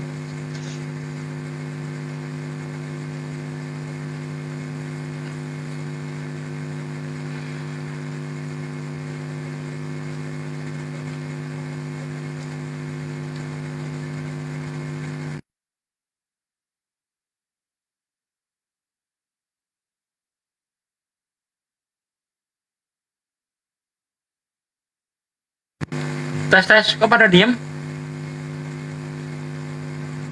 Di luar perangkat kayak perlu.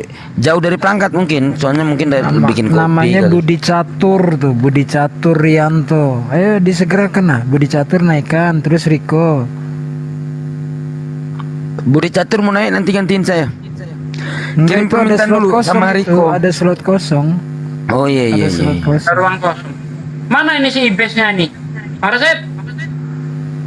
Ibes. Ini enggak. Mana orang ini? Bes Budi Catur Rianto bes yang mau melelang.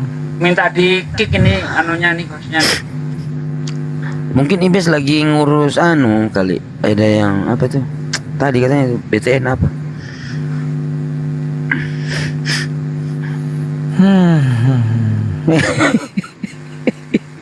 Pelanggaran dia Ustaz ya?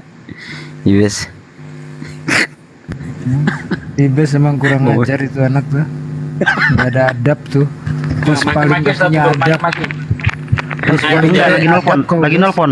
Iya, Lagi nelpon saya. Lagi Ini A1 lagi nelpon. Jadi iya, tahu. ini dulu. Tahu. A1, A2, A4 gitu kan kertas lagi nelpon. Ini gua masih keringet dingin nih.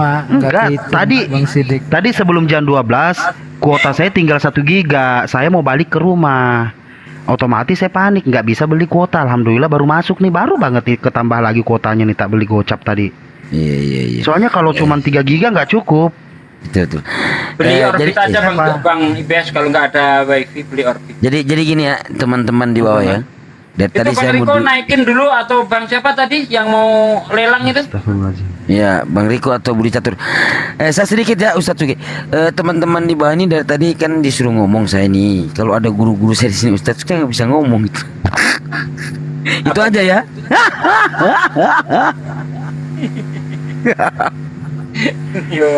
Ya pokoknya begitulah Assalamualaikum yang Bang Budi namanya. Catur. Assalamualaikum Bang Budi Catur. Assalamualaikum warahmatullahi wabarakatuh.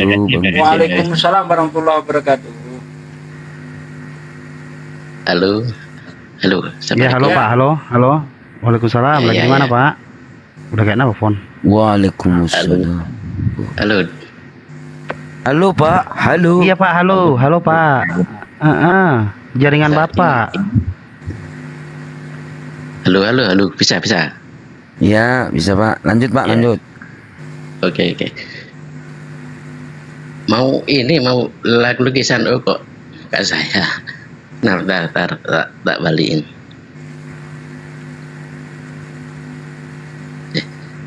Kok muka saya gimana baliknya?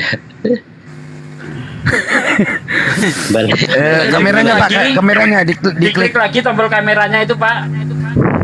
Ya.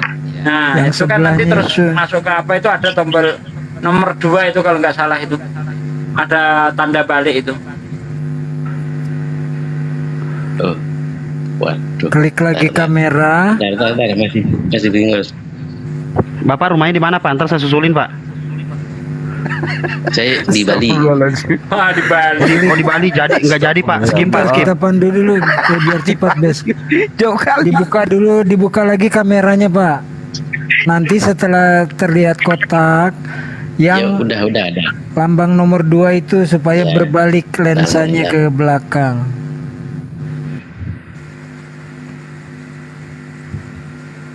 Waduh, kok sulit ya. Bentar ya.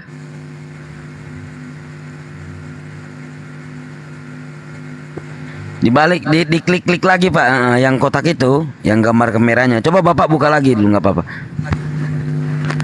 Terus kamera atas ada pin. Didengar panduannya Pak. Pertama, klik kamera yang di bawah itu. Nanti kan ada kotak tuh. Kalau masih menunjuk ke muka Bapak, ditekan sekali saja tanda yang kedua. Malah kabur. Paling itu kepencet tombol apa itu bawah itu paling. Itu Bang Riko katanya mulai.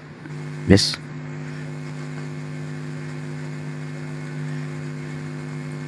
Coba balik badan. Lu diem apa sih diem?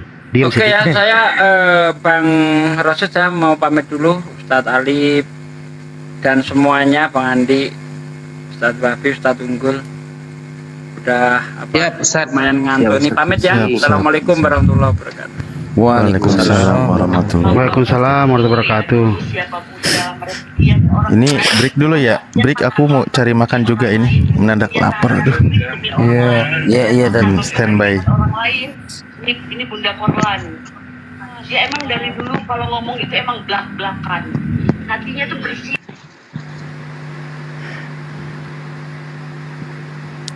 Mungkin bagi yang menjelaskan begitu.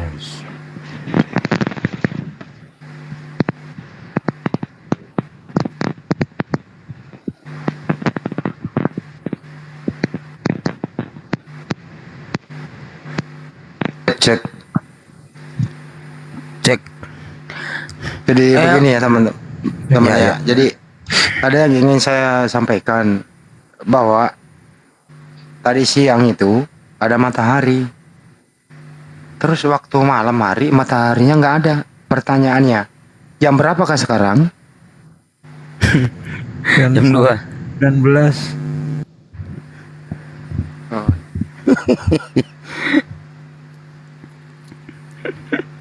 Pertanyaan ini kedua lagi nih. Ada satu data. Pada hari pertama sudah ada siang dan malam. Tapi matahari dan bulan belum diciptakan. Waraskah Anda? Dijawab.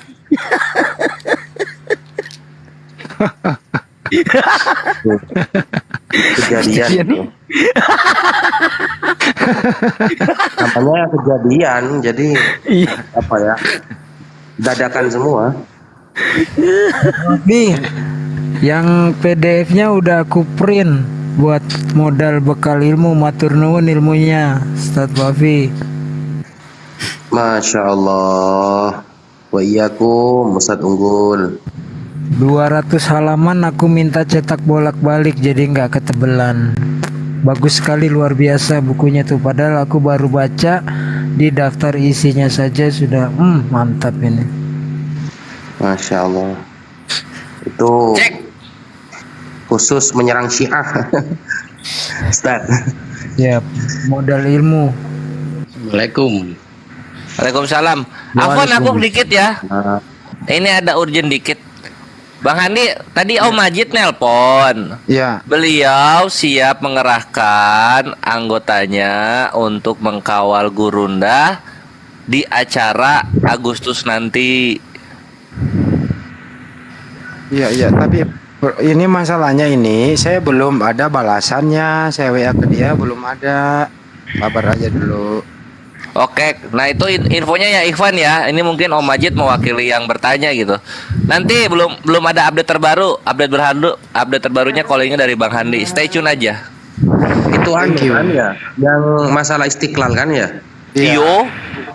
Iya, saya kan di chat juga sama orangnya. Itu sampai sekarang nggak ada balasan. Waduh. Sudah lama sih, sudah hampir seminggu kayaknya. Saya di chat tadi sama dia. 2 minggu Ustadz Wafi. Oh iya, 2 minggu yang lalu. Belum dibalas. Belum dibalas. Gak jadi Ikhwan. Stafnya Ustadz Sawal, Deng Sawal itu belum dibalas lagi, nggak dibaca chat saya gitu. Jadi tadi saya mau sholat Jumat ke sana, ya cuma juga nanti nggak ada gitu. Oke teman-teman, itu ada. Baru aja dulu. Sip. Apa? Dimulai pelelangannya. Ayo lanjut. Gurunda mana nih? Gurunda jago kalau lelang-lelang loh. Bet lu mau ikut saya nggak?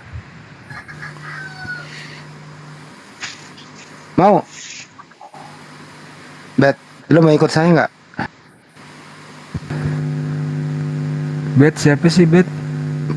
Bet Rashid, Ibet, Rashid. Mau ikut Iya, saya? siap. Kemana Bang? Ke toilet. Aduh, gua lagi ini nih, Itu lagi mulai nyari dompet. Bang Budi berapa mau dibukanya? Apakah satu paket apa boleh satu-satu? Tapi ya satu paket lah ya. Satu paket aja buat masjid kan nanti, buat masjid dibawa ke Coba masjid Bang Makassar. Budi ngomong. Ya, untuk masalah harganya saya serahkan ke Gurunda Sumbang atau Bang Ustadz Unggul atau guru-guru yang di sini dah. Yang penting nanti notanya itu di SMS ke bio saya, nanti saya kirim ke yang beli itu. Nota transfer dari Bang Juma itu nanti dikirim ke WA saya, di bio saya ada. Jadi masalah harga saya serahkan semuanya di sini dah. Siapa yang mau beli gitu. Siap. Aku jadi kuratornya ya, boleh ya? Siap, Teman-teman, ini 903 orang. Seorang seniman, dia tidak akan pernah berani bilang ketika ditanya berapa harganya. Lah panjenengan berapa, pasti akan dibalikkan begitu. Karena seniman sejati itu tidak memberikan harga. Kalau Anda suka akan nilai-nilai seninya, akan makna dari lukisan yang dibuatnya, makanya itu kembali kepada teman-teman ya. Tentunya saja kita juga pakai logika lah. Pertama, kanvasnya. Untuk masjid ini. Iya betul. Belum selesai. Pertama kanvasnya, kedua bahannya untuk catnya ya, cat air atau cat minyak atau apa. Nah itu tentu kan nggak mungkin kita harganya senewen sableng ya, tapi lebih daripada itu nilainya, belum lagi biaya waktunya. Dan yang paling utama, hasil dari lelang ini adalah ke yang tadi itu, program pengadaan air untuk masjid di tempatnya Gurunda Zuma. Jadi pada prinsipnya gitu caranya tuh. Kenapa sih kok ditanya harga nggak mau? Ini saya jelaskan dulu nih sebagai kuratornya ya. Seorang seniman tidak akan menyebut ini harganya sekian, tidak. Nilailah hasil karyanya menurut Anda dan jangan sableng atau gila-gilaan. Pasti berbiaya. Yang paling mahal itu biaya waktu yang orang nggak pernah menghitungnya. Lalu inti dari sebelum saya ketuk palu ini adalah hasil lelangnya 100% disumbangkan untuk program air masjidnya Bang Zuma. Silakan teman-teman tulis yang mau, tapi mohon ya jangan main-main, jangan bercanda karena kita udah tengah malam, jangan buang waktu. Silakan yang berminat dibuka harga. Nah tuh ada, ini diawalin maksudnya nawar atau saran ini? Coba langsung ke penawaran aja teman-teman. Kalau ada yang mau langsung ditulis saja ya, nanti kita ambil harga yang tertinggi. Silakan teman-teman yang berminat ditulis di bawah, langsung menawar berapa, nanti akan kita ambil harga yang tertinggi. Sekali lagi saya berikan informasi, semua hasil lelang ini langsung dikirimkan ke rekening MMI tadi. Kemudian nanti dari Gurunda Zuma akan mengabarkan Bang Budi Caturyanto, lokasi beliau di Bali, untuk mengirimnya. Ya, jangan lupa juga nanti silakan didiskusikan bagaimana cara kirimnya. Saya yakin sekelas Pak Budi Caturyanto ini sudah paham bagaimana mengirimnya dengan aman sampai di tujuan. Silakan teman-teman yang berminat diketik langsung mau menawarkan harga berapa untuk dana masjid di tempatnya Gurunda Zuma. Silakan. Thank you, standby.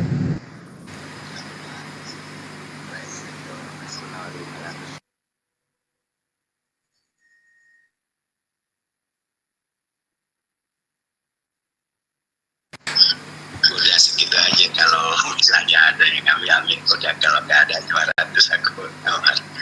Oke, ini angka pertama dimulai. Hamba Allah Om Majid, pembuka 500.000. Mantap.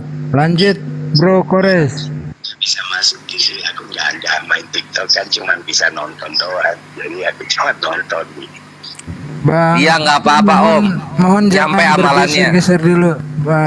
Mohon dikesit ya. Oke, thank you Bang Budi.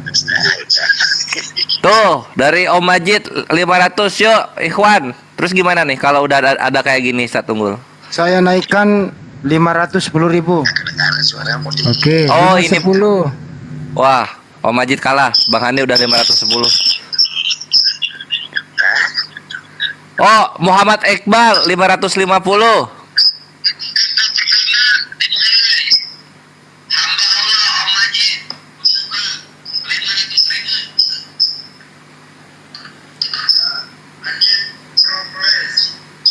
$550 ya, itu ya. Siapa? Ya, Muhammad Iqbal. Muhammad Iqbal.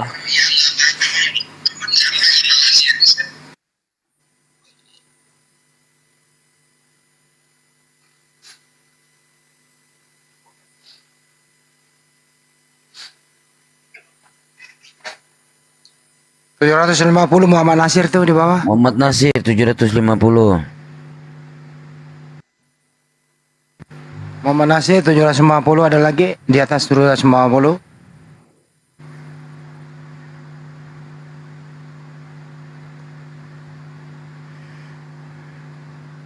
Muhammad Nasir 750.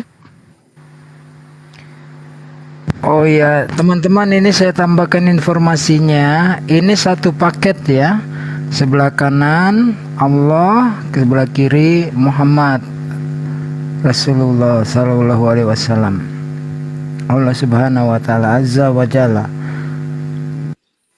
Dari Muhammad Paket teman-teman. Om Majid 7,5 gimana? Ya, tadi udah. Sama tadi, harus naik dong. Oh, nggak bisa sama Om. Ada yang sudah ada yang 7,5. Gini aja Om, 760 gitu Om, 760 gitu. Jangan diajarin atuh. Ah, tuh Om Majid 760. Oke, Om Majid di atas 760. Res, gue nggak pegang pulpen. Res, gue nggak pegang pulpen sama kertas. Lu bisa tolong catetin, Res? Aduh, nggak ada Ajudan pulpen. DPR RI 770.000 tuh. Om, di ini lagi, dinaikin lagi. Ajudan DPR RI 770. Nah, catat ya, Kores ya. Teman-teman, angkanya yang genap aja biar cepet. Kenaikin kelipatan 50. Ini digenapin, yang berikutnya 800 saja. Lalu naik lagi per 50.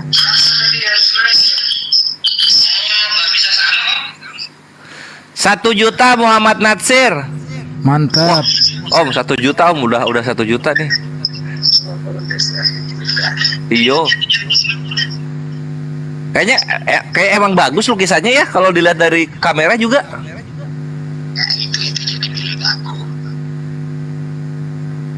Bagus itu. Iya. Jadi nanti Om Majid Bang Budi transfernya ke ini ke rekening MMCI. Catnya pakai cat apa itu? Timbul atau rata? Akrilik Bang. Akrilik pakai tekstur. Udah 1 juta Om. Akrilik pakai apa? Iyo. Tekstur.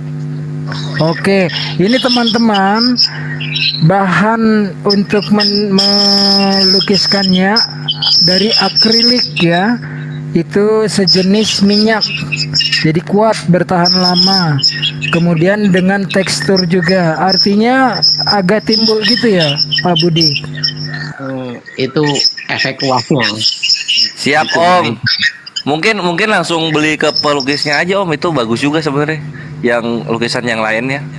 Aku sih di rumah ada ayat kursi ada Pak. Nah, kalau mau siap. pesan yang maksudnya kalau mau pesan yang lain untuk musik juga bisa. Ya, pesan yang lain juga bisa tuh, Kores. Tapi kita selesaikan dulu yang lelang ini. Iya Om. Jadi pesan Om yang Kores belum boleh beli yang lain sebelum beli ini dengan harga tertinggi.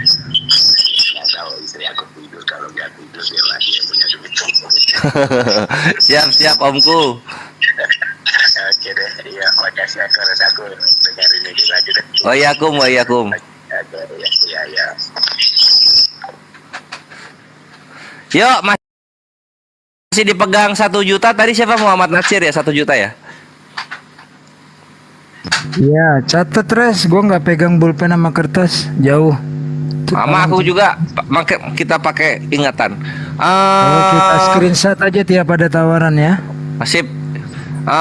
Sampai jam berapa ini Ustaz Unggul? Kalau jam 2 kelamaan nggak? Jam berapa nih? 133 sampai 145. sampai 145, kurang 12 menit lagi teman-teman. Ayo fasabiqul khairat, berlomba-lomba dalam berbuat kebajikan. Angka terakhir berapa? 1 juta. Ada lagi tuh di bawah tuh. Asidik 1.100.000 rupiah. Wah, bisa gitu? Lah, enggak lah. 50.000 kelipatannya biar cepat. Kelamaan kalau begitu main-main doang nanti. Sidik Enggak bercanda doang gua, orang dia nggak nulis juga. Kurang ajar kau profesor. Oh, di tempat Gurunda banyak yang ikut. Gurundanya kemana ini? Tunggu, aku cek dulu. Chat di sana dulu, Ras. Iya, dicek di tempat Gurunda itu berapa. Libatkan semua yang melive-kan menara-menara siar.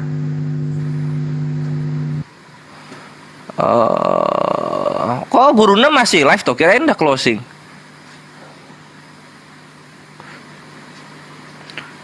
Coba tunggu ya.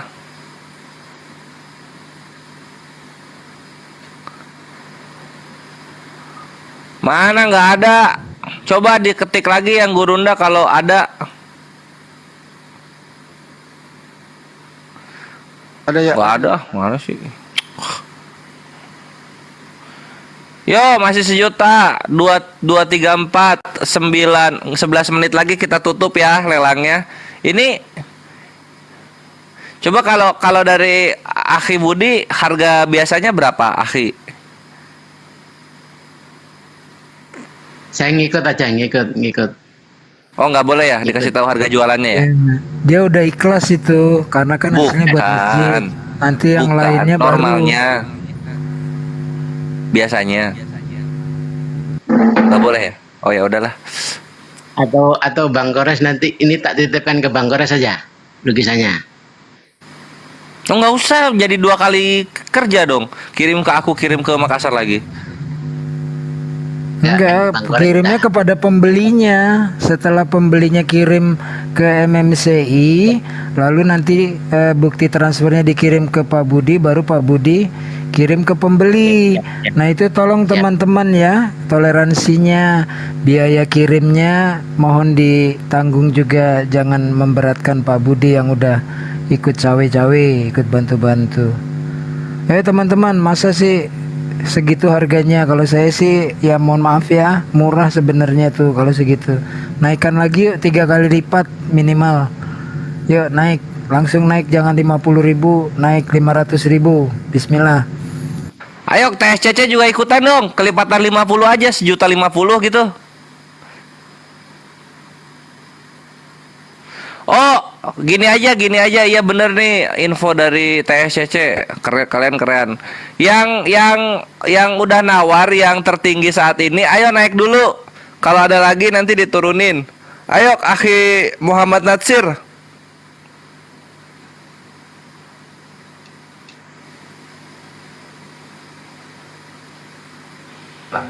Minta permintaan aja. Ya, request naik dulu supaya cepat. Sip, kalian luar biasa TSCC. Bes, lu lagi sibuk ya Bang Bes? Apa? Kenapa? Lu lagi sibuk? Sibuk banget, parah dari tadi. Oh iya. Gara-gara kegaduhan. Gara-gara apa? Lagi gara-gara kegaduhan. Mana ini yang Muhammad Nasir? Waduh. Oh, nggak ada. Ya nanti yang diputuskan sebagai pemenang lelang tolong naik ya untuk mengkonfirmasi lelang ini, pembayaran lelang ini. Ada di bawah itu Haji Muhyiddin. Muraono. Coba yang di Gurunda ada nggak yang lebih dari 1 juta Gurunda? Yang di Gurunda? Muraono. Siapa? Mana? Nggak ada.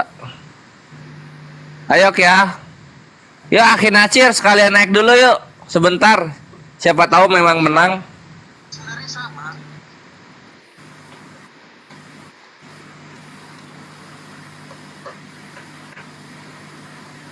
Loh, Kok nggak mau request naik? Bohong ya?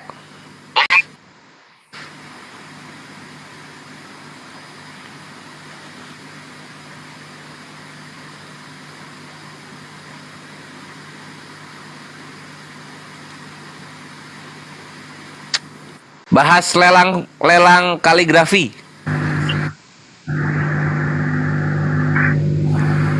Weh, assalamualaikum warahmatullahi wabarakatuh. Waalaikumsalam warahmatullahi wabarakatuh.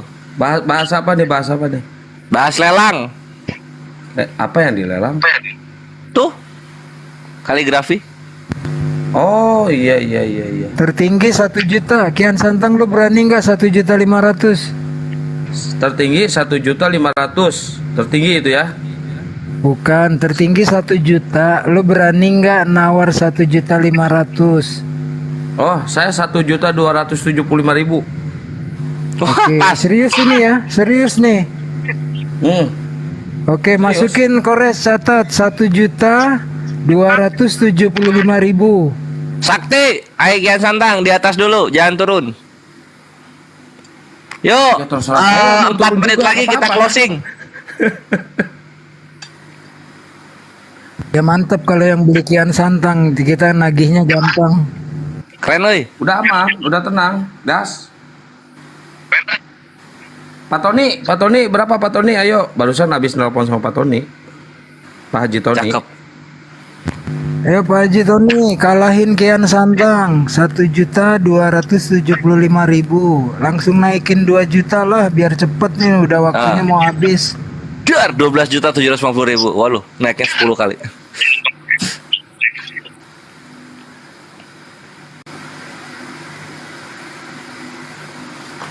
Ayo. Kok nggak ada yang nawar lagi? Ayo gas. Bang Kores berapa nawarnya Bang Kores?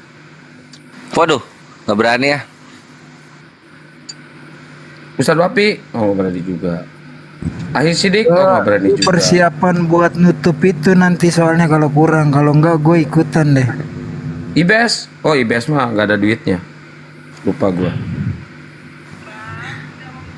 Waduh, udah tuh. Oh nggak apa-apa lah. Nggak apa-apa lah. Mental sinyal. Ya nggak apa-apa. Ya. Laku berapa? Belum. 4 menit Bang lagi. Sidik, Profesor Handi, Ibes, orang Makassar, masa kalah sama orang Jawa, orang Sunda. Ayo dong tawar juga dong. Bang, saya langsung. Oh siap, Haji Tony. Lupa saya, iya tadi udah lupa. Ini lelang ini, nggak apa-apa ini mah buat ini aja, buat Bang Kores aja. Yang belinya Bang Kores. Yang belinya Bang Kores Pak Haji. Oh, dananya untuk masjid air buat wudu dan keperluan masjid, tapi lukisannya dikirim ke Kores gitu maksudnya Kian Santang. Lukisannya ya buat di masjid lah, simpan di masjid. Bang Kores ngapain? Bukan lu merubah rencana itu dilelang, nanti pembelinya dapat 2 lukisan itu. Lalu uangnya 100% untuk sumbangan air di masjid. Iya tahu, saya juga paham, ngikutin dari awal. Nah lukisannya juga simpan di masjid, kaligrafinya. Keren Ya enggak lah, itu beda perjanjian. Perjanjian awal pembeli menerima lukisan, tapi uangnya dikirim ke MMCI gitu loh. Ini udah merubah statement. Tahu, saya tahu. Iya, kecuali lu yang beli, kalau lu yang beli boleh. Kalau orang lain gua nggak berani.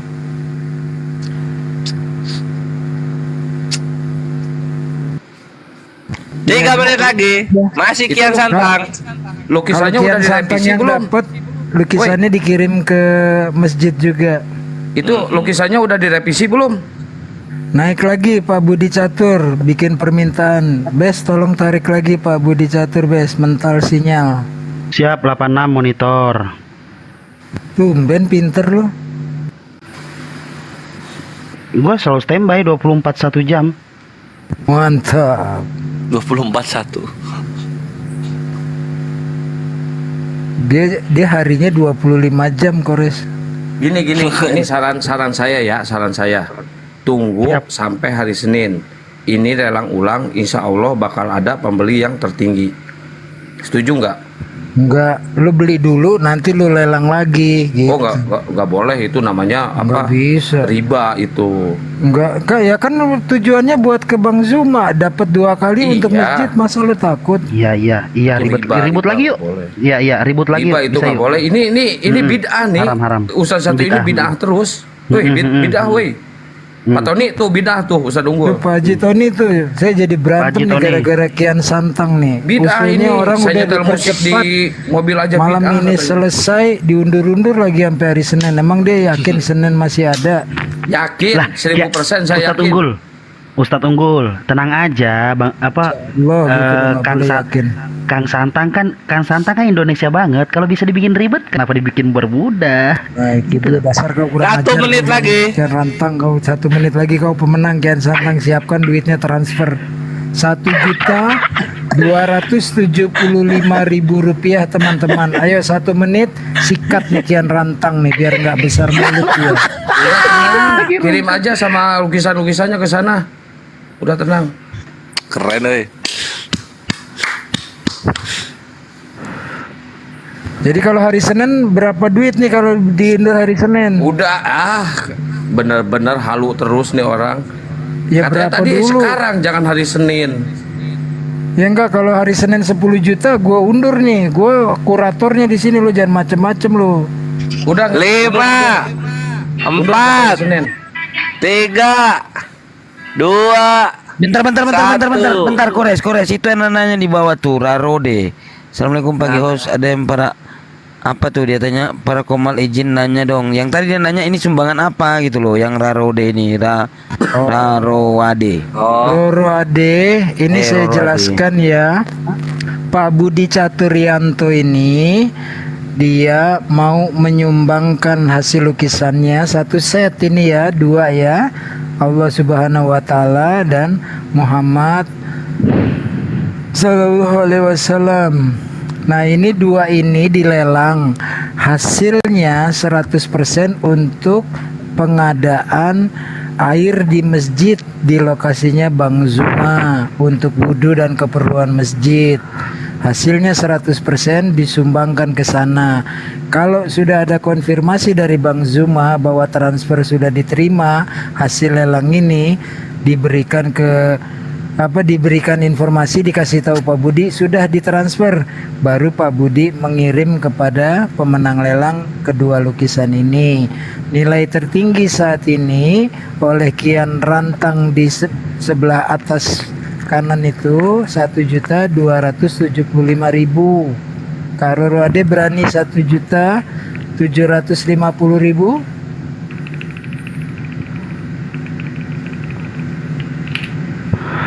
Saya yakin gak ada yang berani, kayaknya gak ada yang berani. Aduh, pusing dah jadi. Soalnya apa? Soalnya akhir bulan ini. Gimana jadi update-nya yang nanya tadi? Mau ngegedein atau gimana? Bukan Bang, yang lelang Bang, nggak ngerti aku maksudnya. Udah dijelasin panjang-panjang. Ya lanjut timernya lanjut. Kasian. Ya udah ya, kita tutup ya. Gua kan yang menang, baru naik gua udah menang. Itu sebentar nih, hamba Allah nanya nih. Kalian semua. Harga tertinggi berapa? Besok duit gak laku, tahu nggak? Harga tertinggi saat ini oleh Kian Santang 1.275.000. Hamba Allah berani nggak 1.750.000? Saya ketuk palu nih. Ini Pak Bahrul ulang lelang hari Senin. Sabar jangan. Nah ini nih, tuh ada tuh hamba. Oh enggak, dia ngabarin. Aduh, jangan bikin bingung teman-teman. Udah malam nih, ngantuk. Hari Senin jangan ulang, lelang lagi aja lukisannya. Makanya. Nah, berarti pemenangnya saya sekarang ya. Nanti hari Senin saya lelang ulang hari Senin. Rorowade itu bisa langsung ke itu Ustadz Unggul itu. Saya nggak ikut lelang, tapi bisakah kalau ikut sumbangsi aja biar bisa ikut Bisa, hubungi Bang Kores tuh. Oh bisa. Ada gini, tadi di awal ya sudah disebutkan semua, nggak ada patokan harus sekian rupiah, nggak ada. Jadi banyak tadi teman-teman sudah mengirim dari yang 50.000 sampai juta ya. Nah itu insya Allah udah lebih dari 10%. Awal-awal buka tadi itu 10%, cuma insya Allah udah lebih. Boleh, caranya adalah dengan mengirimkan ke rekening MMCI. Itu bisa diikuti di Komal atau YouTube-nya Kores atau Zulkifli M. Abbas ya. Nah, banknya BTN atas nama Mualaf Makassar Mualaf Center Indonesia. Nomornya tertera di sana. Nomor bukan orang pribadi tetapi Yayasan MMCI itu. Silakan ditelusur nanti ke YouTube-nya Kores atau ke YouTube-nya Zulkifli M. Abbas. Oke, lanjut lagi, ada nggak Siapa yang nih? lelang namanya? Yang lelang lukisannya siapa namanya? Bang Budi Ini ya? Budi Caturyanto. Nah, Bang Budi, kalau saya pemenangnya sampai hari Senin nggak ada yang lebih tinggi lagi, minta alamat Gurunda Juma di sana, kirim langsung ke sana ya lukisannya. Buat masjidnya. Itu monitor itu di bawah itu hamba Allah 1,3. Enggak, ini kan yang nulis Yudais. Dia mau memberikan saran kepada hamba Allah. Hamba Allahnya sendiri belum nulis gitu. Itu yang membingungkan tadi, membagongkan. Yang iya nggak ngerti itu gimana bang? 133 hamba Allah. Iya, enggak, maksudnya dia cuma menyarankan. Hamba Allah kan tadi 1 juta ya kan, itu dia menyarankan tawar aja 1.300.000 buat mengalahkan Kian Santang. Bukan dia yang pengen naik, dia cuma menyarankan. Udah Kores, tutup aja Kores, dihitung sampai 10. Kebanyakan itu sampai 10. Kebanyakan woi, 1,5 aja ngitungnya. 1,5 gitu aja udah. Oke. Gak ada yang berani, gak ada yang berani. Itu 2 loh, 1,5 itu. 1,5. Ah, sip. Dah, tutup ya. Tak, Aman. tak. Selesai. Ya, Aikian Satang menang. Nah, sekarang Aikian Satang silakan DM rekening transfer screenshot transfernya ke MMCI kepada Pak Budi Catur, sehingga Pak Budi Catur bisa langsung packing dan mengirim ke MMCI. Udah, itu urusan saya sama Bang Juma, udah aman itu, udah tenang, kirim aja ke sana lukisannya. Tapi kasihan juga dong, tambahin ongkirnya boleh ya, biar Bang Budi nggak terlalu berat juga. Bang Budi bayar Catur. bayar di tempat aja. Oh iya, udah nanti maksudnya kargonya ditanggung juga oleh Bang Kian Santang ya. Ya, bayar di tempat aja. Siap gitu Bang Budi ya, udah selesai ya. Alhamdulillahirobbilalamin. Terima kasih teman-teman yang berpartisipasi. Terima kasih kepada Kang Kian Santang yang walaupun saya suka ejek-ejek, ternyata dia pemenangnya. Semoga kita semua mendapat kebarokahan dari lelang ini yang tujuannya diperuntukkan untuk pengadaan air di masjidnya Bang Zuma. Thank you. Barakallah semuanya. Lanjut Kores, standby. Sip, ya udahlah kita closing ya. Thank you Ikhwani Fisabilillah karena acara apa ya? Mungkin karena malam ini itu bukan ke malam ini. Kemarin ada sesuatu yang membuat kita semua panas dan emosi karena kehilafan salah satu ikhwan kita.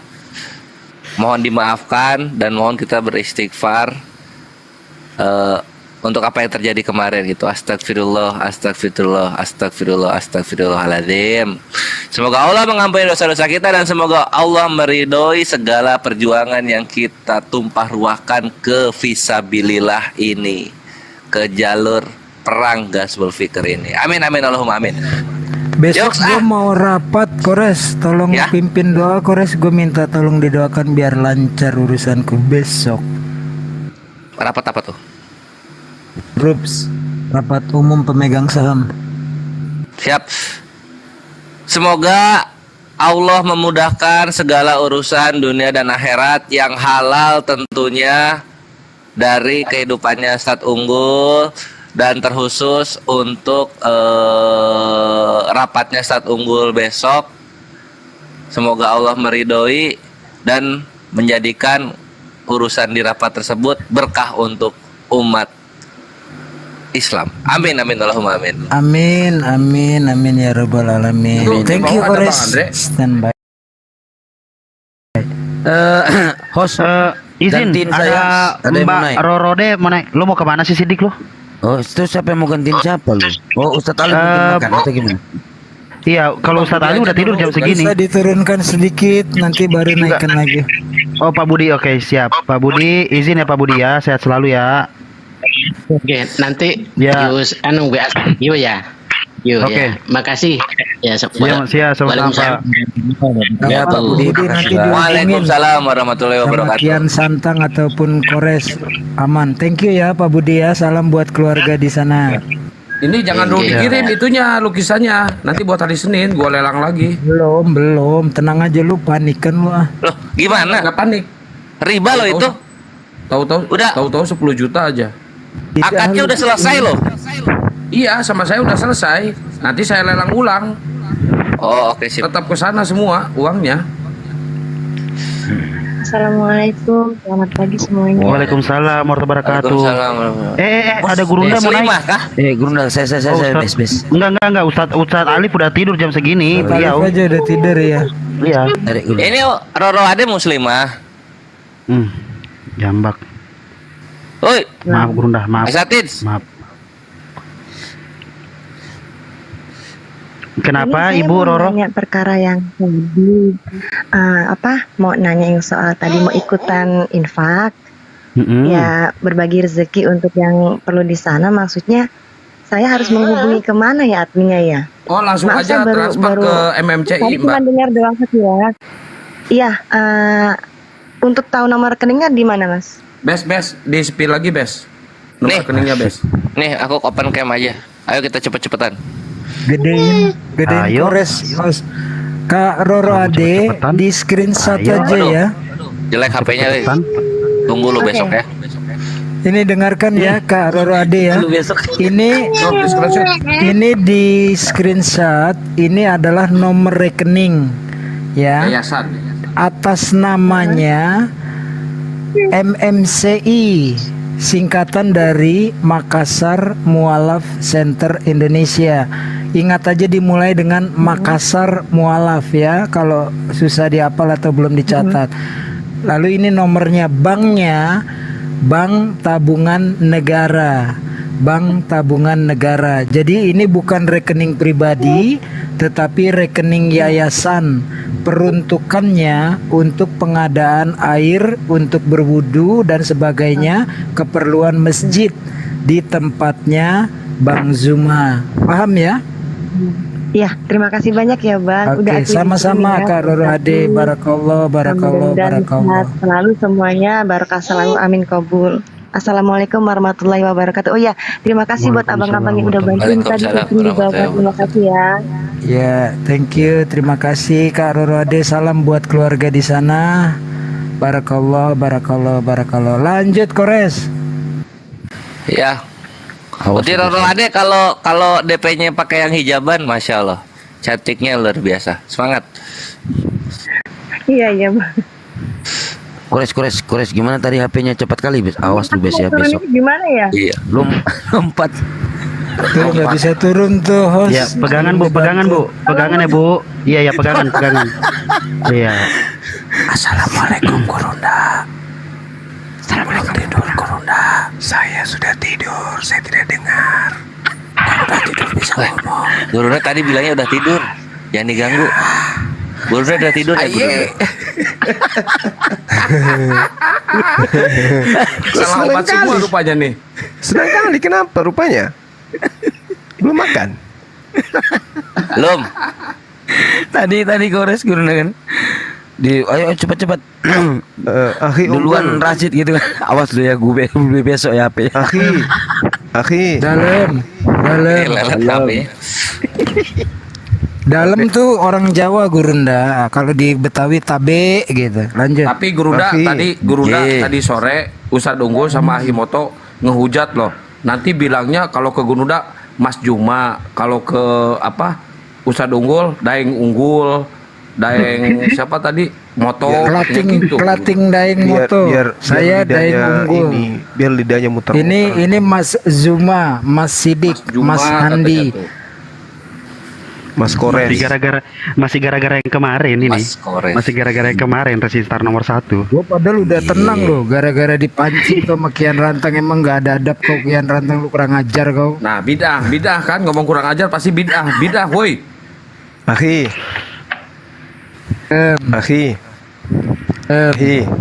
Dalam. Ada gitu teman gitu ya. Dia bagian auditor ya di luar gitu. Tadi nelpon barusan. Mati. Gimana? Siap, lanjut Gurunda.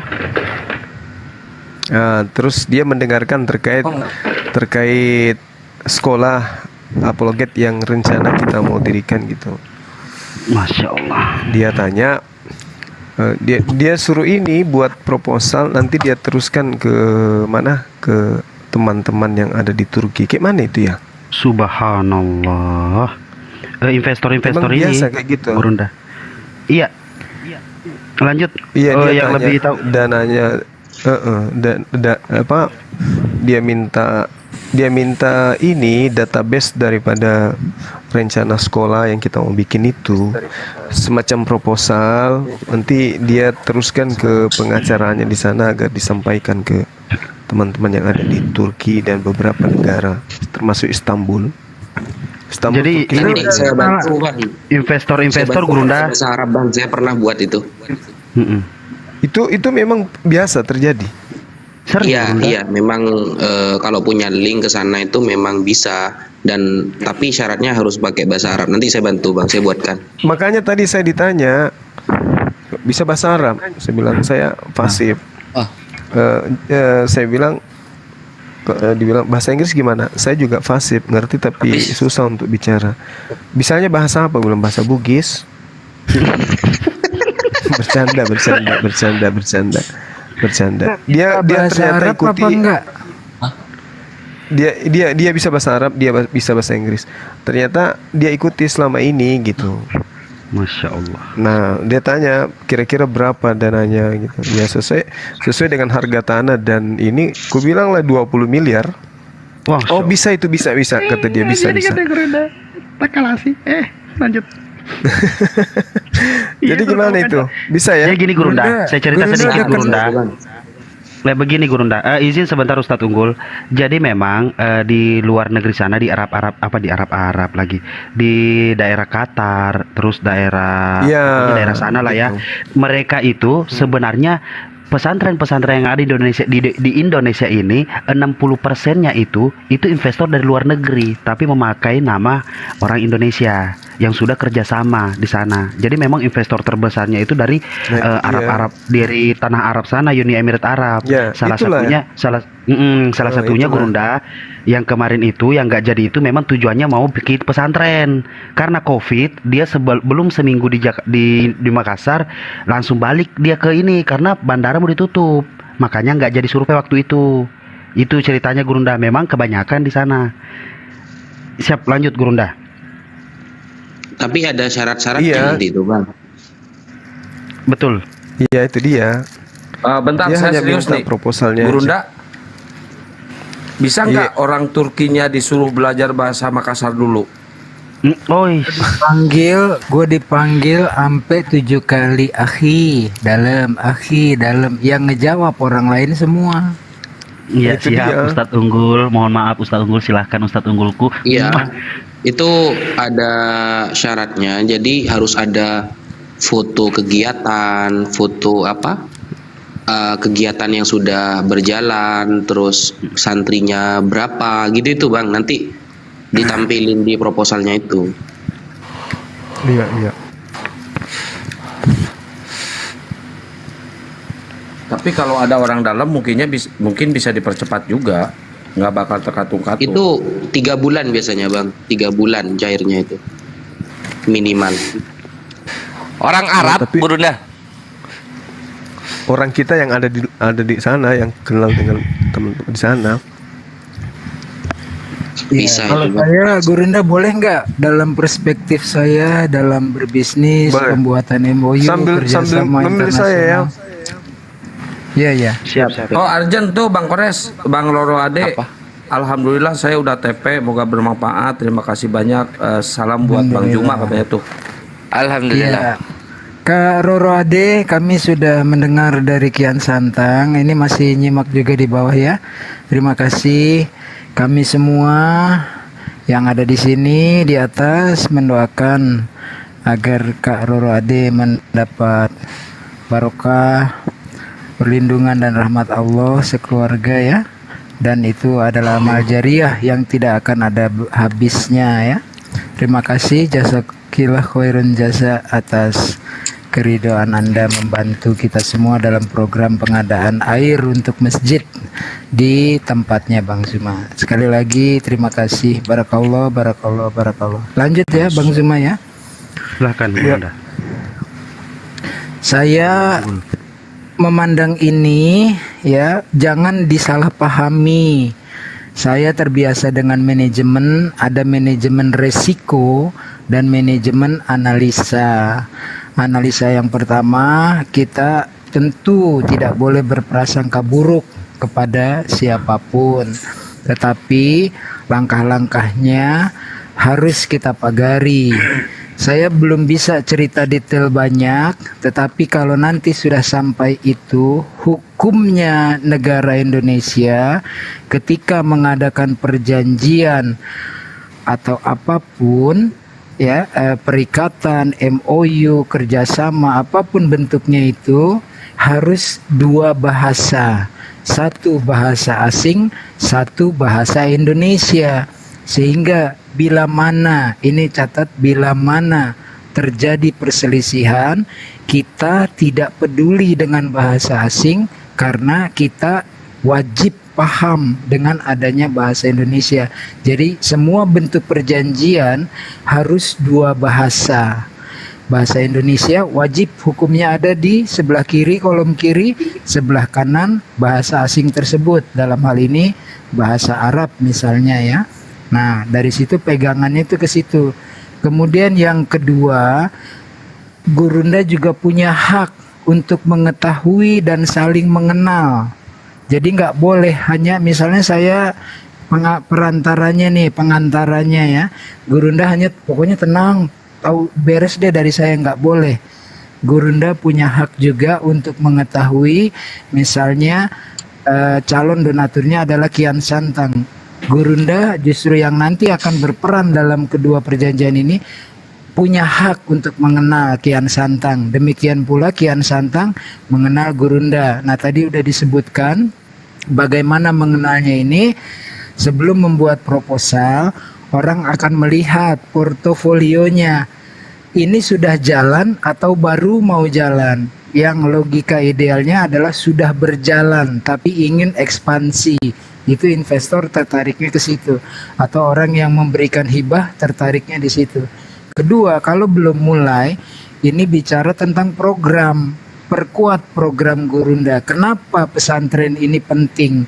Jangan bahasa yang mainstream, tapi ambil bahwa saya akan melakukan ini karena kebutuhan.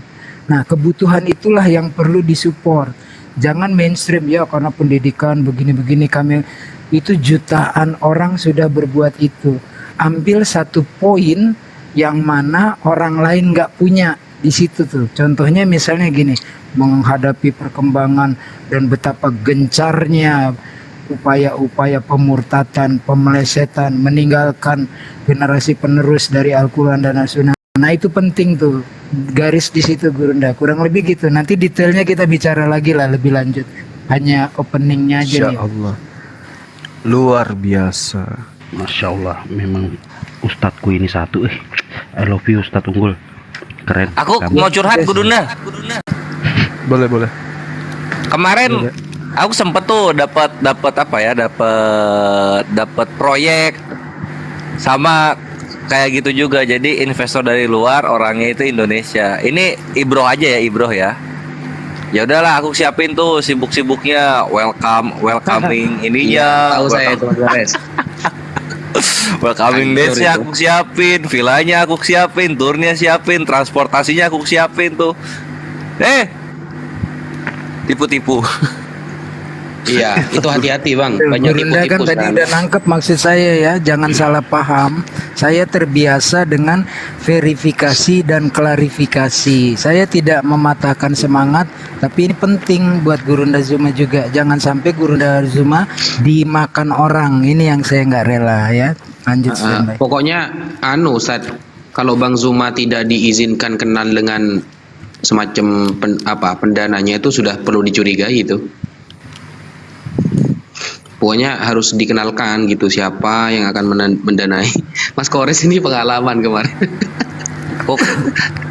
Sebentar saya izin Di bicara ya. bawah tuh Gurunda baca sendiri tuh. Saya Ada izin bicara saran di sebentar bawah. ya. Soalnya unek-unek takutnya saya jadi stroke ringan nih. Maaf ya Gurunda di luar Silakan, konteks ini.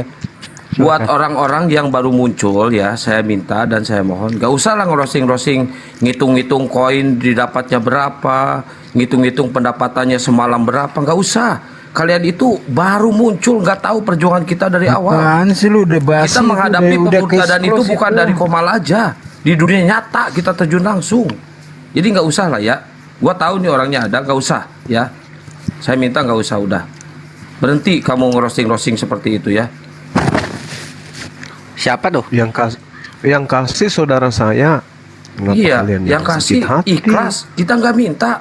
Kenapa kalian yang kebakaran jenggot sampai ngitung-ngitung semalam dapat segini, modal bicara doang. Jadi nggak usah lah kayak gitu lah. Udah dari jam 8 kita bahas ini, udah mau Udah aku ngantuk ikutan jam juga. Dengki ya, dengki kalian ya. Ulang lagi. Enggak, Nikmatin bukan tuh diulang dengki lagi. tuh. Gua udah Syukurin. Ustaz Donggol. Panas ya? Marah ini. Panas sampai lihat koin ya? kentut saya ngomong. Gamparin aja, gamparin. Kurang ajar emang. Mampus. Nggak ada adab. Akhirat dapat neraka lo insya Allah. Kalian itu cuma Dia lo iri. bacot doang. Syukurin. Kita menghadapi pemurtadan ini dari dulu sampai dunia nyata gua hadapi tuh. Kemarin di Cikarang, tanya Bang Andre. Ada yang mau murtadin seorang muslimah. Gua terjun langsung ke dunia nyata itu di Cikarang, tanya Bang Andre tuh. Masih hidup walaupun jelek juga. Iya baca Mbak De, saya baca. Kita semua baca kok. Ya jadi Gurunda itu ada saran. Kalau untuk perjanjian bilateral dua negara, libatkan juga lawyer atau minimalnya notaris karena mereka ahlinya dalam membuat struktur mekanisme kaidah dalam perjanjian, apalagi ini melibatkan dua negara. Harus tampil jangan pribadi tapi punya wadah hukumnya. Misalnya dari sisi kita yayasan sana sebagai apa? Kalau sebagai pribadi boleh juga sah-sah saja. Misalnya seorang sultan yang bingung duitnya udah mau dibelanjain kemana lagi nih gitu. Kalau saya bingung cari duit, mereka bingung buangnya kan. Nah itu boleh. Tapi saran dari Mbak De, libatkan juga dua lawyer atau sedikitnya notaris. Kalau dalam pengalaman saya karena bekerja di perusahaan asing punya legal divisionnya, jadi kita punya bagian legal oke, bagian finansial oke, bagian divisi program oke, baru kita teken itu tanda tangan standby. Tadi tuh Mbak De tuh ngetik kalau resepsi dua negara itu loh, Ustaz Tunggul. Resepsi. Iya, tadi aku bacanya resepsi. Oh, dasar lemot gue udah malam jam 2. Iya, salah baca gue. Ternyata mata gue karena udah ngantuk. Jadi yang terbaca itu resepsi. Enggak, itu baca Mbak De nyimak di bawah. Lu tadi gua mau gantiin apa Ustadz Ali lu bilang udah tidur. Lu yang ngomong. Sebentar. Ampun Mbakku. Emang tuh Bade tuh Kores nggak ada adab itu, dia kurang ajar dia memang. Bentar, Gurunda, Bade itu siapa ya Gurunda? Kok saya baru tahu? Ini tunggu dulu. Ini ada kaki ayam nyangkut di gigi kayak mana sih?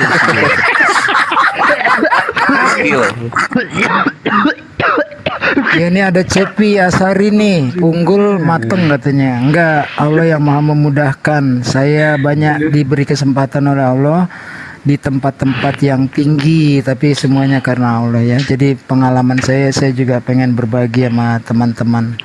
Masya Allah. Bismillah. Ya, beli HP lagi Waalaikumsalam gue ini. Pak Alan, Ustaz Alam, Jazakallah Ustaz Alan. Bang Kian Santang. Itu Kores, Mbak De udah dengar belum tentang program sumur borehole? Udah, idenya dari dia malah kemarin. Oh, ketinggalan Langsung jam. A1 Jadi, lah itu. Iya Mas. tapi kenapa Infonya mata jalur gue tadi VIP. nggak baca ya resepsi Bang ya? Handi yang ngajak bicara. Iya, Tapi itu dia belum aku tahu. bacanya pakai eksegesis.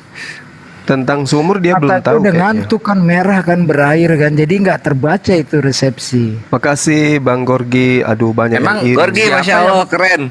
Emang siapa yang mau didalemin Gurunda? Apanya? Kaki Itu ayam. tadi bahas-bahas sumur. Siapa yang mau didalemin? Sumur. Ya, Oh, gue mau sumur Bang disalibkan Kores, sama Bang Kores donatur keras emang tatap. Bang Kores nih. Apaan? Mau resepsi jadi dalam, jauh. Ya udah, Bang Kian Santang tidur aja yuk, nanti saya sleep call yuk, mau nggak? Enggak, maksudnya tanahnya mau dimasukin galian gitu. Nah, itu Bang Kores tuh dengar. Jadi mau Tuh loh. mau dibor. Oke. Ada yang mau dibor Itu gitu. Kian Santang gegares.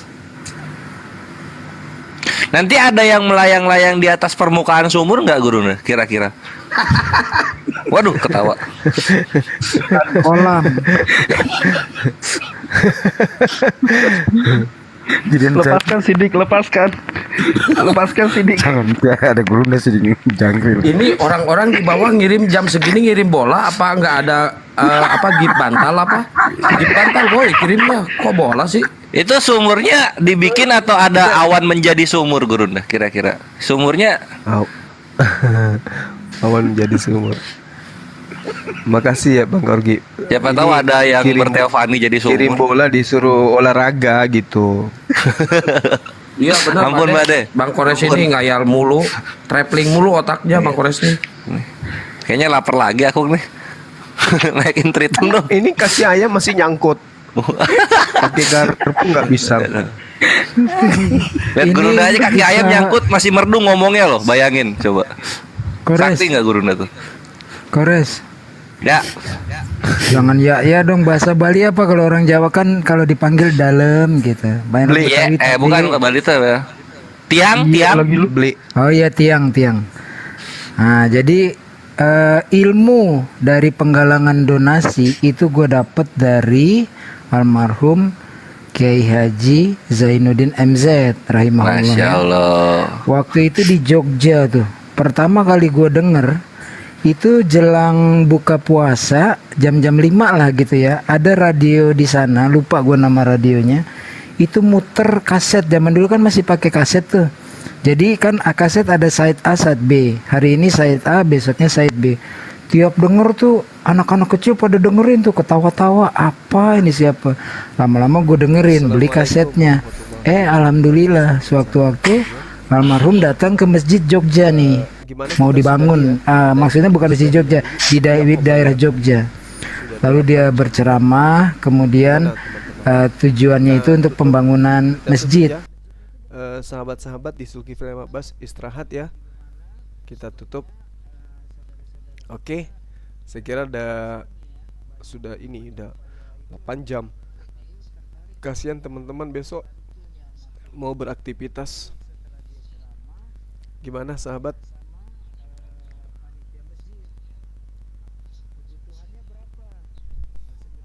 Kita tutup dulu channel kita.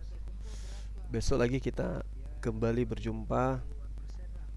Karena ini sudah 8 jam lewat 10 menit. Ini curhatan yang paling terlama kayaknya di antara semua curhatan gitu. Oke, sahabat-sahabat, ya kita tutup ya.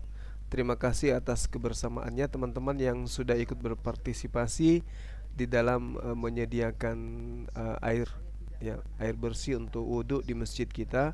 Kiranya Allah memberikan limpahan rahmat dan berkat hidayah, umur panjang, kesehatan dan kebahagiaan bersama dengan keluarga, dan urusan-urusannya dimudahkan oleh Allah Subhanahu wa taala.